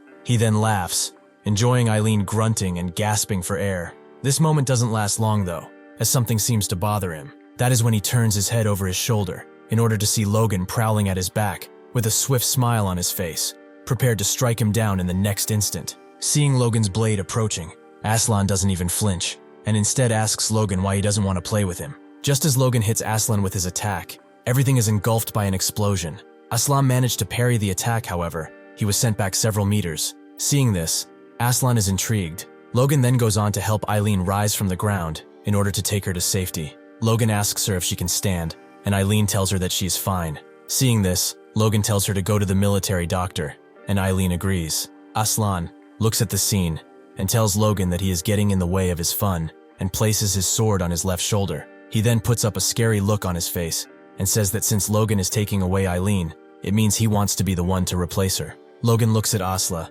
and a sweat breaks from his forehead. He looks down at his hand and says that even though he was the one to ambush Aslan, it's his hand that is feeling sore. That's when Logan realizes that this won't play out the way he fought with the high-ranking knights. Aslan and Logan are fighting, and their speed is so incredible, they can't even be seen by the other soldiers standing around. They only have one question. They knew Aslan was fast, but they wonder how Logan is keeping up with him. Aslan then tells Logan that his speed is not bad, and it seems like he has a good artifact in his hands. Hearing this, Logan thinks that his master is the one that gave it to him. They both then clench swords, letting out a whirl of wind. They are both pushed back by their strength and prepare to strike again. Looking towards Aslan, he realizes that he must have an artifact as well. It was only after fighting him, but those quick movements are made with the power of an artifact. Seeing the way Logan looks at him, Aslan says that he can hear Logan's thoughts. He says that all of them, our noble young masters, are the same, that even though their enemy is standing right in front of them, they all space out, hesitate, lost in thought, and when they can't keep up with his speed, that is when they all fall. He then tells Logan that he will be no different, and jumps to attack him. He wields his sword forward, striking Logan with all his force. He then lets his sword fall down with a look of disgrace on his face. However, what he sees surprises him. Logan countered his attack, injuring his right shoulder. Unfortunately, Logan is not in a good spot either, as he coughs blood after his attack. Seeing Logan's force, Aslan says that Franz was right, and Logan is really using a strange secret technique. Aslan then jumps once again to attack Logan, and their waves of force clench with each other. Aslan looks frightened, as he can't get to Logan anymore. Logan, on the other hand, is smiling. Logan thinks that he already knew Aslan would hear about his secret technique from Franz, so it will be impossible for him to land something unexpected. That's when Logan thinks that he must defeat Aslan as quickly as possible. Looking at his situation, Aslan realizes that Logan is trying to corner him. This being said, Aslan gets mad, as no one should be able to corner him, the highest-ranking knight. Logan looks at Aslan with a murderous intent in his eyes, preparing to destroy everything that stays in his way. Things don't appear his way though, as in the next second, Aslan has his sword millimeters away from his eye. Lucky for Logan, his attack misses. Logan looks behind him and notices the hole left in the ground by the attack. He looks towards Aslan and asks himself if it was really luck. That is when he realizes it wasn't luck, rather it was Aslan slipping up. The ambush on Castle Tomoto, the injury he sustained from an opponent he underestimated, and the persistent McLain soldier whom he's fighting with in Bifrost. Logan concludes that Aslan has become impatient because of his unexpected situation. Logan calms down and thinks that he can use all of this against Aslan. He then leaps forward with all his speed and strength, prepared to attack Aslan once again. Seeing this, Aslan prepares to counter, asking Logan if he's going to use another trick. They face each other, and Aslan has a strange look on his face. Seeing Logan's stance, he must have realized something. He thinks that Logan is not going to dodge his next attack, and it seems to be true, as Logan seems to be heading right towards the tip of Aslan's sword. Even Aslan calls Logan a crazy bastard for this. Aslan asks Logan if he wants for them to die together, while Logan mockingly asks him if there is something wrong. He asks Aslan if he is scared, which makes him even more angry, and he looks like he is losing control. Aslan points his sword forward and asks Logan if he really thinks that he will just stay there and take it. From their silhouettes, it looks like they managed to impale one another. In reality, this might not be the case. Logan seems to fall to the ground, while Aslan is still standing. Aslan is hurt, but alive. Seeing what just happened, Aslan starts laughing. He has managed to defeat Logan, calling him an idiot, as he came at him ready to die, yet they merely scratched his rib. Aslan screams that this is his win against McLain. Then Aslan is disturbed by a sound coming from behind him. This is Eileen, who has come to help Logan. Seeing this, Aslan calls it good timing. He tells Eileen that he is going to also take care of her now, as she puts on a look of terror and disbelief, seeing Logan's body. Aslan even goes as far as saying that he's going to take the sword out of Logan's stomach and use it on Eileen. Things don't seem to go as per his plan though, as next, a light shining from behind catches his eye. This is the bracelet of resurrection at work. Seeing this, Aslan wonders why is that bracelet glowing, thinking that only priests are able to emit a light such as that, and then he realizes that there is now way this is happening. He tries to once again attack Logan, saying that he must destroy that bracelet right then. Thankfully to Logan, Eileen stops him, pointing her sword at his neck. Aslan, however, manages to parry it. Eileen then shouts that she has no idea what is going on, but there is no way that she's letting him get into Logan's way. Aslan doesn't seem to care much about this though, only thinking that if it weren't for the state he is in, that attack of Eileen's wouldn't have done much damage. Aslan then pushes Eileen away, using only one arm, and as he turns back he remains stunned. Logan calls him a monkey and tells him that it's now time for round 2, but this time, with different weapons, as Logan also took Aslan's blade. Seeing this, Aslan realizes that he is in trouble now that Logan has his sword. He then sees Lux on the ground and goes to pick it up. This is when Logan realizes how Aslan's artifact works. He looks at Aslan and says that when he injected force into his sword, the mana within heightens his senses, and it makes him feel like everything around him is slowing down. Logan then says that this must be what allowed Aslan to become the Super Speed Knight. He then licks the sword, just like Aslan used to do, and tells him that now the sword is his. Seeing this, Aslan is stunned. He shouts at Logan that that is his weapon, and asks him if he truly believes that he can handle it like he used to. He doesn't get to finish his sentence though, as Logan seems to be on track with using the sword, and coming for Aslan fast. In one swift strike, he manages to break through his side armor, and injure his ribs even further. However, Logan says that this was not his intention, as he actually aimed for the heart. He then smiles, looking back, and says that this is unfortunate. As the blood falls to the ground, Aslan tells Logan to go fuck himself, and asks him how he managed to recover that hole in his stomach. He looks towards Logan, and asks him how a kid like him has managed to get an artifact like that bracelet. The bracelet of regeneration he has received from the king has a magic that can change any mortal wound to a mere light scratch. As long as Logan is not instantly killed, he can still recover. That being said, Logan does admit it was a gamble to bet on it, as he almost died. In any case, Logan says that now is the time to remove one of Bifrost's key men. He says that he will end things there, and prepares to cut Aslan's head off. Seeing this, the Bifrost Knights attack Logan from behind in order to save their advanced knight. Logan looks back and realizes he must do something about it before he kills Aslan. He then manages to parry all their attacks at once with his sword. He even struggles, saying that now is not the time for something like this to happen. Aslan looks at Logan's uncovered back and thinks about what he has to do next. He thinks that whatever happens, Logan must die here. Unfortunately for Aslan, Eileen is not going to let that happen, as she also jumps to attack him. Once again, he manages to parry her attack with ease, yet Eileen remains just as confident. He shouts for Aslan to not even dare think about striking Logan behind his back. That is when Aslan's wound from earlier opens, and blood spills all around. As Logan battles the other knights, something catches his attention, a voice from behind, ordering someone not to move. When Logan turns back, Aslan is being helped by some other knight away from the wall. Aslan jumps and runs away from the battle. Seeing this, Eileen asks Logan if they shouldn't follow him,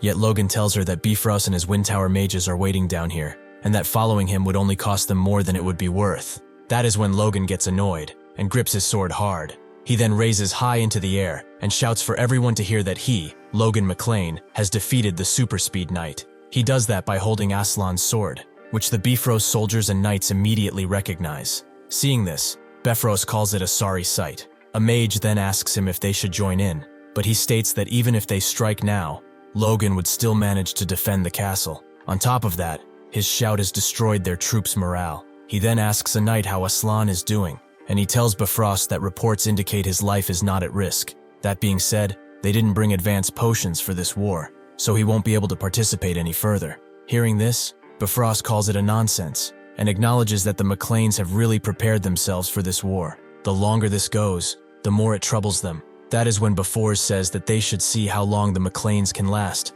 That is when Bifrost shouts for all his troops to retreat, and they do so. Seeing this, the McLains wonder why are they doing this, asking themselves if they win. While this is happening, Franz seems to have been fighting Patrick, who doesn't seem to be in a good shape. Hearing that they should retreat, Franz is not happy about it. He tells Patrick that he is in luck, and then turns to leave. He tells Patrick that the fight was going to come to a close soon, and he doesn't seem to be wrong about it. He then mocks Patrick, saying that he has figured it out now, and that even the McLain's advanced knight isn't much. He then leaps off, leaving Patrick alone. That is when Logan steps in, to check on his father. Patrick asks Logan if he is alright, and he replied affirmatively. Patrick then apologizes, saying that he was only able to hold Franz there, but to defeat him. Hearing this, Logan thinks that even though they are both advanced knights, there was bound to be a difference, as Patrick only rose to that level recently. Logan places his hand on his father's shoulder, asking him to rest, as the enemy is tired, so they have some time before they invade again.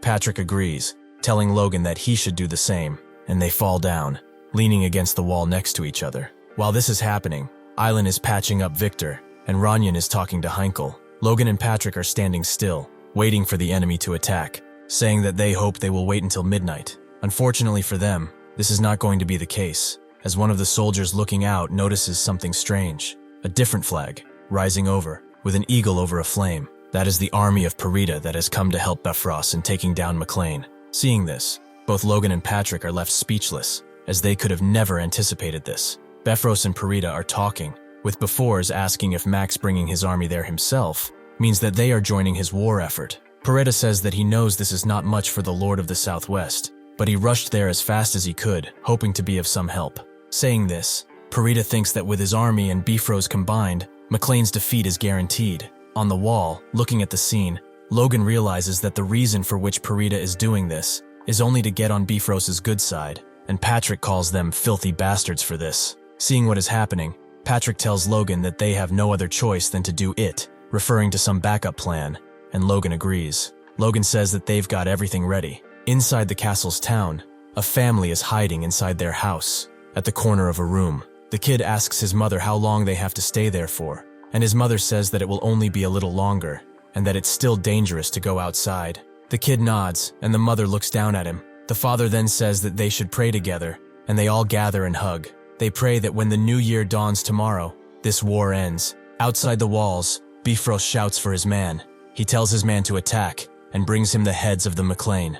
On the walls, the McLains shoot arrows towards their enemies. However, only some of the soldiers are affected by the arrows. Kaisulun sees this, and tells Logan that only the Paritas are being taken down by the attacks, yet Logan says that it doesn't matter, and that they should keep firing. Franz is deflecting everything with his ship sword, and calls the McLains pesky fuckers. He then screams for his man to hear that the McLains are prepared for a siege, so they shouldn't relax until their feet touch the walls themselves. Franz and his knights then jump in order to claim the walls. Seeing this, Logan tells his soldiers that the enemy is climbing, and instructs everyone to drop them into the moat. Franz sees this, and thinks of something clever. He uses his whip sword to strike the wall. He clinches to the wall, and uses his sword as a rope. As he is above everyone, he sees Logan, and aims to take him down first. As he lands before him, he tells Logan that he will end him for good this time. However, an attack is coming for him from the side. He notices, and realizes he has to do something. A big explosion engulfs everything, to the point where you can't even see the fighters anymore.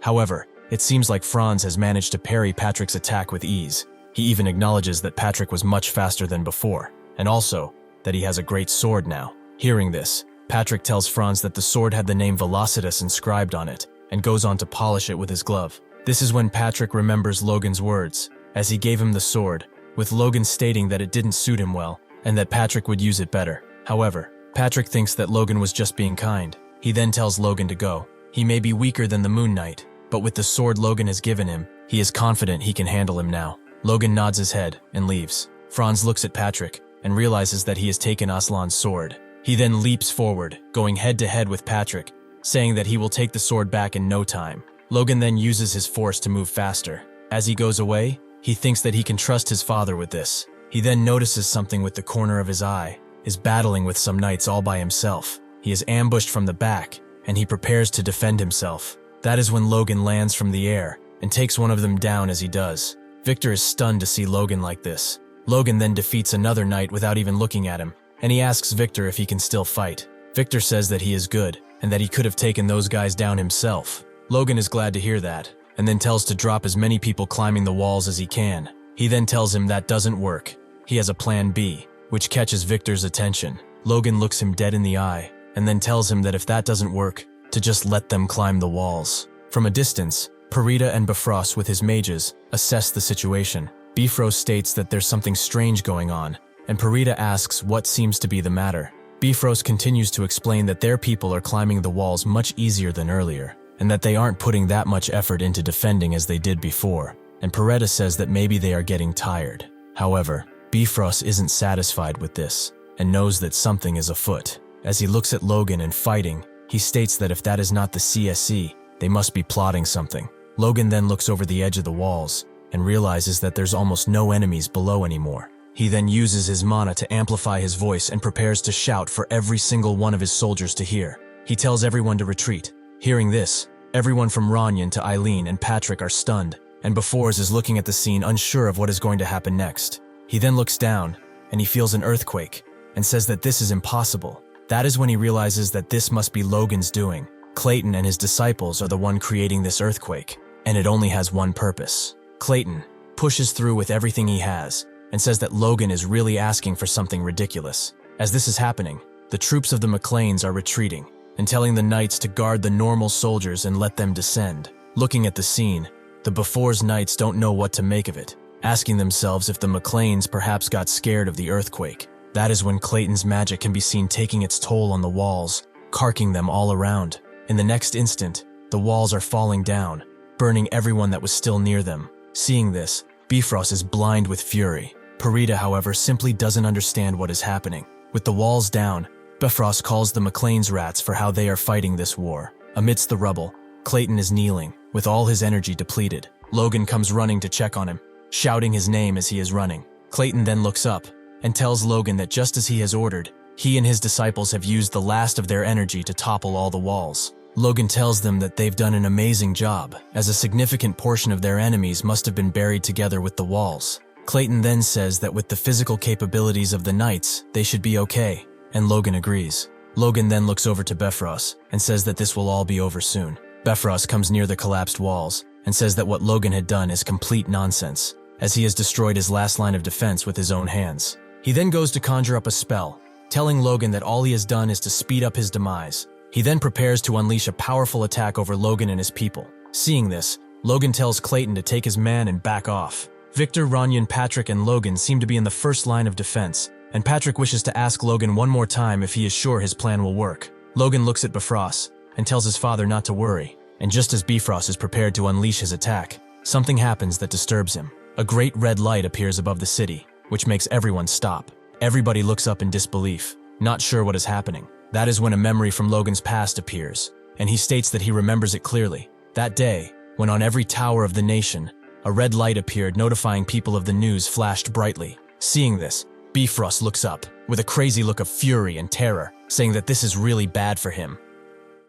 Two laser-like beams shot forth from the highest towers of the palace. Ranyan, witnessing this spectacle, wondered at their meaning, while Patrick inquired if some calamity had befallen the royal family. He then turned his gaze toward Logan. Logan, glancing over his shoulder, offered a smile and a nod to Patrick, who returned the gesture. Logan then attempted to reason with Bifrost, insisting he must grasp the significance of the light, that something had clearly transpired at the palace. Logan shouted at Bifrost to cease the war and establish communication with the king, but Bifrost, sweating profusely, remained indecisive and hesitant. Clutching the reins tightly, he lamented the unfortunate timing of this event, occurring at what seemed a perfect opportunity to utterly crush the McLains once and for all. Sir Franz observed his commander, inquiring as to their next course of action, awaiting his command with anticipation. Bifrost, however, remained lost in thought, his head bowed in contemplation. Then, to Sir Franz's utter surprise, Bifrost prepared to launch his attack anew, urging his men to ready themselves for battle with renewed vigor. Franz, incredulous, hesitated for a moment, unsure whether to draw his sword and join the fray. He ultimately did so, and they once again prepared to attack, intent on finally and decisively destroying the McLains. Patrick, witnessing this madness, cried out, calling him a madman, while Heinkel questioned whether he would truly continue this folly, even after witnessing the signal from the palace. Patrick demanded to know if Bifrost would dare defy a royal order, but Bifrost retorted that he didn't understand their nonsensical ramblings. Preparing his final assault, a crazed look gleaming in his eyes, Bifrost declared that all he saw were them, the imbeciles foolish enough to attack his seemingly impregnable castle. Observing the unfolding situation, Logan realized that Bifrost had completely and utterly lost his senses. He remarked that he hadn't believed Bifrost would attack, despite the immense risk of being branded a traitor, and concluded that their only viable option now might be to fight for their very survival. Bifrost again issued commands to his soldiers, rallying his men to fight with a singular, unified purpose. As his drool splattered and the veins on his forehead bulged menacingly, he exclaimed that his sole objective was to execute the red-headed filth that dared oppose him. Just then, a voice, one he recognized, interrupted him, cutting through his rage. Bifrost stopped, trembling slightly. Looking behind him, Logan saw someone running towards them with urgency. It was Clayton, carrying a communication orb, its light flickering. Reaching Bifrost, Clayton, panting heavily, informed the person on the other end of the communication channel, the Minister of Defense, that they were at Castle Tomoto, and that Bifrost was refusing to halt the ongoing war. The Minister of Defense, his tone almost nonchalant and unconcerned, inquired of Bifrost if he intended to commit high treason against the crown. At that moment, Bifrost realized he was truly and utterly cornered, with no escape. The minister then announced, for all present to hear, his voice ringing out across the battlefield, that the king had passed away, and that all nobles of the empire were required to attend the funeral, as this solemn occasion took precedence over all other obligations. He then fixed his gaze on Bifrost and stated, his voice unwavering, that this of course included any ongoing wars. Count Bifrost looked away, his gaze falling to the ground in defeat, leaving Franz once again wondering what his next move would be. Logan and Patrick watched him intently, prepared to fight if necessary. However, the conflict appeared to have reached a temporary cessation, as Bifrost bowed from his horse, declaring that his house would abide by the royal will. The minister smiled, a hint of mockery in his tone, remarking that he had better, implying he had no other choice in the matter. Even Clayton seemed surprised by this sudden and unexpected capitulation. As Bifrost turned to leave, he addressed the McLains, calling them rats, and warning them not to think for a moment that this was truly over for them. He then commanded his men to retreat and departed from the scene. Patrick was stunned into silence, while Logan remained uneasy and apprehensive. Clayton and Heinkel were also in shock, watching Bifrost ride into the distance. Only Ranyan and Victor seemed genuinely pleased with this turn of events. The other soldiers erupted in cheers, overjoyed to be alive and to have avoided further bloodshed. One even fell onto his back in relief, exclaiming his joy, while his friend admitted he had feared the worst. Patrick approached his son, acknowledging their victory with a broad smile. Logan, however, pondered what might have transpired had events unfolded differently, a sense of unease lingering within him.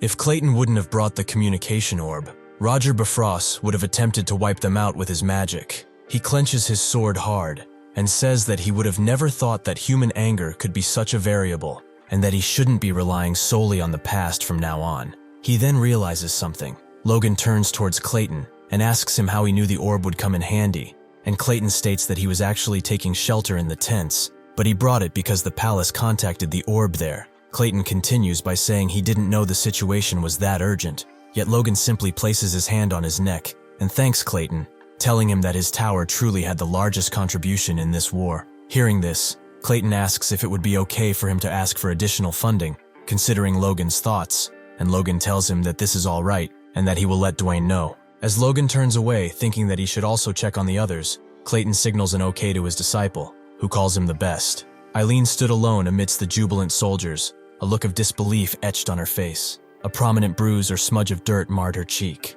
She struggled to comprehend that the battle was truly over. Just then, Logan broke her reverie, walking towards her and calling her name. Eileen's face instantly lit up at the sight of him, her cheeks flushing crimson, her beautiful blue eyes widening. Logan, taken aback by her reaction, admitted he had expected her to be angry, not happy. Eileen, confused, asked him why she would be angry. Logan questioned her about her fear, pointing out that she had nearly died facing an advanced knight in her first real battle. Eileen simply crossed her arms, closed her eyes, looked away, and nonchalantly told Logan that such experiences were simply part of a knight's training. However, her bravado seemed to falter, as Logan noticed a slight tremor in her hands. Eileen, attempting to conceal it, brushed off her shoulder as if dismissing the matter, but her trembling was evident. Seeing through her facade, Logan smiled and let it go. He then praised Eileen, telling her she was amazing, confessing that in his own first battle, he had barely managed to avoid fleeing in terror. Eileen, hearing this,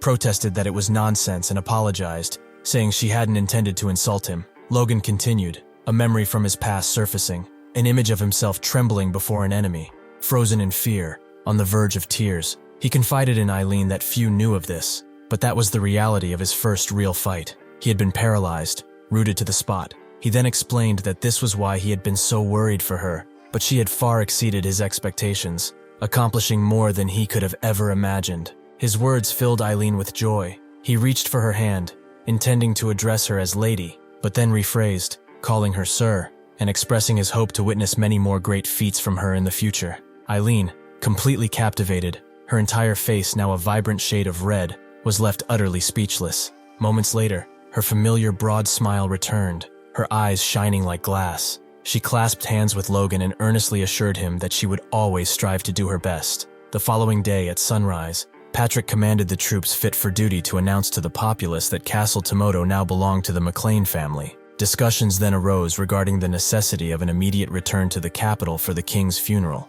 Logan, however, suggested that no one would particularly notice if some obscure baron was slightly delayed. Heinkel concurred with Logan's assessment, but Patrick appeared less certain. Patrick emphasized the importance of recouping the losses incurred during the war, adding that while it was wise not to be excessively late, they should expedite matters and depart as soon as possible. For the moment, their priority was rebuilding the castle walls, a task that Logan promptly delegated to Clayton, much to Clayton's apparent displeasure. While overseeing the golems, Clayton's disciples expressed uncertainty about their roles, questioning whether they were mages or laborers, with one disciple even doubting his ability to survive the arduous work. Witnessing their distress, Clayton turned towards his disciple, Grick, and encouraged him to persevere a little longer, reminding him of the promised extended vacation awaiting them afterward. Just then, an extraordinary event occurred with the mana within Grick's heart. His core appeared to be evolving. He had ascended to a fourth circle mage. Clayton was overjoyed at his student's progress, musing that perhaps the arduous labor had somehow contributed to this advancement. This fortuitous incident later became the foundation for the McLain's golem mages to embark on the path of war engineering. The narrative then shifts to Grand, the capital city, where Logan's teacher, Duke Felix, stood gazing out through the glass doors of his balcony. A servant approached him, informing him of the arrival of Logan and Patrick McLain. With a menacing look crossing his face, Duke Felix instructed the servant to admit them. In the hallway, the servant inquired of Logan and Patrick whether they had come directly to see the Duke upon arriving in the capital, suggesting they might be weary from their journey. Patrick, however, asserted that no knight worthy of the name would succumb to fatigue from such travel. Both Logan and Patrick, dressed in their respective attire, followed the servant toward the Duke's chambers. Logan then asked the servant how his master fared. The servant replied that the Duke seemed deeply affected by the news of the king's death, noting that no one had anticipated His Majesty's sudden demise. As they continued walking, Logan inquired if the servant knew the cause of the king's death.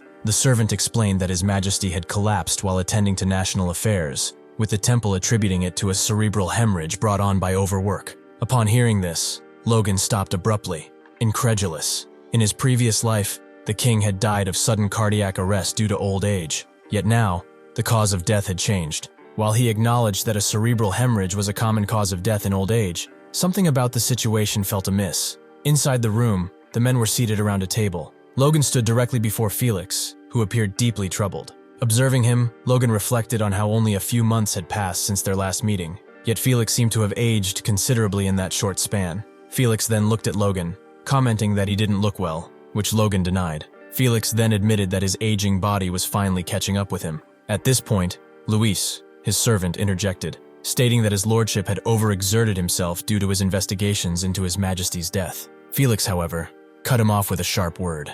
Observing the interaction, Logan realized the king's death had affected Felix profoundly. Felix then seemed to remember something. He turned to Patrick and apologized for the delay, explaining that Logan had already told him much about Patrick. Patrick responded by placing a hand on his chest and saying that he had heard his incompetent son was indebted to him and that it was an honor to meet this esteemed grace, whom he had long admired. Felix looked away, apologizing that he couldn't greet Patrick in a better frame of mind, given the circumstances. Gazing at his hands, Felix lamented that during the past week, his aging bones had never felt so powerless. Hearing this, Logan asked if the situation in the capital was truly so dire. Felix lowered his head and confirmed that it was indeed grave. He then became visibly angry, denouncing Juan and Jordan, calling them bastards. Both Logan and Patrick were taken aback by this outburst. Logan's thoughts raced, recalling what Felix had said about Juan Douglas, an influential figure in the First Prince's faction, and Jordan Valtermine, a similarly influential figure in the Second Prince's faction.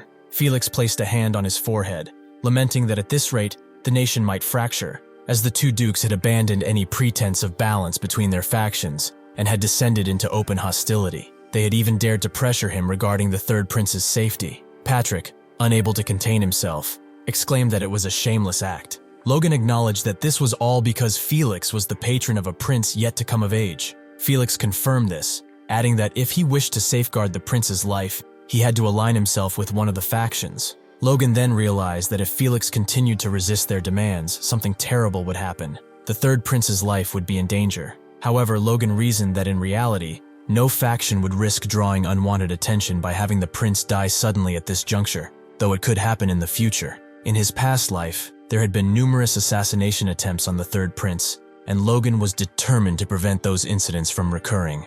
As Logan pondered these matters, Felix declared that he could not comply with their demands. He then turned to Luis, instructing him to escort the Third Prince to his estate. Logan, however, interjected, stating that Felix could not do that. He argued that no matter how much Felix desired to keep the prince by his side, he could not remain with him constantly. Instead, Felix should publicly declare that he would not involve himself in the factional struggles. He explained that what they truly feared was not his refusal to join their side, but the possibility of him joining the opposing faction. Witnessing Logan's actions, Patrick whispered to him to wait, reminding him that they had come to request aid from the Sword Duke because of the incident with Bifrost. Logan replied that they could resolve their family's problems independently. Hearing this, Patrick fell silent, refraining from further comment. He then apologized to Felix for his shameful outburst, saying that Logan was right. Felix, however, seemed unconcerned by the interruption. He simply stated that he had been too stubborn and had failed to see the bigger picture. Felix then rose from his seat, thanking Logan and stating that since he could fulfill his duty with a single word, there was nothing more to add. He then walked towards the window in his study and declared that the fate of their nation would unfold as heaven decreed. Observing his teacher, Logan reflected that, unlike in his previous life, Felix, instead of being pressured into neutrality, had proactively chosen his own path. This was a definite, practical advantage for Logan. As Logan was departing Felix's study, Felix called out to him, saying that he couldn't assist his family at that moment, but if Logan feared things might go awry, he should seek him out. Hearing this, Logan's characteristic smirk appeared. Recognizing this as an opportunity too good to pass up, he inquired of the Duke if he was implying he was willing to grant any request Logan might make. Glancing at Logan over his shoulder, Felix realized the trap he had inadvertently set for himself, but merely laughed it off, telling Logan that if he was capable, he would fulfill whatever Logan asked. Logan, astonished, couldn't believe his luck. He had been half joking, never expecting such a boon. He then surprised Felix by saying that he had no immediate request. He continued, placing his hand over his heart in a gesture of respect, and telling Felix that if he ever did have a request, he would ask him to deeply and carefully consider it, thinking it would be best to save this favor as insurance for something more significant. Felix agreed with Logan's prudence and nodded. He really does look so much older. I almost feel sorry for him. A man burst into the room, breathless, with urgent news for the Duke. Apologizing for the intrusion, he relayed his message to Felix. Two superhumans had entered the estate. One from the First Prince's faction, known as the Tempest Blade, Wicked Kalia, addressed the other, calling him Musclehead and expressing surprise at meeting him there. The other, Marquis Luther Kale, from the Second Prince's faction, known as the Half-Giant, retorted that Kalia had stolen his line and called him Bones. Wicked then taunted Marquis, asking if he was there to receive a beating from the Sword Duke, as he doubted Felix had any interest in factional politics. This provoked Marquis,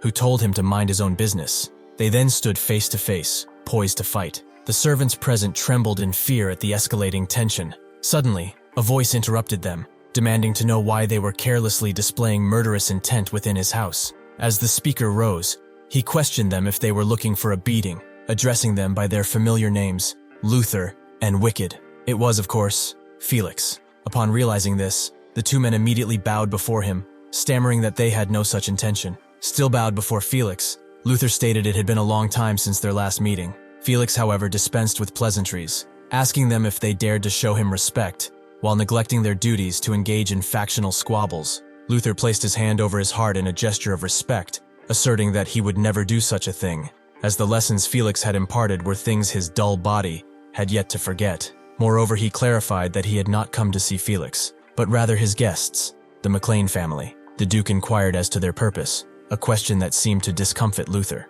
Wicked also interjected, stating that he had come for the same reason, and that he had no desire whatsoever to displease Felix. Felix, turning his back, relayed Wicked and Luther's words to Logan, asking if he wished to meet them. Stepping forward, Logan replied that it would be an honor. He then placed his hand over his heart and courteously greeted the two men, saying it was an honor to meet two individuals he had long admired. Seeing Logan, the two men reacted strangely, showing no interest and appearing to have no idea who he was. They exchanged glances, clearly thinking the same thing. They addressed Logan, their tone dismissive, saying they had heard much about the Sword Duke's disciple and that it was a pleasure to meet such a talented man. However, they clarified that this was not their reason for visiting the McLains. They had actually come to see Logan's father, Patrick McLain, leaving both Logan and Patrick stunned. Patrick, stepping forward, coughed to announce his presence, a hint of confusion in his eyes. He greeted the two men, acknowledging them as superhumans of the kingdom. He then explained that Logan was currently managing the family affairs, and that they could continue their conversation with him. Luther and Wicked refocused their attention on Logan, their initial disinterest replaced by a calculating glint. Luther remarked that since he was managing the estate at such a young age, he was clearly not only strong, but also intelligent. Wicked added, with a touch of insincerity, that it was always a pleasure to converse with a young talent. Logan, maintaining a polite facade, thanked them for their compliments and asked what business they had with his family. The two men exchanged another look, a silent communication passing between them, and proceeded. Luther expressed admiration for Logan's straightforwardness, saying it suited his youth. Wicked suggested that since they were all rather busy, it would be best to avoid beating around the bush. Wicked then stated that since Logan had recently fought against Bifrost of the Second Prince's faction, he should seize this opportunity to pledge his loyalty to His Highness Reuter. He asserted that if Logan did so, the Second Prince would support his family, adding that his uncle-in-law, Kairos, was also part of the faction. Logan, however, remained unconvinced, his expression carefully neutral. Luther then addressed Logan, arguing that there was no point in hostility between neighboring territories. He suggested that if Logan swore his loyalty to His Highness Romain instead, he would achieve a favorable outcome in his arbitration with Bifrost. Luther placed a hand on Logan's shoulder, a gesture that felt more like a claim than a friendly touch, and urged him to make his choice, asking if it wouldn't be preferable for neighbors to live in peace. Logan's expression changed subtly, recognizing this as a veiled threat. He knew there was some truth to it, as the Tomoto castle they had taken bordered Luther Kale's trade city of Kale. Thus, Luther could easily exert his influence if he chose, disrupting trade, inciting unrest, or even fabricating a reason for open conflict. However, Logan had no intention of joining any faction, at least not yet. He realized that, with a little consideration, joining the First Prince's faction could inadvertently pave the way for the Second Prince to conceal the war against Bifrost and ignite a civil war. And even if he joined the Second Prince's faction, although Bifrost and he would be forced to reconcile, Marquis Kalia might subsequently invade, claiming to have been slighted, using the situation as a convenient excuse for expansion. Either way, it was the perfect scenario to create a pretext for conflict, a carefully orchestrated trap. Therefore, refusing both offers was the best option, a delicate dance of diplomacy and strategic patience. Logan lowered his head, placed his hand in front of the two men, and apologized, saying it would be difficult for him to make a hasty decision, given the complexities of the situation and the need for careful deliberation.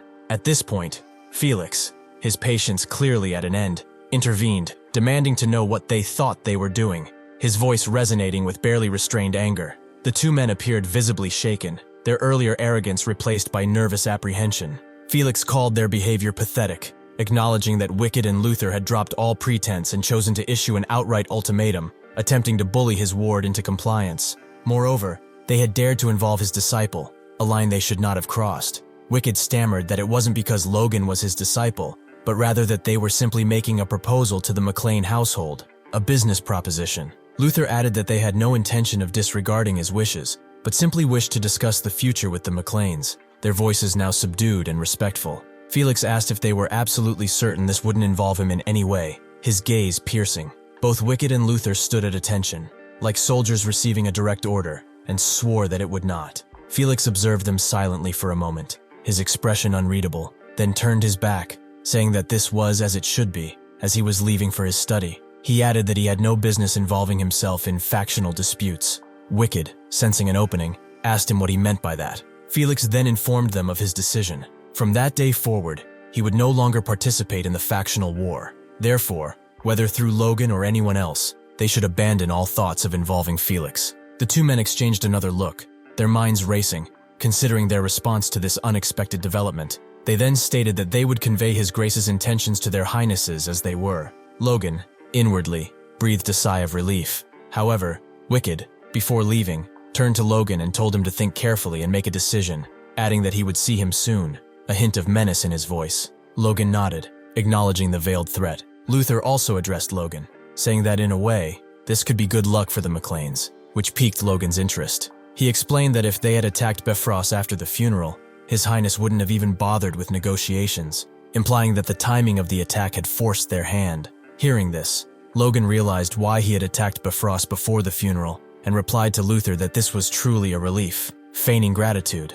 As they departed, Logan watched them from a distance. His eyes narrowed. He lowered his head, genuinely relieved that they were finally gone, admitting to himself that simply talking to them had been draining, their presence a suffocating weight. Felix then asked Logan if he planned to involve himself in the faction war, as he hadn't refused them outright. Logan replied that this was a choice he might consider if necessary, a carefully crafted ambiguity. He apologized to Felix, saying that they didn't have the strength to adhere to their ideals in the face of such pressure. However, regardless of the path he chose, he intended to do whatever he could to retain his honor. Felix was left speechless by this display of pragmatism and resolve. He then nodded, a hint of respect in his eyes, and told Logan that this was enough. Felix then turns away from Logan and tells him to return and rest for now, as the funeral will begin soon. Outside the palace, the king's coffin was carried through the gardens toward the grand entrance. As the pallbearers carefully maneuvered the casket inside, a somber voice announced the arrival of His Majesty's remains. The coffin was then solemnly carried toward the altar, where the 8 pallbearers gently placed it down. The archbishop, clad in his ceremonial robes, ascended the steps toward the podium, his disciples flanking him. They were prepared to begin the funeral rites. The archbishop raised his head to address the assembled crowd, but his facial expression instantly shifted from solemnity to dismay. The scene before him was one of blatant disrespect. Instead of mourning the deceased king, the attendees whispered amongst themselves, their conversations filled with political machinations and veiled threats. The two princes, their faces etched with boredom and barely concealed contempt, glanced at the coffin with undisguised disinterest, making it clear they would rather be anywhere else. Their grandfathers mirrored their expressions of disgust, some even openly yawning. The only 2 individuals who seemed genuinely affected by the king's death, their faces etched with grief, were the Sword Duke, Felix Esperanza, and the 3rd prince, whose youthful face was a mask of sorrow. Observing this disgraceful spectacle, Logan sat beside his father, a mixture of disbelief and disgust churning within him. He couldn't fathom how everyone had chosen to engage in political maneuvering and power plays instead of paying their respects to the departed king. As the archbishop announced his intention to begin the prayer, Logan noticed that even the archbishop seemed shaken by the blatant disrespect displayed by the attendees. The archbishop began his eulogy, recounting the king's life from 40 years ago until the present day, a chronological account that seemed excessively long given the circumstances. Suddenly, a voice startled Logan, whispering in his ear, "You only have 1 week." It was Bifrost, his face a mask of smug satisfaction. "Enjoy yourself while you still can," he hissed. "It won't do you any good to despair in your final moments after all." Logan, taken aback by Bifrost's presence, wondered about the seating arrangements, incredulous that he had been placed next to such an unprincipled man. As the Archbishop continued his lengthy eulogy, Logan leaned toward Bifrost and casually dropped a bombshell. "I haven't told you yet, but I've been approached by their faction," he said, a smirk playing on his lips. "We might end up on the same side, so it would be best for you to watch your words." Bifrost's initial reaction was disbelief, sputtering and indignation. Logan then added, "If you don't believe me, ask Marquis Luther Cale himself." Bifrost's anger intensified at the mention of Cale's name. Logan then chuckled. "Just kidding." Bifrost's face contorted with rage, trembling as he barely restrained himself. "How dare you do this?" he seethed, clenching his fists. He reminded himself that he had to maintain composure until the funeral was over, after which he would immediately go to see Duke Felix. He glared at Logan, calling him an arrogant boy and vowing that no one touched what was his and escaped unscathed, a threat veiled in a promise of retribution. Around the room, the reactions of the attendees remained divided. The first and second princes, though outwardly composed, were clearly bored, their attention wandering. Their grandfathers continued to yawn, completely unconcerned with the proceedings. Only the third prince and Felix seemed genuinely distressed, refraining from tears but radiating an aura of suppressed anger at the disrespectful behavior of the others. Finally, the Archbishop concluded his extensive eulogy, announcing that the first day of the national funeral rites was complete. Inside Logan's house, in the Grandia Kingdom capital, Logan says that the first day of the national funeral rites has concluded. Logan and Patrick seem to be wiping themselves out of sweat. While he is doing this, Logan thinks how he cannot believe that the rites would start in the morning and end in the evening. Besides, even though he expected something like it to happen, as soon as it was over, vassals from both factions started gathering around them, bothering them till the bitter end. Logan even says that turning them down every time even started feeling like a chore. While Patrick is looking at him from behind, that is when he speaks up and asks his son if he intends to make use of either of the factions. Hearing this, Logan turns to his father and remains silent for a second. Then he asks Patrick if he is worried, and Patrick replies by telling him that, honestly, if things continue as they are, their family will be at risk. Regardless of which faction they use, the strength of either one is needed in order to stop the Bifrost invasion, their top priority at the moment. Logan replies that if need be,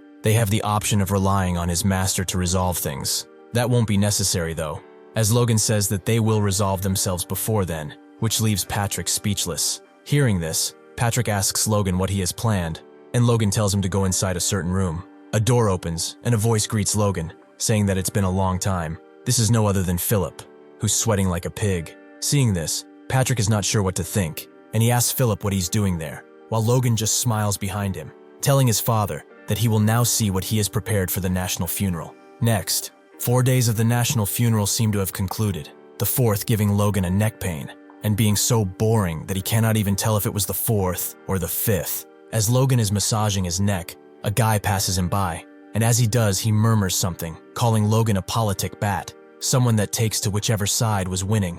The man then turns towards Logan and says that Count Bifrost was right.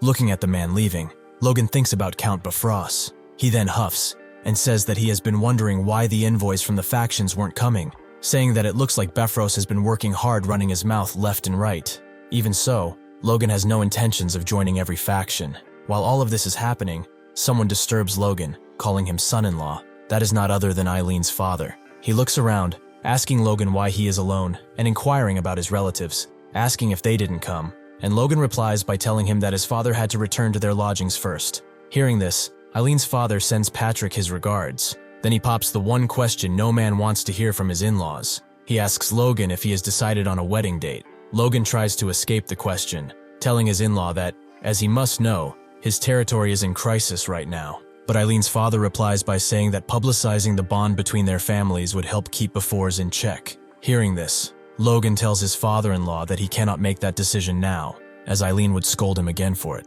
Eileen's father then asks Logan if this is his first time, and Logana asks if he refers to this being his first wedding. His father's in-law's response is genius, telling Logan that if it weren't, he wouldn't be seeing him sit by quietly. What Eileen's father really meant to ask, if this is Logan's first assembly of nobles, the Grand Noblesse. While they are discussing this, some other guys are talking, with one asking how long has it been since the last assembly, and his pal replies by telling him that they, referring to the officials, have said that even those below the Viscount title are allowed entry, and that it has been a long time since he was last there. Hearing this, Someone else says that this only shows how taken aback even the royal family was by His Majesty's passing. This is when someone smacks the guy's shoulder. This someone is Logan, who doesn't seem to have done it on purpose, but still made the guy fall to the ground. Logan apologizes to the man while he screams from his ass, telling Logan to watch where he is going. Logan offers his hand, telling the man it wasn't on purpose, yet the guy rejects it, hitting Logan's palm away.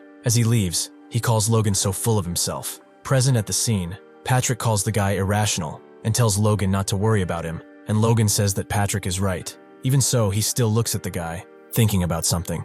As they prepare to enter the assembly, Logan thinks how in his past life, the event happened 2 weeks after the funeral. Thanks to Felix's declaration of neutrality, neither faction no longer has anything to hide. This is when Logan says that the grand noblesse in his past life ended in chaos. The trigger was a Viscount from the First Prince's faction. He was swept up in the rising tension during the assembly. He started cursing at Jordan Valtermine.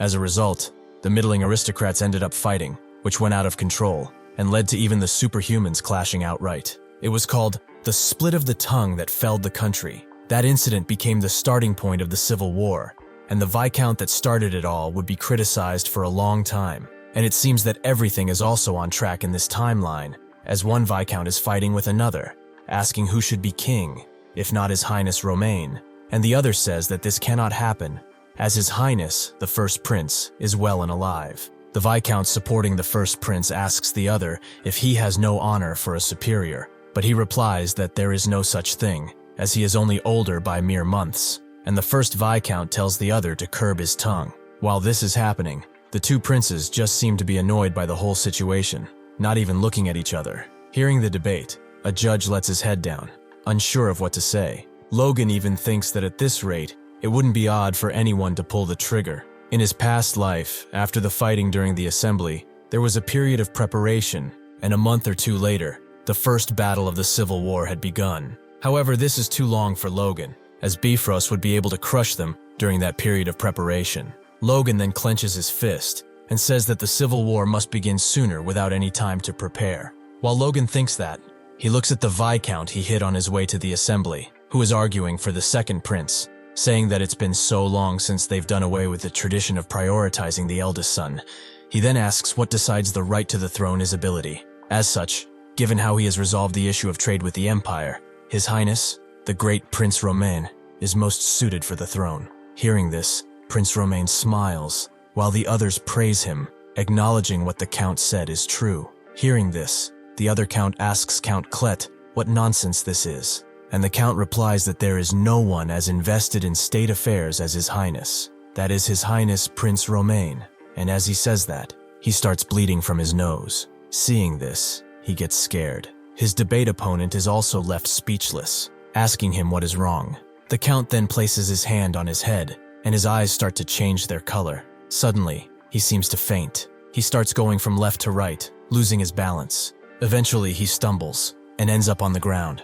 Everyone then gets up, and his supporters ask for a priest to cure the man. Logan and Patrick cannot believe what is happening, or actually it seems that way, as Logan only thinks that he is not breathing, so the poison he infected into him is really effective. Lethe grass.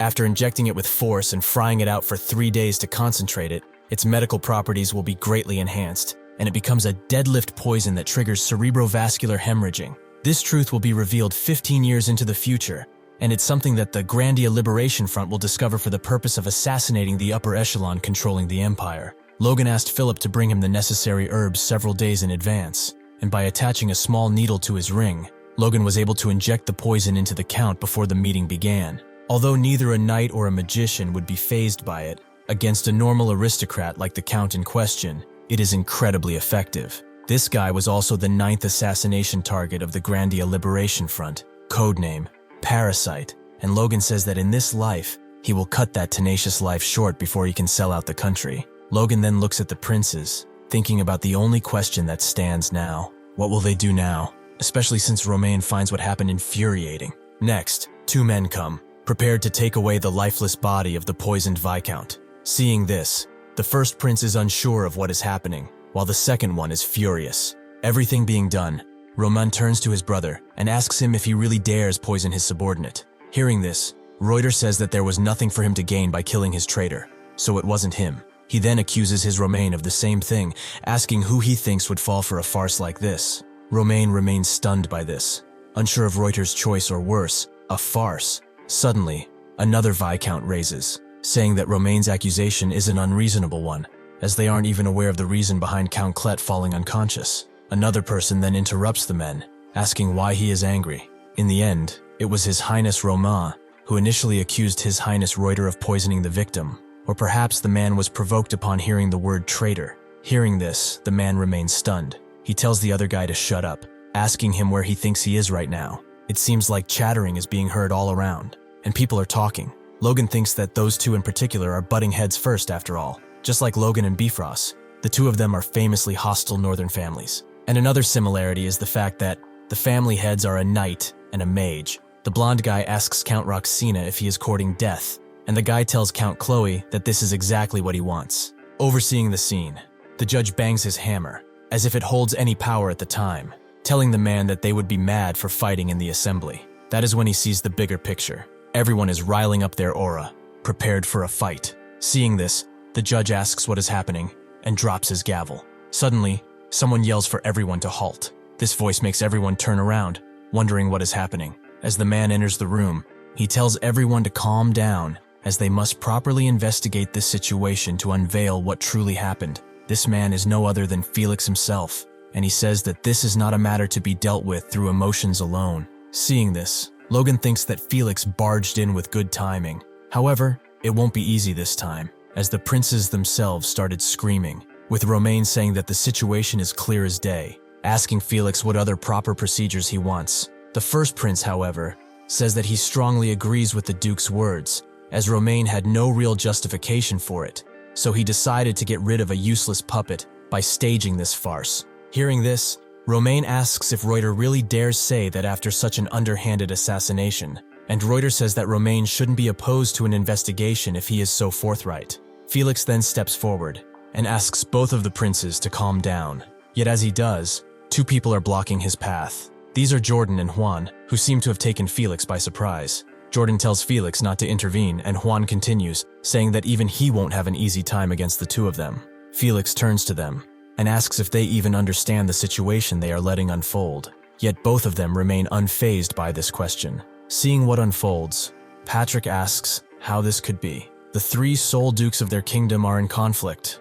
Juan then tells Felix that he must also be acutely aware of just how pointless an assembly like this is. And Valtimir says that simply coming to a conclusion like this wouldn't be so bad. Looking at the two princes fighting, Felix says that everyone has gone mad. Suddenly, Romain clenches his teeth. He then points his finger at Reuter and tells him that he is no longer his brother. With his finger in his brother's face, he says that there is but one way for them to prove their right to the throne. This is, of course, by force, as Romain says. Hearing this, Reuter starts laughing. He raises his hand and tells all those who follow him to call forth their men. Romain does the same, saying that they will be patient no longer, and prompts his men to take up their arms and prepare for war. As this is happening, Juan and Jordan are kneeling to their distinct lords, and Felix is standing behind them. And I'm not even sure what his expression and little tremble says about this. You can tell me in the comments. After the assembly is over, a carriage waits outside the palace. Inside is Jordan, talking to someone. That someone is Bifrost,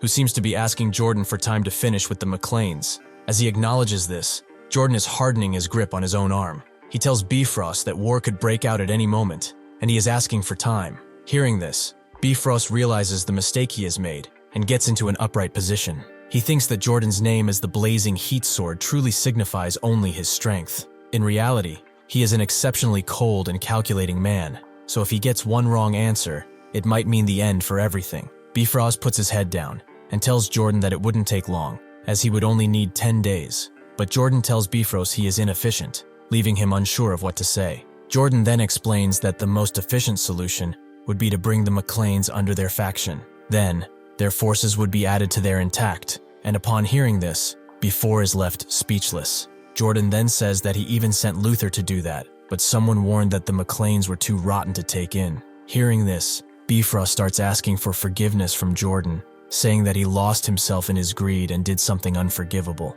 Seeing this, Jordan remains silent for a second. He then tells Bifrost to wrap up his greed just for now, as after he wins the war, he will wrap up the McLains and deliver them to his doorstep. Jordan turns around his head, saying that he will give the McLains a light warning, so he shouldn't worry, but go summon his best troops instead. Right now, that is. They must look at the bigger picture. Several days later, at Castle Tomoto, things seem to be going afoot. Logan and Patrick are talking to someone through the communication orb, who tells them that he will respect Logan's desire to maintain neutrality. However, if he goes back on his word and takes any provocative action, he will prioritize imposing a severe punishment, says a servant, informing Patrick of his grace's words and asking Patrick if he understands. Patrick bows slightly and tells the servant that he has taken his grace's words to heart. As he truly terminates the communication, he tells Patrick that he hopes to continue seeing him keeping up this attitude. Patrick seems annoyed, saying that the man didn't even say goodbye, and wonders what's a messenger doing behaving so arrogantly. And Logan says that he is the Valtermine Duchy after all. Logan then says that, even with the situation as it is, they won't have anything to worry about, and that they won't have to depend on Felix for anything either. Patrick, however, starts stroking his beard, and thinks that if it's as that man said, rather than attacking them, Bifrost is gathering forces and heading to the capital. He then states that with the current state of affairs, they will be able to rest for a while. Logan agrees, and says that they should focus on what they can do for now. The civil war that arose because of Larry Klett's death resulted in physical confrontation just 1 week later. At the beginning, both sides were thinking of taking action to assassinate the other prince, but an unexpected incident arose. While the conscripted forces of both factions were in motion, they just happened to cross paths. In the end, a long line was drawn from the initial point of contact in the north to the territory under the direct control of the crown, and all armies began to battle spontaneously all across the kingdom, a sign that the war would end up being prolonged. As things progressed, the leaders of both factions began to draw out every last bit of strength they could muster. As a result, Bifrost, of course, had no choice but to move to the central front. In the end, he left behind only a minimal number of men at his main castle. Going towards the war, Bifrost thinks that it's fine. As long as they haven't lost their minds, they won't ignore the Duke's warning. He then restates, as long as they haven't lost their minds, not being so sure about Logan's sanity, I wouldn't be either after all. Back at Castle Tomoto, Logan bangs his hand on the table. He tells everyone that they must take this chance and occupy Bifrost. Hearing this, Heinkel, Dwayne, and Patrick say that undoubtedly, Logan has lost his mind. Hearing this, Dwayne asks if Valtermine didn't just warn him not to do that. He asks Logan if he is going to ignore a warning from a superhuman, and Logan tells him that this is exactly what he is going to do. Dwayne proceeds to faint, and as Heinkel catches him, he tells Logan that even if Bifrost doesn't have the luxury of fighting back because of the Civil War, this may be taken as a challenge to the second prince. As a result, they might be made an example of, in order to keep the other neutral forces in check. Logan then bursts out of Heinkel's imaginary coffin, scaring the imaginary people, and tells Heinkel that he is wrong. Logan says that they were at war before the Civil War began, so this is merely a fight between families. Taking it as a challenge to the second prince would be too broad an interpretation, and both the second prince and Duke Valtermine are aware of this. Hearing this, Heinkel asks Logan if he predicted this, and took Castle Tomoto for that very reason. He then leaves the idea aside, saying that there is no way Logan could see in the future, and Logan laughs it off. Patrick then intervenes, saying that even if Logan is right, Valtermine is the kind of man that will hold him accountable later, if not now, and asks Logan if he thought about that possibility. Logan says that he didn't, letting his head down, and surprising Heinkel. He then says that he didn't, because there is no way that Valtermine would hold them accountable. Of course, that is assuming they will take over Castle Bifrost, and become strong enough to be a bargaining chip for both factions. Become strong enough for both factions to want them, an idea that leaves everyone astounded. Patrick then turns to Dwayne and Heinkel, and tells them to leave him and Logan alone for a second. As they leave, Dwayne wonders if they are going to fight, tightly clenching some sheets of paper. Patrick then turns to his son, addressing him. He asks Logan if he realizes that there is a fatal flaw in his reasoning, which leaves Logan speechless. For this plan to end, the Civil War must not end before they occupy Bifrost, and grow stronger for it to work. Patrick then says that Logan seems to be absolutely certain that the Civil War will be prolonged, which Logan didn't expect for Patrick to figure out. As Patrick Slock looks at Logan, Logan thinks that if you look through history, there are very rarely any cases where a civil war lasts longer than a year, and the fact that the Grandia Civil War lasted 3 years is what made it a special case, a detail that Logan overlooked. Patrick then lets out a sigh of relief and closes his eyes. He tells Logan that he said this before the attack on Castle Tomoto, and that he will say it again, but he has no intention of prying into his mind. Patrick says that he believes that everything Logan does is for the sake of the family. However, it would be best for Logan to make up for these kinds of blind spots, and Logan says that he will keep this in mind. Looking towards the massive glass windows, Patrick says that the only thing left now is occupying Bifrost, or rather, taking back the land of their forefathers. At the gate of the main castle Bifrost, two guards are looking in the distance as they've spotted something, and the one holding a binocular is left speechless. A whole army is storming the castle, and not just any army, but the man of McLain. One guy from the walls tells people to hold out, while another says that they've sent a message to Parita, so forces will be arriving soon, so they only need to hold out until then. Looking at the scene, Logan says that they do not seem to have any intention of surrendering peacefully, and Patrick says that there is no need to draw this out. As someone steps forth on the walls, Logan says that they will capture the castle at once, and everyone says that they understand. Logan is then disturbed by a voice, telling him that his lordship has left this land for the same as the war that will decide the fate of the nation. He has left it unto him the honorable duty of standing there as the last line of defense. The man says that he has heard many things about Logan, and that he will repay him for the disgrace of having Castle Tomoto stolen. This is Lentor, a high-ranking knight, and as he swings down with his sword, he challenges Logan to a duel among knights. He tells Logan that if he is a knight himself, he will answer his call, otherwise shame himself. But Logan thinks that Lentor is the one shaming himself. Next, a punch seems to connect on Lentor's purple-haired face. His nose bleeds everywhere, and Logan seems to be the one that threw that punch. Seeing what just happened, Logan says that he ended the guy using his fist without even knowing it. Standing behind Lentor is Heinkel, whom Logan asks how Lentor is doing, and Heinkel tells Logan that he has fainted, pushing his face with his boot. Logan cannot believe that guy fainted just from that, and asking himself if Lentor is really a high-ranking knight,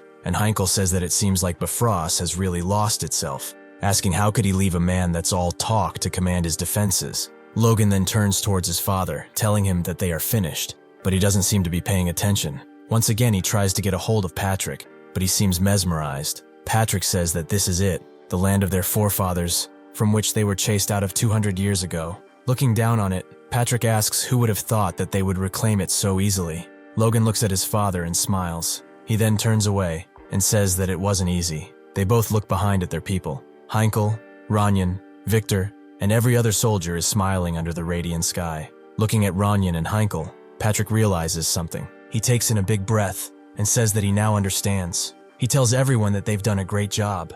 They, the McLains, have reclaimed the land of their forefathers, and all of this, thanks to everyone's hard work. He tells everyone that he is blessed to have them as his vassals. He continues by saying that this place is here to recognize their efforts, but it is also to cherish the men that have fallen in the process. Patrick then bows his head and says that he will never forget the knights that brought them there. He then starts reciting names: Caleb, Nil, Ethan, Curtis, and Rariner, Andreas, Piero. The list goes on, and Logan cannot believe Patrick remembers every single one. He then sees Patrick clenching his sword harder with emotion as he speaks the names. Seeing this, Logan smiles. As the sun sets down, Patrick says that he will engrave these names onto his heart to remember them forevermore. He then turns towards Logan, saying that regarding the events that are to come, it would be best to ask the future of the McLains. Hearing this, Logan turns to Patrick, wanting to say something, but he waits. Patrick nods at Logan, and Logan sheds a sweat, unsure of what he should say. Logan then steps next to his father. He starts speaking, telling the man that he is sure they've all surmised as much, but they've descended to an era of chaos. This being said, the McLains will ride the winds of chaos to soar even higher. He then rises Lux to the sky, asking the man to become the wings of McLain. Hearing this, one man hails everyone else to salute. As Logan stays with his word pointed towards the sky, everyone has placed their hands on their hearts, hailing glory to McLain. In the war camp, Bifrost cannot believe that his castle has been taken, asking what Parita and Lentor were doing. The man informs Logan that the castle had already fallen before the forces of Parita could be dispatched. Smacking the air, Bifrost calls Lentor a fool. Bifrost, infuriated, says that they will return at once and crush the McLains limb for limb. That is when Jordan Valtermine comes and tells Bifrost that he won't. Bifrost starts defending his cause, saying that his land, his very home, was attacked by those savages, and he asks Valtermine why he insists on Bifrost not going. Valtermine tells Bifrost that the forces deployed to the central front on both sides are currently nearly equal, and asks Bifrost what will happen if he removes his forces at this time. He then asks Bifrost if he is saying that his lands are above their mission. Bifrost says that this is not what he means, and starts to sweat out of fear. He then tells Valtermine that these crazed men ignored his warning, and Jordan says that he will tear them apart himself. After their mission is over, that is, which Bifrost cannot seem to understand. However, before that, he will send a notice that they must join their faction. Hearing this, Bifrost asks why Jordan would do that. He replies that he will drag the McLains to the front lines and use them as meat shields, as they won't have the right to refuse. After the notice has been given, Logan starts laughing it off through the communication channel. He tells the two men that if they threaten the McLains, they will have no choice but to support the first prince, which makes Jordan clench the cup in his fist so hard that he turns into a cup holder, and Bifrost seems to be shitting his pants. Hearing what just transpired, Before thinks that Logan is insane. No matter how bold he is, Logan shouldn't dare make such threats in front of His Excellency. Jordan also seems to be infuriated, saying that not only Logan disregarded his warning, but now is also rejecting his offer as well. He then looks right into Logan's eyes and asks him if he realizes that this means rejecting Prince Romaine's will. Jordan then starts releasing his aura. Bifrost cannot believe what a fierce presence Valtermine has. Logan then says that he is well aware that he is overstepping his bounds. However, he tells Jordan that this grudge between them and Bifrost began long ago. Logan says that it's not because he disrespects His Excellency or the Valtermine Highness, and Jordan tells Logan to prove it. He tells Logan to lead his troops to the front lines and achieve military success. Then the prince and himself will spare Logan from their wrath. However, Logan says that, regrettably, he cannot do that. Jordan breaks the ground underneath him, and Logan says that he has heard a strange noise, asking him if he is all right. Logan tells Jordan that he intends to remain neutral as per his master's wishes, yet his loyalty to the royal family remains unchanged, so he asks that Jordan not doubt his intentions. Jordan then calls Logan an arrogant fool, asking if he even hears himself. Suddenly, a soldier comes, telling Jordan that the first prince's faction is making a move. Turning around, the look on Jordan's face makes the poor soldier rethink his whole existence. Logan also hears the soldier and tells Jordan that it seems like he is busy, and tells him to tend to his affairs. Jordan then goes to pick up the communication globe. He holds the globe in his palm and tells Logan that even at the cost of some losses, he should end their lives there, and that it would serve as a morale booster. Hearing this, Logan asks Jordan if he is sure that this is a loss he can afford, saying that he's heard the front lines are quite evenly matched. As Valtermine's face once again turns into one of pure anger, Logan tells him that he believes His Excellency is not one to be blinded by petty anger, and Jordan calls Logan a thunderous fool, saying that he will soon realize what he has done. He then throws the communication globe to Bifrost and calls for his lieutenant. Jordan tells his subordinate to take a few men and keep watch on Logan, calling him the arrogant brat from earlier. Hearing this, Bifrost thinks that those foolish McLains are hastening their own demise, and that this actually works out well for him, as it wouldn't be bad if they were crushed by His Excellency's hands. Somewhere else, a blonde man is laughing his ass off. This is Juan, who tells Logan that it's been a while since he's heard good news, and thanks him for that. Logan says that just as his communication with Valtermaine ended, Juan Douglas contacted him personally, and Logan thanks Juan, saying it is an honor for him to reach him directly. Juan then says that since Logan attacked Befores, he must intend to join his faction. However, Logan just pauses and smiles for a second.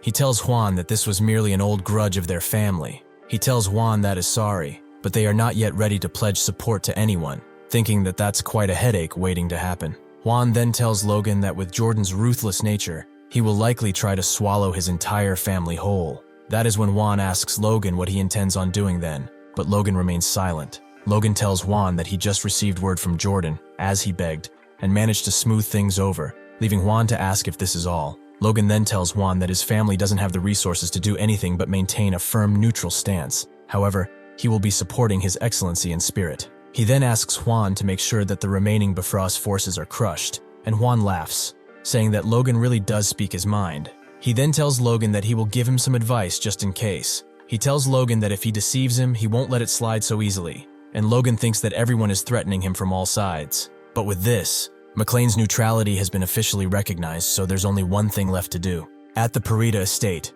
Max Parida seems to just have been informed that the Bifrost castle has been occupied. Parida goes crazy, saying that they didn't even dispatch reinforcements yet, and asks his vassal what is happening now, and his vassal tells him to calm down. His vassal tells Parida that McLain has gone this far acting recklessly, and that the Count will not sit idly by. That is when his vassal tells Parida that he is sure the Count will punish them harshly. A soldier then informs them through the communication channel that there will be no retaliation, and that the McLains' neutrality is approved. This leaves both Perdita and his vassal speechless. His vassal tells Perdita that they shouldn't worry, as if they are neutral, they at least won't touch them, and Perdita asks if they can really trust that. A servant then rushes to the room, saying that a notice has arrived from the McLains, making the vassal jump from his feet. The vassal reads the letter, as Perdita is asking him what they are saying. It looks like the McLains have sent over some sort of demand list that needs to be carried out in order for them not to attack Perdita. Those demands are a monthly tribute of food and supplies worth 100,000 gold, monthly internal inspections by the McLains, the right for McLain to conscript troops freely whenever needed, and a tenant tax reduced to 30%. The letter also reads that given the current situation, they can attack directly, and no matter who becomes king, they will still be the lords of that land. That being said, if the Perdita don't want to die, they will kneel to the McLain. Back at the Bifrost main castle, even the flag has been changed to one of McLain's. Inside the castle, Dwayne informs everyone that, as expected, the Perdita family has requested to become vassals. Logan says that this is good, and that now, all they have to do is to slowly strangle them dry and absorb their entire military power. Logan says that it's a shame they cannot touch Percival Ruffman yet, but Fwain tells him that they've achieved more than enough. Logan says that for now, all immediate threats are gone, so there is but one thing to do. That is to party, and he does seem to have a party inside the castle. Logan tells everyone that the war is over, so everyone should eat, drink, and enjoy themselves. And people really seem to do that in small groups like Dwayne, Heinkel and Kaisalon, or Hamar, Philip and Clayton, laughing and having a drink. Even Rick with another female servant and Patrick with Marianne seem to enjoy themselves. Victor, however, seems to be really furious about something. Patrick then goes to Logan, asking him if it isn't about time they do it, and Logan says that he is right. Logan asks Heinkel to come forward, addressing him as Sir, which means that something formal is about to happen. Patrick, drunk, goes to scold Heinkel for not saluting the call of his next lord, but Marianne seems to keep him in check. Logan then goes to say that for leading the Night Order and bringing victory in the war, Heinkel deserves a reward. Thus, Sir Heinkel will be rewarded with 1 million gold and land of equal value, which leaves Heinkel stunned. Everyone in the room is astounded, with one guy asking if they are sure their territory wasn't broke just a while ago. They say that the young master completely emptied the castle's treasury, and that there is no wonder he was pouring wine like water. Logan, however, thinks of how good it would have been if the Bifrost forces wouldn't have looted the entire artifact vault. Logan then turns to Clayton, addressing him as Lord. He tells him that the greatest achievement in the defense of Tomoto Castle was by the Golem Tower. Therefore, he also deserves a fitting reward. The Magic Tower will be granted permanent ownership of its land within McLain Town, with no taxes imposed. Additionally, a reward of 10 million gold will be granted. Bro turned into the Great Gatsby real quick. Hearing this, Clayton falls to his knees with his head bowed. He starts crying, and he thanks Logan again and again and again. He calls Logan his benefactor, or actually his Logan, while Victor notices the fact that Clayton is smiling and crying at the same time, as Patrick and Marianne enjoy the party. Logan Gatsby says that rewards will also be given to others separately, so they should relax and enjoy themselves. After this, Logan says that using someone else's money to play the generous lord feels amazing.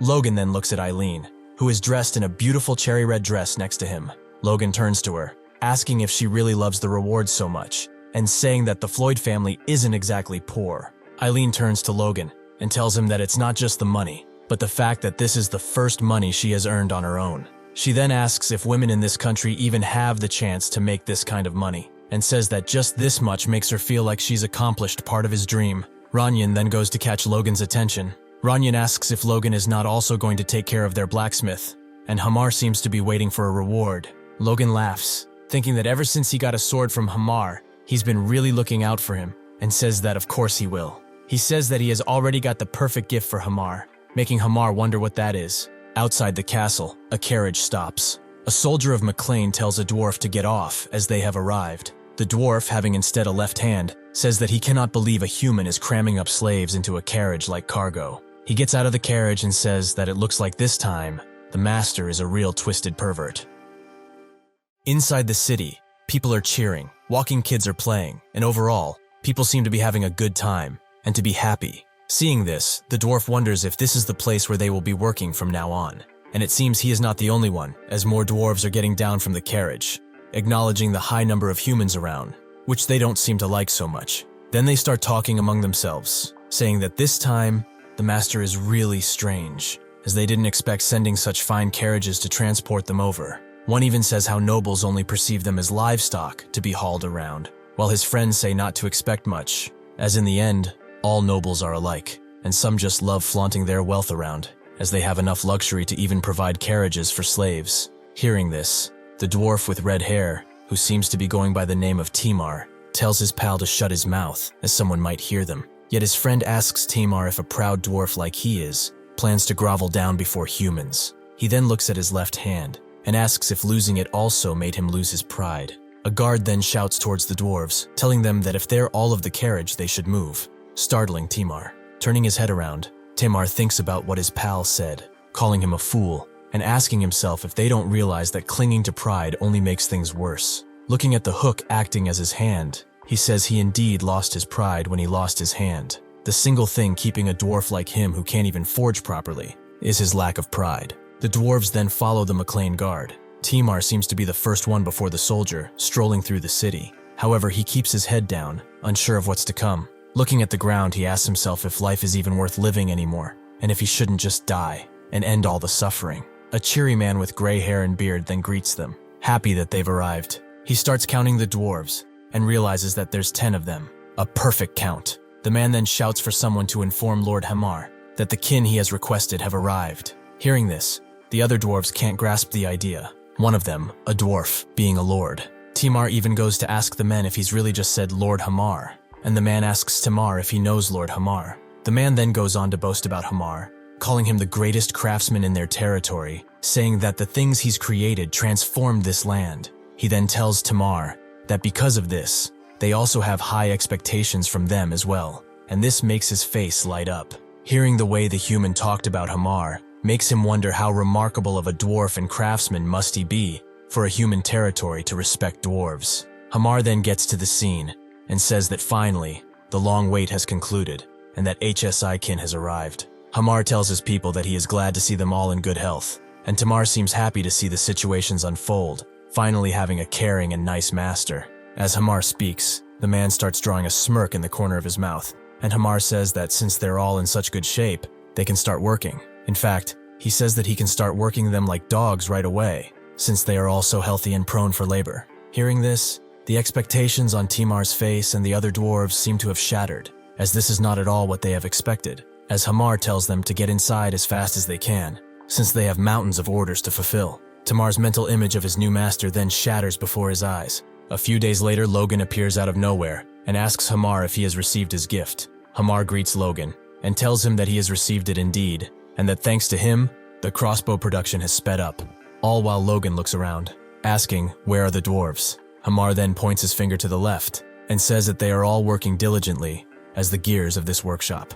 Even so, looking inside at Timar, and all the others in fact, they look tired and completely unhappy. Seeing them work, Logan says that Hamar's system is certainly efficient for mass production, with every person making a single part, but he is sure that the dwarves' pride didn't take that lightly, and it seems like he was correct, as an image of the dwarves shouting at Hamar is then shown, with them complaining that they can't even make the whole product, and another says that this diminishes their craftsmanship pride. However, once Hamar told them how much they need to deliver, they all shut up. He then says that there even was one troublemaker aiming for a leadership role, referring of course to Timar. That being said, Hamar put him in his place peacefully enough, and by that he means he literally made him stay face down to the ground while acknowledging he is just a gear in the workshop, while asking Timar if he plans a mutiny or something. Hearing this, Logan laughs, saying that this is Hamar for everyone, handling things so efficiently, and Hamar says that he's of course learned everything from his master, while the dwarves watching the scene call them both devils. Still,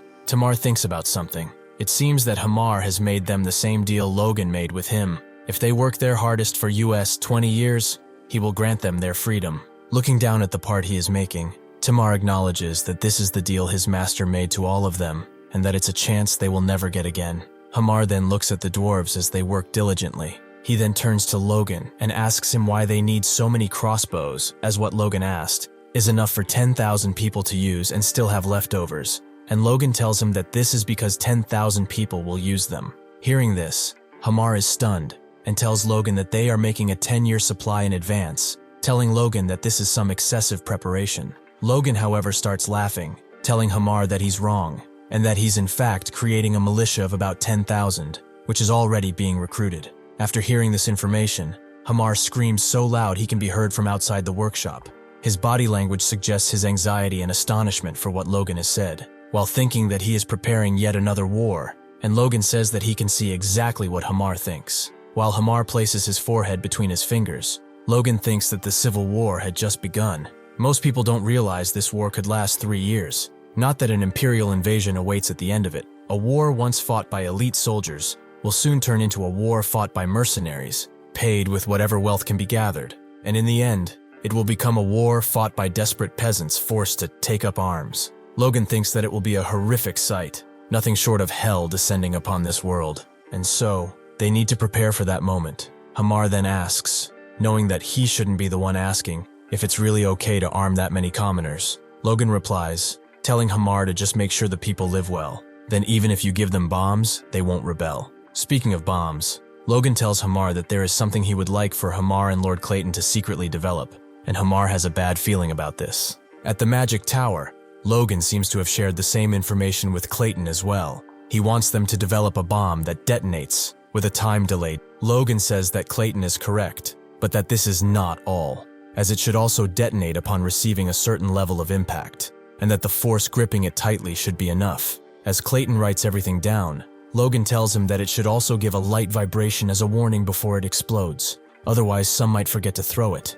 and it would also be good if it would change color upon detonation. The detonation should happen about 5 seconds later, and the explosion should be the equivalent to a second circle explosion spell. All of that, while maintaining the production costs at a maximum of 50 gold. Logan then asks Clayton if he thinks it's doable. Hearing all of this, Clayton asks Logan if he is sure something like this even exists, and Logan says that of course it does, as he has used it before. Hearing the same thing, Hamar asks where the hell he got something like this, and that it feels like a deja vu. Logan goes on to say that he's even roughly told them what materials go into it, yet Clayton is not convinced, saying that even Logan wasn't 100% certain. Besides, Clayton says that chemical compounds can behave completely differently depending on the mixing ratio. Plus, something that produces a second circle effect at 1/10 the price of a first circle spell scroll. If something like that would have existed, their industry would have exploded with excitement. Clayton then tells Logan that if he's actually used one, it would be faster to find the Persian who made it.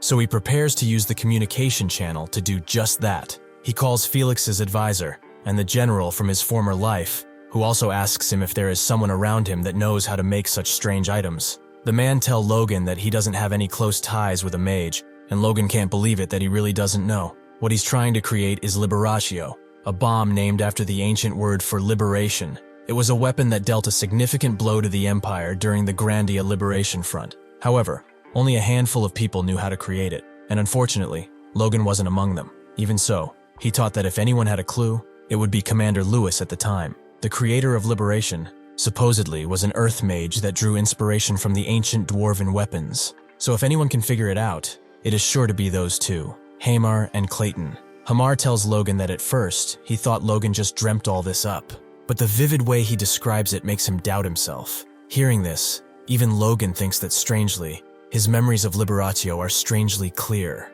almost unnaturally clear, which makes him behave strangely. He lets the thought go, saying that in the end, it's normal, since he died because of it in the end, so it all makes sense in a way. Then he proceeds to once again explain everything to Hamar and Clayton, as they ask if Logan hasn't yet given up on it. Inside a bar, a man strikes down on the table with his fist and a pint of beer, spilling it everywhere, while asking what did this country end up being. Another 2 men in the bar curse the war, saying that now it's spread all the way to the south. One man starts shouting, saying that if they want to fight, they should do it among themselves, and asking why are they dragging small territories like theirs into it and getting them killed, while his friend calls him a drunk and tells him to lower his voice. The guy at the table from across raises his head and says that he is right. If they want to fight, they should do so among themselves. He then says that just because his great-grandmother was the second daughter of House Kalia's Marquis, this shouldn't mean they have to be dragged into this faction war. He then continues, saying that this is why small provincial nobles like them end up completely ruined. He laments, saying that their family is probably the first one to be destroyed in the Civil War. He was forced to run away, without even being able to retrieve his family's bodies, calling himself a pathetic man. A man wearing a long cape and a hood then comes behind the speaker, asking him if he is Mr. Damien Nadal. Hearing his name spoken by an unknown person, Nadal gets up, clenching his sword and preparing for a fight. He asks the man who he is and how he knows him, as the man pulls you a letter, saying he is from the Information Guild, and that a client of theirs asked him to deliver this letter to Nadal. Looking at it, Nadal wonders who could have sent that letter. The sigil on the crest seems to be resembling a red flame emblem. Inside the castle, our most beloved and loyal servant, Rick, talks to Logan, asking him what all of those papers are. Looking at Logan writing, he asks him if he plans to throw a party or something, and Logan asks him if he is crazy, and why would he be throwing a party in times like this. He then tells Rick that those are letters to be sent to talented people who lost their masters in the Civil War. He asks Logan if he plans on recruiting them, and Logan asks him how he knew that. Rick tells Logan that he has been watching him for years, and then proceeds to ask if there are any famous knights in this ruined territory, as he hasn't really heard of any. To which Logan replies by telling Rick that right now they are just heirs of small lands or ordinary soldiers, and if left alone, they'll probably become wandering mercenaries. Hearing this, Rick asks him why he would recruit those kinds of people, and if they are really that short on troops. That is when Logan tells Rick a saying, a pearl in the mud, yet he knows that this is just information from his past life. Most of them will eventually become Force users, but the one receiving this letter will never awaken Force. Even so, Logan says, he's one of the most important ones. Therefore, he hopes he will accept. He then starts addressing the letter to Mr. Damien Nadal. He starts writing that he, the eldest son of the McLain family, was deeply moved by his poem of the Drunken Moon, left at the academy. He tells Nadal how he thinks he is an exceptional talent, and he's heard that recently, Nadal went through misfortune, so he reached out. Damien reads the lines written by Logan saying that his family continues to grow even in these hard times, and that he needs someone like him. At last, he courtly asks Damien to consider the McLain estate and family, if he needs a new place to reside. However, reading it, Damien asks what kind of nonsense this is. 2 months later, at the McLain estate, a crowd of people seem to have gathered at the gates. One of the guards standing at the gates asks his colleague where did all these people come from, but he does not know the answer. The guard then reveals that they are all saying they got letters from the young master, and as Damien stands behind a guard, he confirms the crest on the letter is the McLain sigil, so he tells the men to follow the guard inside. Damien then steps forward and shows the guard his own letter, barring the same sigil, and says that he has received it from Logan. The guard takes a look and says that the seal is definitely McLain. He then takes a look at Damien. He looks shy and anxious about the whole situation.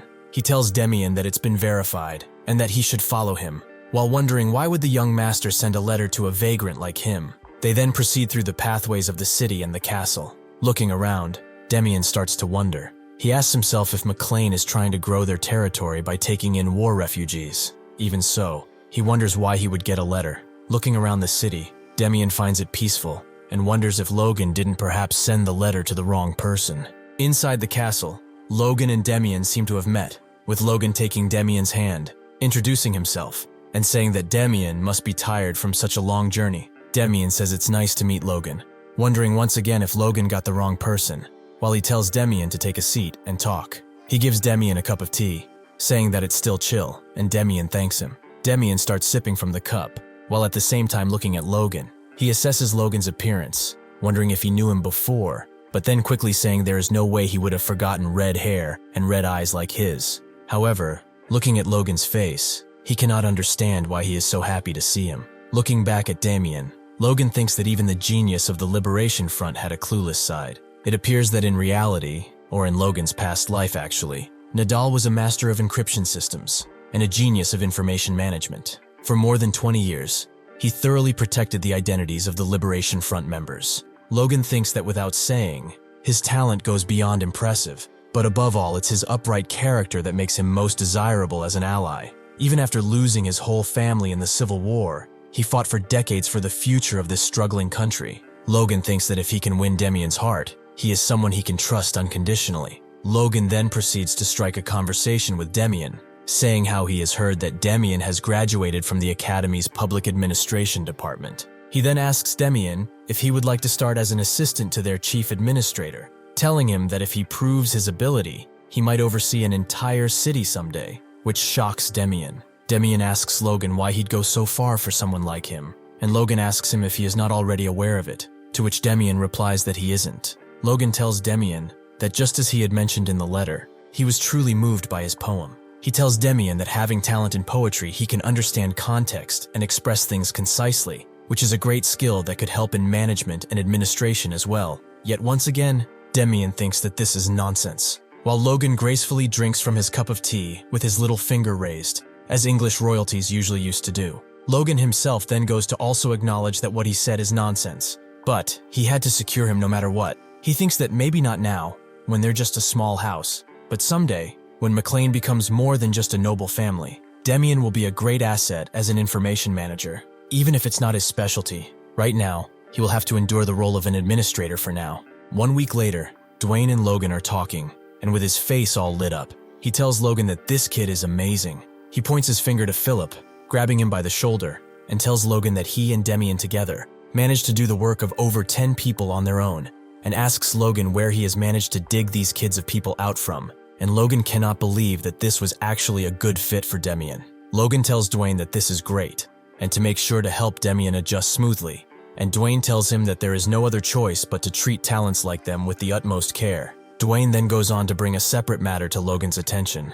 It seems that because of the Civil War, a flood of refugees is coming in, and that the town will reach its population limit much sooner than expected. Hearing this, Logan asks if they should speed up the plans for a second town, and asks Dwayne if the budget will be okay if they do that, to which Dwayne says that he has made some early calculations. It seems like the price of lumber has skyrocketed due to the Civil War, so once town construction is done, the budget will be very tight until the yearly harvest. Hearing this, Philip asks why they would need to be short on money, as there's more than enough to sell in the territory. Hearing this, both Logan and Dwayne are stunned, asking what they could possibly sell. This is when Philip comes with the idea of selling food. Logan seems to be mesmerized by Philip's idea, but Dwayne goes mad, asking why they would sell food, and if they even have that kind of surplus. Philip says that they should be doing it to prepare for the war with Befros, as they didn't sell the surplus food back then. That being said, their war ended quickly, and once the Civil War started, food prices skyrocketed.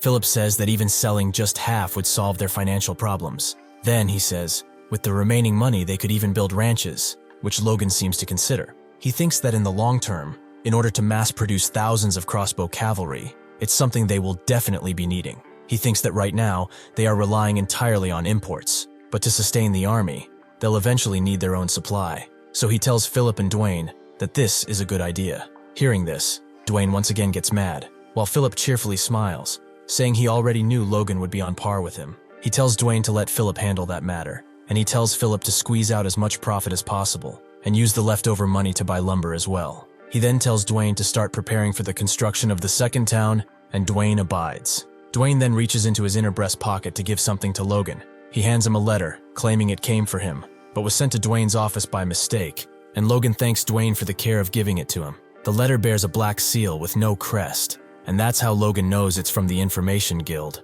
Philip and Dwayne bow as they leave, telling Logan that they will be on their way out, and Logan wishes them farewell, telling them to go on with their work. He then starts reading the letter he opened earlier. The letter informs Logan in the matter of the whereabouts of one matching description in the search request he has made, yet Logan doesn't seem to remember any persons searching. Eventually, he recalls the event, as he has made that request the day he first learned the heavy pressure sword from his master. He asked them to find the unaffiliated superhumans who were active during the Imperial War. It looks like it took them some time, but they found one. The letter reads that his name is Churn Crow, not exactly the name Crown Logan has mentioned, but there's a high chance it's the same person. Hearing this name, Logan cannot believe that from all the people it had to be that guy, a developer who succeeded in mass supplying low-grade artifacts, and one of the top 10 merchants in the Empire. He covered his entire body with artifacts he made himself, and unlike a typical mage, fought on the front lines, sorcerer who slaughtered Grandia's forces.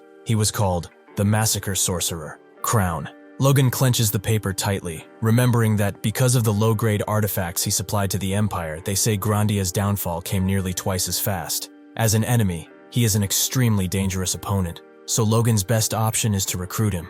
If that fails, his only remaining option is to kill him instead. Next, it seems we are the Imperial Border Outpost. At the entrance, a soldier stands guard as a hooded figure approaches. Before entering the Empire, the guard tells the figure to halt for a moment, He asks the guy if he is a merchant, and he says that he is indeed a merchant from Grandia. Hearing this, the guard says how he has heard that things are a bit chaotic there these days. He then turns his head around and reaches towards the figure with his hand, saying that it must be tough for him. Logan, who seems to be the hooded figure, doesn't say anything at first. He then lets a gold coin fall in the guard's hand, as he agrees with him.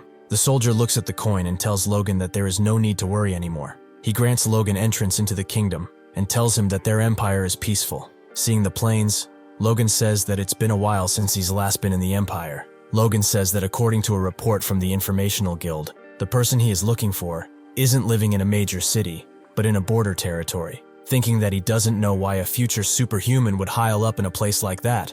But the fewer people around, the better for him. In order not to stand out, Logan has intentionally used magic to disguise himself and change the color of his eyes, as having red hair and red eyes makes him stand out to the rest of people too much. Looking at the horizon, Logan thinks he might be lost. Suddenly, a man shouts at him from behind, grabbing his attention. As he clearly approaches Logan with the intent of sparking a conflict, he tells him that he is moving way too fast, calling him a redhead. 3 men, appearing to be bandits, surround Logan and mock him, saying that his head looks like a blood clot. One of the men then points his sword at Logan and tells him to put his bag down.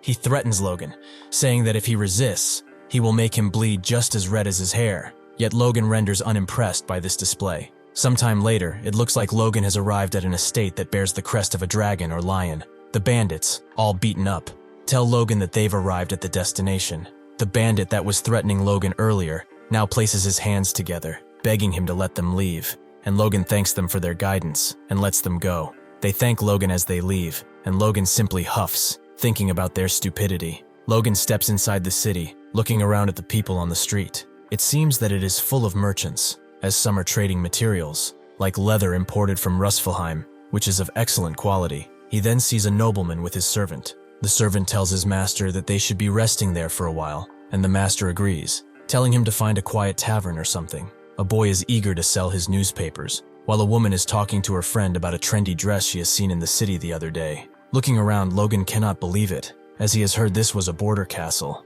but it's just as clean and lively as most cities in the kingdom of Grandia. Logan then pulls out a map and says that the place where the man he is looking for lives is supposedly isolated, even within the castle. He then says that even so, he must be at the right place. He then looks up with his now blue eyes, knowing he came to the right place. It seems that he ended up at a gothic-looking castle, grim and witty. He looks up at the manor, without saying a thing, and placing the map back in his bag. He goes to knock on the door, when he realizes something.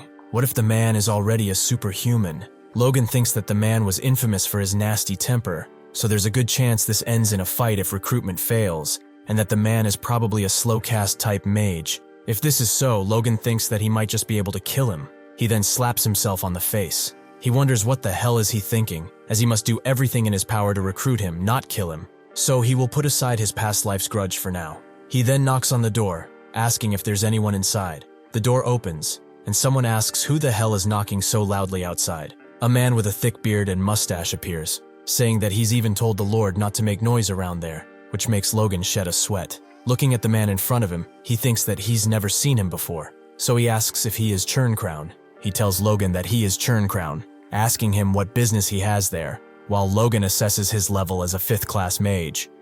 Logan tells Crown that he has traveled a long way to meet him, and asks if Crown could spare a moment of his time, yet Crown simply calls Logan a random punk and tells him to get lost. He then slaps the door in his face, leaving him to talk with himself. Seeing this, Logan is not sure what to say or do, so he thinks that he should just revert to his old plan of killing the guy. Yet he restrains himself, saying that he must recruit him, as there's no better ally than this, so he just needs to hold on and endure, while once again knocking on the door. He asks Crown to at least hear him out, when what appears to be lightning magic surrounds Logan all around, at a voltage which Logan says could kill a normal person. Seeing this, Logan calls the guy a son of a bitch, and gets mad. He then thinks that if he doesn't want to talk, he will force him to, and so he breaks down the door. He steps in, telling Crown that they have to talk, and Crown realizes that Logan is not a normal guy, while he seems to prepare an attack. Seeing this, Logan is left speechless. It looks like the weapon Crown is preparing to use is the Orb of Massacre,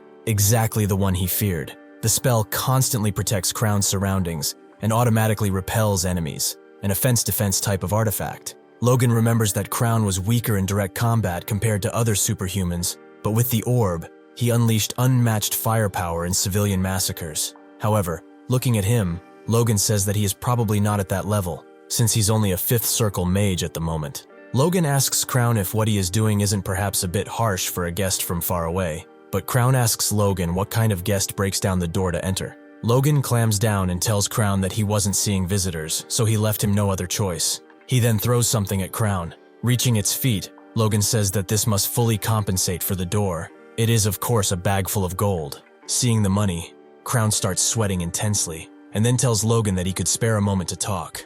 They sit inside the parlor on the couch, with Logan having his sword by his side, and Crown having his orbs of massacre behind him, while he asks Logan what he wanted to talk about. As Logan tells Crown that he has rumors about him, saying that he came to offer him a recruitment proposal. He also thinks that he has no manners whatsoever by the way he is talking.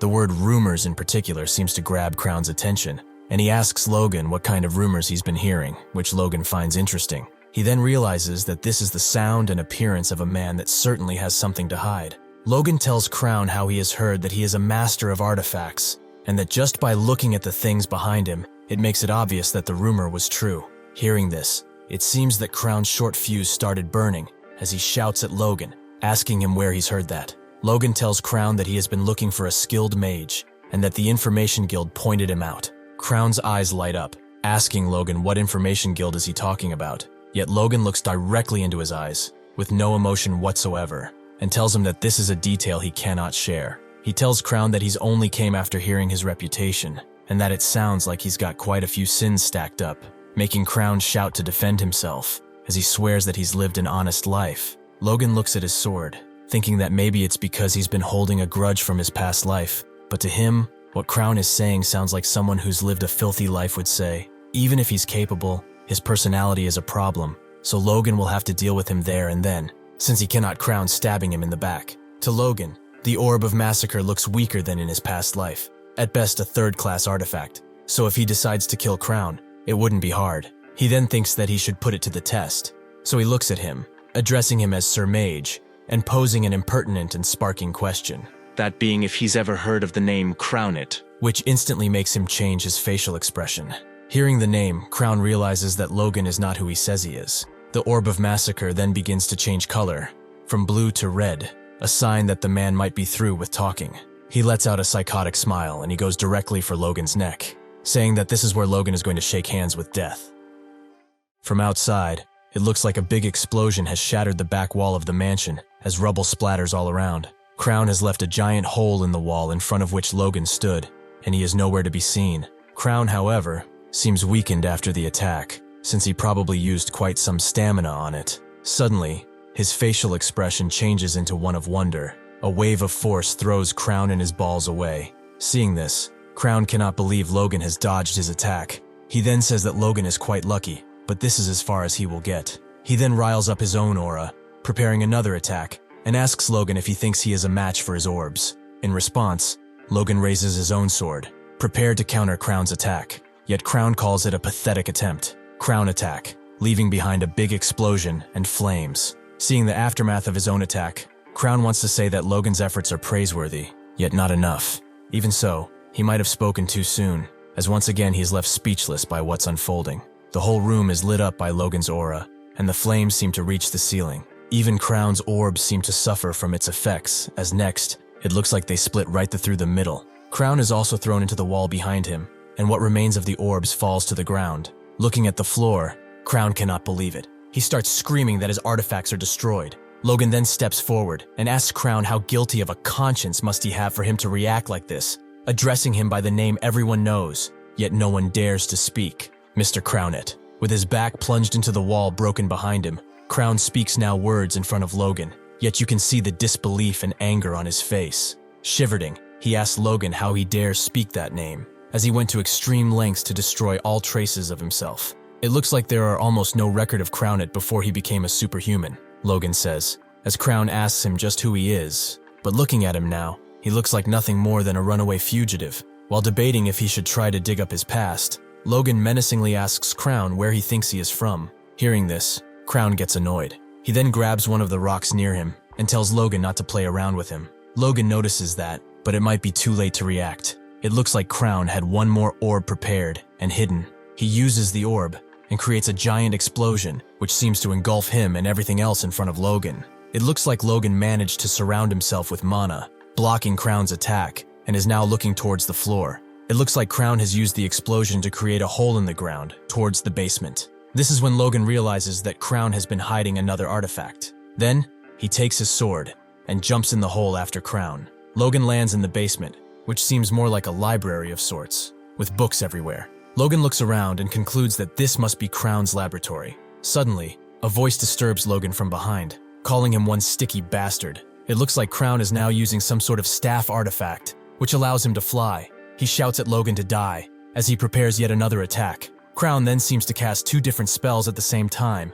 lightning and air magic. Seeing this, Logan cannot believe the speed of Crown's casting. As the spells approach him, Logan can only wonder if Crown is indeed simply a class mage. Even so, as Logan prepares Lux, he says that Crown's power is merely average. Suddenly, a wave of powerful energy hits Crown, leaving him to wonder just what this is. Logan holds up his sword, and Crown says that all his magic is being dispersed, and it's clear that this is Logan's doing. Logan then uses his sword to send a powerful slash of aura towards Crown, which he tries to block using his artifact. Seeing the sheer force Logan has, Crown asks himself just who this man is. Logan, composed, prepares one last attack, pointing the tip of his sword forward, like he is prepared to stab Crown. Logan strikes, missing Crown's head and neck by inches. But that wasn't his primary target anyway. He went for Crown's hand, making him drop the artifact he was using. Or rather, by the way Crown screams, it looks like Logan might have cut his hand altogether. Crown starts shivering, and Logan tells him that he brought this upon himself. Once again, Crown is filled and led by anger, so he screams at Logan that he will kill him, and prepares yet again a powerful spell. He conjures an orb of mana, preparing to throw it at Logan with all his might. Yet Logan doesn't seem to show the slightest bit of worry. Crown throws the attack at Logan, but he doesn't seem to move 1 inch. Within the next second, though, he goes to close the distance between himself and Crown, preparing his own attack. He hits Crown right in the gut, and tells him that his attack was too slow to catch him. His attack is so powerful that it makes the rubble all around splatter and fly once again. Crown spits up blood, and his eyes redden. He falls to the ground, and Logan remains straight. He looks down at Crown and huffs, signaling that the battle is over. Logan then looks up at the ceiling, from which bits have started to fall, and realizes that it's about to collapse altogether. Crown's laboratory, the laboratory of a man who would have been known as a master of artifacts, is going to turn into nothing. Looking around, Logan says that he would have liked to take a closer look around, but it's too dangerous. Even so, he cannot help it. He will take a close look and leave. That's when he notices a bunch of books and paper left on one of the tables. It looks like a notebook of Cornet's research, and Logan says that in his past life, Crownet had invented a method to imbue magic, not just onto precious metals as rare as mithril, but also on normal metals, and that is what allowed for the mass production of low-grade artifacts. Looking at it, Logan sheds a sweat and thinks that the method might be in that book. He then starts taking all the stacked notebooks, saying it won't hurt if he will use them. He looks around, wondering if there might be anything else of value, when he sees a piece of armor on another table. He seems to remain speechless when he realizes what he sees. A necklace, a ring, and a pair of armor gloves, which Logan believes to be artifacts. He takes the necklace in his hand and says that he doesn't feel any special energy from them, so it must be around a Class 3 artifact. He places his hand on the gloves, saying that it's a shame, but even so, he will gratefully take them. Suddenly though, as he approaches the gauntlet, he notices something. The gauntlets seem to be absorbing his force. Seeing this, Logan remembers that this is just like when he took the artifacts from Bifrost. He then places one of the gauntlets on his hand and says that he should test it out. He starts infusing them with force, and the gauntlet seems to take it all in. The gauntlet looks like it easily took in every ounce of force that Logan gave it. Then, a bright light shines from inside Logan's fist. This is when the true power of the gauntlet shines through. Logan says that it feels like his strength has multiplied. Even his body's durability and force have been greatly enhanced. Logan thinks that the effects are similar to the Wind God's boots, and says that he didn't think he would ever again see something like that. He wonders if they were made by the same person who made the Wind God's boots, and says that in any case, this isn't something the current Crownet would have been able to make. So he wonders just who could have been behind this. This is when it occurs to him. People might be gathering there, so he must take what he can and leave before anyone sees him. With this, Logan has achieved what he came here to do. Although Crownet died, he wasn't worthy of life anyway. Logan took as many of his belongings as he could carry and said that now it's time to return to his territory. Struggling to carry everything as he goes upstairs, he hopes his bag is still intact. He then thinks of his home and hopes that nothing bad is happening there at the moment. At the same time, at the estate, Ranyan seems to be talking to some knights, asking them if they came to join the order. 3 knights stay before him, and they say that indeed, this is why they came, and tell Ranyan how they've heard that the young master there is recruiting talents. Ranyan says that he understands, while moving his feet into a stance. Together with Victor and Eileen, tell the 3 men to draw their swords and fight, to prove themselves. The knights, however, seem a little reluctant to fight. It looks like before this events, the one to greet the knights at the estate was Dwayne, which informs the men that Logan is away at the moment. Hearing this, one of the knights starts making a fuss, saying that the only reason they came all the way here was because they've heard that the Grand Young Lord was recruiting knights, and now he hears that he is not even there. They start screaming at Dwayne that this is disrespectful, and that they've gone through a lot of trouble to get there. Yet it seems like Dwayne is annoyed by this, and wonders if this is really how someone looking to get recruited should act. As this is happening, Heinkel seems to be noticing the scene as he passes by. He sees this, and wonders if they are guests, while also seeing they are wearing knight uniforms. As Heinkel approaches, Dwayne introduces him, and says that he came just at the right time. He explains to Heinkel that these men are knights that came from the front lines, and they want to meet the young master in order to negotiate terms. And hearing this, Heinkel thinks that they must have lost their lord in the Civil War.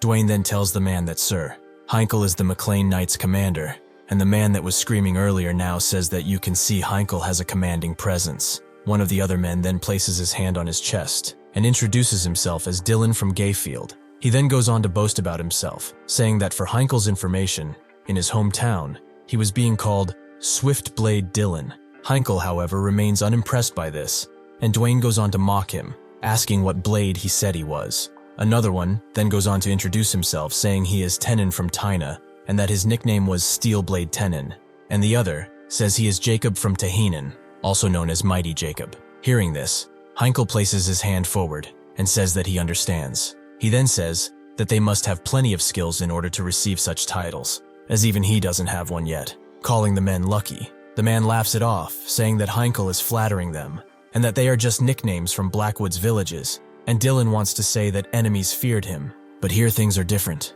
But he doesn't get to finish his sentence. Heinkel gets serious, and tells the man that this was enough talking. He tells the man that he only has one thing to say. He tells the man that their young master is someone who rewards ability fairly. If they want to get good treatment, they must prove themselves. Therefore they have spoken enough words, so they have to now show Heinkel their actions. He asks the men if they can do that, and they look at each other. They start smiling, and tell Heinkel that of course they can. Next, it looks like one of the knights is lying face up with one eye open.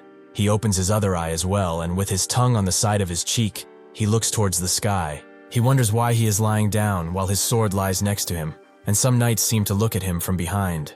It looks like Heinkel set up a sparring match between them and some kids. Looks like Dylan was going to take it easy on the little lord among them and earn a few points, but things didn't go as planned. Looks like Ranyan was too much for the men to handle. As he stands on the ground, remembering what was happening, a voice calls for him to wake up.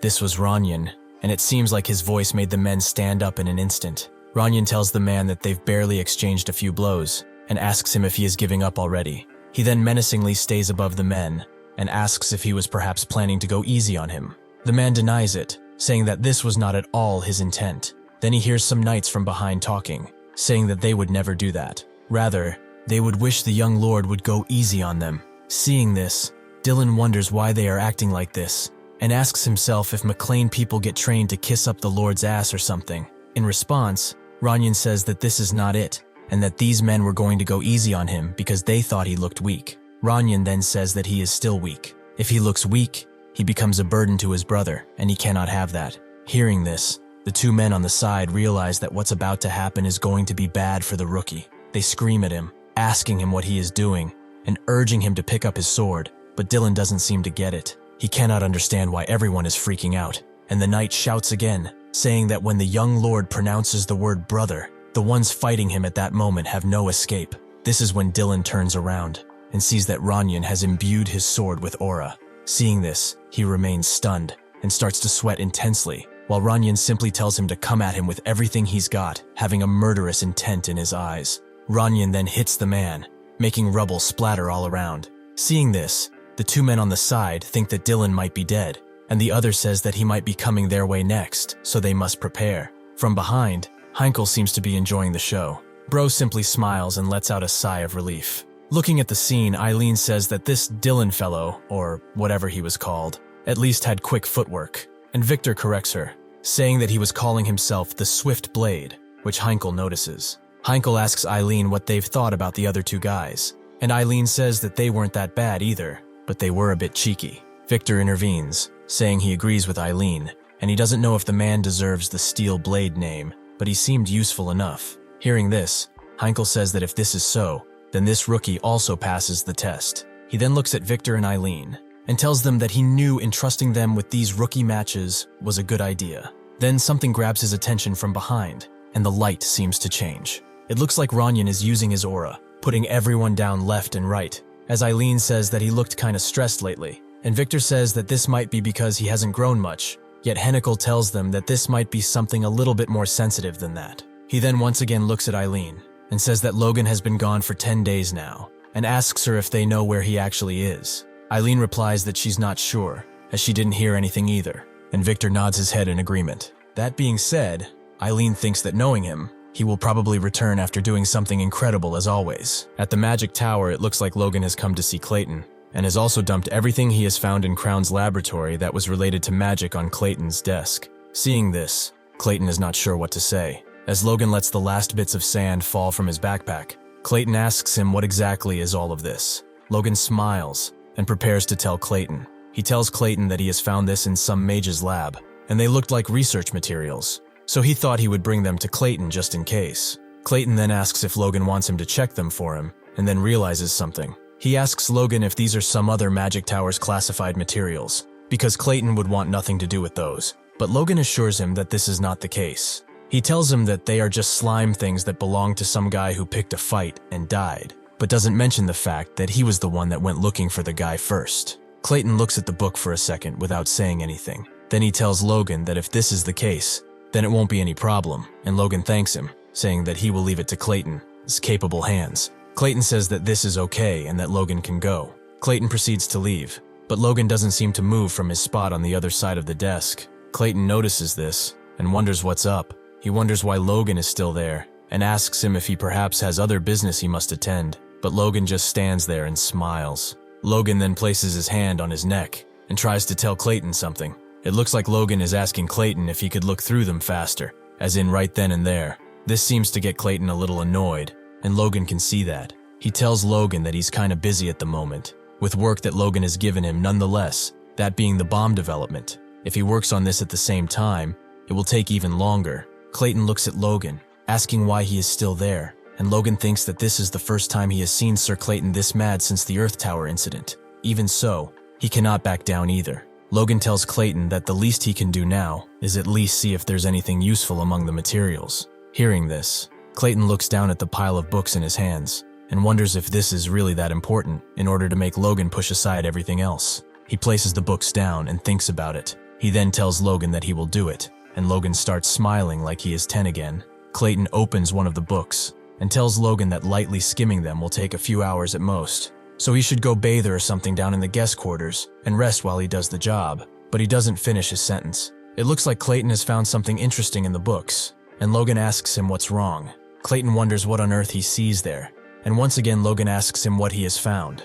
Clayton then raises his gaze from the books and tells Logan to be honest with him, and Logan says that he shall do so. Clayton asks Logan if he is absolutely sure if these didn't come from another Magic Tower, and Logan says that he is absolutely sure, thinking that Crown wasn't affiliated with any tower. Clayton then goes back to reading through the books, and Logan asks him why is he acting so weird, and if he has found anything useful in there. Hearing this, Clayton once again raises his gaze, telling Logan that the contents of those books are beyond useful. He tells Logan that this is research on permanently imbuing magic into regular items, and Logan realizes that he has hit the jackpot with this. Clayton says that there are still gaps, but the foundation is fully built. If this gets completed, the academic world, or rather the whole world, will be turned upside down, and Logan can only try to keep a straight face while hearing all of this. Besides, Clayton has something of a bonus. This research allows Clayton to also make the bomb Logan wanted, which once again upon hearing, makes Logan turn into a child that looks like he's just seen candy for the first time. Inside a bar, two men are talking, with one of them asking the other when the operation is going to happen, to which the men replies that they're going to do it tonight, at the northern estate. Hearing this, the first man asks if they are going to do it this soon, to which the other guy says that there is no need to hesitate, as only one top-ranked lord could stop them. The other men ask him if they shouldn't perhaps take more caution and verify things a bit more. That is because he has heard that this so-called grand young lord of the place made even Bifrost's twin blades suffer a loss.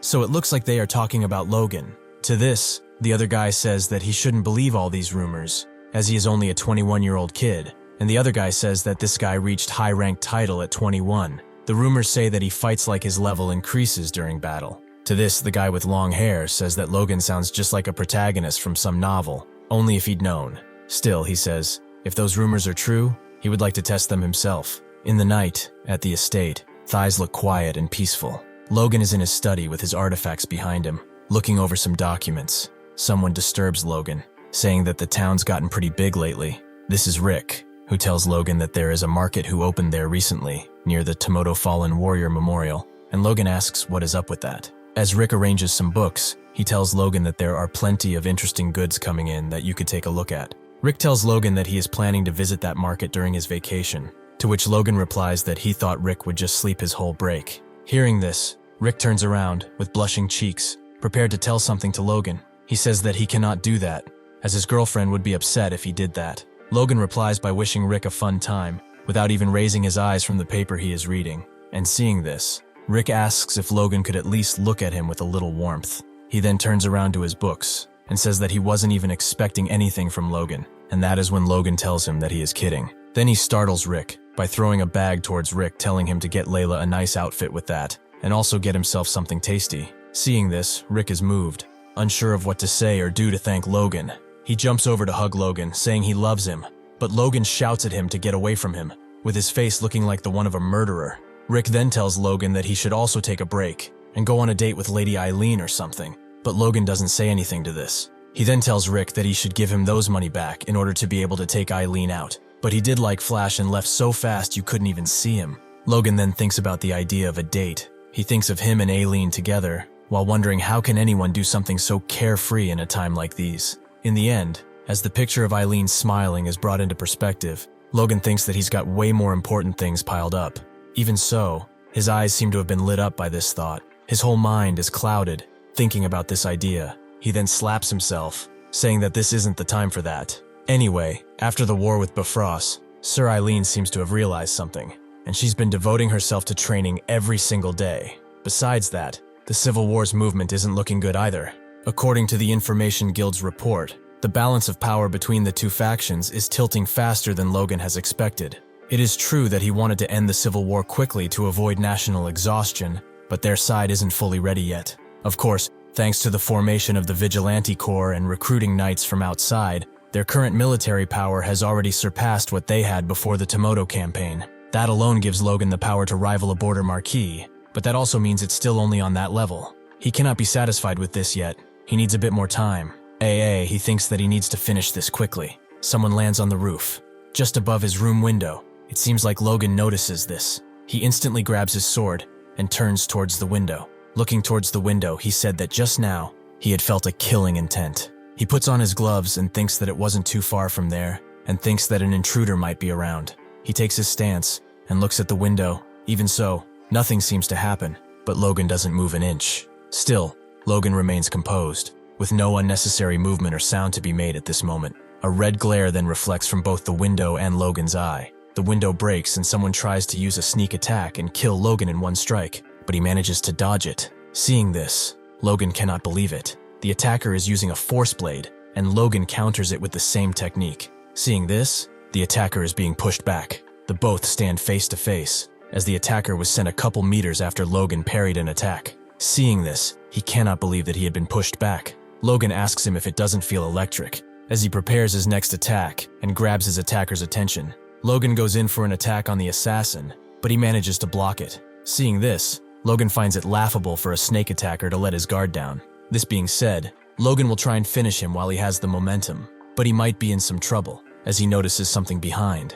Another attacker was prepared to take Logan down, coming from behind him. Seeing this, Logan was taken by surprise, not expecting there to be another one. The attacker strikes, and rubble flies all around. Even so, it looks like he didn't manage to touch Logan. It appears like they are the guys from the bar, and the hooded man tells his man that they must take this seriously. Taking a better stance, Logan looks over at his attackers and says that by the looks of it, they are both high-ranking knights. Standing before them, Logan asks them if they really have no pride, ganging up on someone like him while wearing masks. To this, one of the men replies by saying that this is the price for defying that person. They then go on to attack Logan at the same time, shouting at him to die quietly. Hearing this, Logan thinks about the term that men used, that person. He uses his boots artifact and jumps over the two men in order to avoid their attacks. One of them looks at Logan and says that he is quick on his feet. Logan then prepares his attack, diving down with his sword forward towards the men. As he approaches the men, he infuses his sword with aura.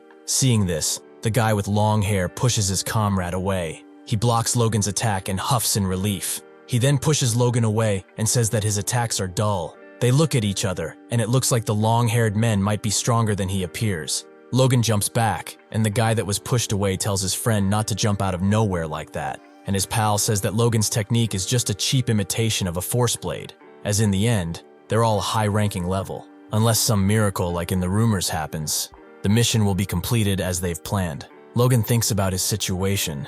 As for someone capable of commanding more than 2 high ranks, and with enough grudge to attempt an assassination on him, it can only logically be one person. That is, of course, Jordan Valtermine. This being said, those intruders are surely not the only ones. If others are attacking the entire estate, and even one more high rank is there, things might be bad for him. And it seems like this really is the case, as inside another room, someone's blade is dripping blood on the floor. Seeing this, Marianne realizes that he has been hit. He is Patrick, placing a hand over his hurt shoulder. As he looks towards his attacker, he curses the name of Valtermine, asking how he could dare something like this. Through Logan's broken window, you can see the attackers preparing their next strike. One of them plants his feet behind and prepares to jump. He leaps high into the air and places his sword behind his back. He then unleashes a powerful attack towards Logan, a long-range aura blade. Seeing this, Logan realizes that his opponent can extend his attacks. In the last second, Logan manages to react. As the attack comes close to his face, he gets down, with the blade passing mere inches above his head. With this, the attackers might have given him a new haircut. The impact of the attack then makes Logan fall on his back. He gets back up, and looking at his attacker, he says that his swordsmanship and techniques are quite textbook. But for his ability to freely change the reach of the force, Bald is a nuisance. Logan then wants to speak about the other attacker, but he should be quick, as a blade is approaching him from above. Logan notices this, and needs to come up with a strategy fast. Even in the last second, Logan once again barely manages to dodge the attack, but this time, with the cost of a shoulder injury, the attacker falls back, as Logan barely manages to stand upwards. Seeing this, the silver-haired attacker smiles. Looking at him, Logan thinks that he appears from the darkness like a ghost, and disappears again, as if melting back into the dark, which Logan finds to be a bizarre attack. This top-tier force user with an assassin's background reminds him of the ghosts from the Empire, of which he has only heard of in his past life. Once again, Logan feels a sharp pain. It seems that his leg has also been wounded. It looks like the other attacker is just as fast as his comrade, and Logan thinks that this is no time to be distracted.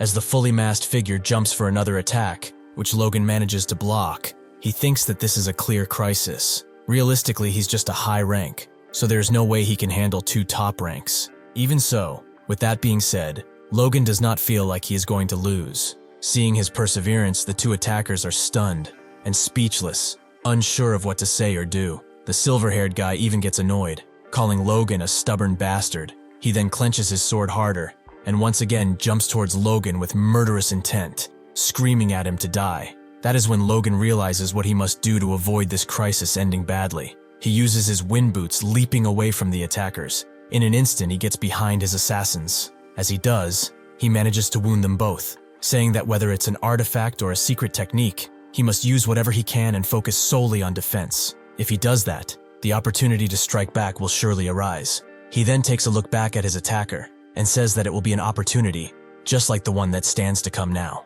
It appears that his opponents are overheating. They're forcing out power beyond their limits, not thinking of the aftermath. As the man attacks Logan with a powerful technique which engulfs the entire room, Logan says that they are also desperate. Logan, however, manages to parry most of his opponent's attacks. As he does so, he thinks that with just one clean hit, he would be dead. His feet are clearly being pushed back. Clenching his sword harder, Logan says that each blow is overwhelming and that if he keeps blocking them directly, his body won't hold up.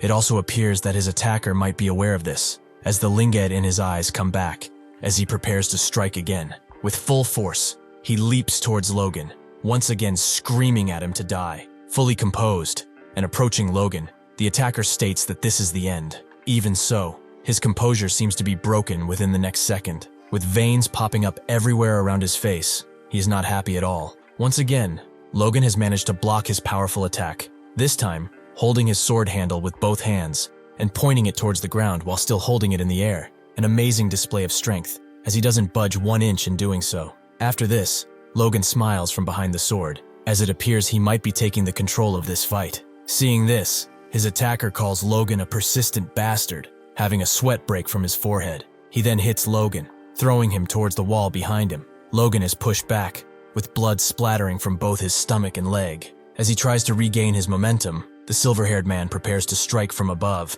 informing Logan that his insolence ends there. As he prepares to lend his attack, the silver-haired man mocks Logan, saying there is now someone like him has managed to defeat Bifrost's twin blades. He has seen plenty of brats crushed by their own inflated reputations. The man says that Logan has held out well, but there is no way he can withstand the next blow. In the end, he is just one of those brats, or so he thinks. As next, Logan opens his eyes, and something feels different in his aura, and in his eyes. Seeing this, even the attacker seems stunned. Logan's sword is moving. It's moving beyond conscious thought. Logan is not fighting with his head anymore, but with his body. That is when Logan unleashes an attack so powerful and fast, none of the attackers expected. Seeing this, the silver-haired man can only think of the rumors he has heard about beforehand. According to them, Logan was someone that seemed to rise in level as he fought, but he didn't believe those rumors. This is what brought upon him his demise, as Logan lets go of his conscious thought and unnecessary movements, preparing to fight solely with his spirit. The next day, it seems that a council has been made to discuss the events of the night. A council formed of Heinkel, Philip, Dwayne, and Clayton. It seems that their investigation of the events that took place last night revealed there were 13 intruders in total, and that all of them have been killed. Heinkel then asks what are the casualties, and Logan says that on their side, they have 5 dead soldiers, 12 injured, and to Logan's distress, 1 more, that one being Patrick. It seems that he was gravely wounded protecting Logan's mother, and she seems to only stay by his side as he is being treated by doctors. All of this being said,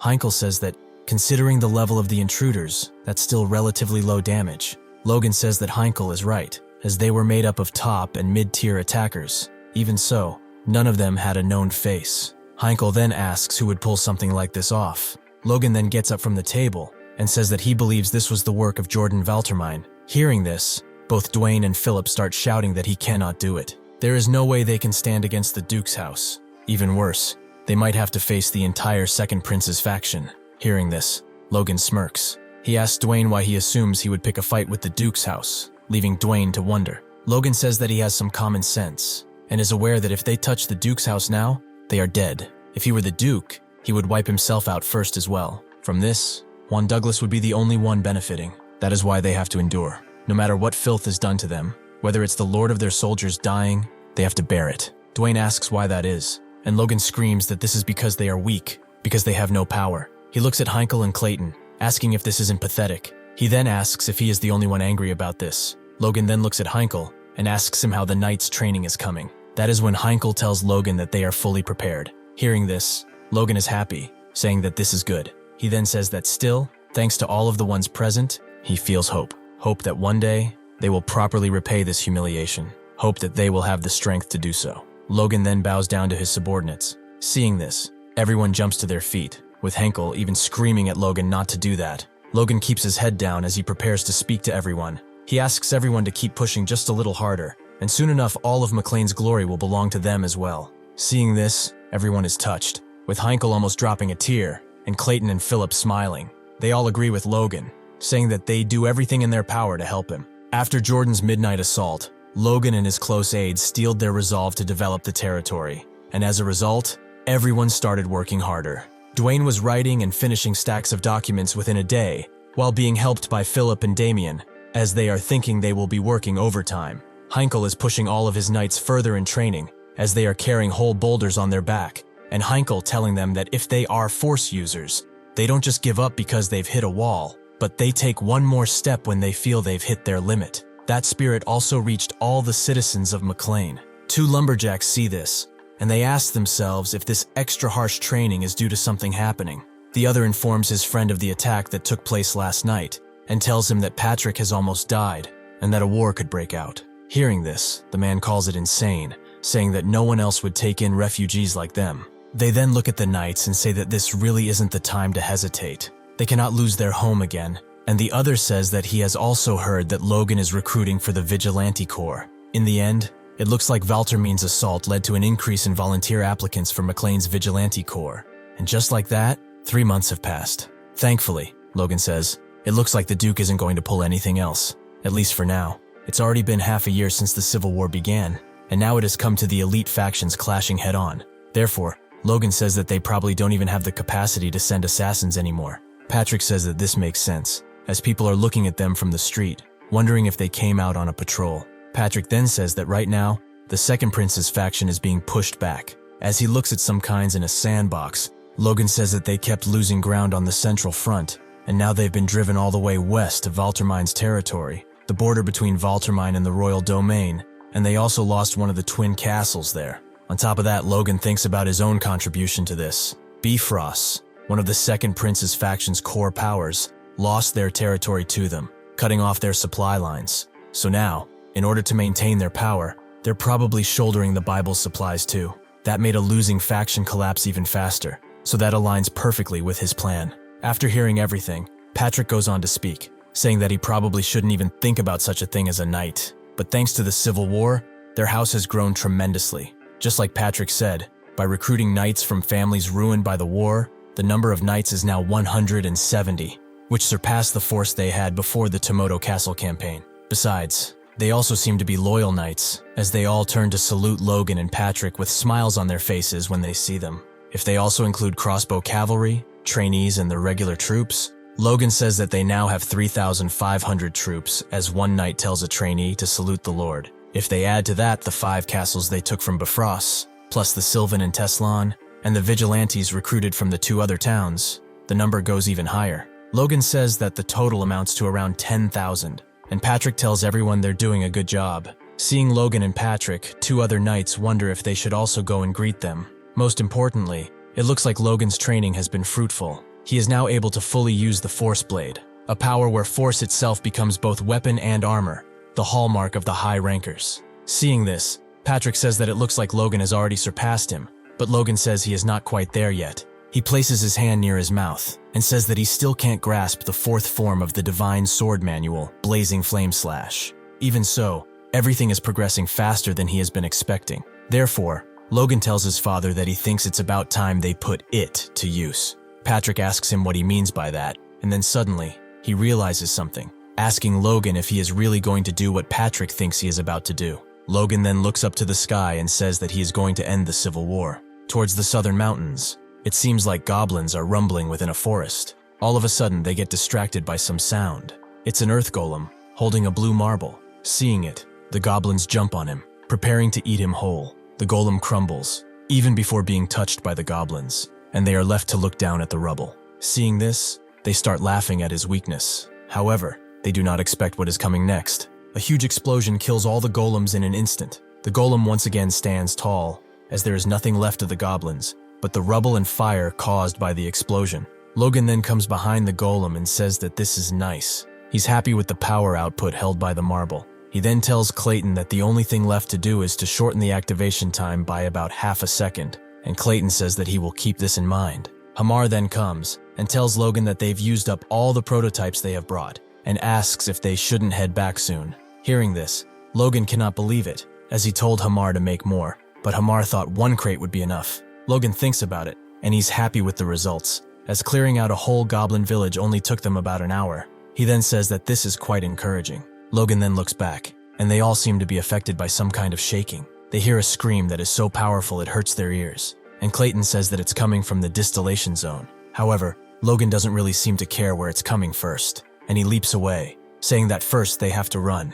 Somewhere safe, all three of them catch their breath in the shade of some trees. Clayton asks what that thing was, and Logan says that he has no idea, but that the sound of the bomb must have awakened the local predator. Logan then takes a look towards the place where they fled from. He says that the deep regions of the southern mountains are famous across the continent for being a demonic zone. Clayton and Hamar seem to still be on guard as Logan huffs and tells them that they've done a great job.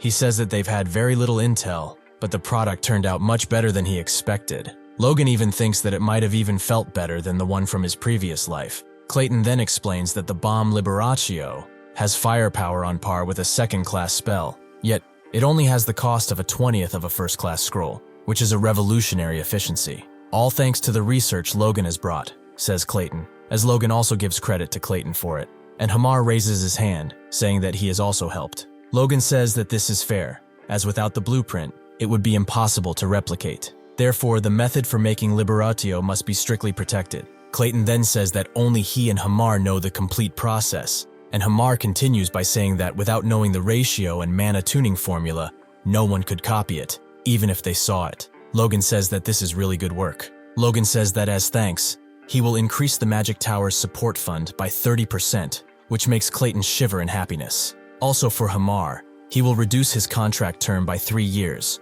which Hamar cannot believe. However, Logan also continues by saying that if the formula leaks, all of this will be void, and Clayton and Hamar seem to be okay with this. Hamar even swearing on his life that he will keep it a secret. Clayton then says that since the mood's right, this is a good time to show Logan something else. As they were developing Liberatio, they also tried making something else as well. Clayton and Hammer are calling it Rapid Fire Crossbow Artifact Edition. Seeing this, Logan is left speechless. He cannot believe they've developed an artifact version of the crossbow. Next, it appears like Clayton has conjured a much bigger golem for Logan to try his new toy on. He points his new crossbow towards the golem and prepares to shoot. The crossbow releases several shots one after another within a second. The firepower is so great the golem is brought down and engulfed by flames instantly. Logan is amazed by what the crossbow can do, and Hamar asks if it's okay for the golem to be shut down like that, and Clayton says that he is just a clay doll, so he doesn't feel anything.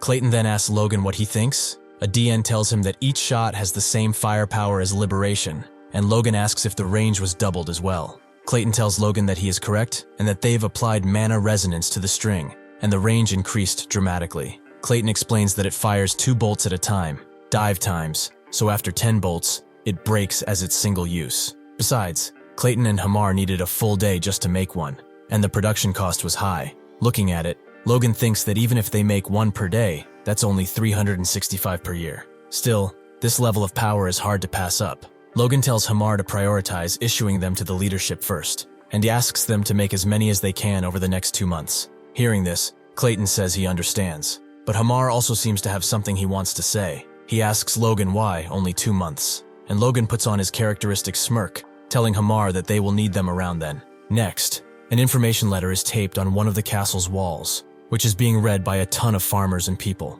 The letter informs them that Tomoto Castle's McLain Territory's second town has been finished, and that anyone who wants can move in. Reading this, one of the farmers says that he is living fine there and wonders what he would move, and someone else says that those who move will be given a new house and farmland. Hearing this, people are somewhat skeptical. One person from the Sylvan Castle McLain Territory even says that he is not really feeling it. Ever since the Lord changed, Sylvan's been way more livable. He says, so who would go through the trouble of leaving their home? All of a sudden, a man from the back of the ground leaps high and says that he will do so. Him and another couple of men say that they will take on that hardship. They say that their hometown is already destroyed, and that they are giving out free homes and farmland, asking when else are they going to get a change like this. The man from before looks at them, not sure what they are about, and someone explains to him that they are war refugees. So the man that leaped forward tells all the refugees to go, and they leave towards the new town. Logan places a totem on the map, symbolizing the place where the new town is.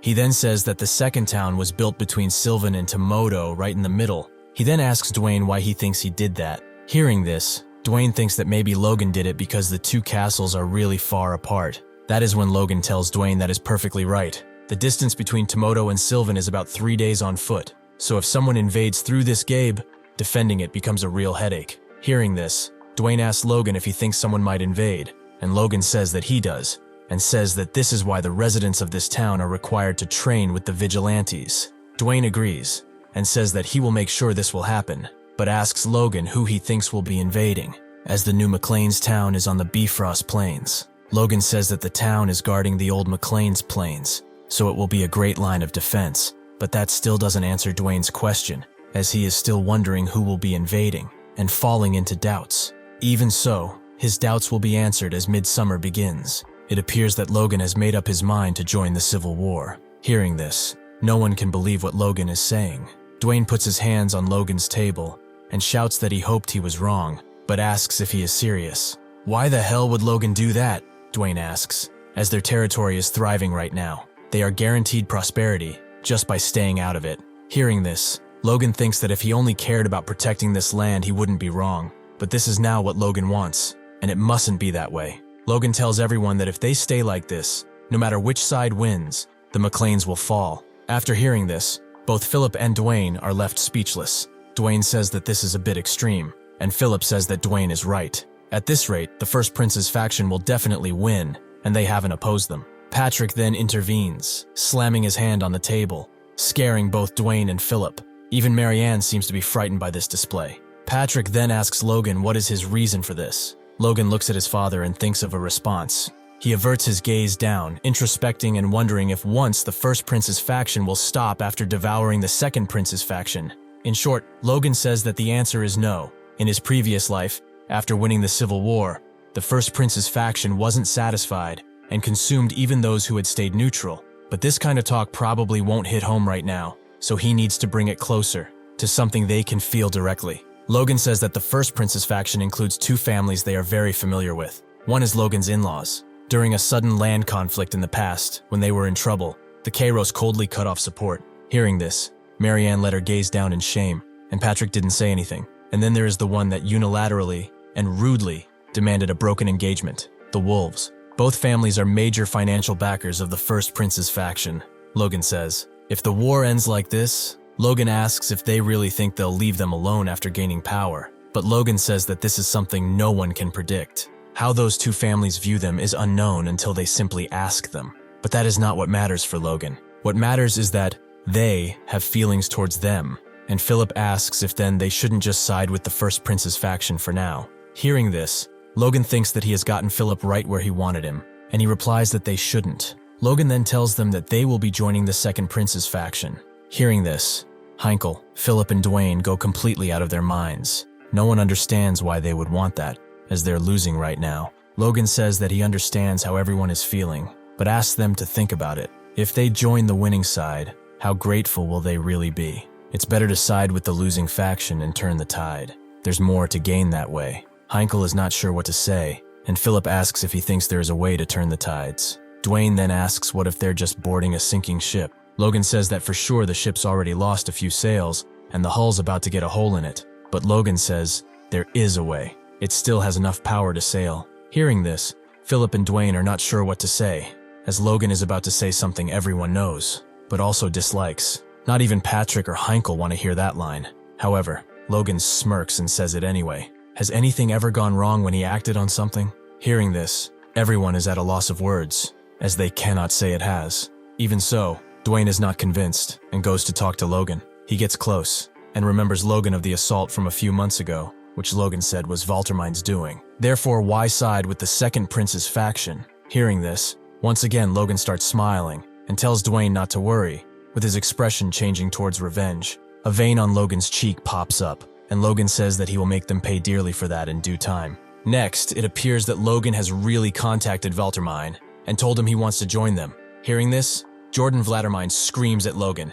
asking if he is out of his mind. Hearing this, Logan smiles and says he figured it might sound that way. Logan then says that if Valtermine is against it, they have no issue joining the First Prince's faction instead. Hearing this, Valtermine goes mad, with his eyes starting to open wide and his veins popping up, as Logan asks him if he is really going to turn them down, addressing him as Excellency.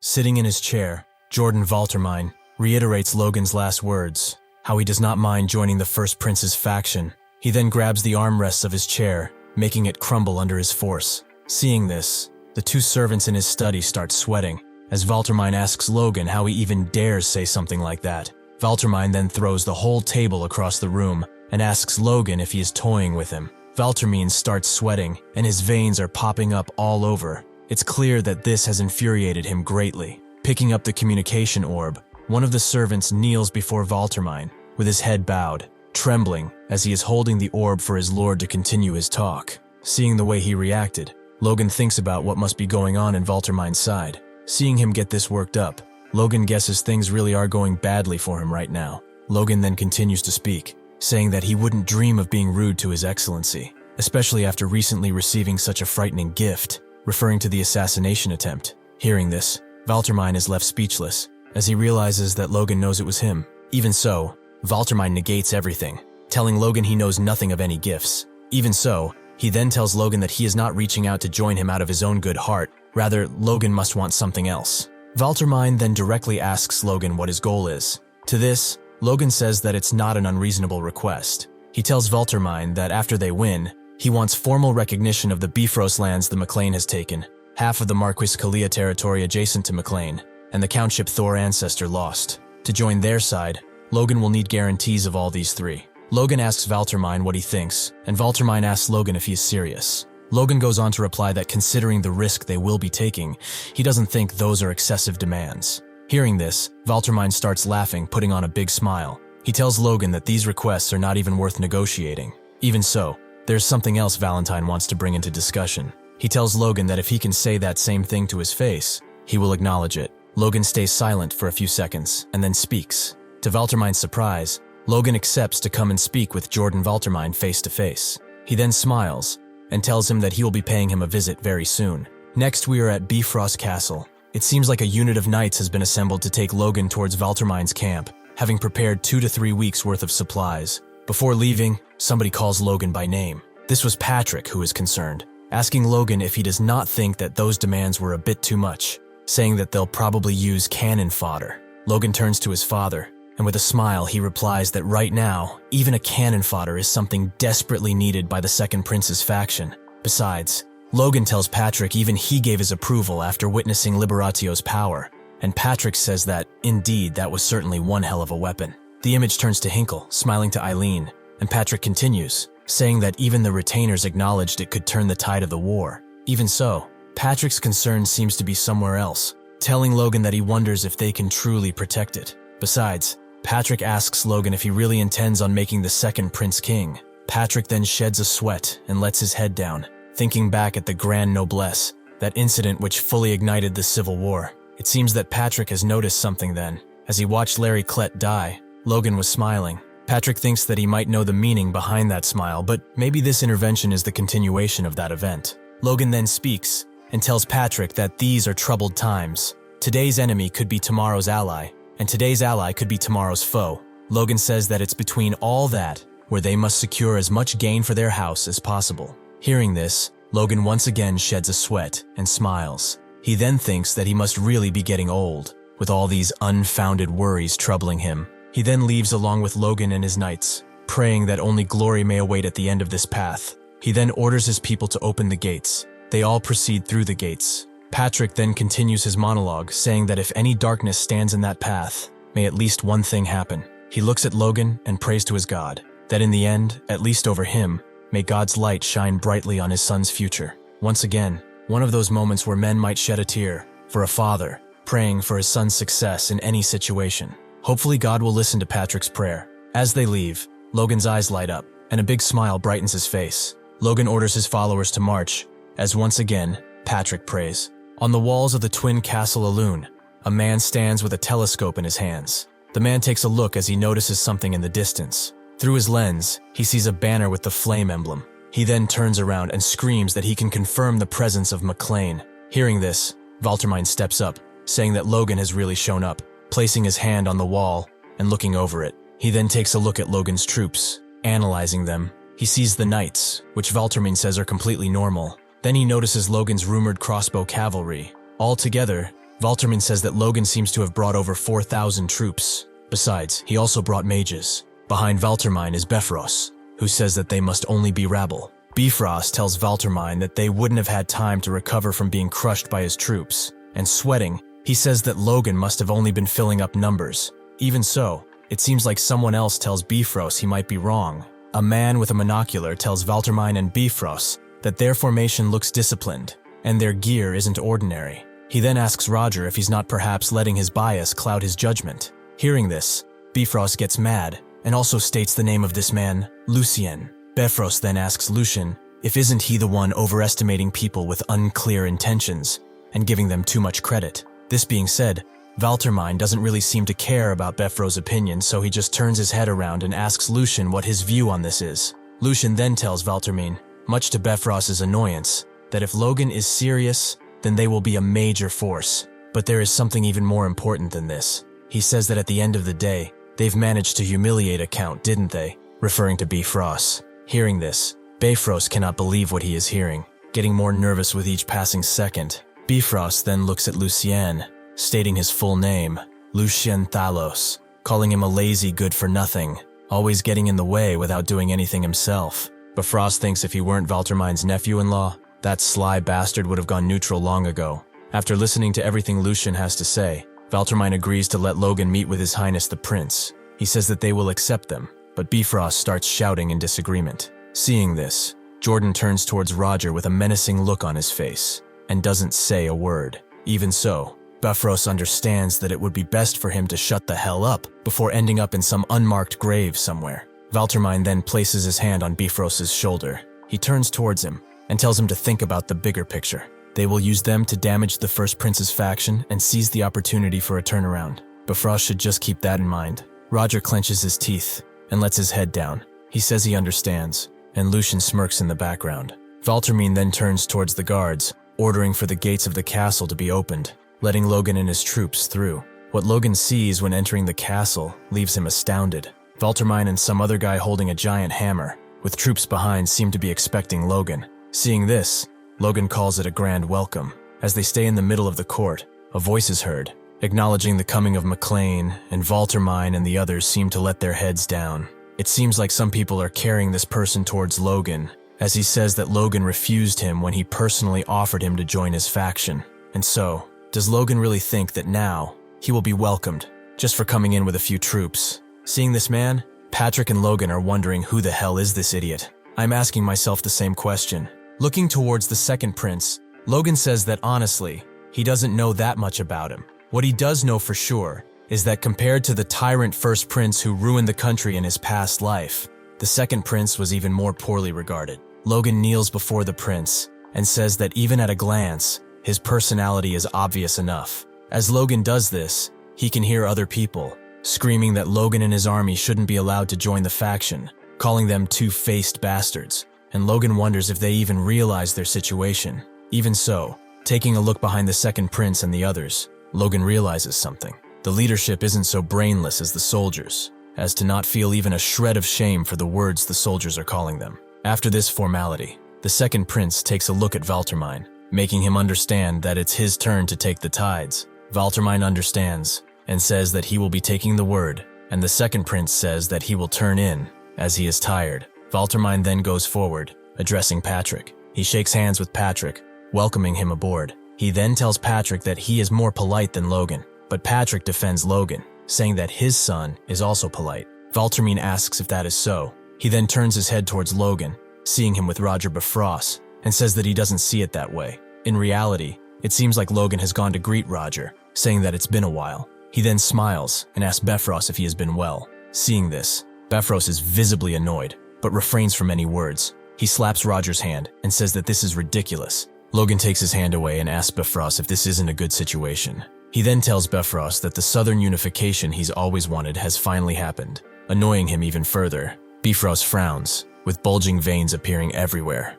Roger starts trembling in fury, asking Logan if he really has the nerve to speak with him right now, and Logan thinks that he only wanted to tease him a bit, but that his reaction was priceless. Looking towards Bifrost, Logan thinks that if he pushes him a little further, the Count might attack him right there. If that happens, Logan thinks that he could just kill him in self-defense. This, however, will not happen, as the Moon Knight appears and asks Bifrost to restrain himself, addressing him as Excellency. He then insults Logan, saying that if you get too close to shit, then you will just end up stinking. Yet Logan only continues smiling, thinking that this was all a waste. Roger takes his knight's advice and leaves the matter as it is, but at the same time, tells Logan that he will be closely watching him. He then leaves, turning his back on Logan. Currently, the Elune Castle together with its neighbor, Allen Castle, are the twin castles that once belonged to the Duke of Valtermain. Their names come from 1,000 years ago, named after 2 moons lost in the mythical age. Back then, the orc hordes had taken root in the southern plains, and these castles were fortresses to protect human lands. Unfortunately, however, with the beauty of their ancestral legacy lost, the twin castles have become battlegrounds for a horrible civil war. In the war room, it seems that Valtermain and everyone else is preparing an attack. Logan thinks that this war is a war not for land, but for the throne. So no matter how it's done, if they defeat the rival prince, it all ends. Yet, Logan thinks, neither heir to the throne is the kind to sacrifice himself to end the war. If left alone, like in Logan's past, the civil war will rip the nation out by its roots. These strategy meetings are pointless. Thus, Logan thinks that the only thing they must do is kill the ones who need to die and end the war. As Logan wants to say what will come next, Jordan Valtermain interrupts his thought and says what their strategy will be. It looks like Valtermain wants for the McLain forces to strike the enemy from behind, a decision which Logan doesn't seem to like. Logan turns his head towards Valtermain in disbelief. It might be pointless, however, as by their looks, it's clear that everyone is also against him. Logan, however, sees something strange. One soldier stares at him with a strangely unreadable face, which Logan thinks might be hostility, or rather, curiosity. This is, of course, Lucian. Seeing this guy, Logan wonders what has happened to him in his past life. While Logan thinks about this, Valtermain notes the fact that Logan didn't respond, and asks him if he refuses to abide by his plan. Valtermain then asks Logan if he should summon his father, Baron McLain, who gave him full authority in the matter, and Logan says that this will be unnecessary. Logan reiterates what Valtermain has said, posing it as a question, if he wants for Logan and his troops to strike the rear, and Valtermain says that he is correct. Valtermain then tells Logan that the enemy and them already know each other's elites, so the only variable left is the McLain house. Therefore, Logan's side must create the opening, but it seems like Logan thinks about something else, that being the fact that Valtermain is sending the McLain house to die with this order. How on earth is Valtermain expecting to flank a battlefield with over 50,000 troops when he only has 5,000 troops? Logan then thinks that Bifrost will be grinning ear to ear after hearing this, which he already is. Logan opens his mouth, thinking about Valtermain's proposal and preparing to reply to him. It appears much to Valtermain's surprise, and to ours, after what he's just said, he will comply. No one in the room can believe this. Lucian seems to be the only one expecting this. Logan then asks if he should plan the operation himself, and Valtermain prepares to make a fist. He does so, and tells Logan that he grants him the permission to do so. Standing at the head of the war table with Bifrost next to him, Valtermain is thinking, if the McLains would have refused, he was planning to split up their forces and strip them of command, and legally seize those infamous crossbows. If they refused even that, he would have had them lead the charge at the front lines. This being said, Valtermain thinks that Logan clearly has some trick up his sleeve. He then asks Bifrost what he thinks that is. Bifrost doesn't know what to answer, but thinks that these are the same guys who kept defying expectations and even took his land, so you cannot assume anything when it comes to them. Seeing this lack of reply, Valtermain, while preparing to drink from a glass, says that there is no need to overthink it. He says that if someone accepts a suicide mission without protest or hesitation, then unless he is an idiot, there must be something else. Lucian, who was actually the one placing the glass in front of Valtermain, says that it's confidence.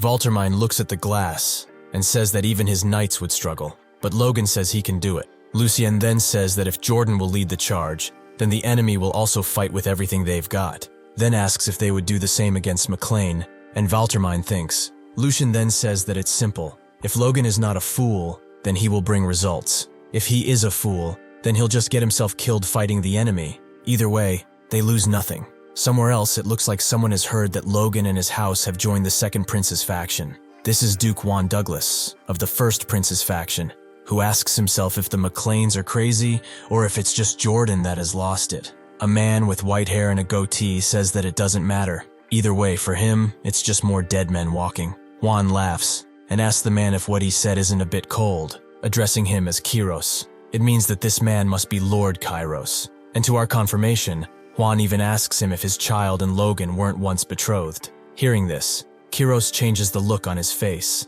and says that it was a bond which ended long ago. Next, the castle's gates are opening. Soldiers on horses are rushing through them. For a time, both factions focused on assassination rather than full-scale war. The war, which had seemed to enter a ceasefire, was reignited by the struggling Second Prince's faction. On the battlefield, it looks like Logan, Patrick, and others are advancing with their troops. Patrick says that seeing it like this, it really is a massive army. Even after months of battle, they still have nearly 1,000 knights and are maintaining a force of 50,000 in total. This being said, Logan says that the enemy won't be easy either. Under the command of the frost sorcerer Juan Douglas, there's a mage corps 100 strong.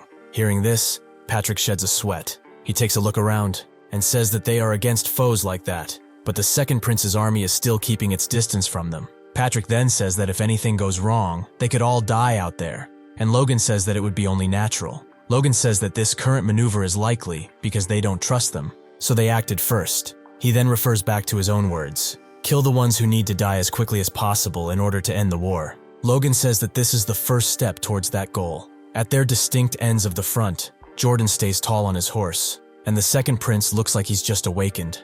At the other end, Juan Douglas does the same, while the First Prince eats something in his chair. This is when Jordan gives the command for his troops to charge forward. The soldier sounds his horn, and horses start to rile up.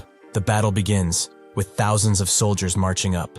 Seeing this, Patrick realizes that he also must command his troops. He turns his head and tells everyone to move. The McLain's banner stands tall as they are advancing. Fast and steady, they are approaching the battlefield. Looking over the troops, the Second Prince tells Jordan that they've humiliated them at their first meeting and dumped a ridiculous mission on them. So he asks Jordan if he thinks that they will mobilize. Hearing this, Jordan is not sure what to reply. Yet, as Logan strolls through the battlefield, he simply says that they'll have to wait and see, as they will soon find out if they are serious or not. Lucian, however, seems to be sure of it, much to Bifrost's displeasure. It seems like Juan also got the word that the McLain forces are circling around. Hearing this, he says that those lunatics really must have lost their minds. A soldier says that they must think that war is just a game of toy soldiers. A flag is then raised, with a blue kind of cross. One of the knights informs Juan that the House of Terran Zahid offered to intercept them, but Juan tells him to leave this one to the House Wolves. He says that they've made some bold claims before, so he should better show results. And indeed, it seems like Kairos and his troops are prepared to face Logan. It seems like Kairos is remembering something.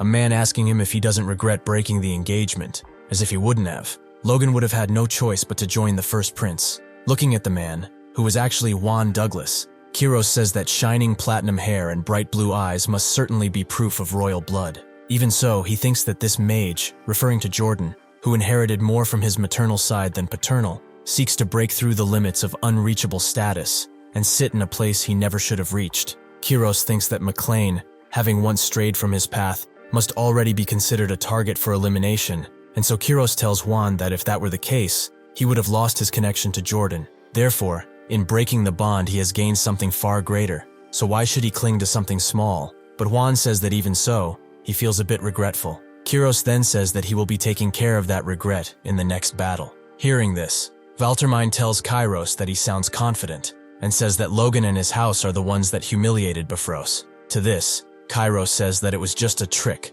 and that the trump card is already where it's supposed to be, in the hands of his family. It looks like Kairos has got a crossbow. Suddenly, he is disturbed by a noise. A soldier with a telescope informs him that Logan and his troops are approximately 800 meters away. They can see the McLain banner, and Logan at the head of his army. Seeing them, Kairos thinks that if only they would have faced a different border count instead, maybe Logan would have also had a fighting chance. Crows then gives his troops the order to charge. He tells his people to use the new weapons and wipe them out. Kairos's people are charging for the battlefield. With this, Kairos tries to time his attack. Thinking of when to give the order, he waits and waits as he gets closer to Logan. He needs to close just a little more distance before the crossbows are in range. Kairos thinks that he is going to ruin Logan with his own creation. He smirks, mocking Patrick inside, apologizing to him.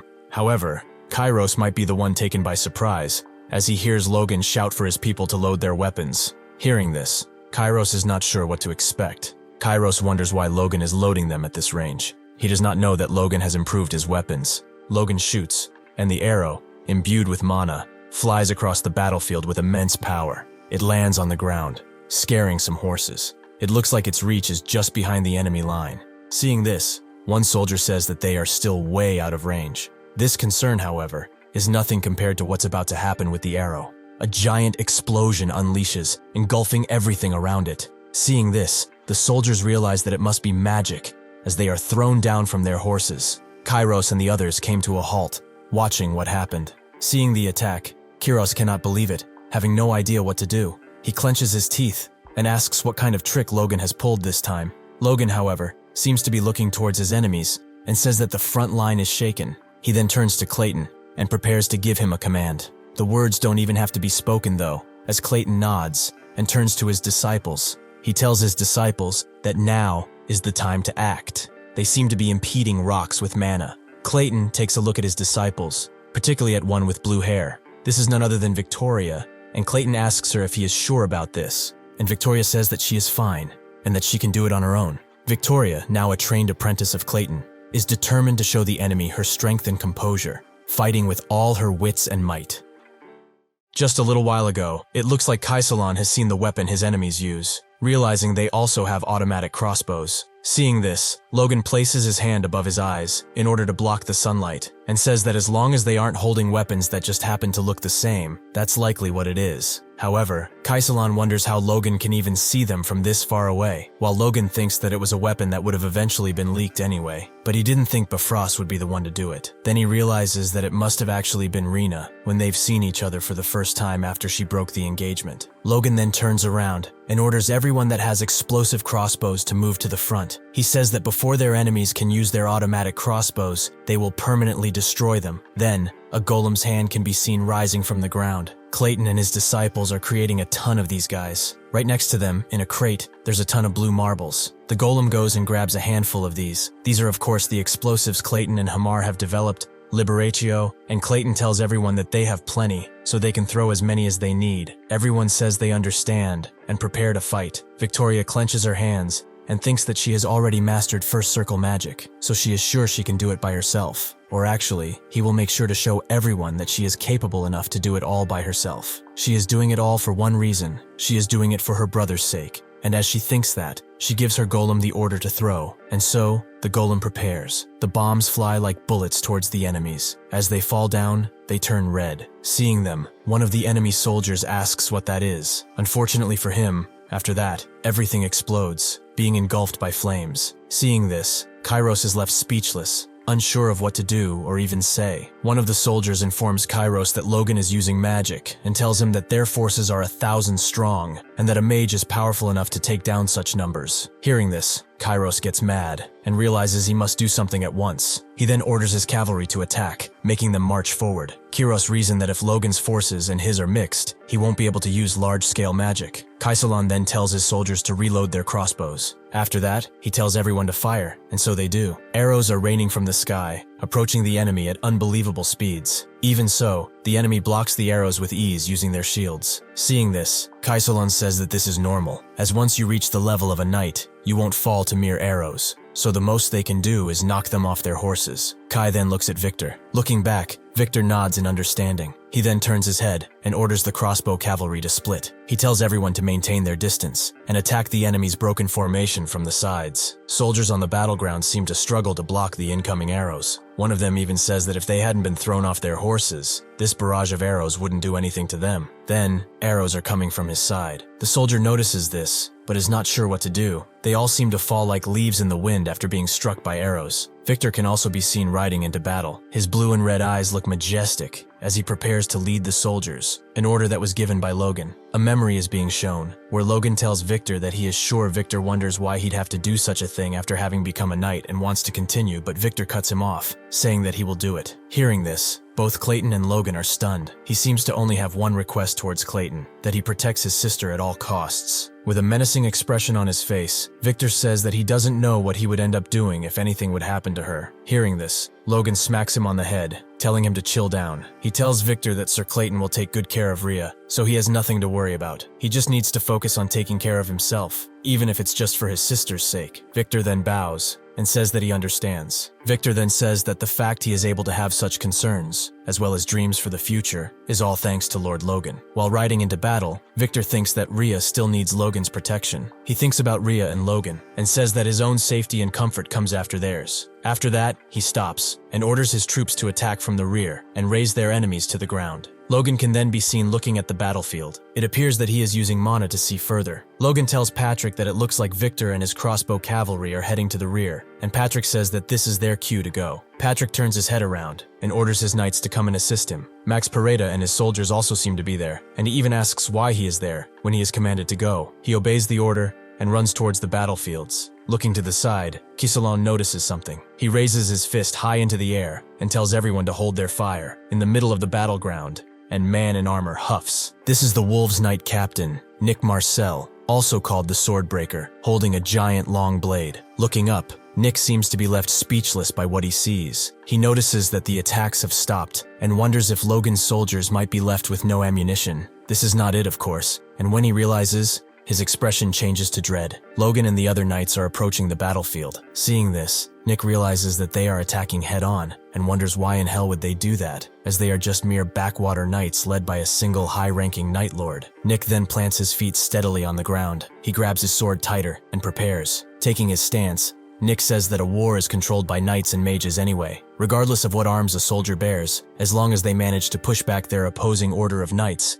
they can regain their chances at victory. As Logan and the other approach, Nick imbues his sword with mana. He goes to attack Logan while he shouts at him to die. Sudden why, his sword crumbles under the pressure of the force, turning into bits. He swings his sword, and the shards from the blade are all flying towards Logan and his crew. Seeing this, Logan wonders if Nick has purposefully broken his sword and used force on the fragments, saying that this must be the reason for which he was being so careful with it, as it was only a one-time use. Suddenly, Logan slams his leg forward on his footrest. He leaps high into the air while gripping Lux in his right hand. He imbues his sword with mana and says that crossbows aren't his only ace. Then he slams the ground with every inch of his power, making earth shatter beneath his feet. Seeing this, it looks like Nick was carrying more swords, and he manages to pull one out before Logan's attack hits. He blocks Logan's attack while he is being pushed back. Nick smiles and thinks he has managed to block it and that he is out of danger. Unfortunately for him, it looks like he was wrong, and Logan's attack is concentrated in a single spot of his sword, like the tip of a drill on a wall. Logan breaks Nick's sword, and Nick can only look at the sword coming towards his eyes. He tries to dodge the attack, but it ends up piercing through his chest entirely. Logan then comes in for the kill, as now, Nick's guard is broken for good. Logan attacks, and this time there is no way Nick does anything against this powerful swing. Blood splatters on Logan's cheek, coming from Nick's neck. Nick's body is left on the ground, and his head seems to be rolling away from it. Logan stands tall and shouts for everyone to hear that he has taken down the enemy knight captain. Hearing this, Kairos is scared shitless, wondering how this could even be possible. Looking around the battlefield, Logan thinks that in such a brief clash, they have suffered more losses than in half a year of civil war. Seeing the situation he is in, Kairos wonders what he should do next. He turns towards his troops and tells everyone to retreat and fall back. With this, the soldiers turn their flag around. They run as fast as they can away from the battlefield. Kairos the coward seems to be the first one in line. As he runs away, he thinks that he won't bleed his forces today just to slow the enemy down. He then looks at his crossbow. He tries to take it in his hand, but it slips. The weapon he has fought so much to obtain is now lost. Logan is left standing in the middle of the battlefield. He shouts for his troops not to pursue Kairos, but to regroup and reorganize. Logan looks at Kairos running away, thinking that they fell back the moment their front collapsed. Looking around, he thinks that still they've got their knight's commander, and that they won't be able to stop them now. And it looks like Patrick has also taken down 2 or 3 advanced knights as well. Heinkel comes to Logan, and he tells him that among their knights, they have 5 seriously wounded and 2 dead. And as for the soldiers, only around 100 were injured. He starts smiling and says that this is an overwhelming victory. Hearing Heinkel's praises, saying that it's amazing to pull off something like this against a border duke, Logan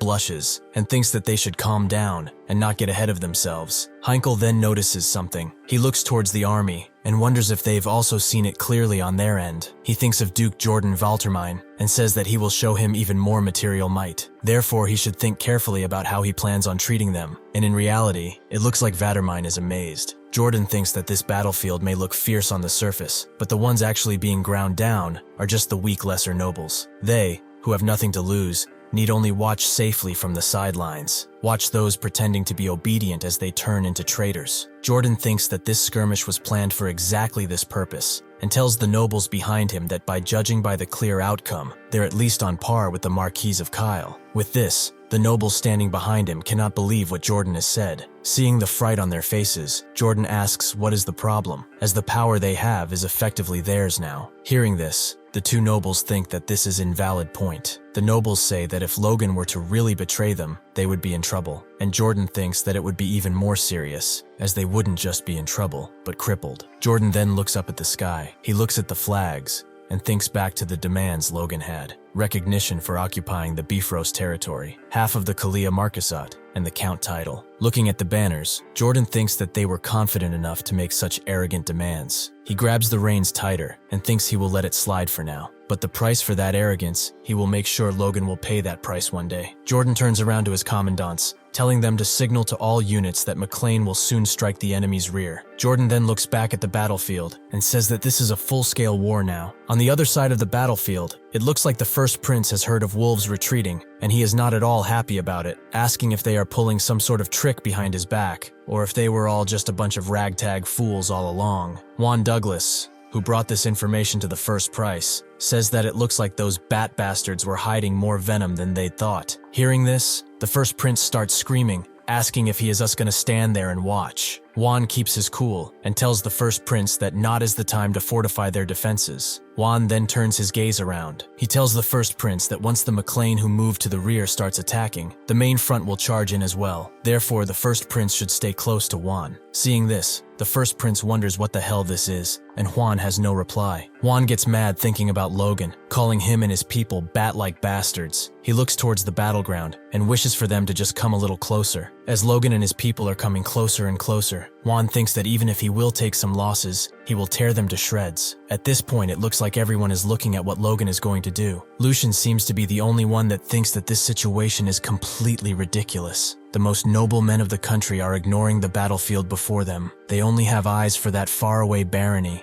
and say that this makes you wonder who this war is even for. The McLain troops are approaching faster and faster. Seeing what is happening, Juan can't even believe it. Jordan also wonders what in the hell Logan and his people are doing. It looks like Logan has decided to move away from the rear. Patrick asks Logan if they are really just gonna keep going, asking him what are they even going to say when they get back. Logan turns to his father and says that they probably never expected them to actually hit the rear in the first place, and that they've just wanted them to stir up some chaos and die off. Logan then takes a little piece of cloth and says that instead of joining that pointless death, they're going to do something that matters. He shows Patrick the piece of clothes, and Patrick asks Logan what he is planning. Logan smiles and tells Patrick that they are going to start looting empty houses. A week later, it looks like Juan and the first prince are staying inside a room, with the first prince eating some grapes. The first prince tells Juan that they've heard nothing about the McLain ever since that incident, and asks if they have vanished into thin air, as Juan is reading something from a piece of paper. Suddenly, a soldier rushes into the room. He smacks the door open and shouts that there is an emergency. Juan, annoyed, shouts at the soldier, asking what is all this ruckus in front of His Highness, and the soldier apologizes, but says that the matter is truly urgent. He goes near Juan and whispers something to him. Hearing this, Juan Douglas is completely stunned. Seeing his expression, the first prince asks what is the matter. Juan turns towards the prince and speaks the name of Turin Castle. This name seems like it's stirring up fear in the first prince's eyes, and Juan continues and says that actually it's not just Turin Castle, but also Alston and Firenze. Juan, sweating, tells the first prince something that no sovereign would ever want to hear in a war. All their supply bases have been burned down, and the first prince is left speechless. Next, Logan is staying in front of one of these castles. Looking at the flames, he says that it burns well, as he holds a piece of paper in his hand. He looks down at it and says that it's a good thing they followed this route. Logan thinks back to Felix's child naming ceremony and thinks that he squeezed it out of Kairos Bastard, the Kairos' trade route. He is the biggest grain merchant in the country, so it was obvious the first prince's faction would be handling the supplies now. Logan huffs, and it looks like not even he can't believe it, as 3 castles in 1 week is truly impressive. He lets go of the piece of paper and says that the first prince's faction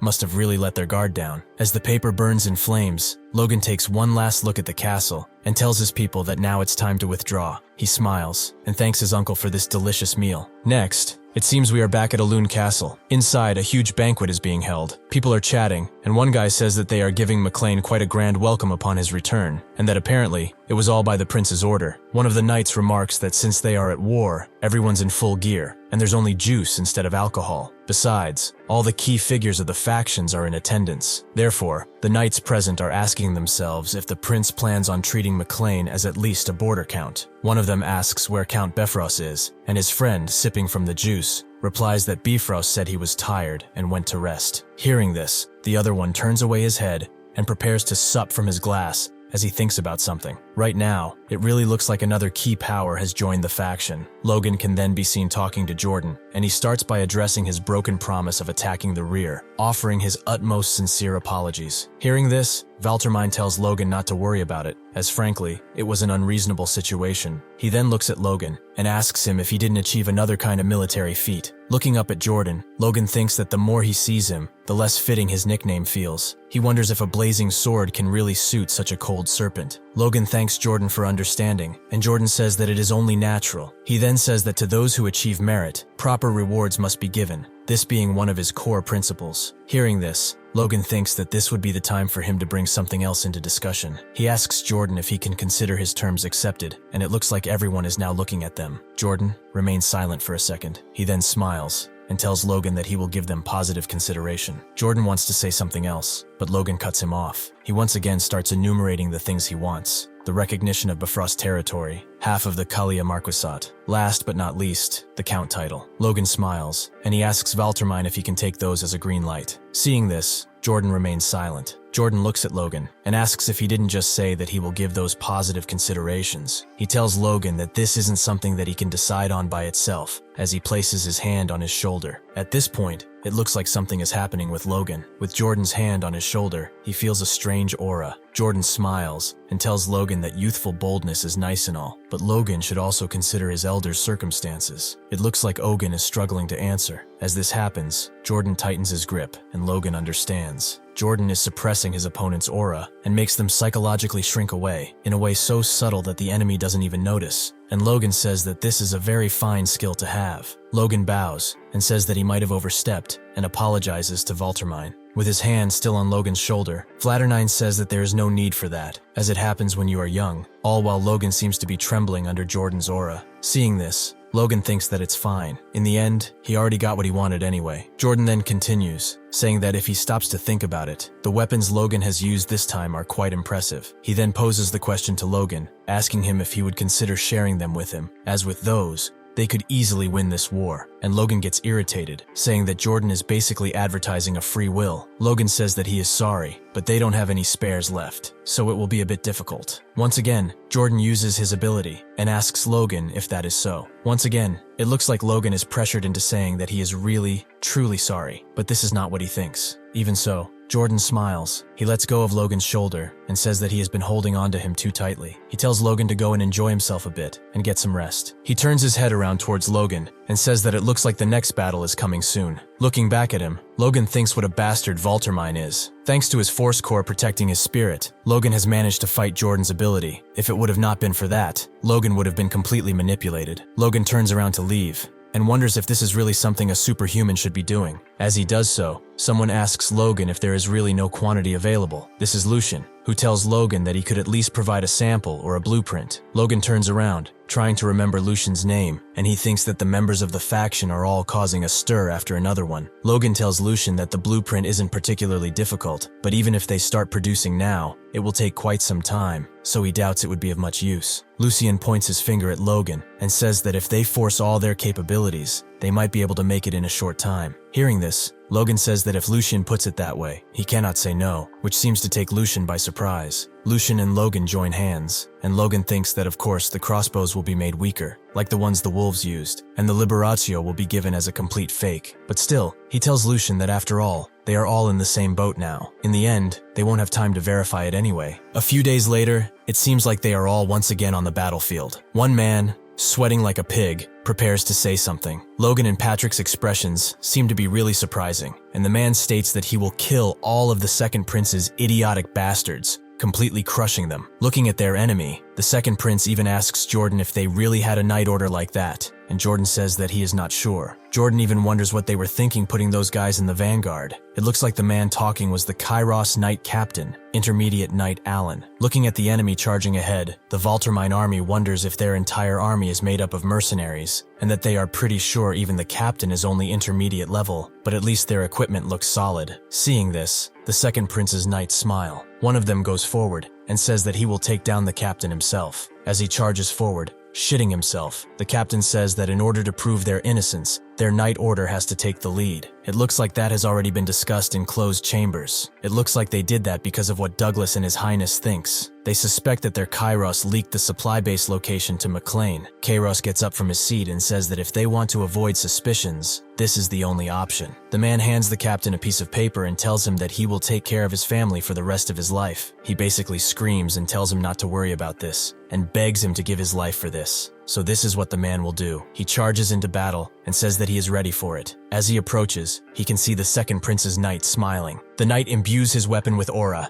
and he shouts at the Kairos captain to die. He then starts spearing the man away. As this happens, the captain activates the scroll he got from the man, which emits a blue spell. It looks like everyone and everything around it is being sucked into a black hole. The spell is quite powerful indeed. There is nothing that remains of the Wolves' Knight Captain. Seeing this, Logan and Patrick are stunned. Not even Jordan or the second prince can believe it. In reality, it looks like the enemy has used a cold scroll, and the knights are all freezing in an instant. This guy right here kinda looks like a White Walker. Looking at what just happened, Jordan, the second prince, and everyone around has their mouths wide open in disbelief. But Jordan's expression changes in the next second to one of fury, as all the knights that were close enough are imprisoned in a giant block of ice. Jordan can only curse Juan's name. Seeing what just happened, Logan tries to get a grasp of the situation, thinking that it could have been a chain explosion.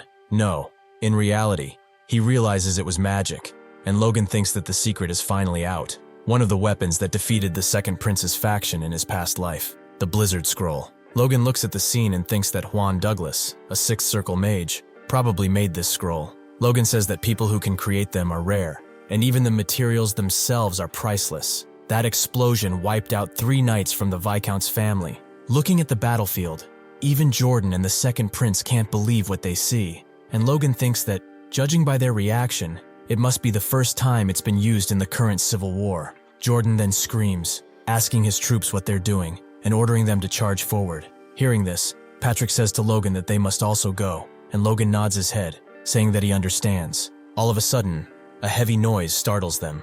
One knight is coming from behind the troops. As he approaches the battlefield, the soldiers are stunned to see him, and he tells everyone to make way. One of the soldiers recognizes this knight. This is no other than the half-giant Luther Kale. Seeing him, the soldiers tell each other to move aside and not say anything, as he will probably kill anyone who gets caught up in this situation. Another knight then appears, prepared to take Luther on.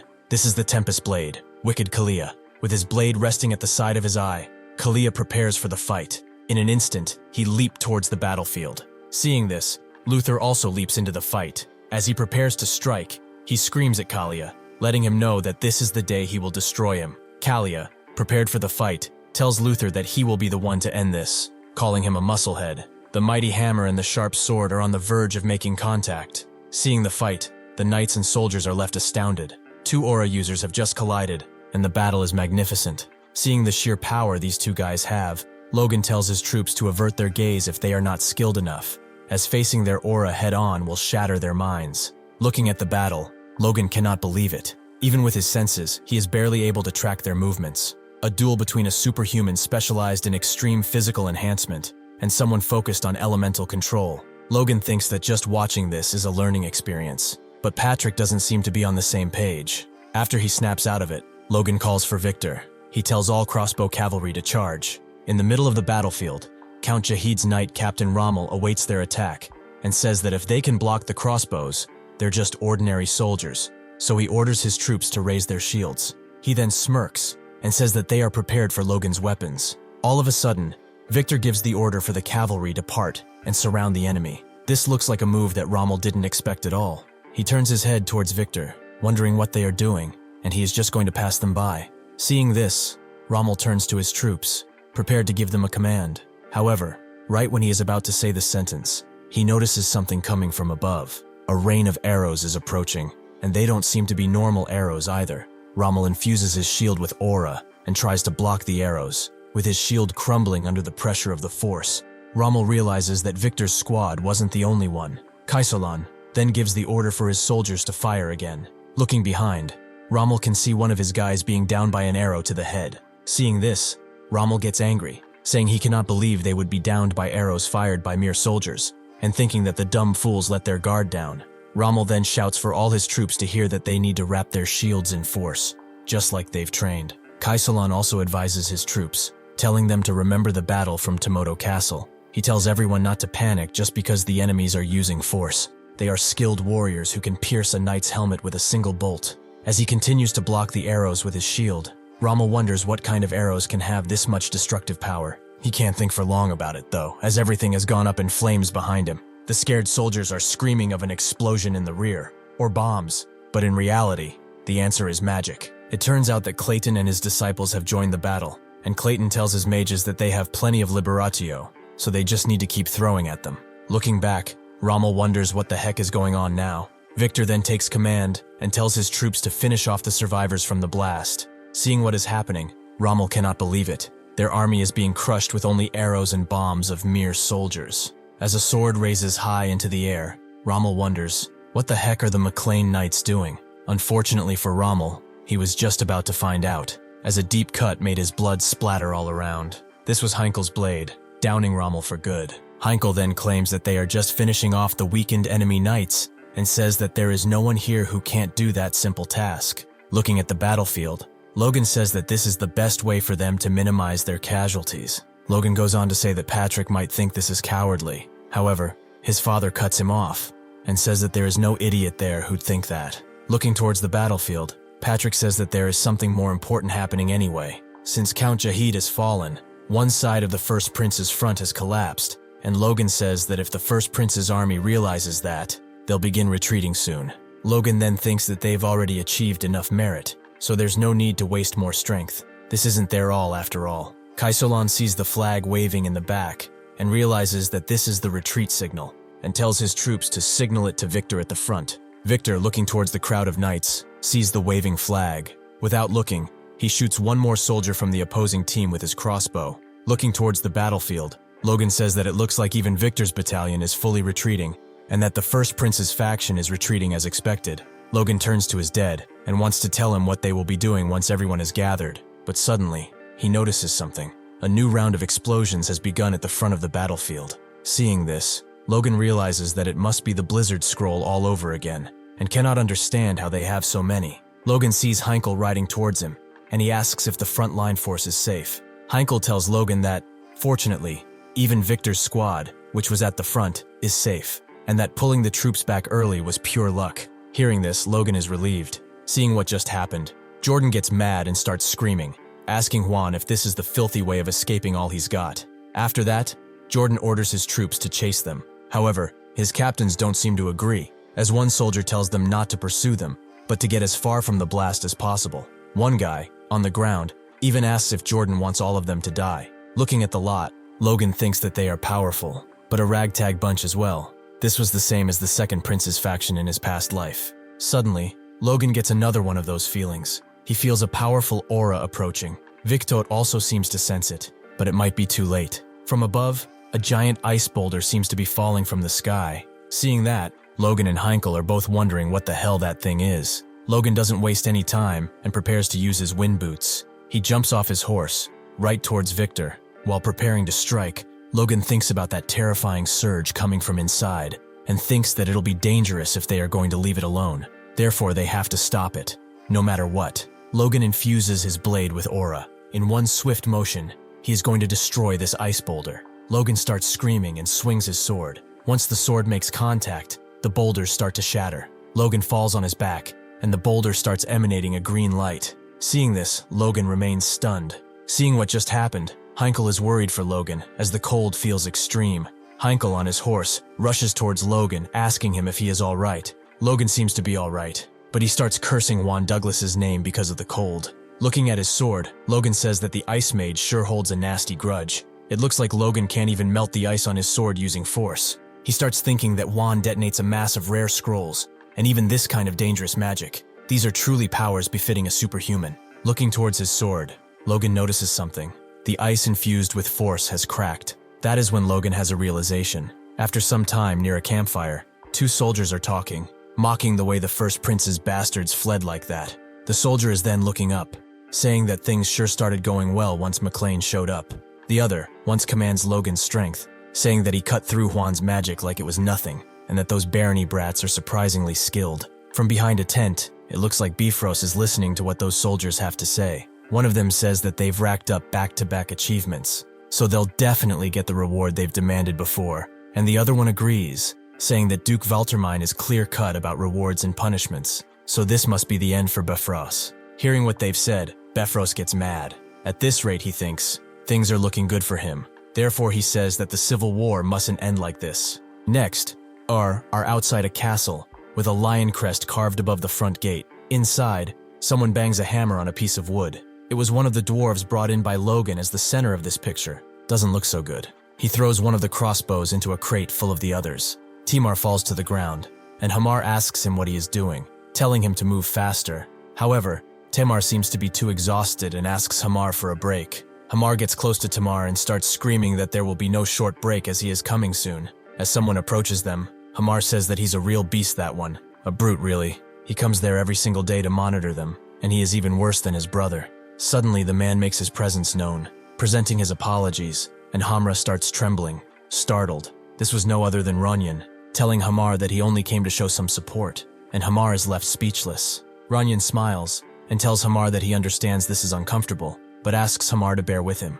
He tells them that all the success they are hearing from her front lines is thanks to his weapons. Hearing this, Hamat and Tamar grab each other by the neck, laughing, and telling Runyan that there is no discomfort at all, and that they simply wish to do their best for the territory. Hearing this, Runyan smiles and says, "That's a very admirable mindset." With this, they remain standing face to face with each other, smiling and laughing. Then, thinking they have fooled Runyan, they start sweating. Runyan then huffs and looks down at Hamar and Tamar. Runyan then tells Tamar and Hamar that since there isn't much progress being made, he will grant them some leave, which makes their eyes light up. Runyan gives them some ideas, suggesting that they might consider visiting the marketplace, as he has heard there are many sights and foods to be found lately. He tells Tamar and Hamar that they'll have to go with an escort knight though, and tells them that this will surely help them lift their spirits. Looking at the two of them, Runyan remembers a conversation he had with his brother. It looks like Logan told Runyan to remain home on purpose. Logan tells Runyan that this civil war isn't theirs to fight, and that there's no need for the main family to go. Hearing this, Runyan lets his head down, and realizes that if anything happens, then he will have to be the one to succeed the family. Hearing this, Logan comforts Runyan, saying that this won't be the case, but still, it's one more reason for Runyan to remain at home. They have more castles to defend now, and the militia needs supervision during training. After all this, Runyan tells Logan that he is not a kid anymore, which seems to startle Logan. Runyan then puts on a kind face and tells Logan to go ahead, as he will protect the territory in his stead. Hearing this, Logan is at a loss for words. His little brother has really grown. He bows his head down and tells Runyan that he will trust him. One more thing before he leaves. Logan tells Runyan to keep a close eye on Hamar, as once they start getting attention on the battlefield, Hamar might become the target of an attack or kidnapping, so they need to protect him no matter what. That is why now, Runyan, dressed in armor, follows Hamar through the market. Seeing that people start to notice him, Runyan suggests that they should wrap up the market tour and head back. Hearing this, Hamar says that it's only been 3 days and insists on them getting some skewers that look delicious. Before Runyan gets the chance to say anything else, Hamar runs off, saying that he will also get one for the young lord. Suddenly Runyan notices something. It appears that there might be a force user among the people of the market. On alert, Runyan looks around and says that it is an aura so foreign that it trips his force core, which means that the attacker might be using some method to conceal their force, and most likely, there's more than one as well. All of this being said, Runyan calls on Hamar, saying that this is enough, just as a merchant passes Runyan by, pushing a cart full of hay. As he gets close to Hamar, he seems to change his attitude. It appears that the hayman is the assassin Runyan felt, and he is trying to get Hamar. Before he gets a chance to do anything though, Runyan hits him on the back of his head, asking him what the hell he thinks he is doing, and the man falls to the ground. With one hand, he grabs the man by his shirt and lifts him. He then laughs it off, and says that this poor man has overexhausted himself. He then lets go of the man, who falls face first to the ground, and tells a nearby guard to take him to a more safe place. which is most likely a prison. A couple of meters away, Hamar seems to have fallen in the hay, and Ranyan thinks that it's just as his brother predicted, but at least now, they have captured one. The more prisoners, the better. Within the next couple of minutes, like nothing has happened, another merchant holds up 2 skewers and tells Hamar that his food is ready, and Hamar happily tells him to hand them over. Hamar is happy, saying that those look really delicious, but Ranyan, still cautious, tells Hamar that once he gets that, they are heading back home. However, it looks like this might not be the end of the situation. A mountain of a man places himself of Ranyan, basically blocking his sunlight. Very rude of him if you ask me. His head so bald it shines the light all around. It looks like this was all a trick to block Ranyan's view of Hamar. The merchant approaches Hamar with the skewers, and Ranyan thinks there is no way this would be right. Suddenly, the merchant turns the skewers around and prepares to stab Hamar, who is looking down at his wallet, trying to pay for his food. Seeing this, Ranyan immediately pulls out his sword, realizing that these two must be working together. With one technique, the flashblade slash, Ranyan manages to impair both of his enemies. Or maybe he was wrong, as one guy now stands flat on the ground, and the merchant is terrified. Someone starts screaming, "Murder!" But Ranyan smirks and says that no one is dead just yet. As Hamar turns around, asking Ranyan what the meaning of all this is, the merchant pulls out a knife from behind the counter, for another attempt. Once again, is not fast enough, as in the next instant, Ranyan serves him an elbow to the face. Then he hits the man's hand, and he drops the dagger. He calls for the knights to restrain these bastards and search the surroundings. Ranyan doesn't get to finish his sentence, as next, a loud noise attracts his attention to the back. It looks like someone has blown up a building behind him. That is when Ranyan realizes that it might be where the workshop is. Next, another conversation from the past is shown. Logan tells Ranyan that the repeating crossbow is a weapon that will spread eventually, but Liberatio must never be allowed to. Never. The people see the explosion and start panicking.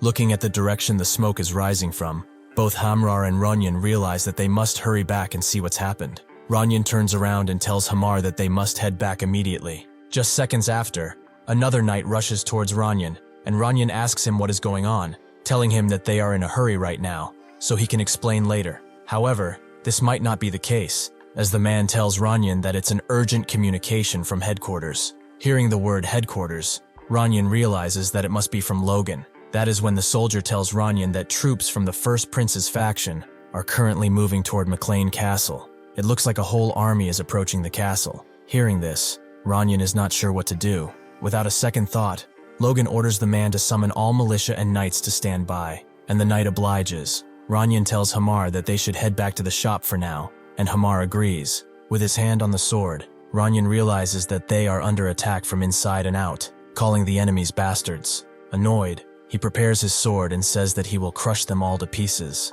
Honestly, I think I might be more afraid of this guy than I am of Logan.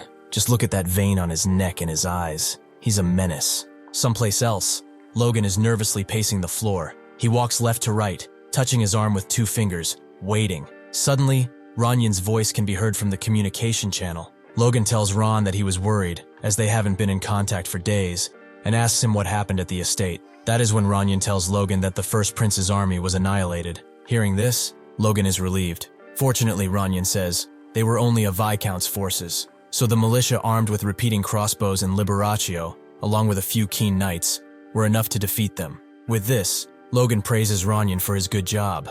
However, Ranyan also has some bad news for Logan, telling him that there was an assault on the workshop just before the attack. With this, 3 dwarves were captured, which made Logan jump from his chair. But Logan tells him that it's all right. Logan tells Ranyan that unless it was Hamar or Clayton, the other workers don't know the formula for Liberatio anyway, so they should be good. Besides, Logan tells Ranyan that he is sure he has caught a few of the attackers, so if they interrogate them, they could easily find who's behind this. But Ranyan doesn't seem to be so sure. Ranyan turns his gaze around and tells Logan that all the ones who were captured committed suicide. He tells Logan that this was also his fault, but Logan only smiles and says that it's okay. However, Ranyan says, according to the knight who faced the kidnappers, something was odd. The man says that he only got a glimpse, so he's not sure. But the face of the kidnappers was someone familiar. Hearing this, Logan is stunned.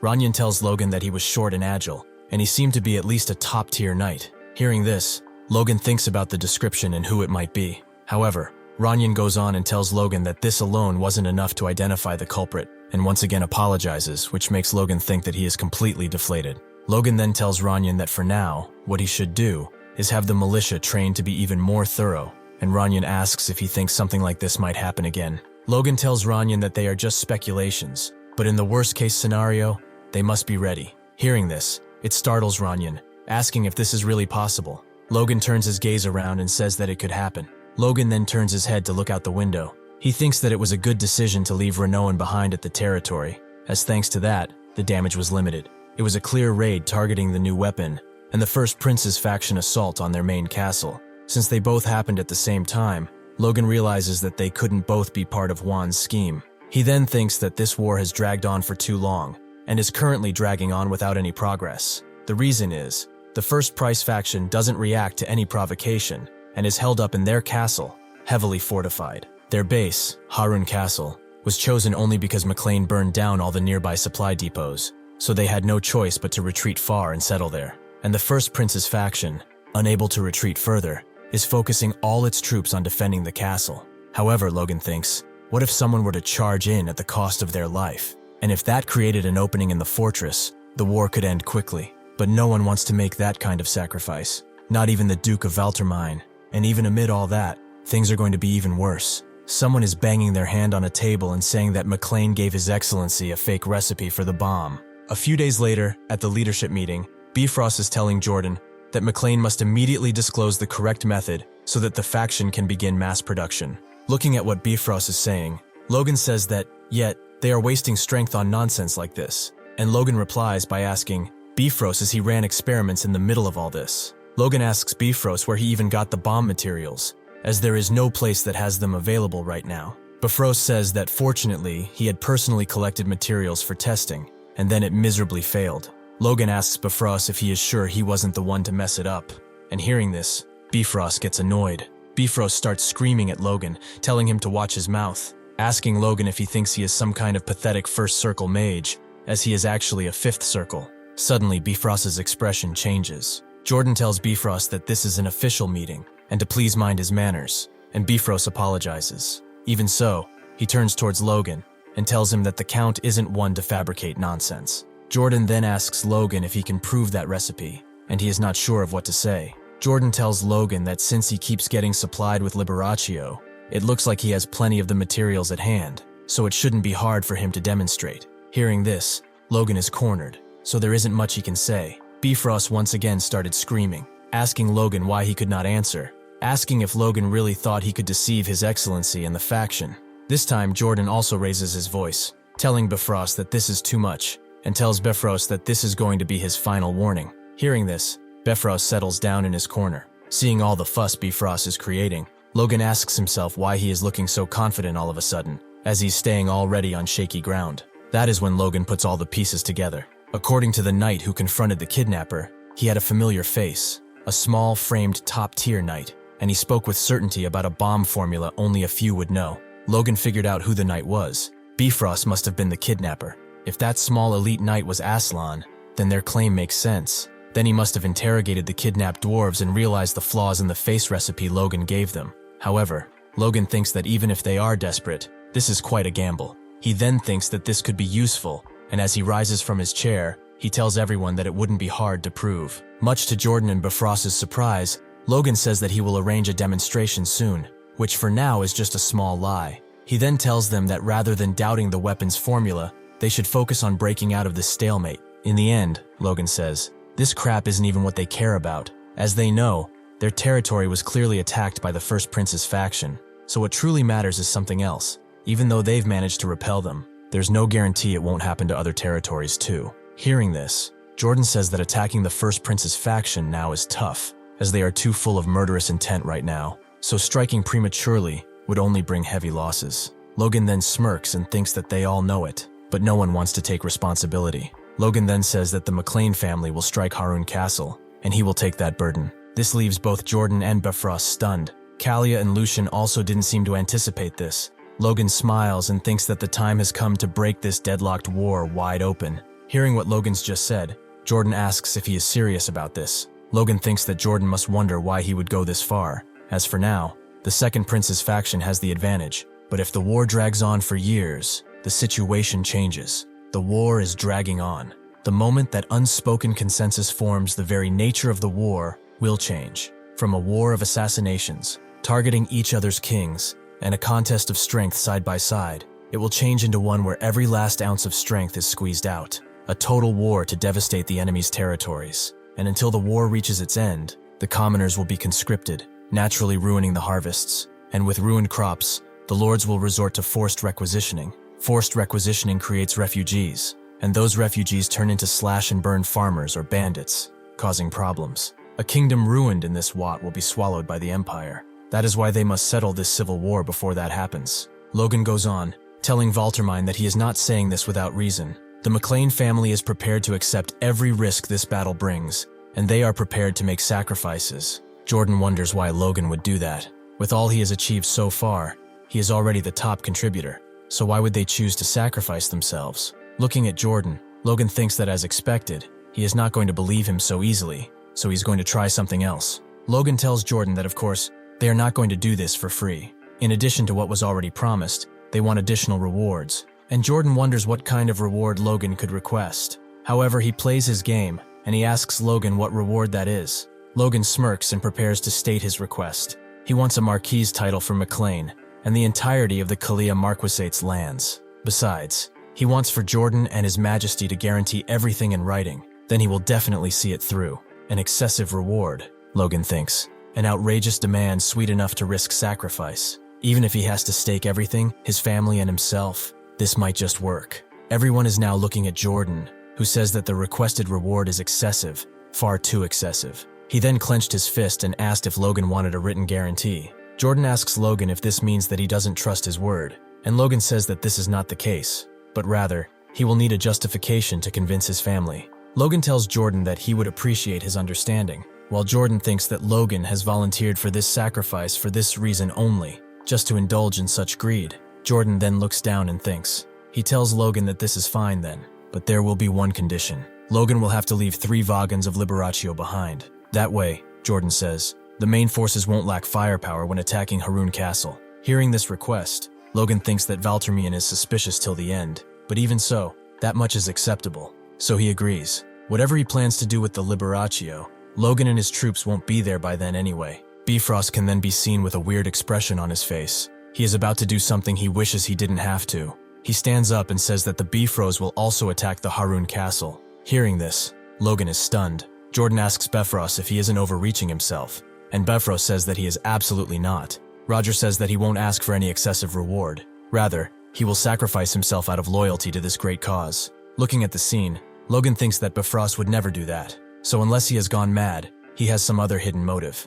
In fact, there is no question about it. He definitely has one. At the Harun Castle, things are also unsettling. With a glass of wine in his hand, the prince cannot believe the news that was brought to him. The army they've sent to the McLain castle was annihilated.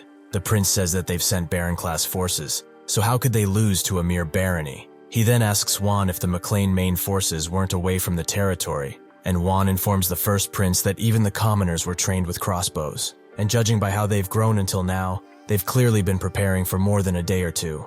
Juan thinks that they must have been planning for this war long ago.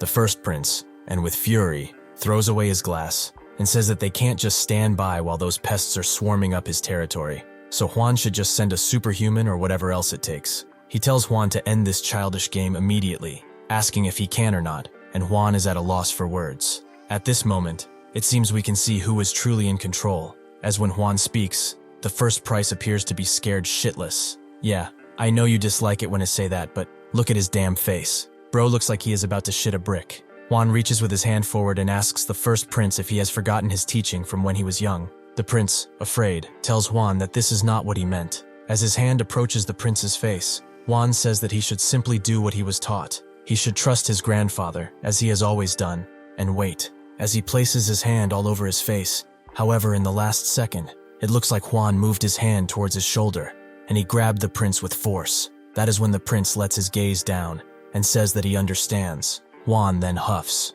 Juan then picks up the glass from the ground and says that it's not all bad news, as first they are also producing their repeated crossbows. As soon as they are produced, they plan on deploying them on the walls. Then they might try for those bombs, and the prince smiles. Unfortunately, they couldn't figure out the production method for that. Moreover, because of someone's doing, There was even a kidnapping incident inside McLain's territory. Thanks to that, their security has become stricter, making it difficult to approach. The prince then screams, asking who dared to do such a thing before reporting to him. Juan says that speaking of that, they have received some interesting news about it, and the prince asks what it is. Juan then looks down at the last sip of wine in the glass. He then says that things might turn out to be quite entertaining. Somewhere else, the McLain soldiers are marching. One of them asks why there are so many hills around this place, and says that he will be exhausted before they reach the Haroun castle. Another one turns to him and says that the terrain here is really awful, but still, it's better than the Bifrost route. It looks like the Bifrost forces are going to cross a mountain in order to get where they have to arrive, which is going to be painfully tiresome. They also notice that today's formation is a bit unusual, as the crossbow cavalry were always at the front before, but today, they are coming from the very rear. As they see all the higher-ups, Kaisalan, Victor, Heinkel, and Eileen looking to the rear, they wonder if there might be something they must watch out for. They stare for a second and think. Then they dismiss it, saying that they are sure the commander has thought this through. Just as they say that, someone says that troops are emerging from the mountains in the rear. The banner is a rose burning amid the flames. It's none other than the Bifrost army, and the soldiers immediately realize that they were supposed to head for the south gate and wonder why they are here. That is when Logan gives the order for all the troops to guard the rear. It looks like they are preparing for the battle. The two soldiers now wonder what is going on. Looking at Logan, they wonder if he knew about this. Patrick, standing right before Logan, says that it's just as his information reported.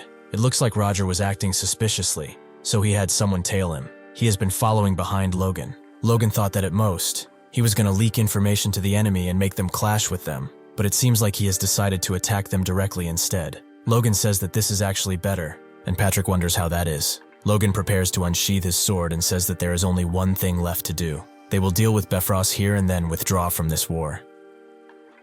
Thank you for watching. See you next time.